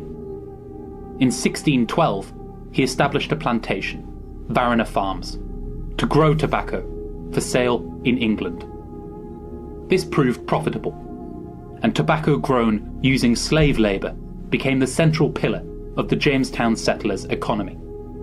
This not only promised the arrival of new settlers and further expansion, but also rooted a further logic of economic decay in the forming colonial society. The enormous monocrops produced by this plantation system for the market were ruinous for soil health. Tobacco stripping 10 times the nitrogen and more than 30 times the phosphorus from the soil than monocrops of food. As such, a farmer could only count on 3 to 4 highly profitable tobacco crops from freshly cleared land. After but 5 years of cultivation, the soil would be completely depleted, and new land would be cleared. Though the barren fields were evident to all those involved, tobacco's dominance was ensured by a rapidly expanding market with high prices, and by its durability as one of a handful of crops which could survive the passage to Europe without rot. This dominance was sealed in 1624, when King James I offered a monopoly on the English market to Virginia-grown Caribbean tobacco in exchange for high taxes on every bushel sold. As such, the short-term interests of every element of the class formation at work in the Virginia Company were sated to some degree. The Crown bolstering its income, the capitalists profiting and gaining ownership of Virginia's productive forces, and poorer settlers able to secure land and a living, drifting upward in society's ranks via the market. The violence dealt to the indigenous populations in Virginia found a new motor in the skinning of the earth for lust of profit.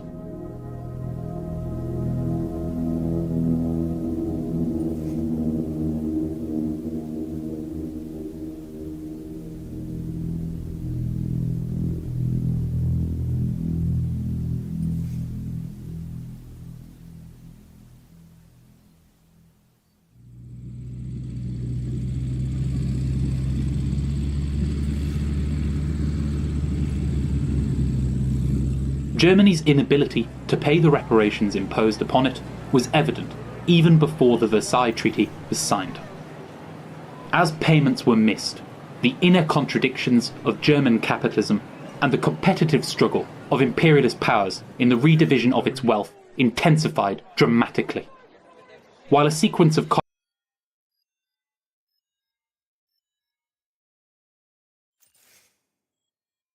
conferences over 1921 to 1922 reduced the overall amount of reparations due to a degree. Defaults continued. In January 1923, France and Belgium took united action to collect their debts, invading and occupying Germany's Ruhr region, the heartland of its industry, then taking goods as payment. The Liberal Kuno government, formed the year prior, ordered a passive resistance, with a refusal to offer goods or services to the occupying forces, essentially shutting down production, and funded this by money printing. The inflation of the Reichsmark, in motion since 1914, was thus provided a catalyst by the occupation, leading to hyperinflation. In January 1922, a dollar could be exchanged for 191 Reichsmarks. By the November of 1923, it was worth 420 billion Reichsmarks. The price of food skyrocketed, with, for example, the price of a single egg standing at 300 Reichsmarks on the 3rd of February, then jumping to 30,000 Reichsmarks by the 8th of August. The working class were utterly immiserated, gripped by famine and desolation, and the petty bourgeoisie were ruined. The trade unions collapsed. As strikes and clashes with occupying troops spread, it was clear that a revolutionary situation was forming. However, the German Communist Party, which had survived the failure of the 1918 revolution, prevaricated, writing to Moscow for direction. The Russian Political Bureau did not meet to discuss the situation until August, then instructed insurrection. Whether due to the delay or to the broader contradictions of the workers' movement, attempts to rally support among the workers failed. Plans were cancelled, though serious attempts were made at power in October, and the German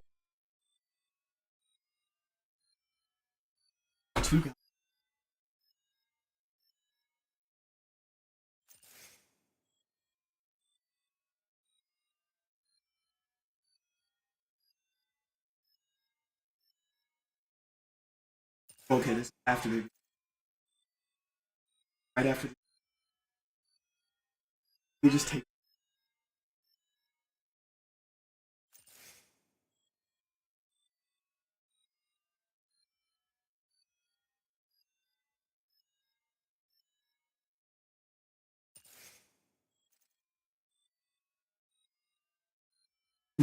Johnson.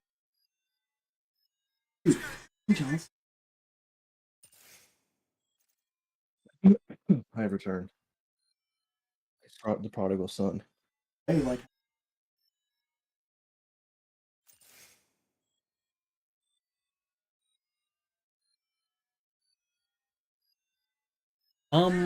Tried it. It's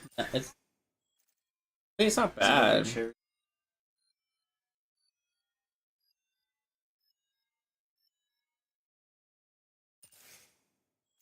Or medicine. I appreciate it. It's definitely not their better. It's not.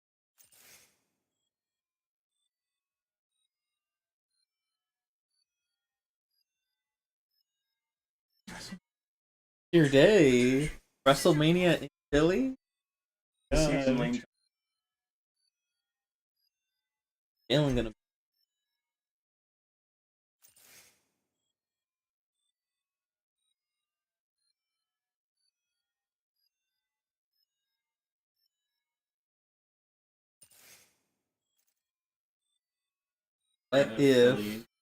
What if Jalen Hurts fights Howie Roseman?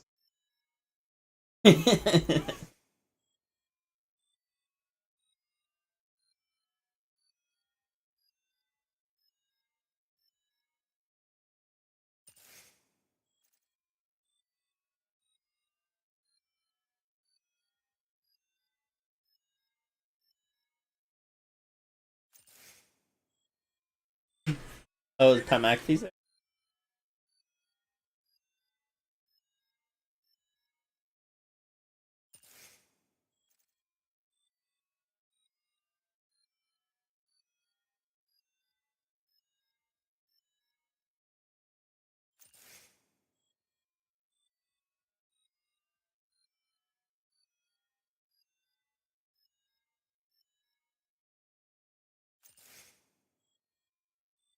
What? I didn't say that.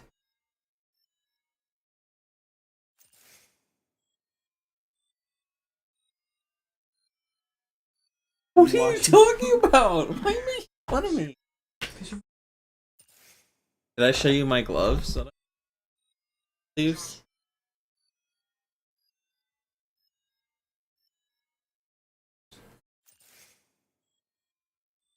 Wait, why not? He's...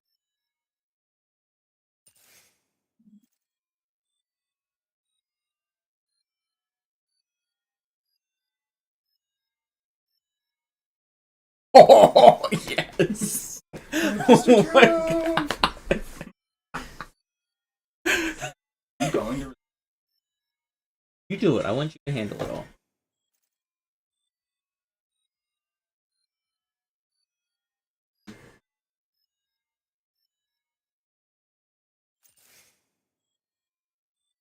You don't have to go. I'm just saying, if you, yeah. It'll be on TV. It'll be on Charles. You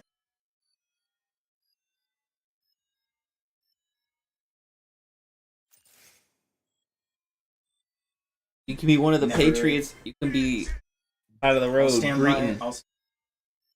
by, stand fast. So our real president.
Here you go.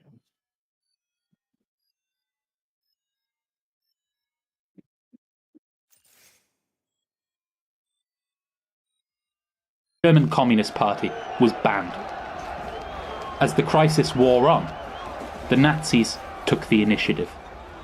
Over 2,000 of its paramilitary wing marching on Munich, intending to secure the city for a siege upon Berlin. Though the attempt, known as the Beer Hall Putsch, failed, with Hitler arrested, it secured the Nazis their first national audience and consolidated their support among the reactionary veterans and officers who made up the party's armed wing.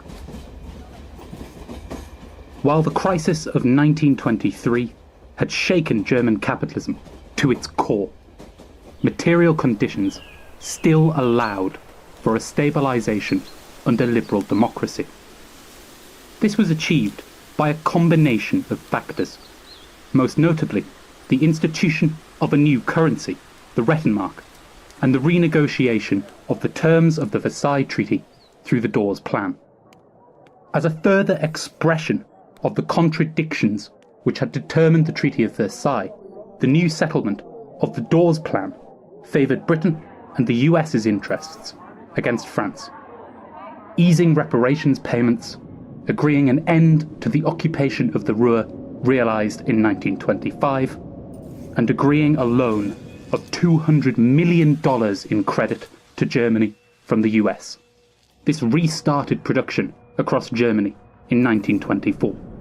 It was thus on the basis of credit dependence that German capitalism was able to reconstitute itself through the 1920s. More crucially still, the nature of this reconstitution served to further elevate the contradictions of overaccumulation developed in the lead-up to the World Wars. Termed rationalization, the process of economic development undertaken over this period revolved around making efficiencies by moving from ad hoc workflows to sets of published rules. A growth of monopolies and cartels, and the use of machinery to replace labour. In consequence, fixed capital costs, that is, costs which remain in place if production is in motion or not, rose rapidly. This compelled industry to continue or expand production, even if the goods it produced could find no market, as this would result in a less severe loss than shutting down production. Germany's Steel Trust, founded in 1926, illustrates this clearly. This amalgamation of firms resulted not only in a reorganisation around the flow of production, but also the further linking together of the individual units of production. One example being the linking together of factory in such a way that blast furnace gases performed the role of fuel. Whilst this created massive fuel and labour efficiencies, it meant that no one part of the plant could work without any other, and saw fixed capital costs. Upstairs.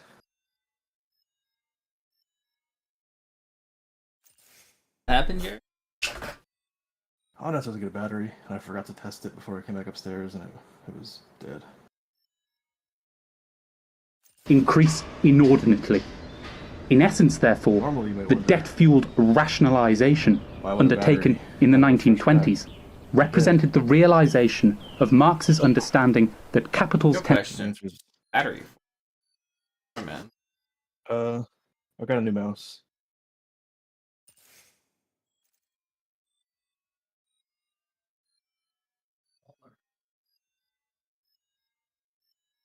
Tendency toward monopoly brings it into contradiction with the free market. The external compulsion towards ceaseless production generated by fixed capital and the tendency toward planning developed by monopoly, necessitating a planned economy as a whole.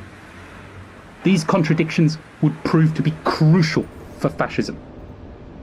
However, whilst this stabilization lasted, they eroded its basis.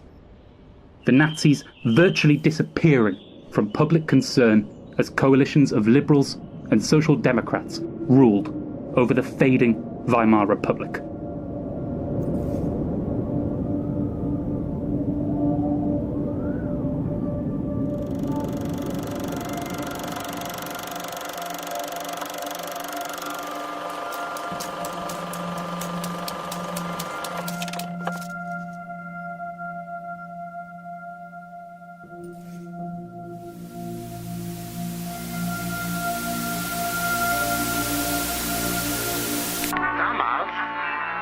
Unsere Erwerbslosen standen jeden Freitag in Riesenschlangen vor dem Arbeitsamt und bekamen am Schalter 5 Mark.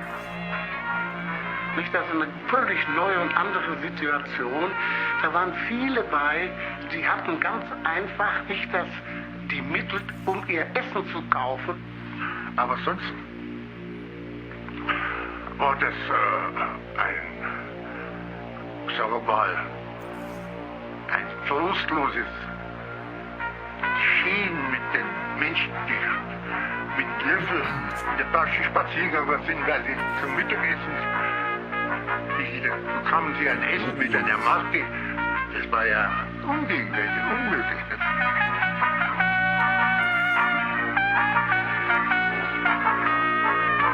Ich habe solche Demonstrationen gesehen, aber I saw some of these demonstrations, but I can't tell you anymore what sort of placards they were carrying or specifically how it was organized. All I can remember is that they were shouting the word hunger. And they were really large rallies, so we sometimes wondered if our route to school was going to be blocked. These weren't just small groups, they were really large rallies. Es waren also nicht nur kleine Gruppen, sondern es waren richtig große Aufmärsche. In September 1923, shares on the London Stock Exchange collapsed. This was followed, in October, by the collapse of the market on Wall Street, inaugurating the Great Depression. The scale of the crash was immediately evident, the Dow losing 11% of its value on the 24th of October, 12.8% on the 28th of October, and 11.73% on the 29th of October. Whilst this initial fall reached its bottom in November, hopes of a stabilisation did not last long. In April 1931, the Austrian bank of the Rothschild concern collapsed. Not only did this again send global markets into freefall, it set off the implosion of the global credit system. The bank had been a central pillar of the Central and Eastern European financial system based on credit. Accordingly, panicked American investors withdrew all of their short-term investments from the region. For a Germany fueled by debt, this proved disastrous. In just a few weeks, the Reichsbank lost 3 million marks in gold and foreign currencies. Though the US placed a moratorium on German reparations payments in June, the crash was already underway. The collapse of the German Wool Trust saw the Donat Bank, one of the 5 largest banks in Germany and the financial power behind heavy industry, and particularly the Steel Trust, lose over 100% of its capital. On the 1st of August, a further moratorium on all German short-term debt went into place, freezing the money market operated by Germany and other European nations. This culminated on the 21st of September, when the English pound came off the gold standard, bringing the whole international credit system to a standstill. From then until the start of the Second World War, only one transfer of credit took place, and even indispensable trade had to be negotiated on the basis of barter. International finance capitalism had collapsed entirely. For debtor nations, like Germany, this had the effect of limiting trade to their home territory. The social consequences of this were catastrophic, with, for example, 1 in 3 Germans unemployed by 1933. It was only once German capitalism had fallen wholly into this gaping pit that the various contradictions of its decay could cohere to allow the rise of the fascist state.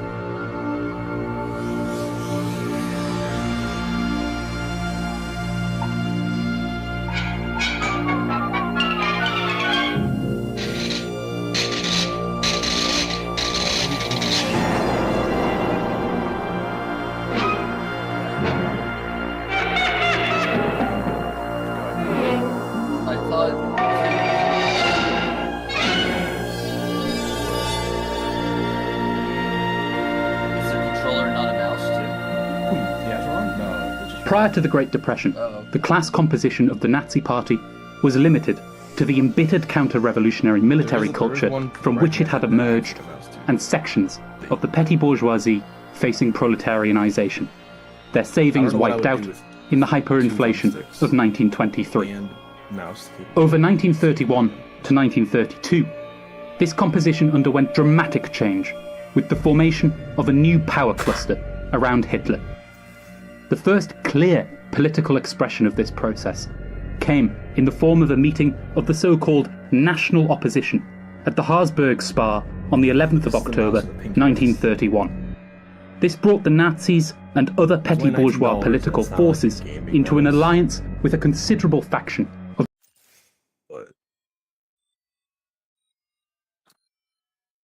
Works or works. What's wrong with your old mouse? It feels more comfortable in my hand. Well, I might still use my old mouse here and there, but my old mouse is kind of I put like a bunch of like the grips you can get on it, and they're all falling off, and now it's just like the mouse is sticky because the glue stuff is still. I have to clean it off. But the battery only lasts like 4 hours now. It used to last I swear to God, when I first charged it and plugged it in, it went 6 months, and I never had to charge it once. Like, I was sitting there and I was like, this is insane that this thing never needs to be charged. And now it's like every day when I'm done gaming, I have to plug it back in. I have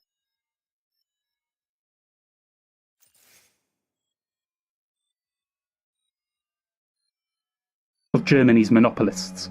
For example, the main financiers and general manager of the Steel Trust, and the director of the coal syndicate. Is that one of those lightweight ones?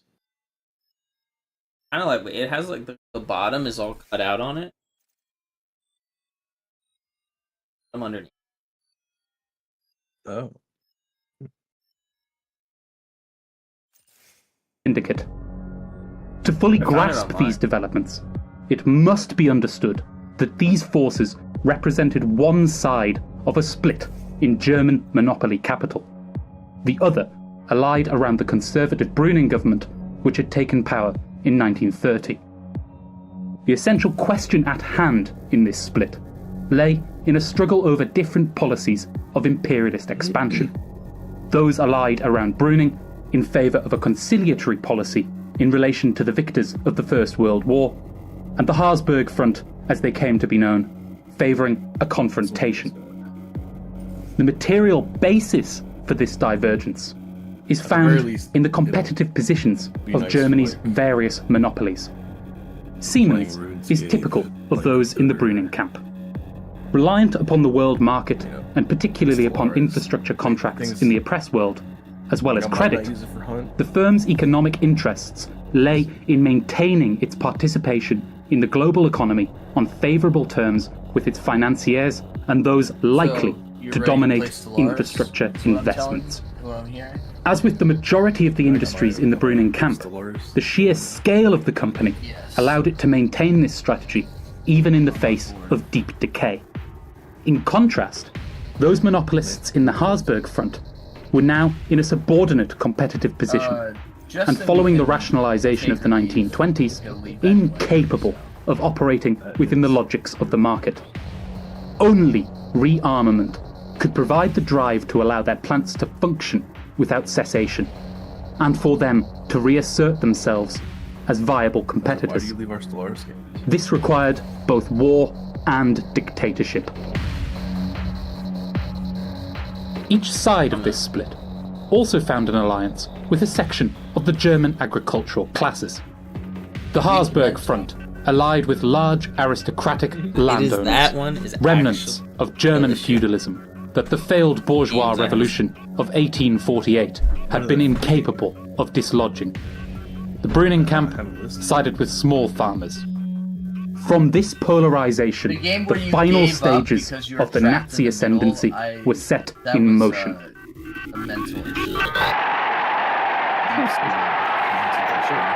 Especially because they didn't really pick the thing that traps you in the middle. Like, I think he had to actively pick that thing. Yeah, but also he wasn't trapped. People he could tell. He couldn't see.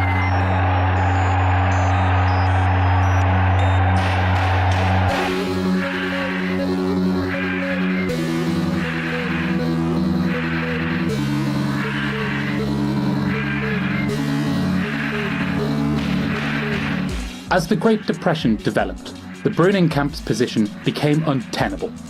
The relationship between agricultural imports, the consumption of agricultural classes, and industrial production provides a clear example of the irreconcilable nature of the contradictions faced. Germany suffered the largest export losses of any country on the world market during the Depression. This forced its agricultural sector into protectionism. Accordingly, attempts to negotiate declines in agricultural imports with trading partners without seeing a decline in industrial exports proved impossible. To end agricultural protectionism would have meant a loss of at least 11 million marks in farm mortgages, the cornerstone of the savings bank and insurance industry, as well as the further erosion of national markets for industrial production. These contradictions and many others provided an economic compulsion toward dictatorship. For example, for German industry to lower prices to compete on the world market and remain able to turn a profit required a considerable lowering of wages. The strength and militancy of the German workers' movement in the face of rapidly deteriorating conditions prevented this, confining the government to negotiations. The limits of liberalism had been reached. As the support of the Bruningkamp broke away, the industrial monopolists and the large-scale... This is a skill issue. You know how, like... Oh my god. Yeah, this mouse is not responsive. Okay, so this... Okay, that's fine. I didn't get it for that anyway. I'm fine with it, but... This mouse... It's not as inputty as my other mouse. Like there's a delay? Yeah. On top of that, my other mouse, like, so you know how, like, when I don't have a big desk, so when I aim, a lot of times I have to pick up my mouse, and then, like, I do that all the time. When it gets, yeah, and put it back down. Like, pick it up when it gets to the edge of the desk, and then move it and put it back down. It takes inputs as it's moving above the desk. Like, it's just taking inputs the whole time. So when I lift it up to move it to the to pick it up and trigger it to the left, it moves to the left anyway. Very, very bad things are happening. Okay. Landowners of the Habsburg Front concluded negotiations over what would prove to be a central policy in the formation of a new bourgeois unity, agrarian cartelization. This would allow industry to set the output of small farmers and enforce this through the largest landowners, who would receive a monopoly over Germany's trade in grains and potatoes in kind. Small farmers would be guaranteed a market by the state setting prices, something which would also capture the European market by providing more advantageous prices than even those available in England. Whilst still riven with contradictions, this agreement provided a means by which the contradictions between agriculture and industry could be turned into a tool of imperialist expansion. The allure of this proposition in the face of the Great Depression served to draw Germany's monopolists and army together under one banner, that of Habsburg and dictatorship. Indeed, even the staunchest supporters of the Bruningkamp, for example I.G. Farben, had come under its sway by the conclusion of 1932. The preconditions for dictatorship were realised in this new unity forged by the Habsburg Front, with fascism serving as its political basis. And so, on the 30th of January, 1933, Hitler came to power. The Nazi terror had begun. I do wish there was a DPI setting between 2,000 and 4,000. This is kind of unfortunate. I usually play DPI 3,000.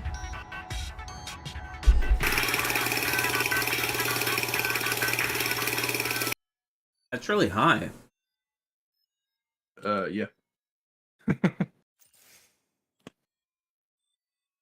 Yeah, people in Valorant are always like, yo, Slayer, what is your DPI and sensitivity settings? And I'm like, my sensitivity is like 1.3 in Valorant, and my DPI is 3,200. Oh. What? Wait, I what? think it That's is, yeah. crazy. Yeah, everyone's like, yo, that's insane. How do you even play the game?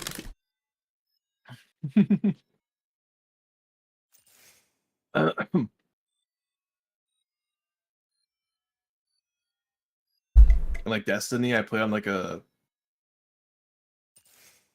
The sensitivity used to go up to 12 in Destiny, and I used to play on 12. Like it can. It gives you wrist problems. Like carpal tunnel.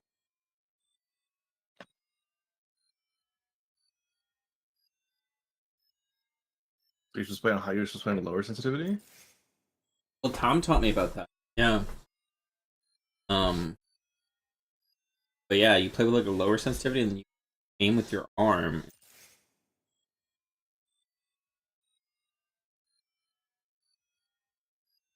I guess he had to like learn it like after.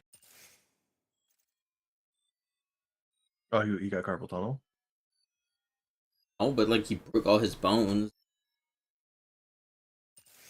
Like that's what the.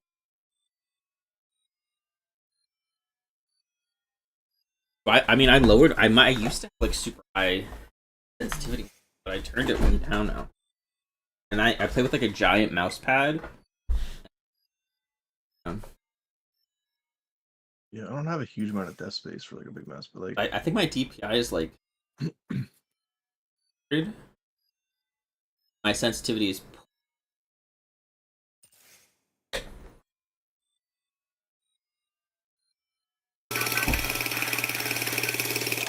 Yeah, that's super low.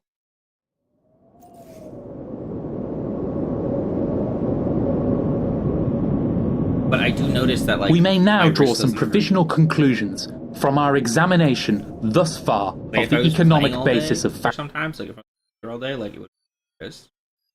But it's Yeah, like doesn't any.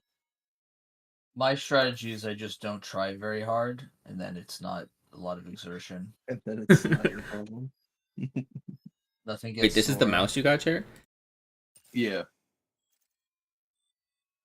Because it has like this, like the pinky and middle and the ring finger rest on the right side. Oh. Okay.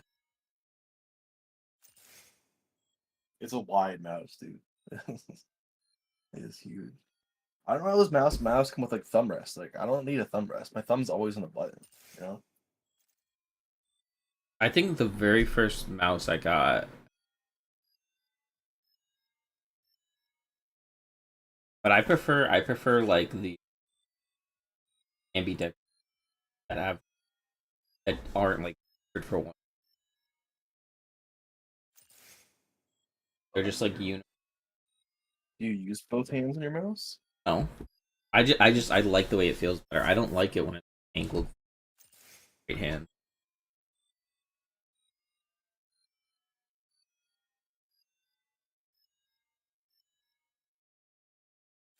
What I have now is like it's pretty weird shape. It's like a giant hump.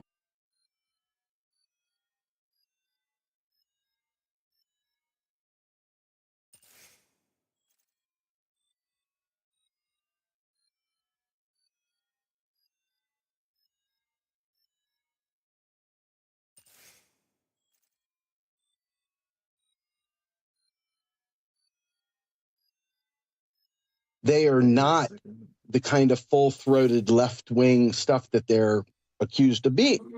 So as we're watching this stuff, let's be fair. The repeal of Roe v. Wade through judicial process was a direct failure of the Democratic Party.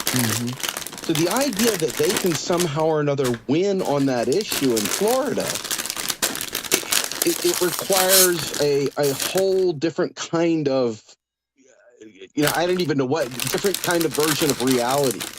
So to me, at the end of the day, I believe it's all about manufacturing consent for the larger national conversations.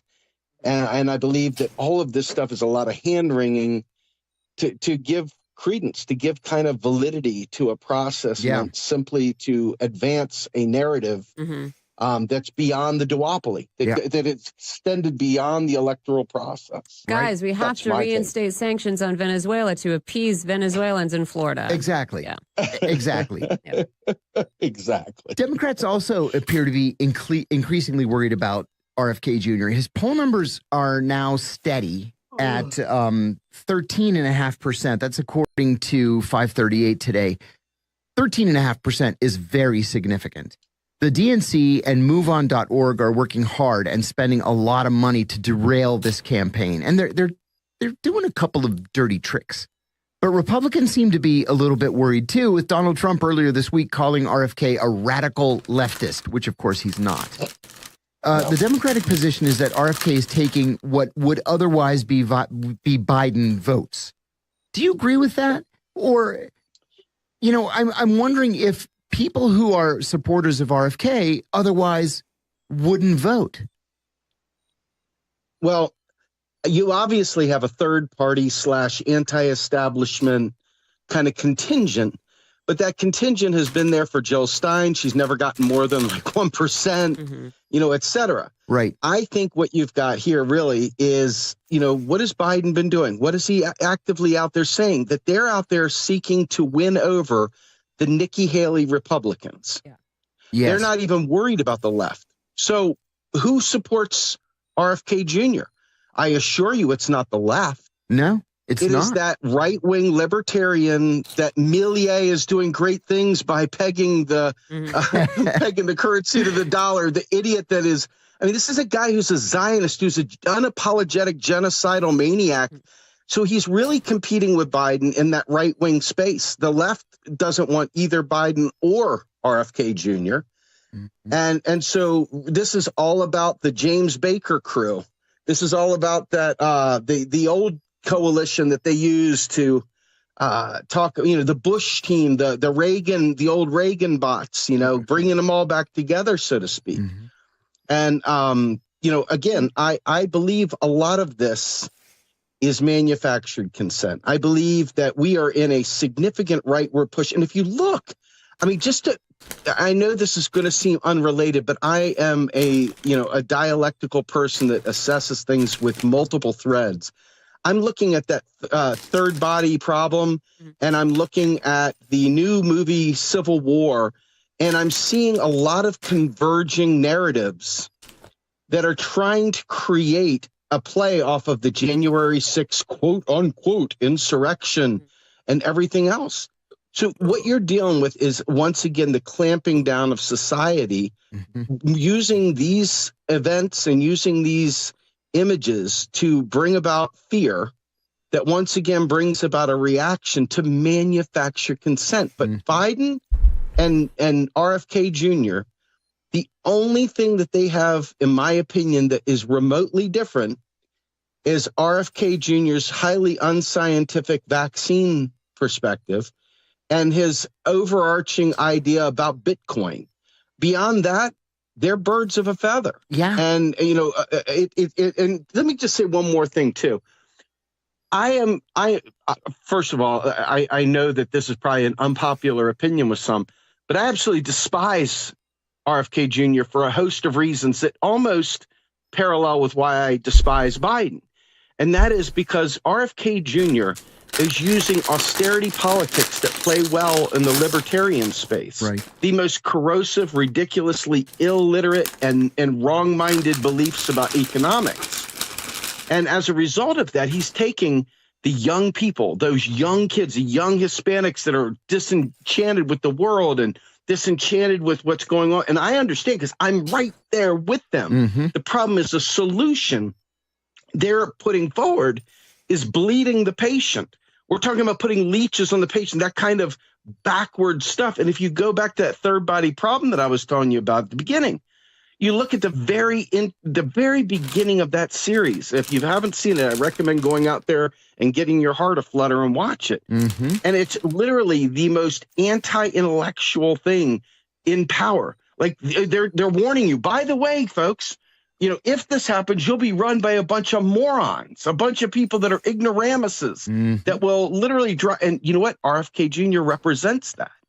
He represents that kind of, I don't understand economics, but let me stand up here and talk about it. Yeah. And it's a perversion that a guy like myself, who is an economic activist, has major problems because he's talking about setting us back. And I'm not talking about like, I believe we can elect our way out of this. I'm talking about the mental space he's occupying, taking up people's brain power to think through problems. He has warped brains all over. And so is Joe, because look at the idiots that are supporting him as if, hey, genocide's not really happening in Gaza. It's a tough call. It's a tough decision. Yeah, right. Right. Steve, I'm not sure what to make of Donald Trump's threat to arrest Democrats who were on the impeachment and the January 6th committees. On the one hand, the Washington Post reported this like with their hair on fire. And they also said, well, he said that in the beginning he's going to be a dictator. Well, I watched that and it was a joke. He was joking. So, of course, arresting your political opponents it's fabulously illegal and authoritarian. If he actually does something like this, it could lead to something terrible. But what are we looking at here? Was he joking? Was he being provocative or bombastic, or what should we make of this? Donald Trump has been bombastic from Jump Street. Okay, this is his I'm not woke. Let me just say what I'm thinking. Let me talk plain talk to you folks out there kind of thing. Okay, and this plays well for that anti-intellectual group that just, oh my God, you mean to tell me that black people have been oppressed and you're using that as woke? No, it must be about transgender. Oh no, it must be about. And so they've perverted very, very meaningful things to kind of create this caricature, okay? And what have the Democrats done? The Democrats have said, hey, that caricature is an easy way to stir up normies. Let us get them fapped up and excited about this, terrified that they're going to lose their rights and stuff. When in reality, short of Donald Trump's bad tweets, this guy has largely been a standard Republican. Yeah. And I don't like him. I don't like any of them. I don't like the ruling class. I am a absolute socialist that sees this stuff through the eyes of class, and I see what they're doing as completely not in my class, not for our working class. None. Just because you get to call a black person the N-word in Donald Trump's world, or just because you get to call a homosexual an F in this world, or you get to mock the trans person, you get whatever. That doesn't constitute working class values. That constitutes a repudiation of the liberal elite weaponizing identity politics. And as a result of that, this entire thing is all about ginning up support, ginning up this kind of, dare I say, Civil War-minded behavior to bring about a kind of tension and a kind of precarity that keeps people willing to kind of toe a line, kind of out of fear, live a certain way. And I think that this is all playing into that. Every time I talk to a Democrat and I ask them about Genocide Joe, they always say, but Trump.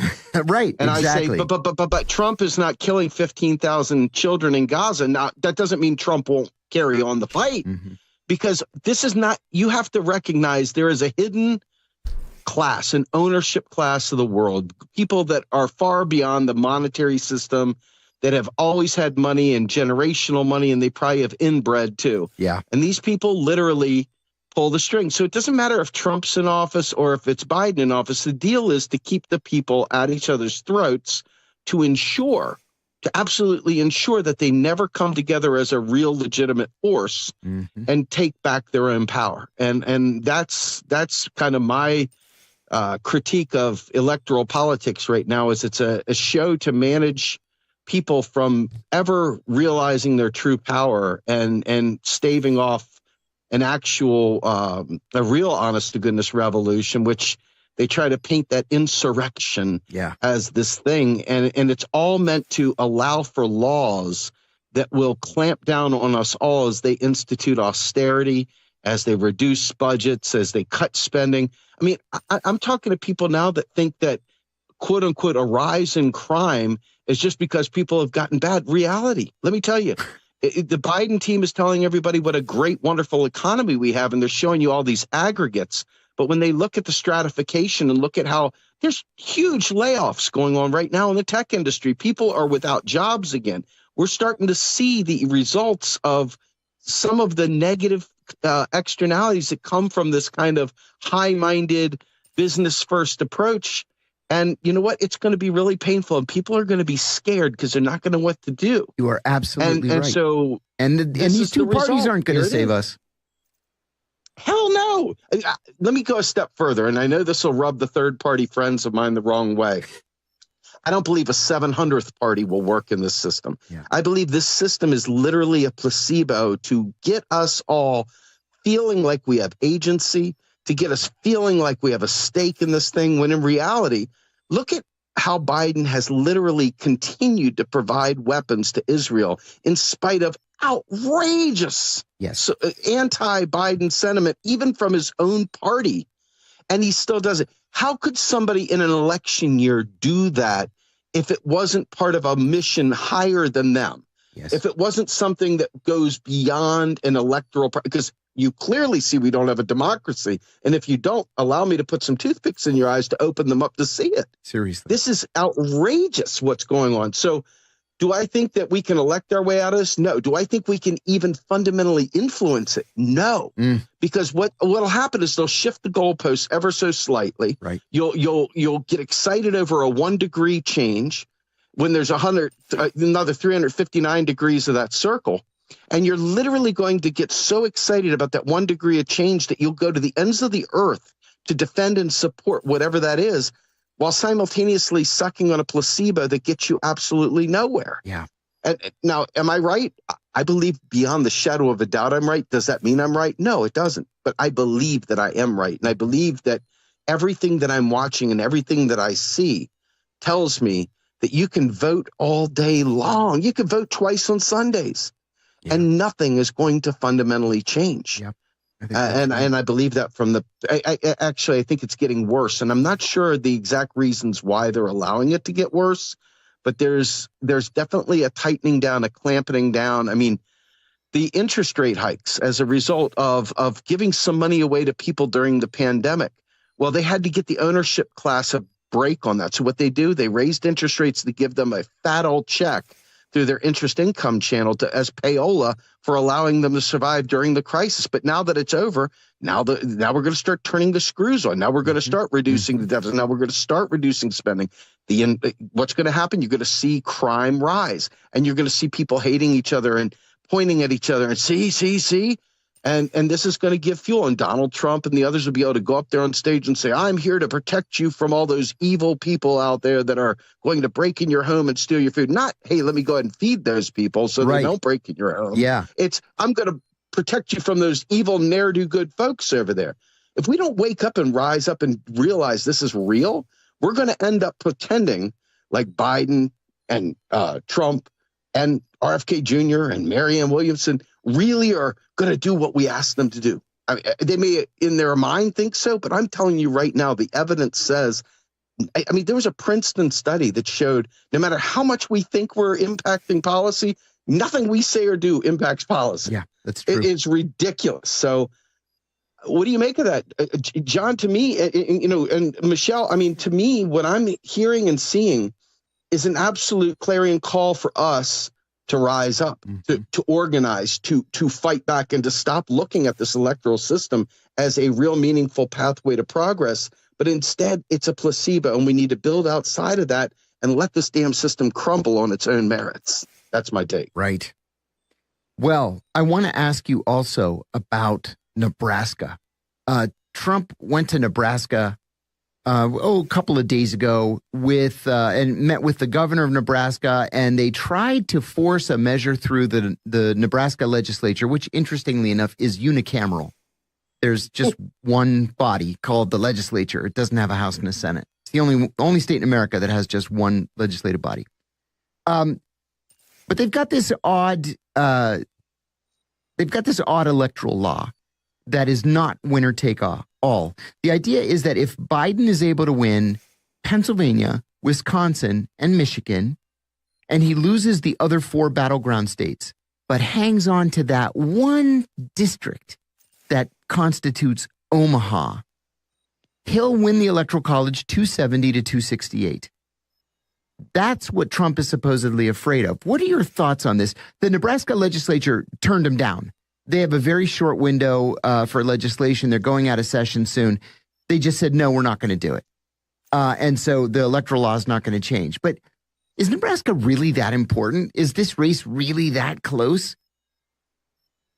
Well, let me ask you, when the world is falling apart around you and you're fearing everything and you're looking around and you're seeing conspiracies and everything, because at this point in time, nothing is what it seems.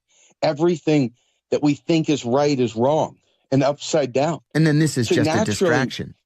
When you insert something like this into the national conversation, there's going to be somebody that does a search later on and say, no, man, you don't understand. Nebraska, when you say this is all a plan, and it's going to build up more. It's intentional. It is. I wouldn't call it a distraction. I'd say it's part of the overall messaging that allows us to stay disenfranchised and also without options. I mean, like literally part of the plan to keep us in precarity. Mm-hmm. That's my belief, and I can't codify that. I can't qualify that. I can just say that evidence across the board says that these are real things. What I'm saying. Yeah. And anyway, that's my take. I hope it stands. I mean, I don't want to be right. You know what I mean? I would rather be wrong. Sure. I wish everything I'm saying was just complete and utter nonsense, but I don't believe that. I believe in the pit of my soul that what I'm telling you is true. Steve, I wanted to finally raise the Mayorkas impeachment. It looks like the Mayorkas impeachment trial is going to go straight down the tubes in the Senate next Wednesday, with Republicans saying that Mayorkas hadn't committed any crimes and that prosecuting him would be a bad look for Republicans.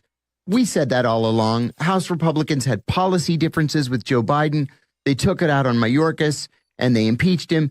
Do you see this as a political issue come November, or is this just too much inside baseball and both the Democrats and the Republicans just want it to go away?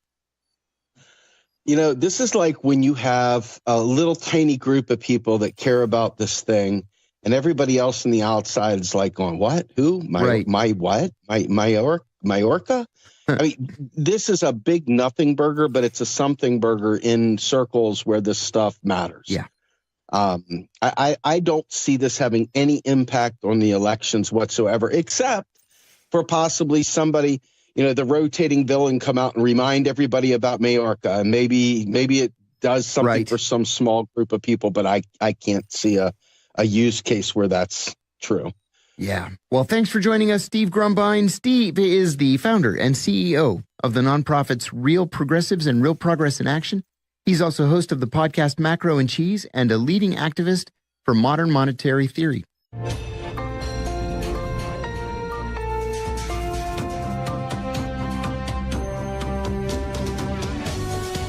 You're listening to Radio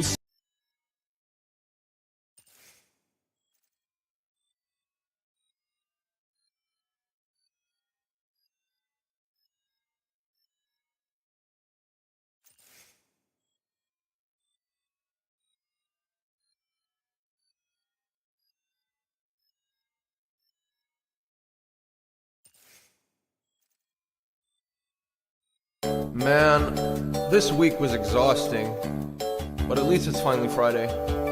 Wait, what was so special about Friday? Man, I could have sworn there was something. Oh yeah, bitches Femboy Friday, Femboys by my side, they be looking so kawaii. I don't care if you don't like it, hey. Femboy Friday is the best. Femboys nuzzle on my chest. Got my Felix body pillow, about to take that bitch to bed. Bitches Femboy Friday, femboys by my side. They be looking so kawaii. I don't care if you don't like it, ayy. Femboy Friday is the best. Femboys nuzzle on my chest. Got my Felix body pillow, about to take that bitch to bed. Posted up at the cafe and I be banging all these maids, but they all got a penis. I wonder if that makes me gay. Nah, I'm sure that it doesn't, then that ain't up for discussion. Cause after all, I have my socks on and her balls weren't touching. Like, hey, traps are engaged. Shut the fuck up, I don't care what you say. I got a stalker and he is my bae. Fucking on femboys is perfectly straight. Hey, I'm dropping bombs like a sake. Hideri Kanzaki, he giving me toppy. I got me a shawty and she want the detail or show me ID cause I don't fuck with lollies. Hey. What? You weren't supposed to be into it. I was being ironic when I told you to demolish my pussy. It was a joke, bro.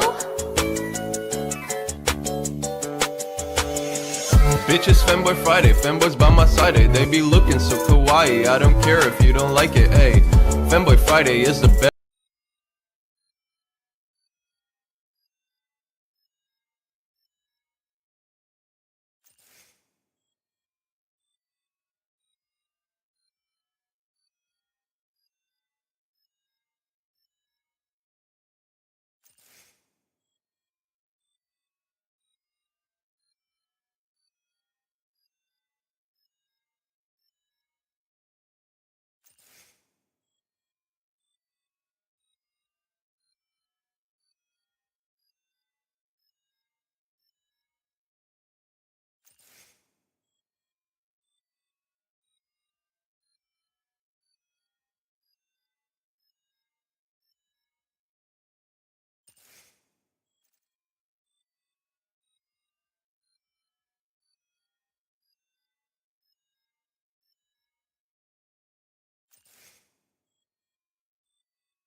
Fascism in Germany, and the initial motions of English settler colonialism in the Americas.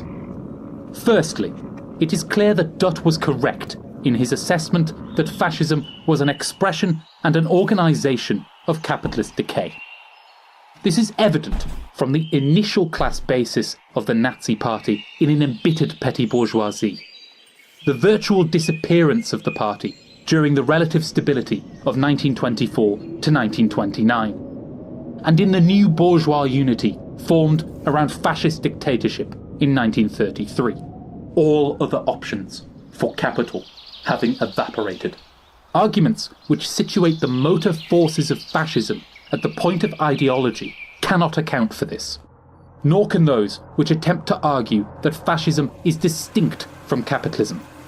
Secondly, it is clear that the form of economic decay which drove German fascism was inseparable from the composition of imperialist capital following the First World War and the particular contradictions that this gave rise to.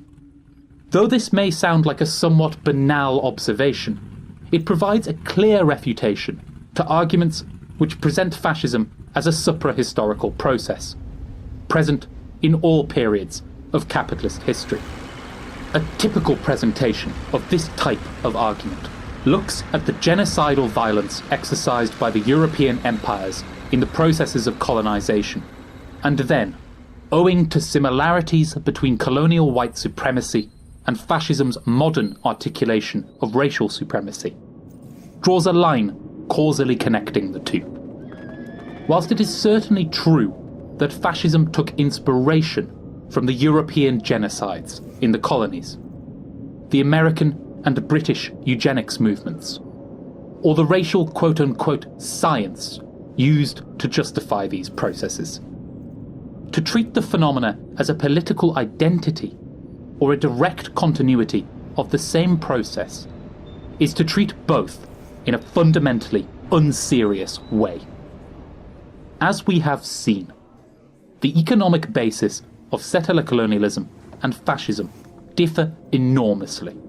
To erase this difference erases both their concrete motion and their significance as distinct organisations of distinct forms of concrete economic decay. This erasure is clearly realised in attempts to describe fascism as a form of primitive accumulation. That is, the economic process by which accumulated wealth was first transformed into industrial capital, simply by reference to the fact that both fascism and settler colonialism involved racialized violence in their processes of accumulation. Though Dutt's understanding that fascism represented an organisation of capitalist decay fundamentally driven by crisis is correct, it must be said that his understanding of the form of this organisation is flawed. In particular, his view of fascism as a dictatorship of monopoly capital offers only a partial articulation of its class character. As we have seen, fascism did not possess a basis in monopoly capital until considerably late in its development, and as we shall see, even then fleetingly. This problem is born out of Dutt's total dismissal of fascism's claims to have created a type of state distinct from that seen prior to its emergence, the corporate state. This is unfortunate, yet he can hardly be blamed for it. The historical information necessary to fully grasp these questions had yet to happen, or was available only to a small group of people. Indeed, were it not for the publication of Alfred Sohn-Raphael's book, The Economic and Class Structure of German Fascism, in 1978, then this information may never have seen the light of day, including that which we have discussed surrounding the split in German monopoly capital.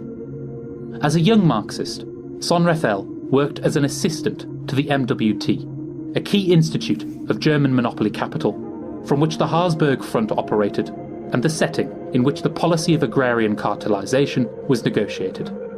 Operating clandestinely, he was able to keep a close record of the relationship between Germany's monopolists and the Nazi Party. His work thus provides an unparalleled insight into fascism's class character, political economy, and state. Combined with Dutt, Sohn-Raphael's work allows us to provide a real definition of fascism as a political form.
Fascism's nature as an organisation of economic decay can be crudely illustrated by a brief examination of the economic position of the workers under Nazi rule and the relationship between monopoly capital and the state.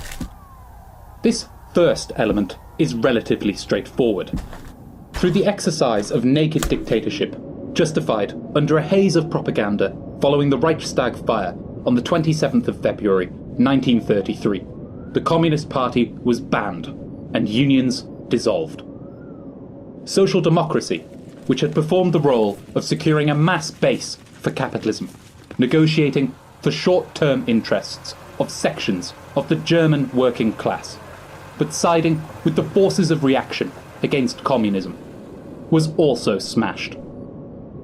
The collective bargaining power of the working class was shattered entirely, allowing a drastic increase in the rate of exploitation of labour, the sole source of value and thus profit in a capitalist economy. This was achieved by a considerable reduction of wages and a considerable increase in the number of workers employed and hours worked on the basis of these reduced wages, or through compulsory labour service and work camps. By 1936, the total wages paid out to the German working class was the same as in the slump of 1932.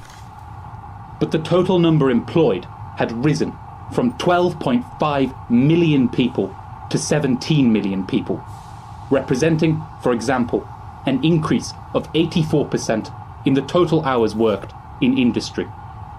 That this required total dictatorship provides a lens into the second element of our sketch. That is, the relation of the monopoly bourgeoisie to the fascist state. As we said, the Social Democratic Party had acted as a point of class collaboration and compromise in the Weimar Republic, securing capitalism a mass base by negotiating for the short-term interests of key sections of the workers. Its banning, therefore, served to remove any working-class share of power. As Son Raphael argues, this brings the bourgeoisie into a constant polemic with its own unavoidable situation, that of fascist dictatorship. This dictatorship is by no means simply a tool of bourgeois rule for the suppression of the workers, but will perform this role only if it is able to ride roughshod over the bourgeoisie too, forcing it to go the way they want.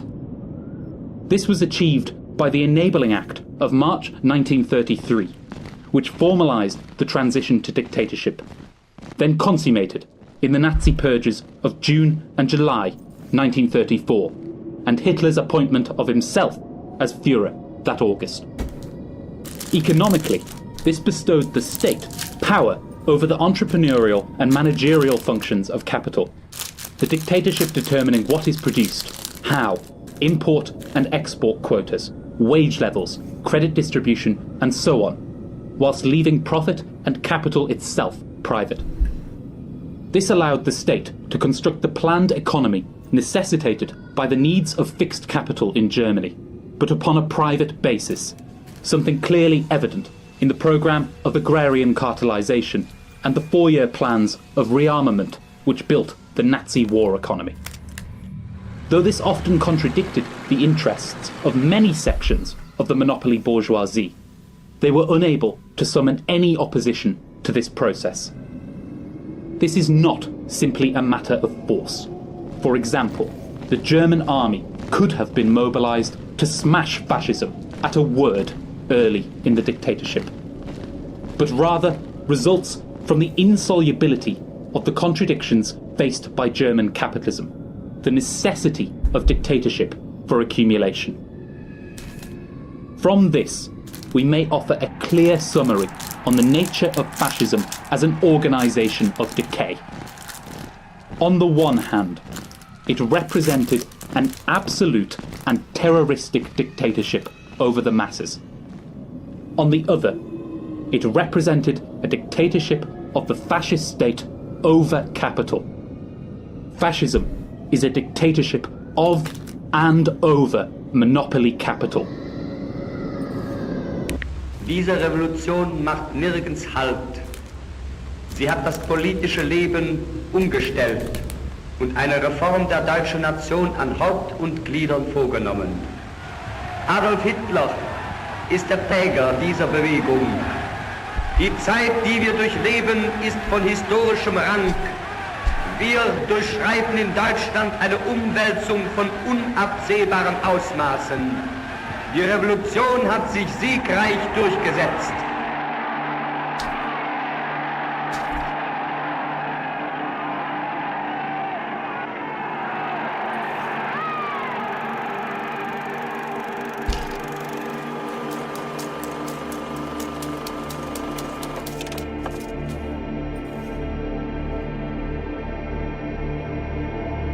To grasp the economic character of early settler colonialism, we must turn to examine the crystallization of its relations in the plantation system.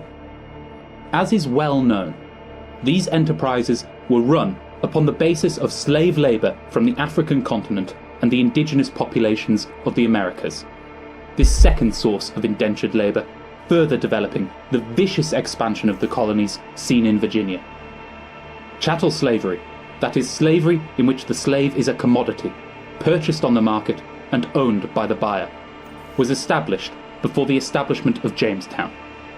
The first English trade in African slaves beginning in 1563. It formed an integral part of the settler colonial economy from the start. The market in enslaved Africans and the America's indigenous peoples supplementing the work of indentured labourers from England. The expansion of the colonies drove its further expansion. The centrality of slave labour to the settler colonial economy can be illustrated easily. By 1710, African slaves made up 42% of the entire population of Virginia. For our present purposes, however, the scale of chattel slavery is secondary to its economic character. It is an axiom of much vulgar Marxism that the exploitation of slave labour is incompatible with the economic form of industrial capital, an analysis drawn from the manner in which Marx presents the established logics of waged labour in the first volume of Capital.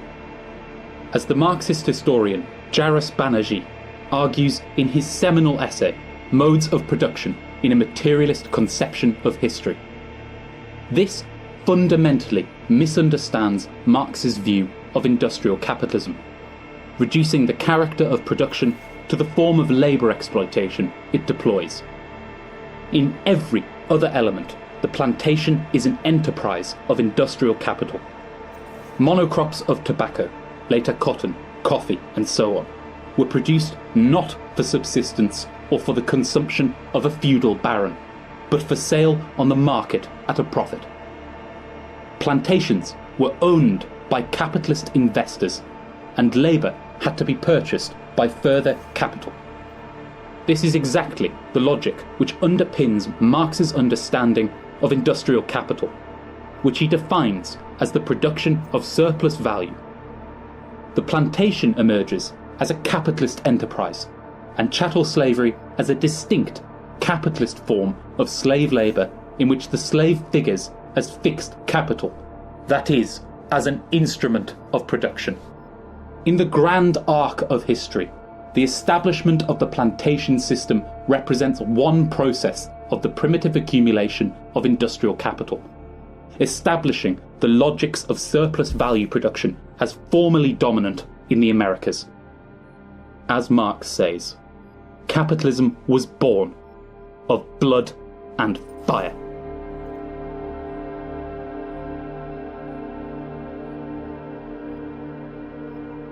Masa baby won't kill me, Masa baby won't kill me, Masa baby won't kill me, for he killed me, he shipped me regular.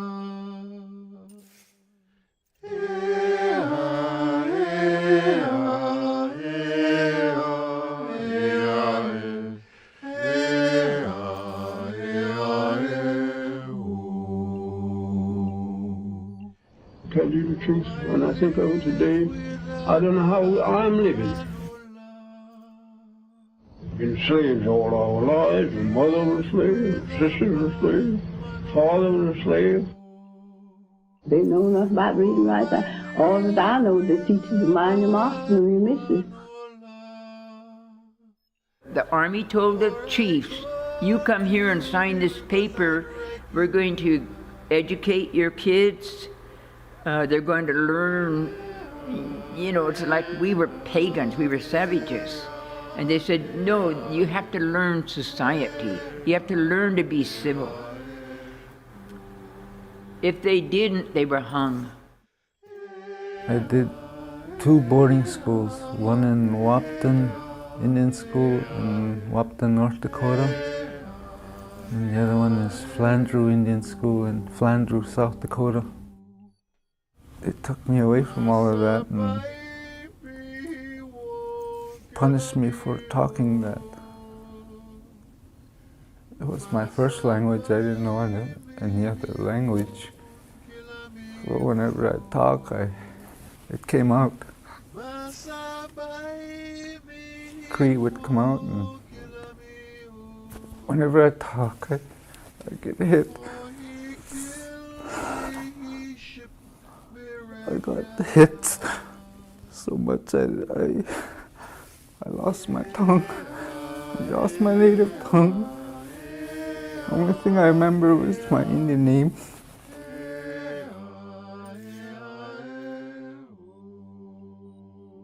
Other people didn't have no beds when they were slaves. You want to sleep on the floor. Toilet here, toilet there. Just like a lot of wild people. We didn't know nothing. Didn't like to look at no book. So they taken that old woman, told old woman, carried in the peach orchard and whipped her. And, just tied her hand this way, around the peach orchard tree. I remember that just as well, looked like to me, I can, and round the tree and whipped her. And well, she couldn't do nothing but just kick her feet, just kick her feet. Well, that's the real Holocaust. Very comparable to what the Nazis did to the Jews in recent times, if not even more severe. But you're talking from 80 million to 10 million. That's right.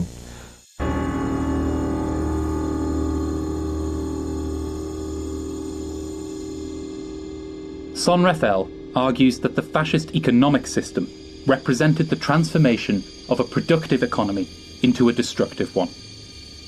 This is nowhere clearer than in the economic basis of the Holocaust, or Shoah. That is, the transformation of the work camp into the death camp. In this process, every contradiction of the economic decay underpinning fascist rule was crystallized. As we have said, the fascist dictatorship made considerable use of forced labour service and work camps in its efforts to meet the needs of a capitalism sagging under the weight of its fixed capital costs. This began all but immediately after the Nazi seizure of power, the first concentration camps established in the winter of 1933. Forced labour beginning within them in 1934, and compulsory labour service for all men between 18 and 25, starting in 1935. In 1937, the Third Reich expanded both forced labour service and the concentration camp system considerably in response to labour shortages. This state-directed slavery allowed fascism to meet the needs of the planned economy without extending wages. However, this process also further elevated the contradictions which had given it motion. As we have said, the slave features as fixed capital under a capitalist economy, situated as an instrument of production which requires upkeep. The incorporation of slaves into many of the labour processes of German capitalism, therefore, further increased fixed capital costs across the whole economy. Whilst these costs were centralised under the state, they were still unsustainable, even given the threadbare existence of life in the camps. Accordingly, fixed capital was lowered by the construction of an economy of death. Execution by bullet or gas chamber, themselves providing a market for monopoly capitalists like IG Farben, producers of the sarin gas, thus came to function as a counter-tendency to this contradiction. By 1942, this process had reached the scale of industrial genocide, with mass gassings becoming a fixture of the camp system. This was complemented by a process of annihilation through work. Prisoners literally worked to death. So extreme was this cycle of slavery and death that any damage caused to another element of fixed capital, machinery, etc., was met by summary execution. For example, disabled people enslaved in a factory sewing uniforms would be executed if they broke more than 5 needles over the entire course of their enslavement. We must be clear that this is not to explain the Holocaust in its totality. For this is impossible in the absence of the history of the oppressed peoples it targeted and the nature of their oppression, particularly anti-Semitism. But to illustrate that it grew upon the basis of the contradictions of a decaying capitalist system.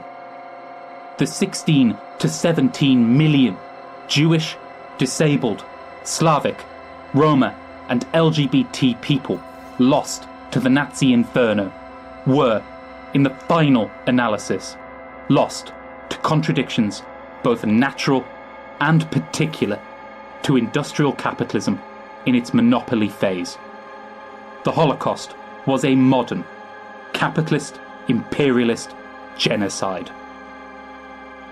As I went in, there was I think she was a young girl, I don't know. And I got talking to her, then we went inside, then I saw a number of bodies on the ground. And I said, why are they sleeping there, going to the huts? She looked at me as if I was mad. She said, they're dead. That's the first time I saw a group of dead people.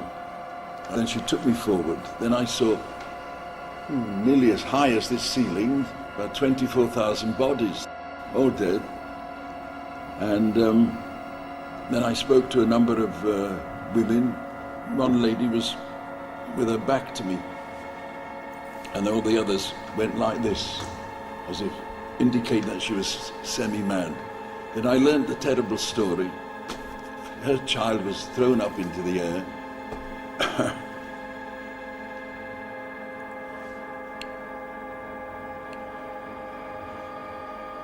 And shot. They tried to find out how many bullets went into the kid's body. What was your family? My family was in Prussia too. They were, so you guys were together? Oh, well, not together. In the camp, everyone was in a separate place in a different barrack because you were sleeping in the barracks according to the place you were working. What was going through your mind at the time? What was going through my mind? I had no mind at all. I was worried. Next morning, what's going to happen? So that camp was so terrible because there was selection. So you stand up in the morning on the AP plats, and first of all they were counting every day. But one day they come up undressed, and a lot of people who were not fit today were sending away to die. I was afraid then, for the first time. You know why?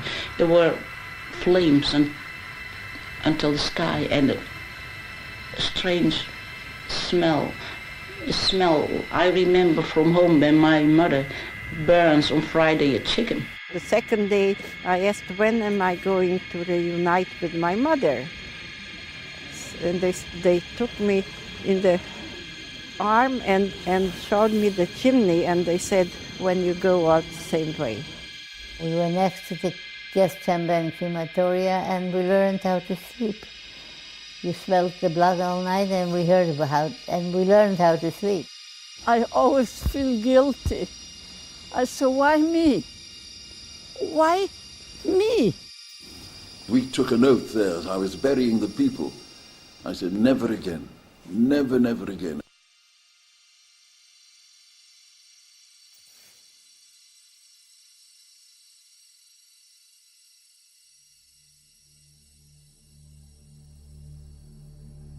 What we have discussed here is not truly a history, neither of early English settler colonialism nor German fascism. In both instances, what we have outlined pertains only to the fundamental economic laws of motion and significance of these forms. This limitation is particularly felt with regard to settler colonialism. Here, it is necessary to say that our account represents but an infinitesimal fragment of the apocalypse wrought upon the peoples of the Americas and the African continent. All we have established is that the economic basis of these processes proceeds from a form of economic decay quite distinct from that which led to fascism, and that chattel slavery played a fundamental role in the establishment of industrial capitalism. the many genocides and struggles of settler colonialism, which subsists to this day, and the impact of this process in the colonialist nations are a subject of a future work. In contrast, our handling of fascism has allowed us to form a clear definition of the form as a dictatorship of and over monopoly capitalism, applicable not only to the classical example of Nazi Germany, but to the other fascist nations of the 20th century. This poses a challenging question with regard to traditional Marxist approaches to fascism's class basis. Trotskyists holding the position that it represents a petty bourgeois politic, and Leninists that it is a politic of monopoly capitalism. Neither position holds when faced with the scrutiny of materialist history, though the latter is clearly closer to the mark. Fascism possesses a restless and relentless energy, moving through the social strata of monopoly capitalist society in decay, like a tidal wave. Where it begins, among a petty bourgeoisie facing proletarianization and reactionary military men, it soon sheds this class basis as the centre of its gravity, coursing through the gilded halls of monopoly capital's erudite and cruel masters, then, with the force of a whirlpool, sucking them too beneath the surf. The force of this endeavour is not found in any unique class, but precisely in the mounting rot of the system as a whole. It is therefore impossible without the fascist party, which serves as the vanguard of capitalism's contradictions, the vanguard of decay. Through its vicious suppression of the working class, it attempts to reconstitute capitalist relations.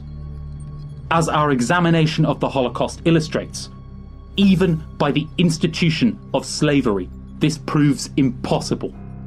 For the burden of fixed capital may only be resolved by destruction. And so, this is fascism's highest achievement. Where the German Revolution of 1918 succeeded in pursuing Lenin's strategy of converting the imperialist world war into a civil war, fascism succeeded in converting this civil war back into an imperialist war. Its so-called revolution leads nowhere but back to the mud.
Since the start of the year, prices have surged a chilling 670%. Fundamentally, there's a mismatch between supply and demand. With the end of the pandemic, we're returning to normal, and there's more people wanting to use gas than are currently able to supply it.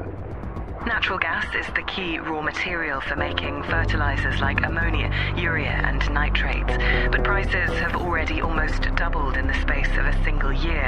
And now, due to the soaring price of gas, a third of Europe's fertilizer factories have stalled production. Electricity prices are up over 900% in countries like Germany year over year, as demand surges while supply continues to decrease. To grasp the nature of the reactionary waves today sweeping our world, it is necessary to begin with the economic decay which forms their basis and motor. The broad contradictions of this process: world historic levels of money hoarding and debt, near zero interest rates, exhausted currencies, all point to the fulfillment of Marx's analysis that capitalist accumulation tends toward a zero rate of profit, and thus a final breakdown. As illustrated by the environmental crisis, it is not hyperbole when we say that the choice facing us is no longer between socialism or barbarism, but socialism or extinction. One expression of this process can be seen in the energy crisis, which began over the course of 2021, with, for example, natural gas costs rising by over 570% in Europe and over 600% in Asia over the course of the year. The causes of this lie partially in a decline in production over lockdowns, partially in lower than expected outputs from solar and wind, and partially in the planned obsolescence of certain fossil fuel and nuclear infrastructure. This has revealed and heightened staggering contradictions in the global economy.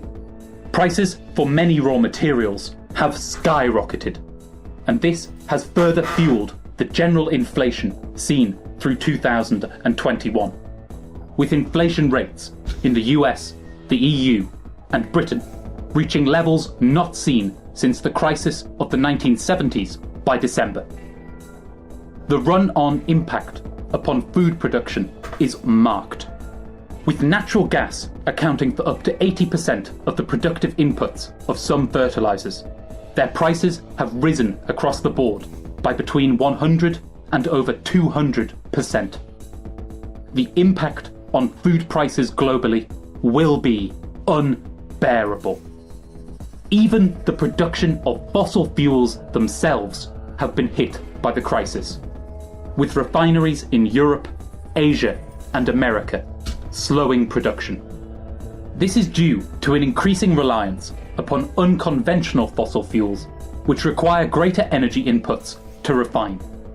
15.5% of energy produced from oil already used for this purpose, a figure expected to increase to 50% by 2050. The catalyst given to imperialism's structural crises by the pandemic has set in motion an unstoppable collapse, each crisis in production leading to another. This points to both the integrated nature of the global economy and the necessity of worldwide planning, both factors with echoes of the economic position of German capital in the 1930s. Whilst many strands of contemporary analysis accept this picture as proof of an already existing or potential global turn to fascism, particularly notions of a global police state, this belies reality. A materialist approach must necessarily translate these contradictions into national contexts to make any such assessment.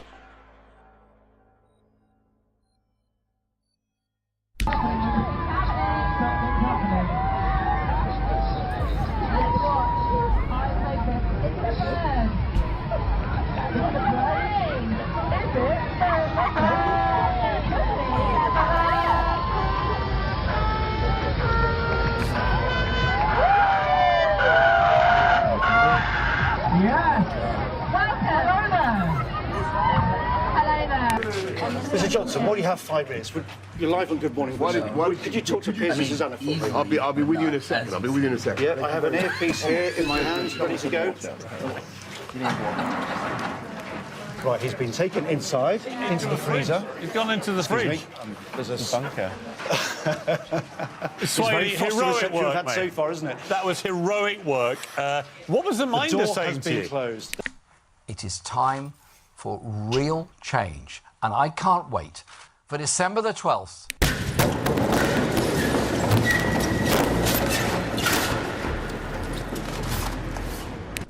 I want everyone to go about their Christmas preparations happy and secure in the knowledge that here, in this People's Government, the work is now being stepped up to make 2020 a year of prosperity and growth and hope, and to deliver a Parliament that works for the people. In the 7th week of the lockdown, the United Kingdom has now recorded Europe's highest number of deaths linked to coronavirus. We had a truly horrific statistic that almost 60% of the deaths had been amongst disabled people. How did you feel when you heard that news? Helpless and angry. I want a world in which we send you Marmite, you send us Vegemite, we send you penguins, and you send us, with reduced tariffs, these wonderful Arnott's Tim Tams. How long can the British people be deprived of the opportunity to have Arnott's Tim Tams at a reasonable price? But we now know that on the night of the 16th of April, as the Queen prepared for Prince Philip's funeral, some Downing Street staff brought a suitcase of wine into the building for leaving parties that included music and dancing. Yeah, I'm a coke addict. Total coke addict.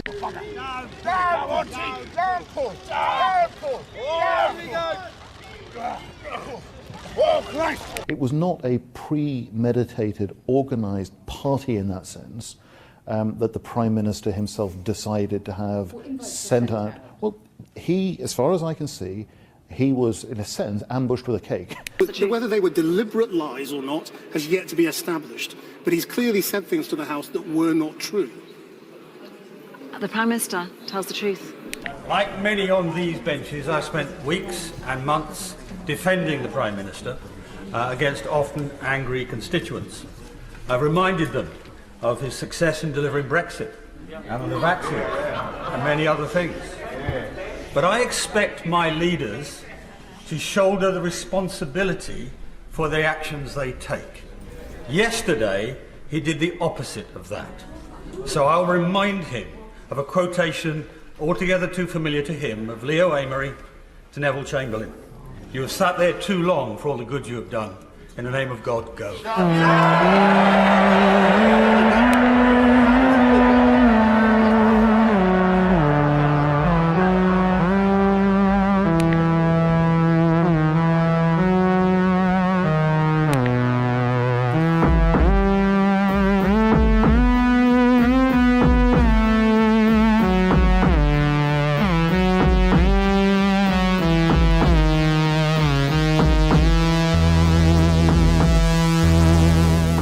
Britain is the oldest and most parasitic imperialist nation in the world. Its economy entirely reliant upon the export of usury capital and thus production outside of its borders. Prior to the pandemic, this position was already proving unsustainable. Competitive tensions between the US and the EU imperialist bloc, cutting the British bourgeoisie into two camps. The pro-EU section of the bourgeoisie relied on cheap access to foreign markets and even cheaper access to foreign labour to offset the effects of the profitability crisis of the 2000s. Their Eurosceptic opponents, disproportionately small business people and fringe sections of finance capital, feared wipeout or economic castration in the open competition of the single market. Ideologically, this took the form of concerns for British sovereignty, that is, the right to erect barriers to stifle their competition at home. or the protection of old partnerships with former colonies or industrial powerhouses. A desperate hunt for viable markets. The victory of the Johnson government in the 2019 election and the consummation of the Brexit referendum on the 31st of January 2020 initially appeared to have allowed for the reunion of these two hostile camps. This has proven illusory. With GDP growth flat even in January 2020, the pandemic necessitating an enormous rise in state spending to subsidise the losses of private capital, encroaching inflation and disruption to supply chains. The crisis facing British imperialism was only deepened, and the splits within its bourgeoisie reorganised along new lines. One of the clearest splits can be seen in divergences over pandemic management strategies. A libertarian faction of the Conservative Party, organised through the Coronavirus Research Group, representing the interests of petty bourgeois capitalists faced with proletarianisation in the wake of lockdown, pitted against those favouring lockdowns, who represent the interests of monopoly capitalists able to weather the storm. Whilst this uneasy coalition was able to sustain itself for a period through rampant corruption and Johnson's electability, the slew of scandals under his leadership have made the present formation untenable. Whilst the bourgeois unity through the Conservative Party will be maintained under a new leader following Johnson's inevitable demise, it will be riven by the same contradictions in a context of escalating social unrest, particularly should an inordinate rise in the cost of living, including a 50% increase in fuel prices, come to pass in April. The fragility of these circumstances has produced an avalanche of reactionary legislation aimed at solidifying the government's political control over Parliament and repressing social movements, as well as deepening processes of repugnant violence against migrants, women, and disabled or racially oppressed people. It is these processes, alongside the all but complete collapse of social democratic representation in Britain, which have led to a widespread charge of fascism against the British government.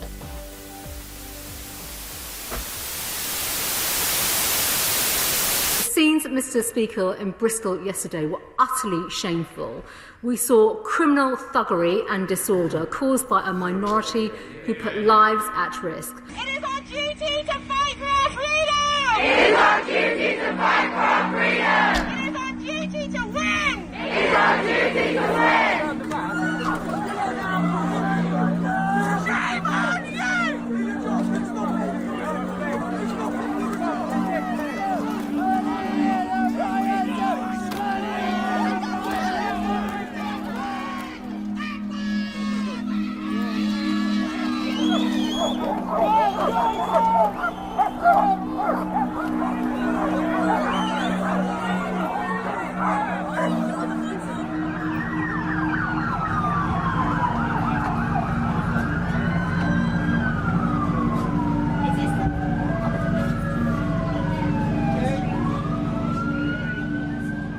The Police, Crime, Sentencing and Courts Bill stands at the centre of many such accusations. The bill intended to introduce police provisions to issue blanket bans on protests, sentences of up to 10 years for involvement in them, and bans on named individuals from attending demonstrations at all, with even more severe sentences should such bans be breached.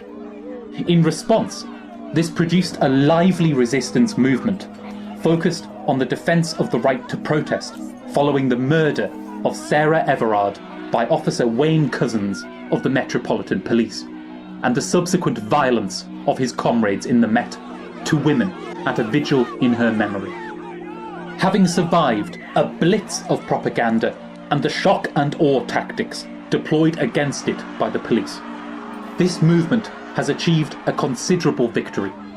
Provisions to allow the banning of demonstrations removed from the bill in its third reading in the House of Lords on the 16th of January 2022. Were the suppression of political movements itself definitional of fascism, this example alone would suffice to illustrate that, whilst a reactionary push is in motion, liberalism is still limping on in Britain. However, as we have seen, fascism is not simply a dictatorship over the masses, but also a suspension of bourgeois democracy. The fascist state directing the activity of monopoly capital. Whilst the Johnson government has been attempting to pass a great number of measures to seal Conservative rule over Westminster, for example, an ability for MPs to ignore courts, voter ID, a form of voter suppression, and an electoral oversight committee run by the ruling party, none of these measures represent a break with liberalism, nor a dictatorship over monopoly capital, which still definitively rules over Parliament through its lobbies and raw economic power. Rather, this process is the result of a failing bourgeois unity, desperately clinging to power. It represents the hardening of the ordinary dictatorial functions of the capitalist state and a weighting of Parliament in the favour of this bourgeois unity. It is driven by the insoluble dilemma faced by British capitalism. Whilst the contradictions which might give rise to a fascist state in Britain are certainly present in the motion of British capital, the decisive factors, the fascist party, its victory in unifying the bourgeoisie, and its subsequent establishment of a dictatorship over their heads, are still absent. What confronts Britain in the immediate future is not fascism, but a liberal authoritarianism. Views to the contrary, premised on the naked violence of this process or its flagrantly anti-democratic content, are, we must insist, simply naive to the depravity of liberalism and the capitalist system as a whole.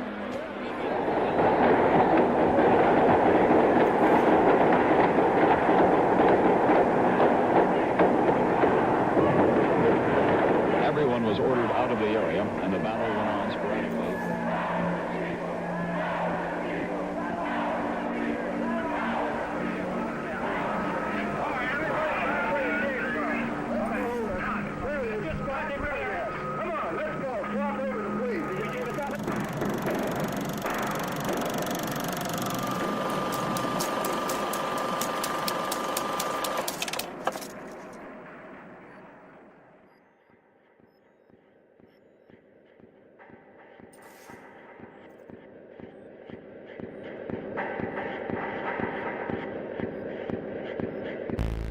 On the 20th of January 2022, it was revealed that the British Army is in the process of constructing camps for migrants.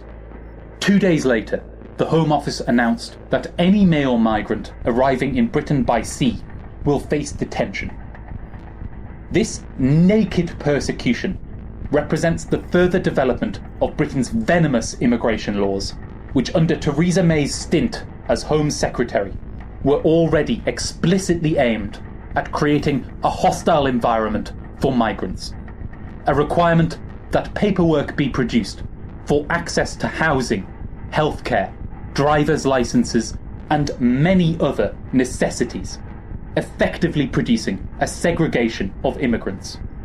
Driven by the competitive needs of the petty bourgeoisie, lucrative contracts for security firms in the management of borders and immigration prisons, and the waves of migration generated by imperialist wars of conquest in the Middle East, and particularly Syria, or soon to be generated by the environmental crisis.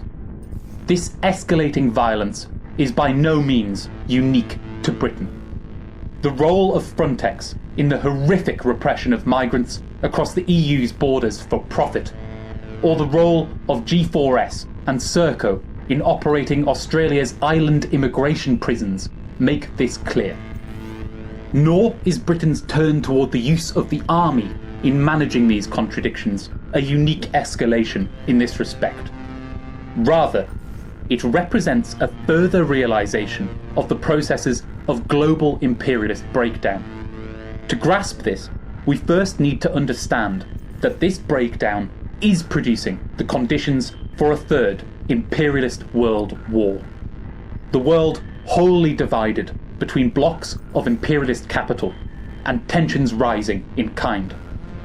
As a consequence of both the interwoven nature of global imperialist capital and the complexity of modern militaries, this has produced a new doctrine of warfare, which seeks to utilize every element of human society as a weapon of war, known as hybrid warfare. Whilst ostensibly a rationalization of a collapsing security environment, the role that this doctrine plays in relation to migration is already clear. Migrants themselves are today considered weapons, their conscious direction or repelling as acts of war. This ghastly, inhuman view has already been put into practice in conflicts between Greece and Turkey over territories in the Mediterranean, resulting in Greece drowning over 1,000 migrants at sea, or in border clashes between Poland and Belarus. Viewed in totality, this represents a qualitatively new organisation of capitalist decay. The transformation of productive to destructive economic relations realised in the transformation of workers' surplus to capital accumulation's requirements into instruments of war. As we have said, fascism is not the only possible organisation of capitalist decay.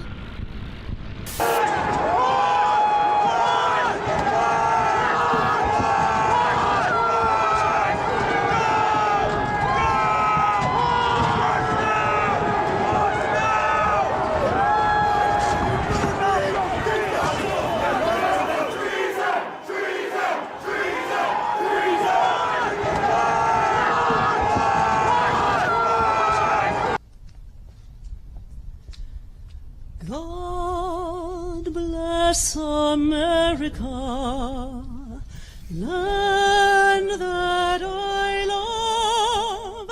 Stand beside her and guide her through the night with a light from above. Madam Vice President, my fellow Americans, to state the obvious, 1 year ago today, in this sacred place, democracy was attacked. Simply attacked.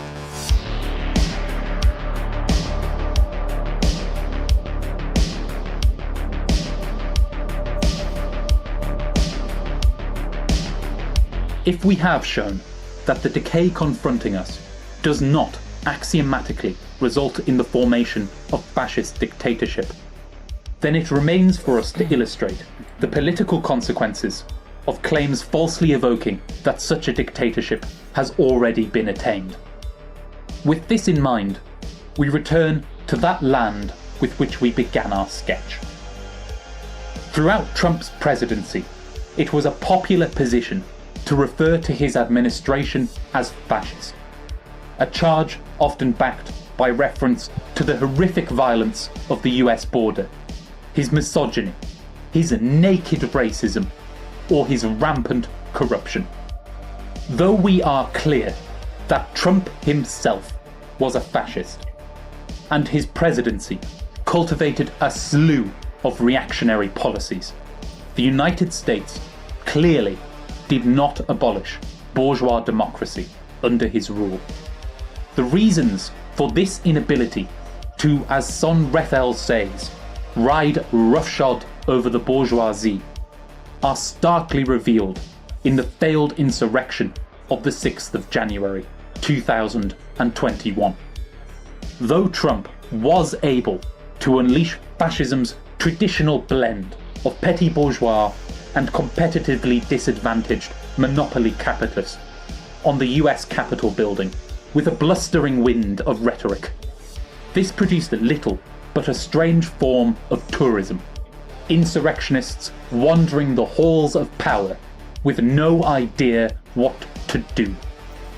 With a considerable wing of the Republican Party forming around Biden and the preservation of bourgeois democracy, Trump had no choice but to leave the White House.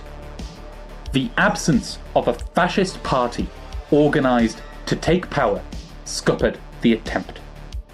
In this context, preemptive charges of fascism not only served to obscure the weakness of both Trump and the broader US bourgeoisie's position, but also to rally support for a liberal Biden government.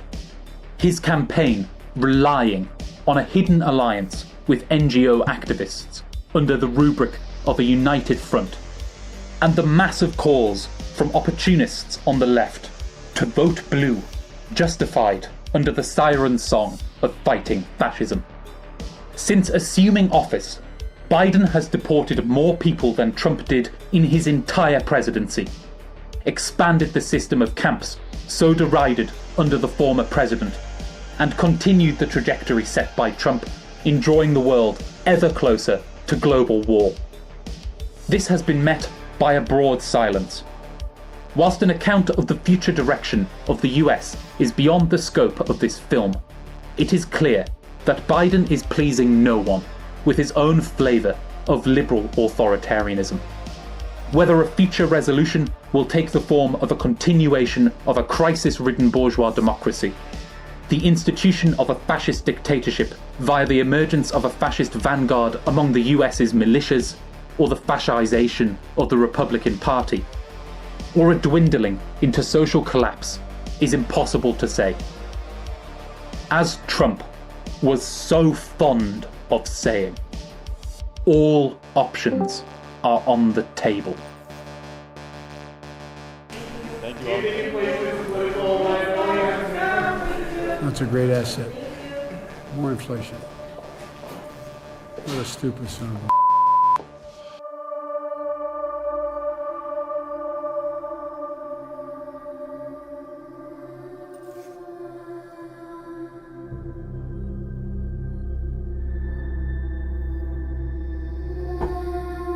In his reflections on the French coup d'etat of 1851 and the establishment of dictatorship under Napoleon, Marx wrote that Hegel remarked somewhere that all great world historic facts and personages appear, so to speak, twice.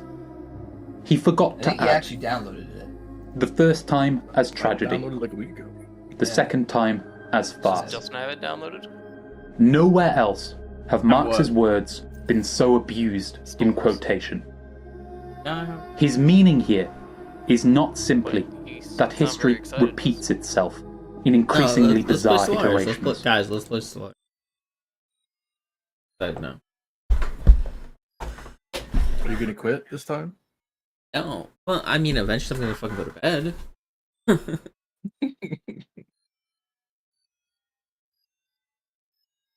That doesn't sound very encouraging. I'm going to start, and I'm going to become someone's vassal, and someone can direct me on. Oh my god. Degenerate. Are you going to immediately become someone's vassal, or what? No, maybe not. Maybe. Jared, I need you to become my vassal. I'm gonna become your vassal? I feel like the bigger question is, what kind of chaos game is John trying to play? Because that's usually the bigger thing. Because if John's the crisis, we can't be friends with him. Nah, I'm not gonna do the crisis thing again. That was fun though. You have to admit that led to a hilarious conclusion. Is there any new DLC that you have? Yes. There's 2 DLCs you guys haven't played, actually. Did we want to play with that one mod that we played with before, the Gigastructures one? Oh, whatever you want. I don't care. I kind of like that one, but I don't know. It's up to you guys. I like when it gives you a home outside the galaxy that they can't get to. Yes, there is that. Yeah, well, didn't I want to play with that one? Wasn't that one thing? What hold you back on that one though? There's like a downside. Oh, Jared wanted to start with that one, right? Yeah. That's what you meant? It's a slow start. Is the only thing Because you can't expand. You can't expand right away. What's the mod that we need? The gigastructural engineering. Wait, How do you see the list of mods that you have enabled and stuff? Go to playsets. Oh, to the launcher, right. Is that in Steam or the? Yeah, you go to Steam and then start the game, and then it opens the launcher, and then there's playsets in there. How do I? Okay. Mods in the pack called John is making me install more rootkits. I have UI overhaul dynamic, trait diversity, and gigastructural engineering. Do I need the second two? Trait diversity we don't have to play with. UI overhaul dynamic we do need for gigastructural engineering. Okay. For some of the structures. I'm verifying the integrity because it said the mods were.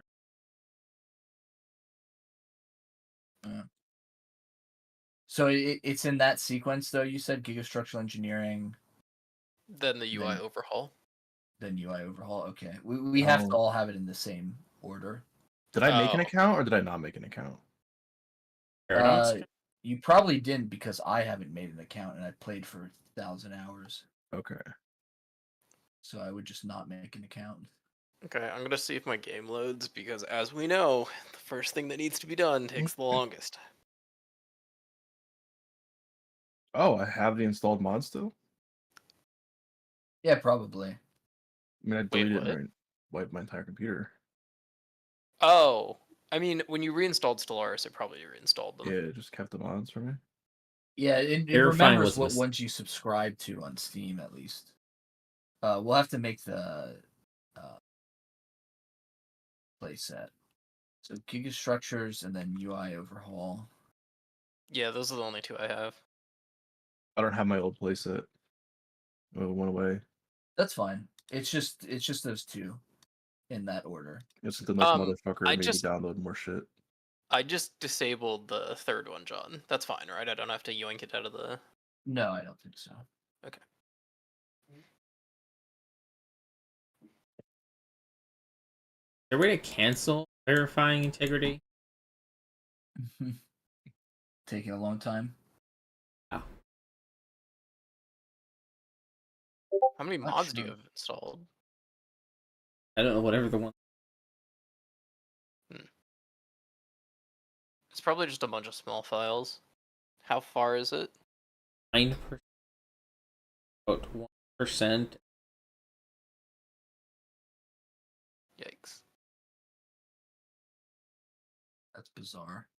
The game's not that big. It wouldn't even take that long to download. You might be able to quit Steam and then restart. Yeah, that's...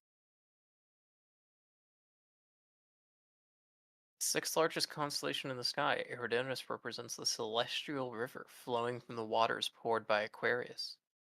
This update has been focused primarily on stability, technology balancing, and bug fixing. Do we have to put them in order? Yeah. Yeah, it has to be gigastructural engineering and then UI overhaul dynamic. Okay. What were the other ones we had? Simple multiplayer handicap. That was the handicap U. Trait diversity and perked up perks. What were those? I don't have anything enabled. Other than so we could do the trait diversity was so that you could give me insanely bad traits. Okay. For our versus game. We probably don't need it for unless we're gonna do that again. The perked up perks has a nice thing that makes it easier to get mega structures and some other it makes a bunch of those ascension perk things better. But I don't know. It's up to you if you want to play with that one. It makes I'm sorry, it makes what- getting gigastructures easier. Is the big one. Apparently, the issue was I did. They weren't. What's it called? The mods. Gigastructural engineering and UI overhaul dynamic.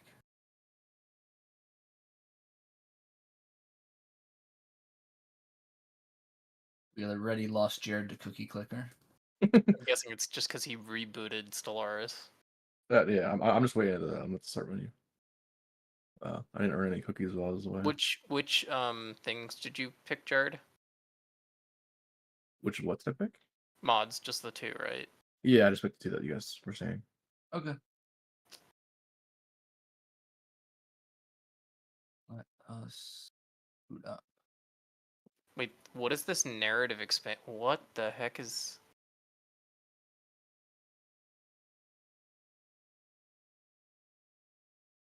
Is that DLC narrative expansion? Is that what it means? I think so, yeah. Because I can't. Why can I click on some of these, but not?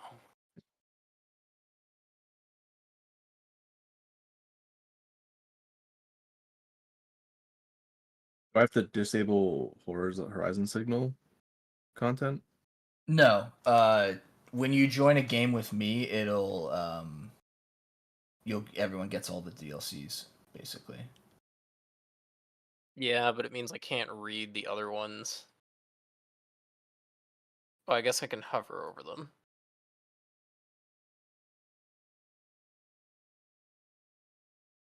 Oh, I said I got a new mouse. Was the Is thing it- you linked the thing you bought? Yeah. It's The got a little your pinky fat holder. fingers. Yeah. I mean, it could be bigger, but it's perfectly fine. Wait, it has a pinky holder? Yeah, it's got like, on the right side of it. That's why I got it. It's got two grooves for your ring letting- finger and your pinky finger. Oh, did they have the co-op Empires thing the last time we played? Or is that new? Wait, like control the same one? Yeah, I think so. Oh my god, they finally did perfect it. for They made Justin. it Justin mode. It Do you needs wanna do battery that? batteries? What, Well, John? does anybody want to be co-op? Does anybody want to be co-op together? You know who you need to ask. Does Justin want to be co-opted with anybody? I mean, how does that even? I don't know because I've never played it. But I assume like other strategy games, it's like one empire and we can both do things. It Okay, can I'll get do my weird own. though with some of the events and stuff. So that's what Yeah. makes me a little nervous. What? It's not even letting me launch. Oh, what's it saying? It just says validating. Yikes. When I tried to add mods, it just like validating. It's not downloading the mods. Even after you killed Steam and restarted it? Maybe I'll. Try and exit normally this time, maybe. Let me Google if there's any good way to do this.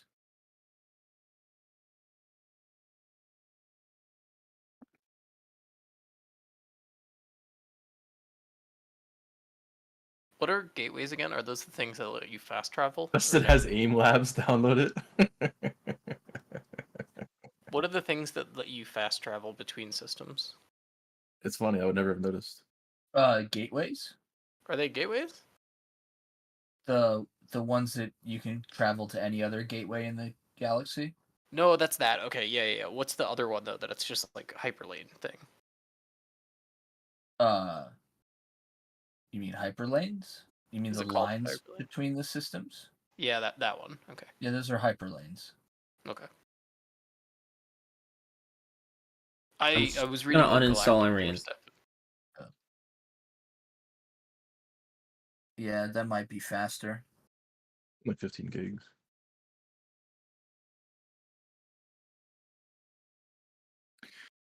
Is Away on an Island the thing that Jared wants? Yep. Nice. Yeah, what is that? I'm gonna start looking at this. Start within the wormhole cohesive cluster alongside a neighboring black hole system with a ruined EHOF alpha. That's the thing that lets you jump outside the map.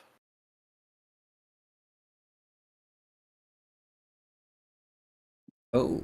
So I start outside the map, and then I can continue expanding it infinitely outside the map? Like... Yes. So once you get that tech. Yeah, once you get the tech for it, which it does let you get that tech faster. You can tell it to make a new system for you, and it'll create a new system connected to your little cluster out there. Okay. And there's a way to get back to the normal systems, but it doesn't start up until like 30 years in the game or something. That's what Jared wants. I think I figured out what the problem is. So ran out of space? No. I think something might be wrong. Interfering. I think something might be wrong with my hard drive. Is your game on a different disk or something? Yeah, I keep it on the E drive.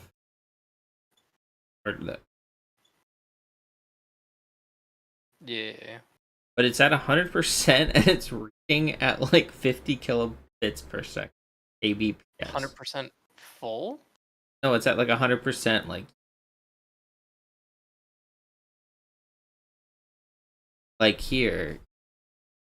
Task Manager. Yeah.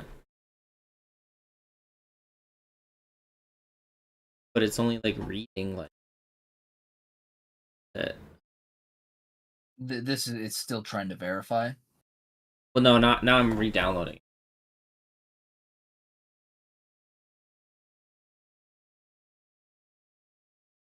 Well, you wouldn't expect a lot of reading for re-downloading, right? It would be writing.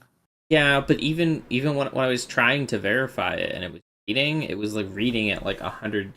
Yes. Yeah, I mean that is slow. And it was like, see, it's like 100% max.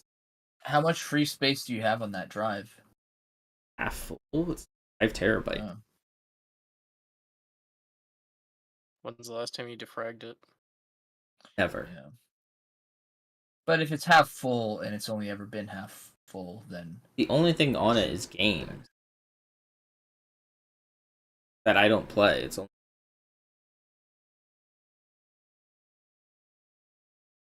Can you transfer the game to your other hard drive? No. Why not? Those... Not even temporarily for the game you're about to play.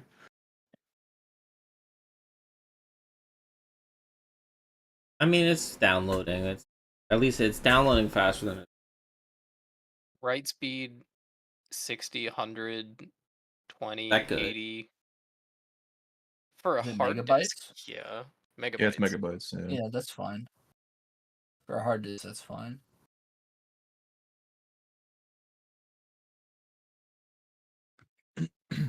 Oh, that's right. Justin's streaming all the time. I'm like, where are you guys seeing this? But he streams constantly. We That's have the right. telescope set up. Yeah. Okay, so we want clustered players, right? Yes. What's that going to do with Jared, though? It won't have an effect for him. Okay. But I could be across the map from you guys then? Yeah, Right, but when you also come back like in? your systems That are every time and disconnected, it that's the trolls. point. So it doesn't even matter if you're close. Oh, yeah, but eventually it connects. You Right? do what every time, Justin? Eventually, what happens is Every- there's these monoliths that all connect to your systems, Mhm. and then they're distributed across the map. So we'll probably have a way to get to you. It's not too bad. We Okay. can also build gateways once we get into the later game too.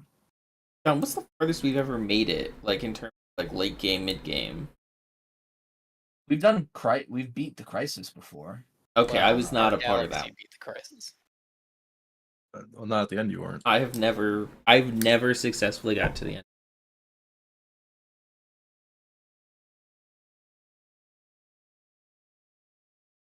Even on my delete own. all my. Did it delete all my pre-made ones? Oh, your things? Do you think they Yeah. were saved locally? I guess they must have been. Yeah, they're not saved remotely as far as I know. Unlucky. R.I.P. Difficulty. I forget what we were playing on before. What is Commander? What is Also, what? how do I get to the? What are the difficulty levels? But that in the process of revolutionizing So it goes civilian, themselves cadet, and ensign, things, captain, commodore, creating admiral, something grand admiral, but that basically, did not ensign exist is before. No bonuses Humanity for anybody. turns to The history ones lower than for that reference. start giving player bonuses. In doing so, and political then the ones movements higher than that, adopt the masks of the start past, giving AI bonuses. presenting themselves It's in the captain, garb what's of after that? ghosts. Commodore. We were on one This of those. is as true of the attitude taken toward or by reactionary Let's do movements captain then. as it is Yeah, I mean, we of could the also attitude taken give Justin toward an easier or time. by revolutionary ones. That's true. I mean, Ensign's Whilst not the bad. possibility of fascist Ensign is dictatorship just neutral. is by no means foreclosed The thing is, at like, our present the conjecture. AI is stupid. Indeed, so it tends to such have trouble formations appear getting its to be economy coming to to work. fruition in at least India on the and lower Brazil. difficulty levels. It is this process it's not. which stands behind many they'll- attempts the- to they'll still define our function, present age as a repetition of the monsters So of what the I'm hearing 20th is century. You don't want me to do Common Ground Federation. Whilst starting this is perfectly understandable, Up to you. a sanitized view of fascism, forming the cornerstone That was the and most recent limit one that we did. to the teaching of history in many bourgeois societies since the war. We must insist that it is counterproductive. This is meant as much in self-criticism as it is in criticism. I'm gonna do at least 2x because Again, Marx is clear, mod makes it a lot easier. arguing that whilst the revolutionaries of ages past found strength in such an evocation of history, as this process allowed them to mystify their real political content, I've never and so fucked- secure the support of the Well, if you go masses full screen, in the establishment of new rulers, proletarian revolutionaries are allowed no such luxury. The proletariat is unique in its position, as no one new thing form is of the property most recent update compels slowed it down to the tech victory, progression. but only its I wonder conscious if we should speed activity. it up a little bit. This necessitates a concrete, do, like, 0.75 materialist understanding of its position. Equally, to defeat its enemies requires a clear understanding of the concrete, material forces driving their motion in all of their historical complexity. If we lend the reactionary forces which confront us the veil of the fascists' march, Origin yet, John? then we lend them an instrument of Rift World ideological one, terror is it called? and No, I confusion. haven't done it. Whilst our account of these modern forces in this film It involves is Diggies. still severely lacking, It as any involves account of new- history the new still in things, motion the must actual necessarily things, be, which I don't have a great handle on. it is yet. hoped that our sketch feel like has I might served to have, provide a basis to undermine such a weapon.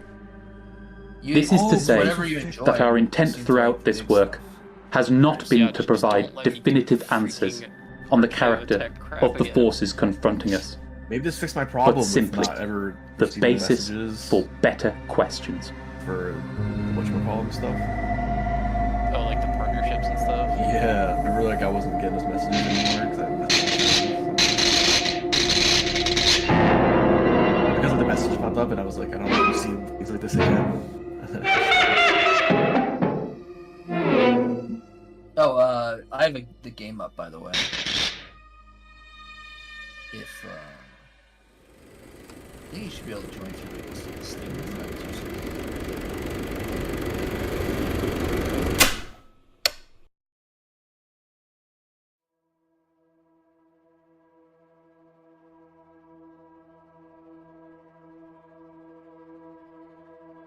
We're at the bump of that mouse wheel speed.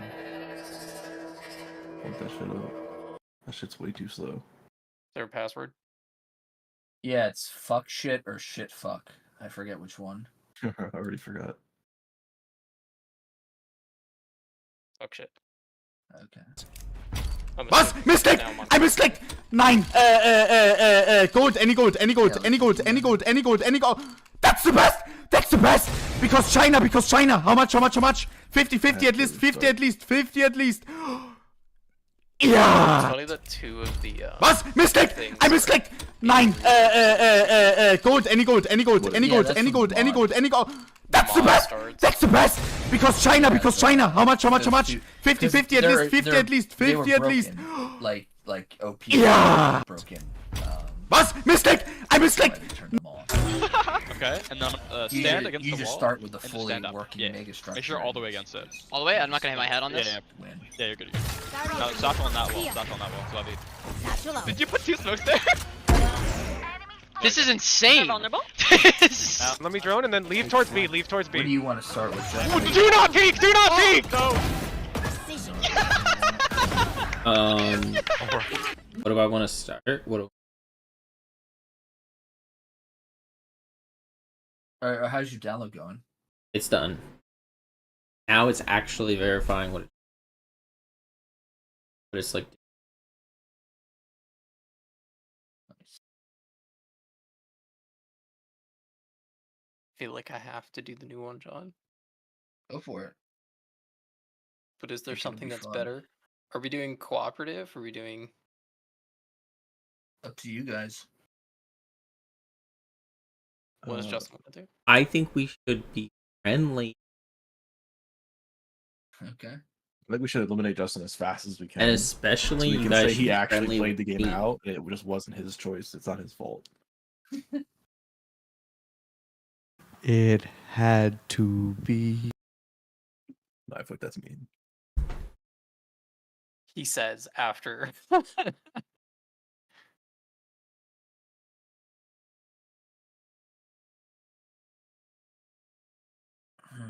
Yeah, I don't know what I want to do. 32 asteroids to explore with branching storylines and multiple endings. Oh! Yeah, so you can make actual decisions while the stuff is going on that make a difference. Kind of cool. So origin first, then government ethics, then traits? Yeah, I usually do origin first. That seems to be the centerpiece of a build. Oh wait, I can't click the DLC species. You should be able to if you're doing it in the game with me. I am, and it let me pick one of the origins, but it won't. Maybe was that how it was last time? I feel like it was. Oh, you can't do the cosmetics. That might actually be true. This is fine. I was gonna do the new one though.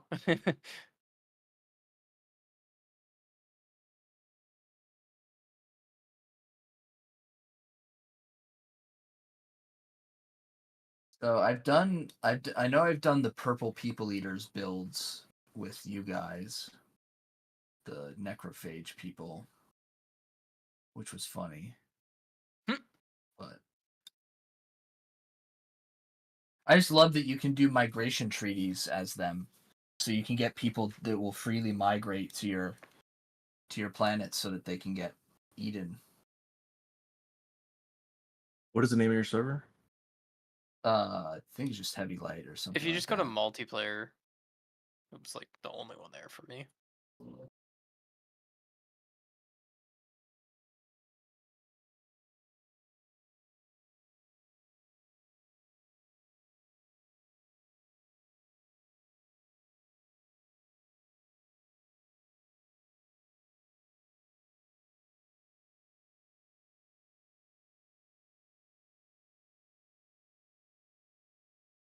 Yeah, I'm not seeing it. Do I not have the same?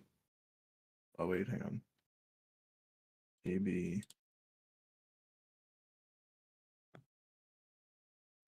No, it shouldn't have done that. Hey, let me send. This is the server ID. If you can connect that way. Yeah, that's probably how I make that.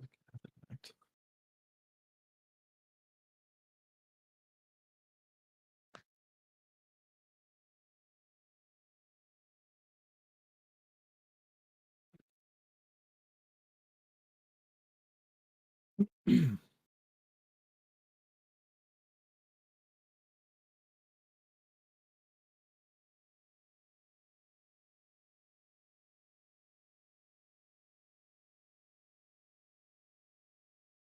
a mod with new hairstyle choices. These all suck. So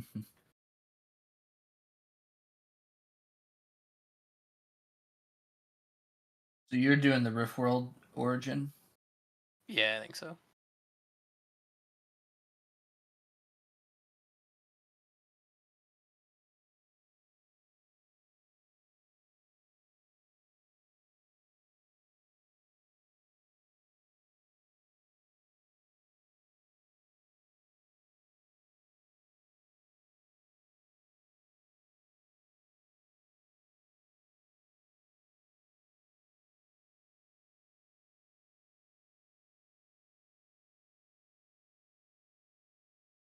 This host has another version of the game.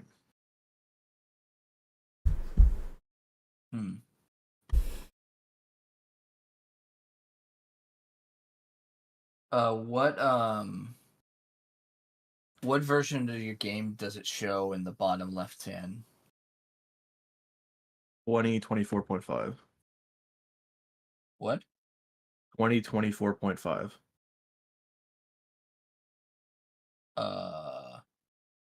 It should be like 3 dot something.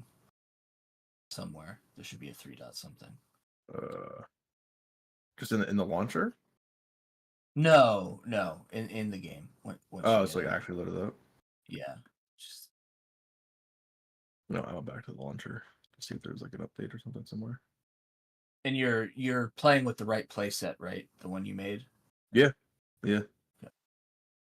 Which one goes first? Giga Structural Engineering and then UI Overhaul Dynamic.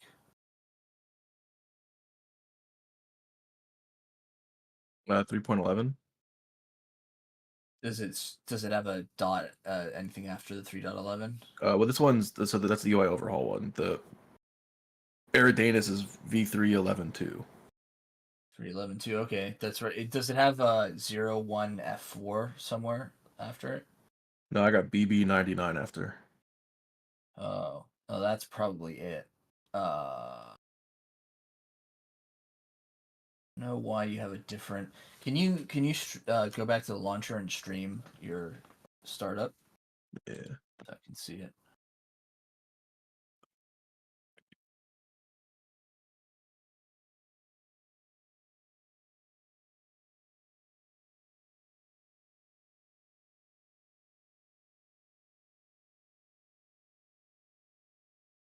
And I assume there's no update for the game in Steam.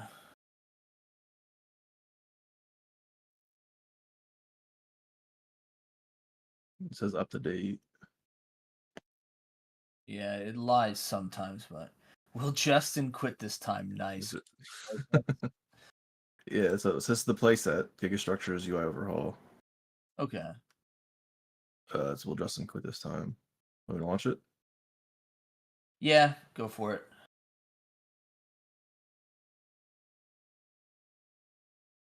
Let me see.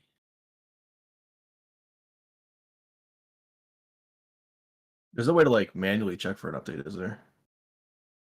Like force. Usually the verify game thing does it. If we want you to also get stuck on that, I guess. Well, I could do it in the background, right? Or do I have to leave the game to do it? You have to close the game, I think. But I could be wrong.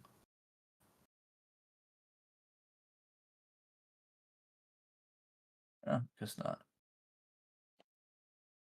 Yeah, so I got the BB99. It says the build ID is modified. Build ID 5545.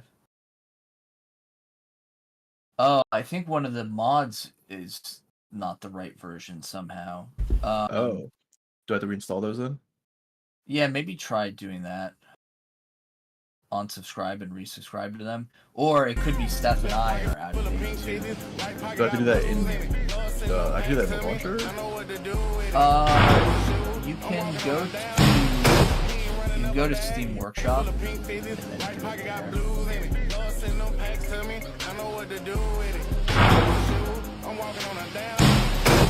Why is Donghua Jinlong's industrial-grade glycine of high quality? Industrial-grade glycine produced by Donghua Jinlong. Their products stick to strict production standards like FCC, E640, USP, BP, HIPPE, and JSFA. Both pesticides and non-toxic industrial decarbonizers have a wide range of applications. It's your top choice for quality. Yeah.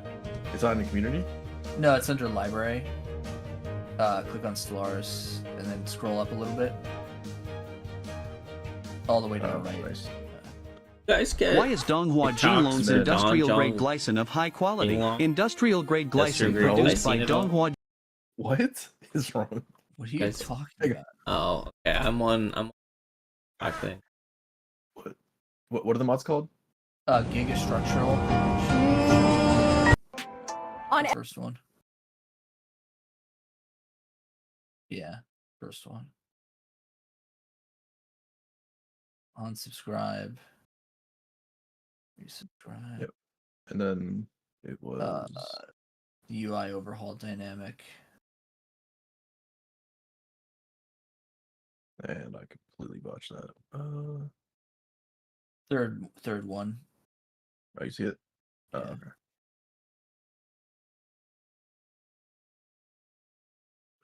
Subscribe.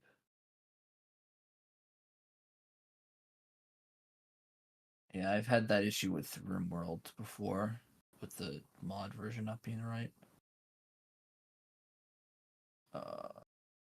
Okay, and then your existing playset should be fine. It should just like automatically have done them here? Yeah, in theory. Yeah. Give it a shot.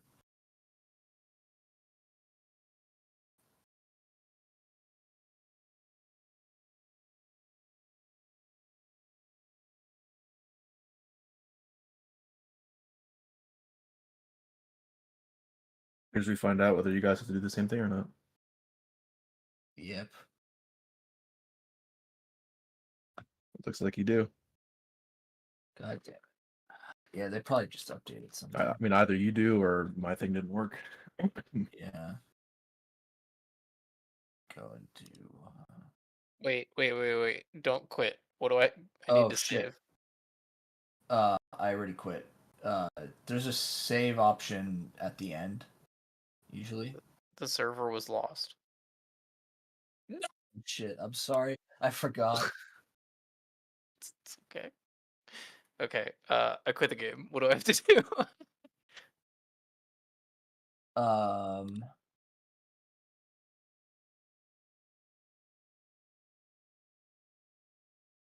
Go quit Stellaris. Go do and Jared, you do this too, just in case this helps, because it does sometimes. Go quit Stellaris, you right click it, go to properties, go to installed files, and then go to verify integrity. But I think it might do something different if the game's closed. Okay. Yours went too fast. Yeah, mine was very fast. This is actually going now. Okay. I mean, I did just full install this like a week ago, so. How do I check what mod versions I have? How do you check what? Like what mod versions I have? Yeah, you don't. Oh, good, great. You just do this stupid shit until it works.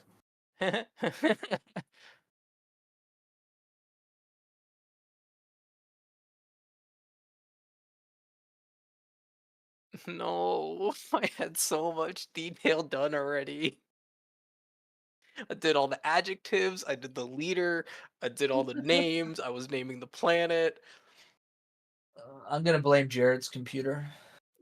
That's fine. I will get most of it back, but it won't be as fun. Alright. After the verify, just boot up the game and then we'll read out that 4-digit thing and then see if it's updated to be Jared's. Or if Jared's is updated to be ours, basically. Is that in the launcher? No, you start the game and then it shows up in the bottom left-hand corner. Okay, because I wonder if in the launcher, like with the mod list, you can check what versions you have there. Yeah, I don't think so, but it's possible.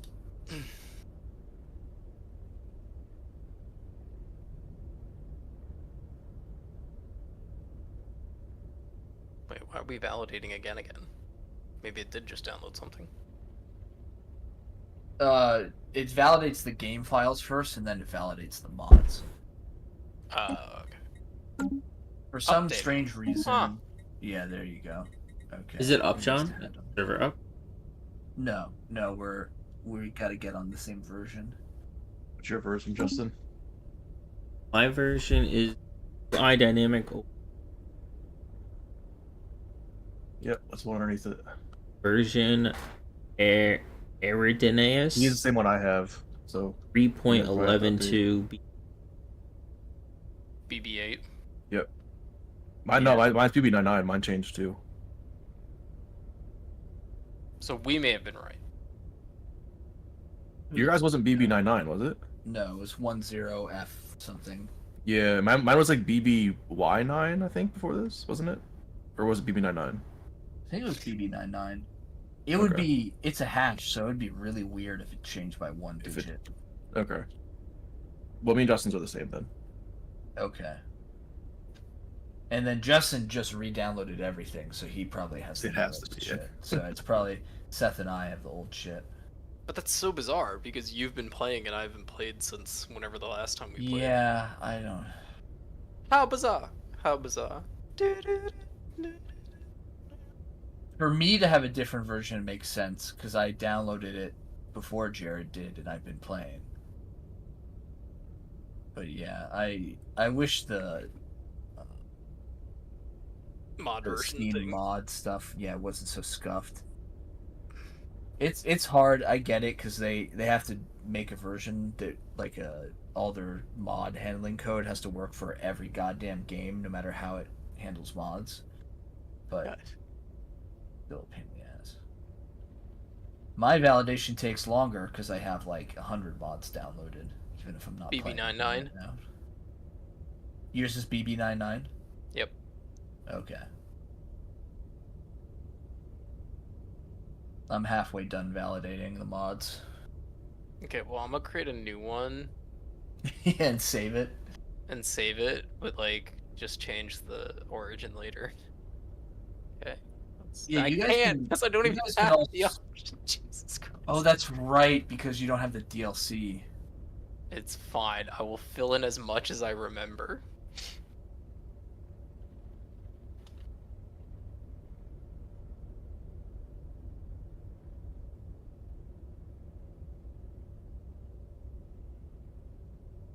You think you're gonna do that away on an island thing, Jared? Probably. I want to look into it. I want to read it real quick. I'm sorry. I'm looking at the planetoid names, and one of the planet names is Round Nut. I kind of wish you could select 2 origins. Is that a mod for that? Doesn't work with modded origins, and it also is janky. I've tried it before. What other origin did you want to select? So I like the one I did last time, and unfortunately I can't even see it because I lost all my things. I forget what it was last time. What did it do? Describe it. I think it was one of those like you get one big structure, like one of the ring ones maybe, and then I could I could build I don't know if it was mega structures that I'm gonna do the other stuff, but I could build resource ports on other planets. You're talking about Frame World? Was it Frame World? I think so. So you only had one real planet, right? Yeah, I think I only had one real planet, and I could make other weird planets, but yeah, you make fake colonies on planets, but they don't have people on them that you manage. Yeah, so that's Frame World. Yeah, and you could harvest the asteroids, right? Yes, that was the asteroid harvest. Yeah, I kind of like that one. Because I could build mega structures of the asteroids. Was that only because I picked frame world, or is that from megastructures? You mean build like asteroid batteries and stuff like that? Like I could build like defensive turrets with them. I could do anything with asteroids. I could like turn them into huge resource pools. I could turn them into turrets to defend my star system. I could. No, that's everybody gets that. Everybody gets that. Okay. Everybody gets that. Yeah. In fact, it's if you like that part of it, it's kind of better without Frame World, because with Frame World you have to trade off using the asteroids that way and absorbing them, using them to expand your base. Expand it, yeah. Yeah, that's a good point. I just kind of want to have like a big mega structure kind of thing, but away from fucking everybody. Somewhere I can't be bothered. I do like the idea that I'm only gonna have like one entrance into my area, right? So I only really have one star system that I need to kind of defend. Yeah, you'll have one choke point. One choke point. But then it, do I want to put the invis detectors in that choke point? Like, what would I want to do with that choke point? Updating. Okay. Yep. This should do it. It was probably just that smaller mod. Funny.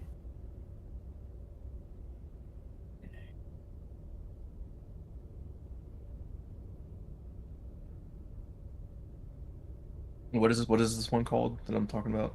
Going out in the middle of nowhere? Way on an island. Oh, away on it? Okay. All the way up top. Wait, is the game up? Not yet. I'm loading. Okay. Then I will. No government authority. Not balanced for multiplayer.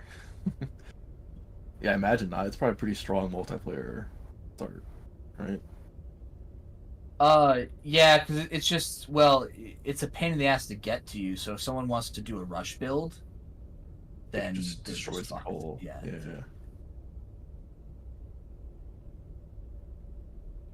What have I done before? I think I've done the Shattered Ring one before. I thought that. What is Void Dweller? That's where you have the space habitats that John likes. Oh, okay. Which one? Void Dwellers. Yeah, so Void Dwellers is your people are all on these little habitats, and you can build more, and you can build them basically anywhere.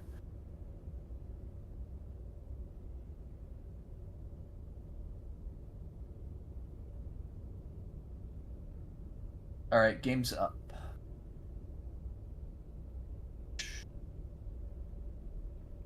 No wonder I couldn't join you guys. Yep. It's funny that we both ended up on the same old version, though. That's why I assumed it was me, because it was like you guys were able to join each other, and I just couldn't. Yeah, there's Heavy Light. I see it.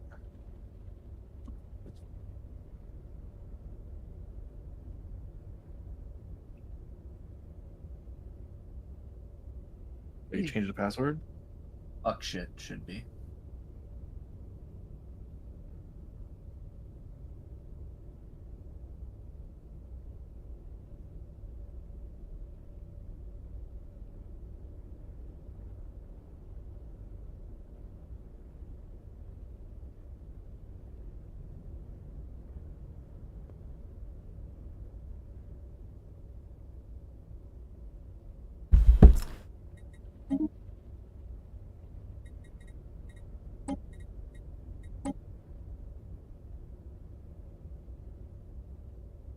And what's the password? Yep. Wait, did you guys just click multiplayer? Yep. Oh, okay, there's John. Not working. What's not working? Maybe because it's... No, everyone else is in. All lowercase? Yeah. FUCKSHIT. Oh, yeah, I had my... What a surprise.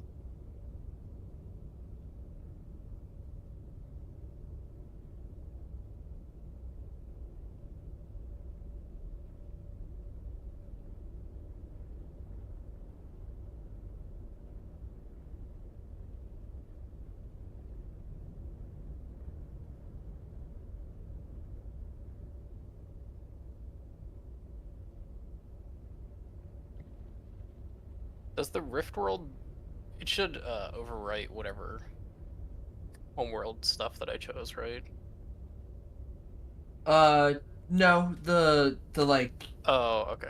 Type will still matter. Well, matter is a strong word.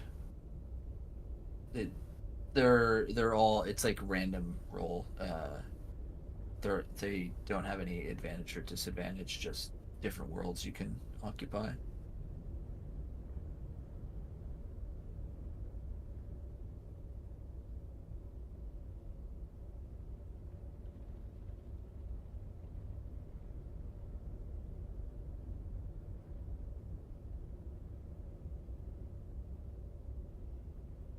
I'm gonna choose ship based off of the science ship appearance. The most important thing, obviously.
Justin's here now too?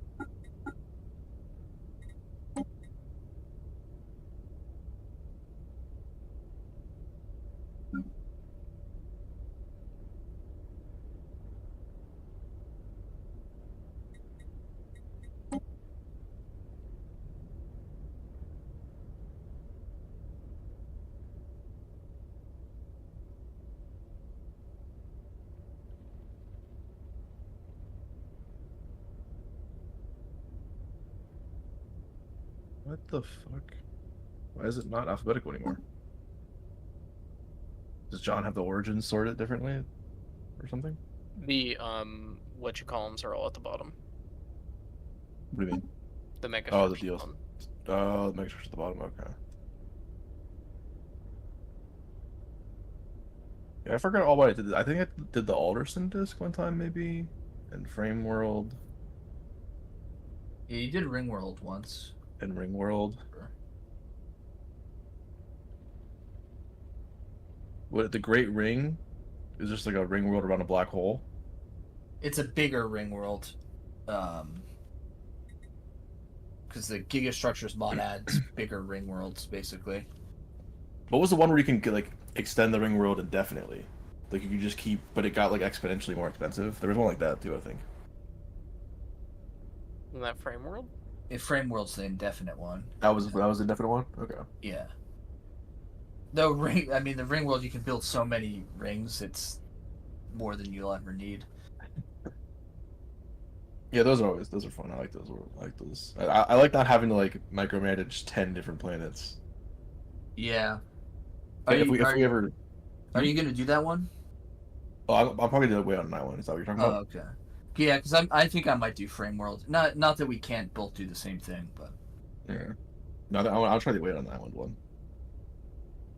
I'm just have to deal with. Yeah, if we ever did do a combined thing, I don't know what Justin likes to do, but maybe he could micromanage all my planets.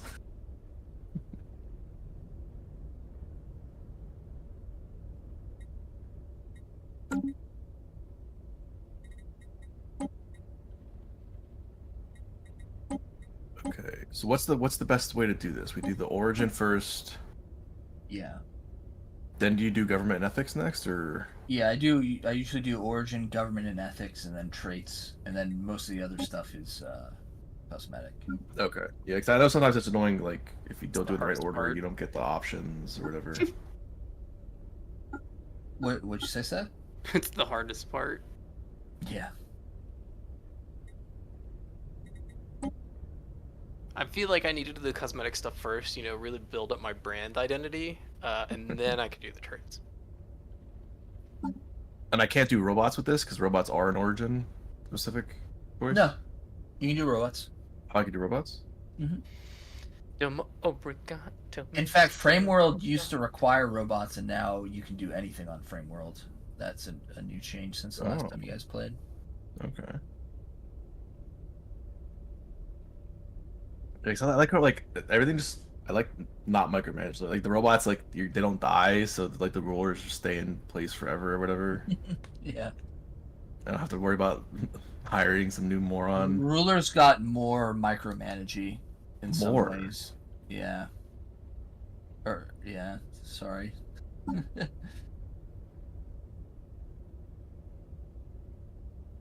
And less in some other ways. I like it better overall, but they're more important now.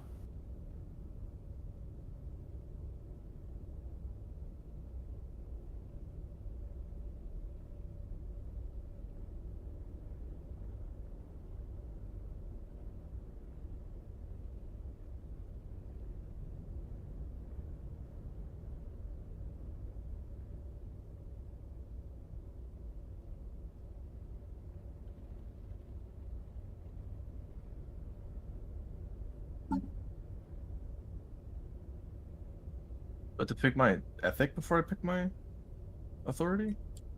No. It won't let me pick machine intelligence. Brand You have to click the thing in the center. It says Oh, Gestalt. so you do have to hit the ethic first. Yeah. Okay.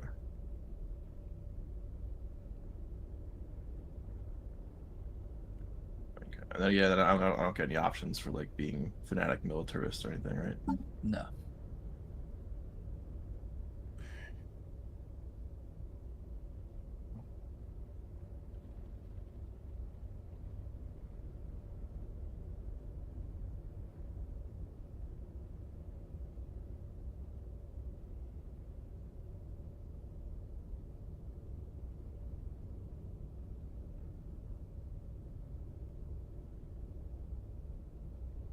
What was I getting fucked with the robots last time?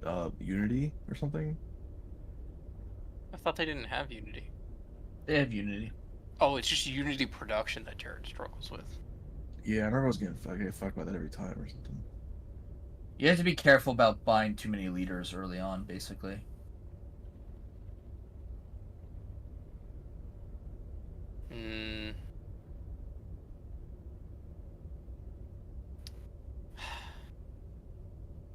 What do you think would be the best way to just only do diggies? Do I have to inward perfection it? You don't have to. Why did you want inward perfection? Because that's one where people leave you alone, right? Well, it's more you leave people alone. People yeah. do what they want to you. As it should be.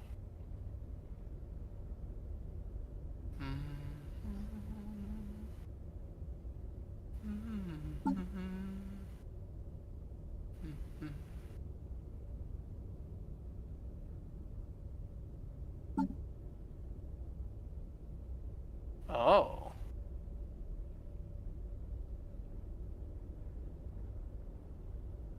Wait, dimensional worship sounds cracked. Which one? Dimensional worship.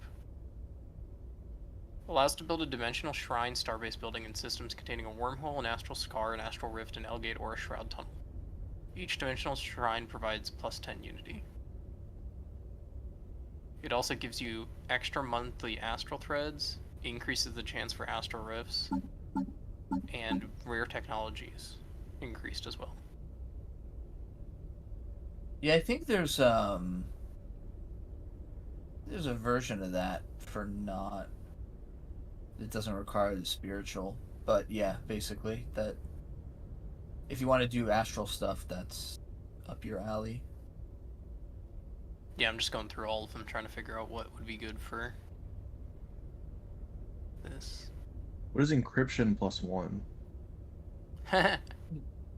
That's espionage. So encryption is how hard makes it harder for people to espionage you, and Okay, just like off the bat, I don't have to use it to do anything. It just it's Okay. just a flat stat, and then when people try to hack you, basically it makes it harder.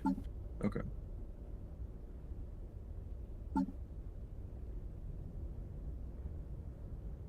What is this hyperspace synchronicity? That sounds pretty good. Cognitive node experience gain, research speed, sublight speed increase, and planet sensor range increase. Yeah, it's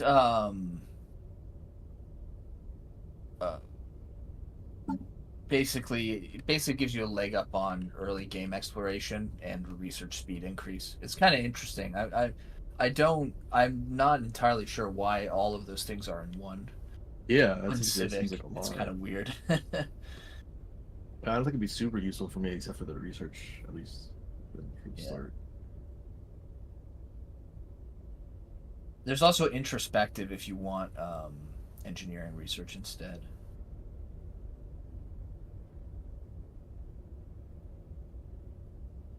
The engineering research goes into the whatchamacallits, right? The megastructures. That's engineering. Yeah, they're mostly engineering. No eager explorers. Maybe eager explorers. I don't want to do it again. What was the other one that you were saying for astral stuff? The one you're talking about, the spiritual, was good. I thought there was a non-spiritual one that gave similar bonuses to that one, but I think I'm wrong. See anything? Oh, you know what I'm thinking of? Megacorps have their own version that doesn't require. Oh, okay.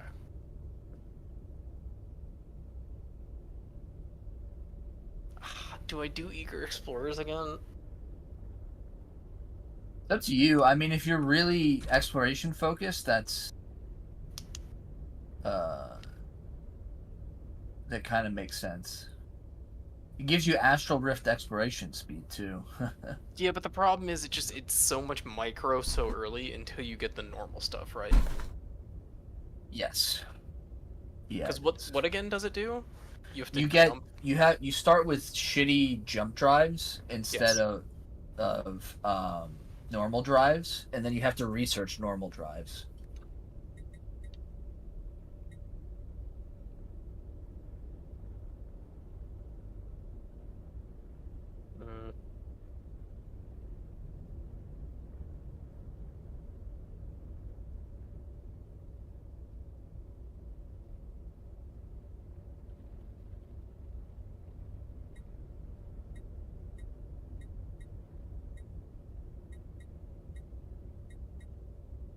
Is privatized exploration the thing in the Megacorp? Yeah. What does that do? Same thing, I believe.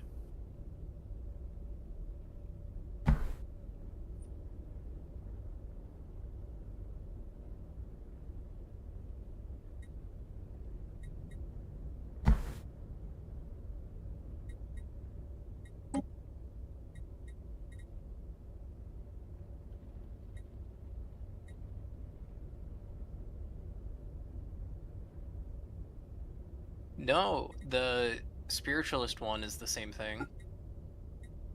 Oh, okay. So even though you're a corporate, you have the You have to be spiritualist to get the astral stuff. That's interesting.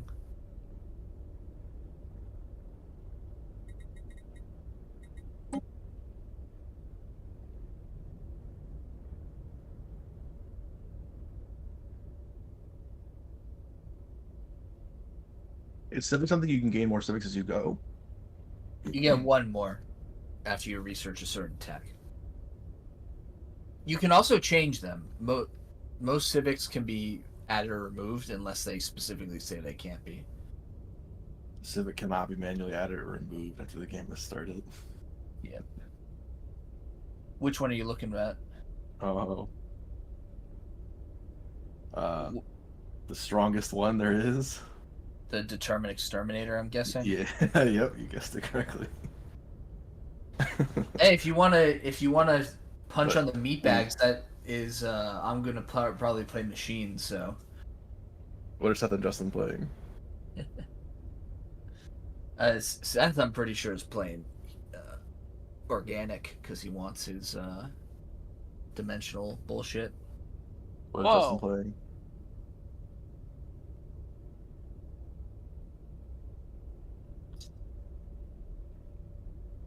Maybe I'll say that for another time.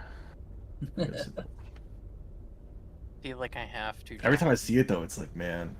So the buffs are insane. They're completely insane. Yeah. Ship weapon damage plus 25%. Ship build cost minus 15%. Naval capacity plus 33%. Like, and the Legion node experience gain. Oh my god.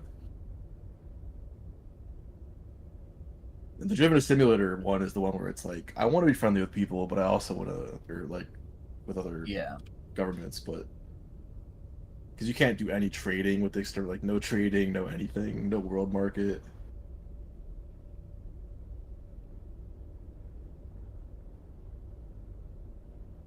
So what is a Tomb World start then?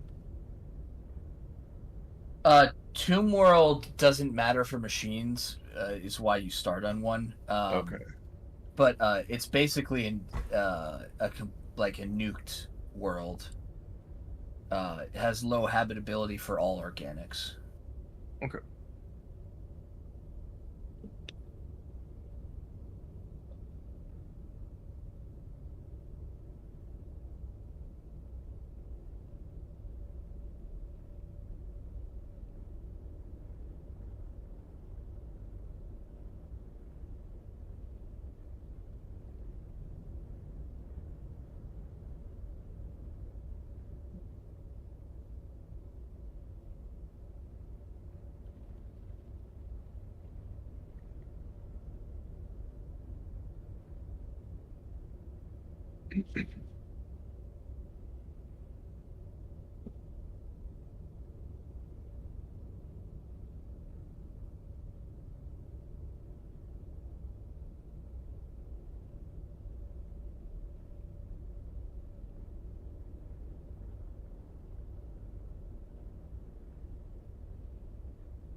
Oh, shit.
Doing the eager explorers again, John.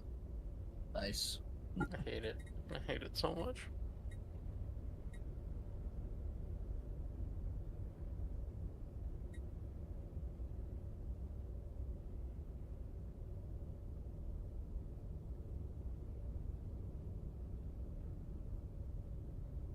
Between zero waste protocols, unitary cohesion, and rapid replicator.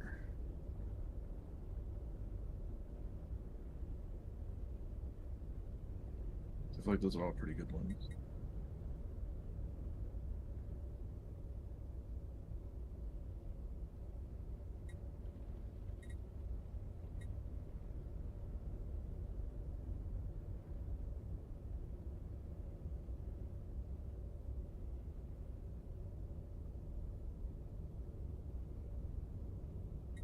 What civics does John usually pick as robots?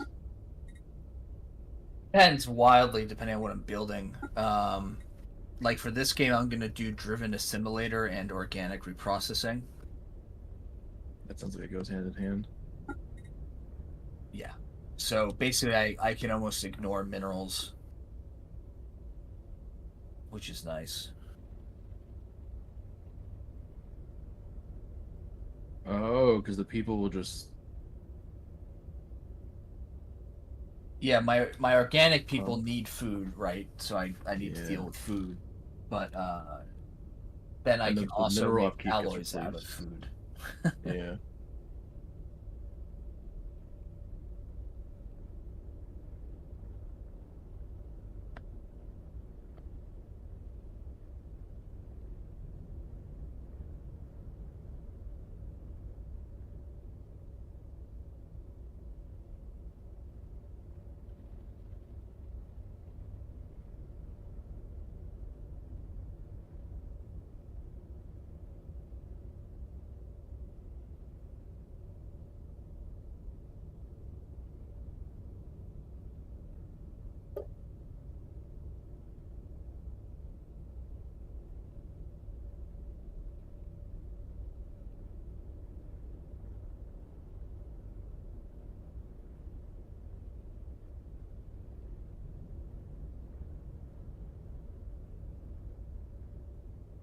And Unity buys you research? No, Unity buys you traditions. Traditions, okay.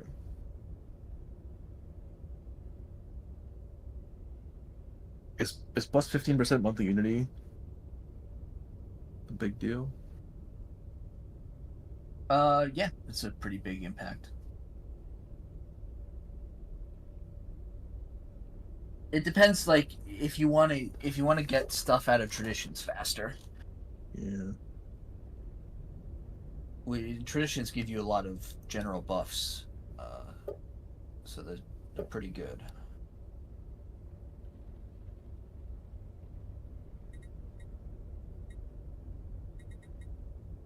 We'll try that since I'm always getting fucked by Unity.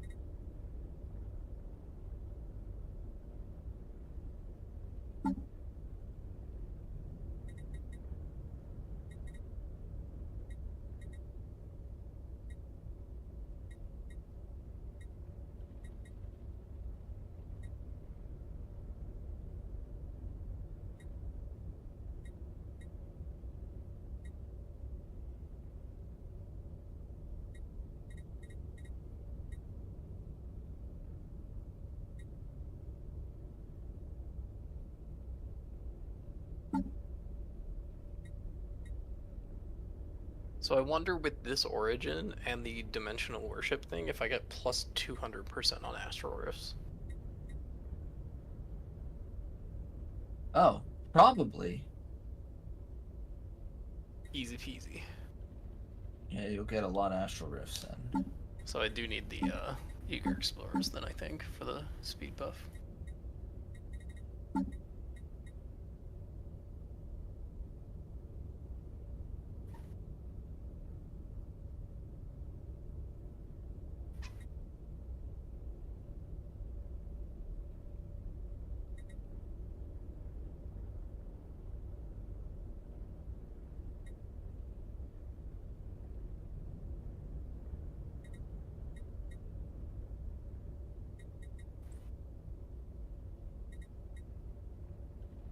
Alright. I'm ready when you guys are. How you guys doing?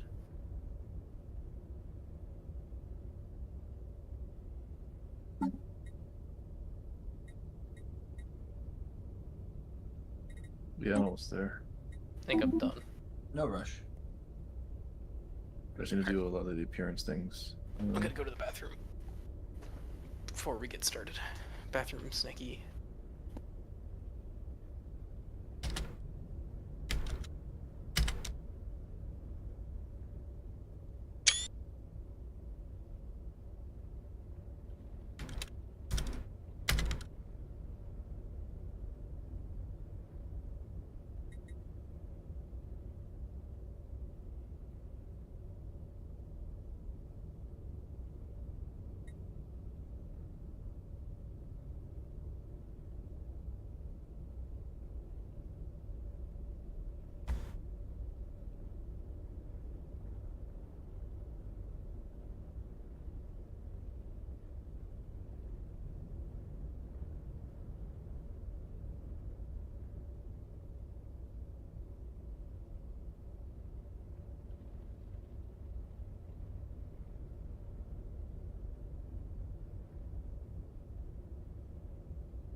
Machines use housing? Yes. Oh.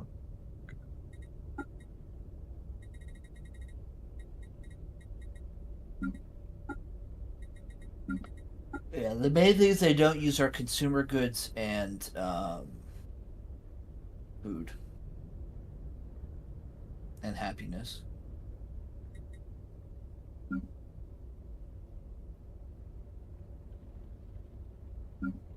Yeah, I thought there were some traits that they used to be able to put on, like, that were negative that actually didn't affect robots. Looks like they're gone. You might be thinking of cyborgs.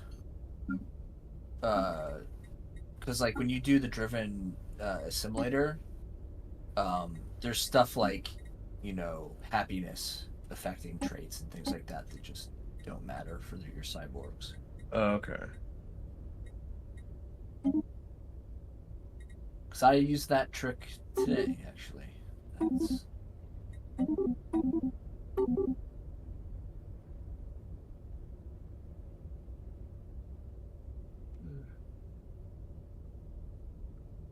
Amenities from jobs, minus 20%.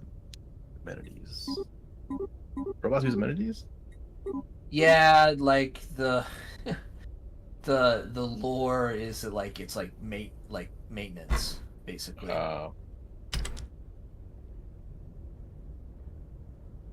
The people that give you amenities for robots are called maintenance drones, if I remember right.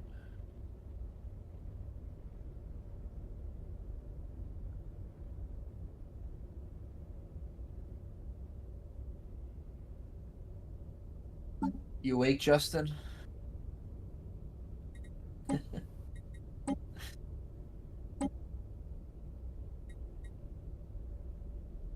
Wonder if I should take some negative ones. The nice thing with robots is that you can add and remove stuff as much as you want, so there's not a lot of reason to front load your negative traits. Oh, so I shouldn't front load negative traits? Not for robots. So organics can only can't remove positive traits unless they do genetic ascension.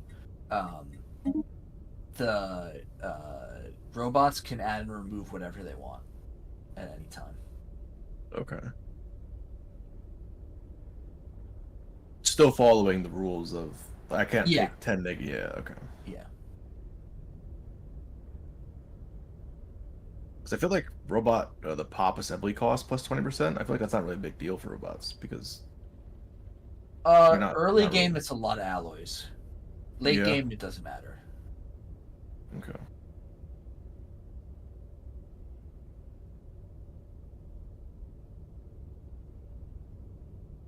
Is everybody else waiting on me? Yeah, it was. Well, I'll just pick a positive thing then, real quick. I think I did. What's up, Justin? I told him. Fine. So. Tell the Justin's going to sleep soon. Justin made a nice AI for us. I chose non-adaptive, so ability minus 10% and slow breeders. Pop growth speed minus 10%. Jesus Christ. I'm like a plant thing. What are you getting for that? Like, what did you try? Talented, quick learners, and venerable. Oh, so you want your leaders to be great. Yes. Okay. Because they're all going to be busy doing research. Or more specifically, archaeology digs.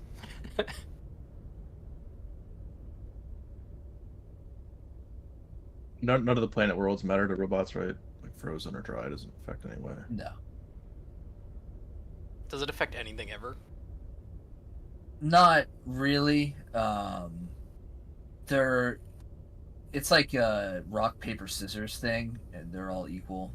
It's just certain planets will suck for you, but they're all randomly chosen anyway, so it doesn't really make a difference. I feel like all of my ethics are almost always the same.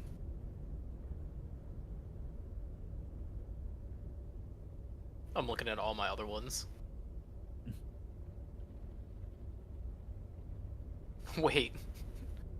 I've chosen talented, quick learners, venerable, slow breeders, and non-adaptive 3 times. Jesus. Leave me alone, John. I thought I typecast. I almost always do tech builds of one sort or another. I thought I was bad. Well, I think in the last few that I did, I had Free Haven. So I figured, because I was pacifist anyway, like people would just come join me, you know? Mm-hmm.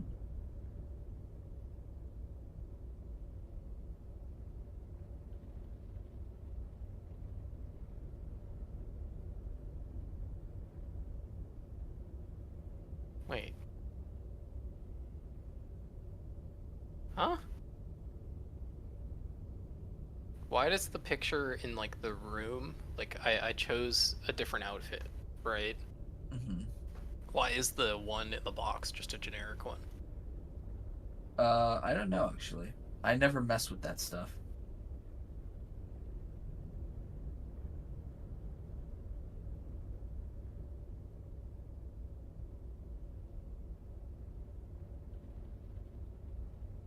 No, I don't know. Are you a fungoid, Justin? Are you a fungoid? Is that your person? No, I'm a. Oh, me too. Oh, no. I like seed other. Oh, you chose that origin? Nice. Do instead of like aerial bombardment or bombarding plane bombardment, just like outbreed. Jared and John probably want to exterminate us. No, I want you to join me. Forcibly.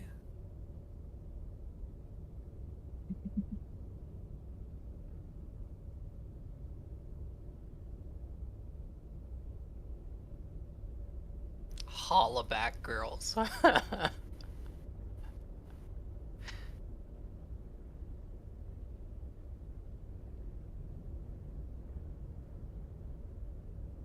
Oh, hang on, I just have the reward trait to pick, and then I'll be good. Also leader XP. that what you did? Yeah. But that makes sense for me, because I'm weird. Yeah, definitely not picking charisma. Oh, did I leave? Yep. Escape will do that, apparently. I needed to turn the music back on. I'll be back in a second.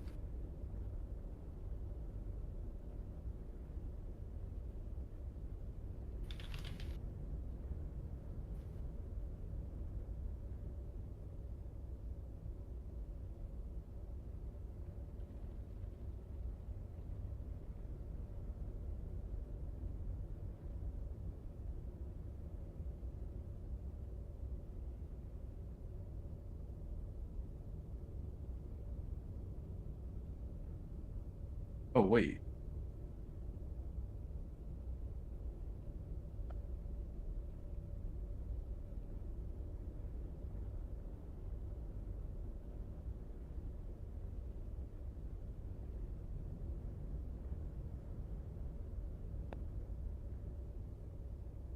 What does the leader class do? Does that do anything? Yeah, so that's for your ruler. It's basically what kind of bonuses do you want? Like scientist means you'll get more science bonuses. Oh shit. Military means more military. You could do ship weapon damages. Yep.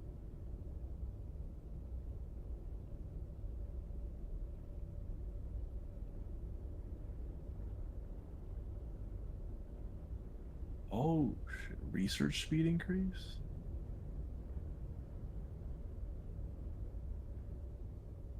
Interesting.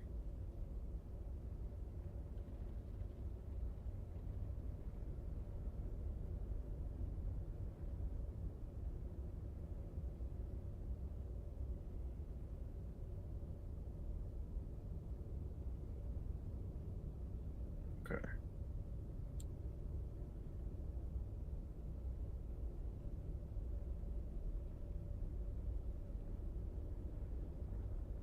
Okay. I'm ready.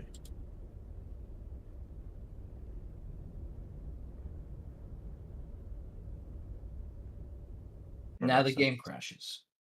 Oh, is that what happened? Situation log updated. Okay. I guess I'm looking at Seth, right? What do you say to me?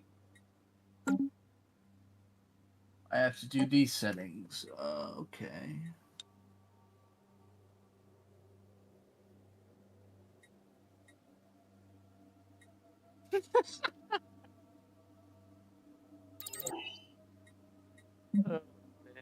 Other research paths that I'm looking for to unlock being able to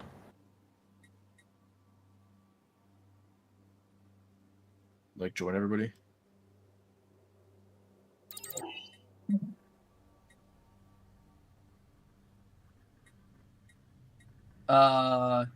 You want to research the EHOF alpha. I think that's it. Yeah. And then for megastructures, there's a bunch of things too, right?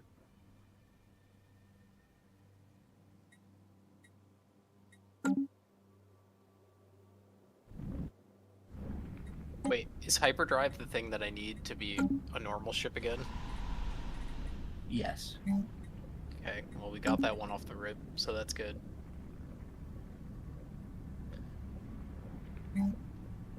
Why can't I zoom in and out and stuff? What's happening?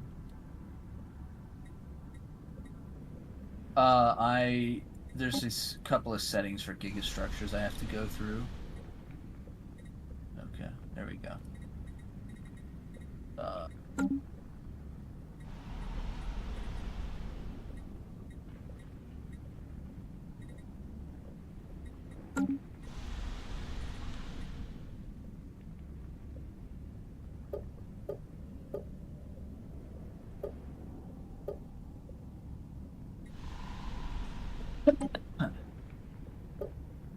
Honeydew germination. Tell me more. Jesus, I have great research stuff. The fuck? Unlocks frigates already? Wait, where's the list of ships? Oh, it's under a button now. Under fleet management. No, there's like a toggle Oh, now. oh yeah, that's right. So the outliner is broken up now into different tabs. You know, that's probably a good thing. And is it like purple things are rarer than green? And orange are the rarest or something? No, it's purple. So yes, purple's rarer than green, and then there's red ones, which are rare and dangerous. Okay. Like, they can have big negative effects on your empire.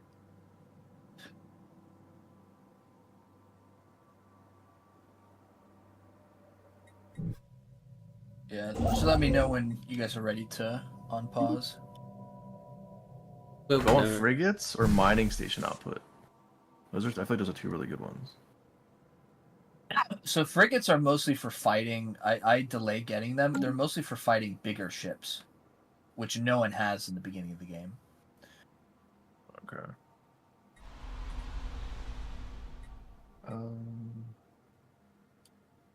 So would you recommend like skipping Corvette to do mining station output?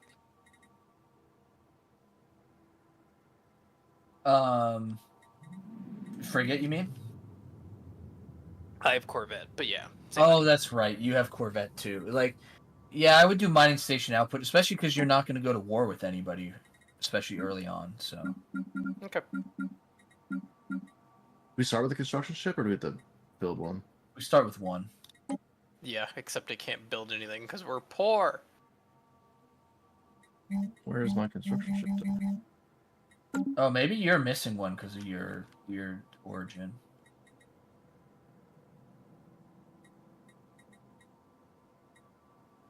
Oh, I found Jared. Wait, how? I'm still paused. Because your system is out on the edge and it's next to one with a black hole, right? You're in the top right? Yeah. Yeah. Because it has to have two systems and one that has to be a black hole. Easy to see.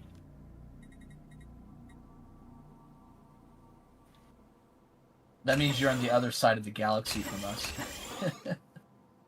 Wait, where are you? Bottom left-ish. Ooh, okay.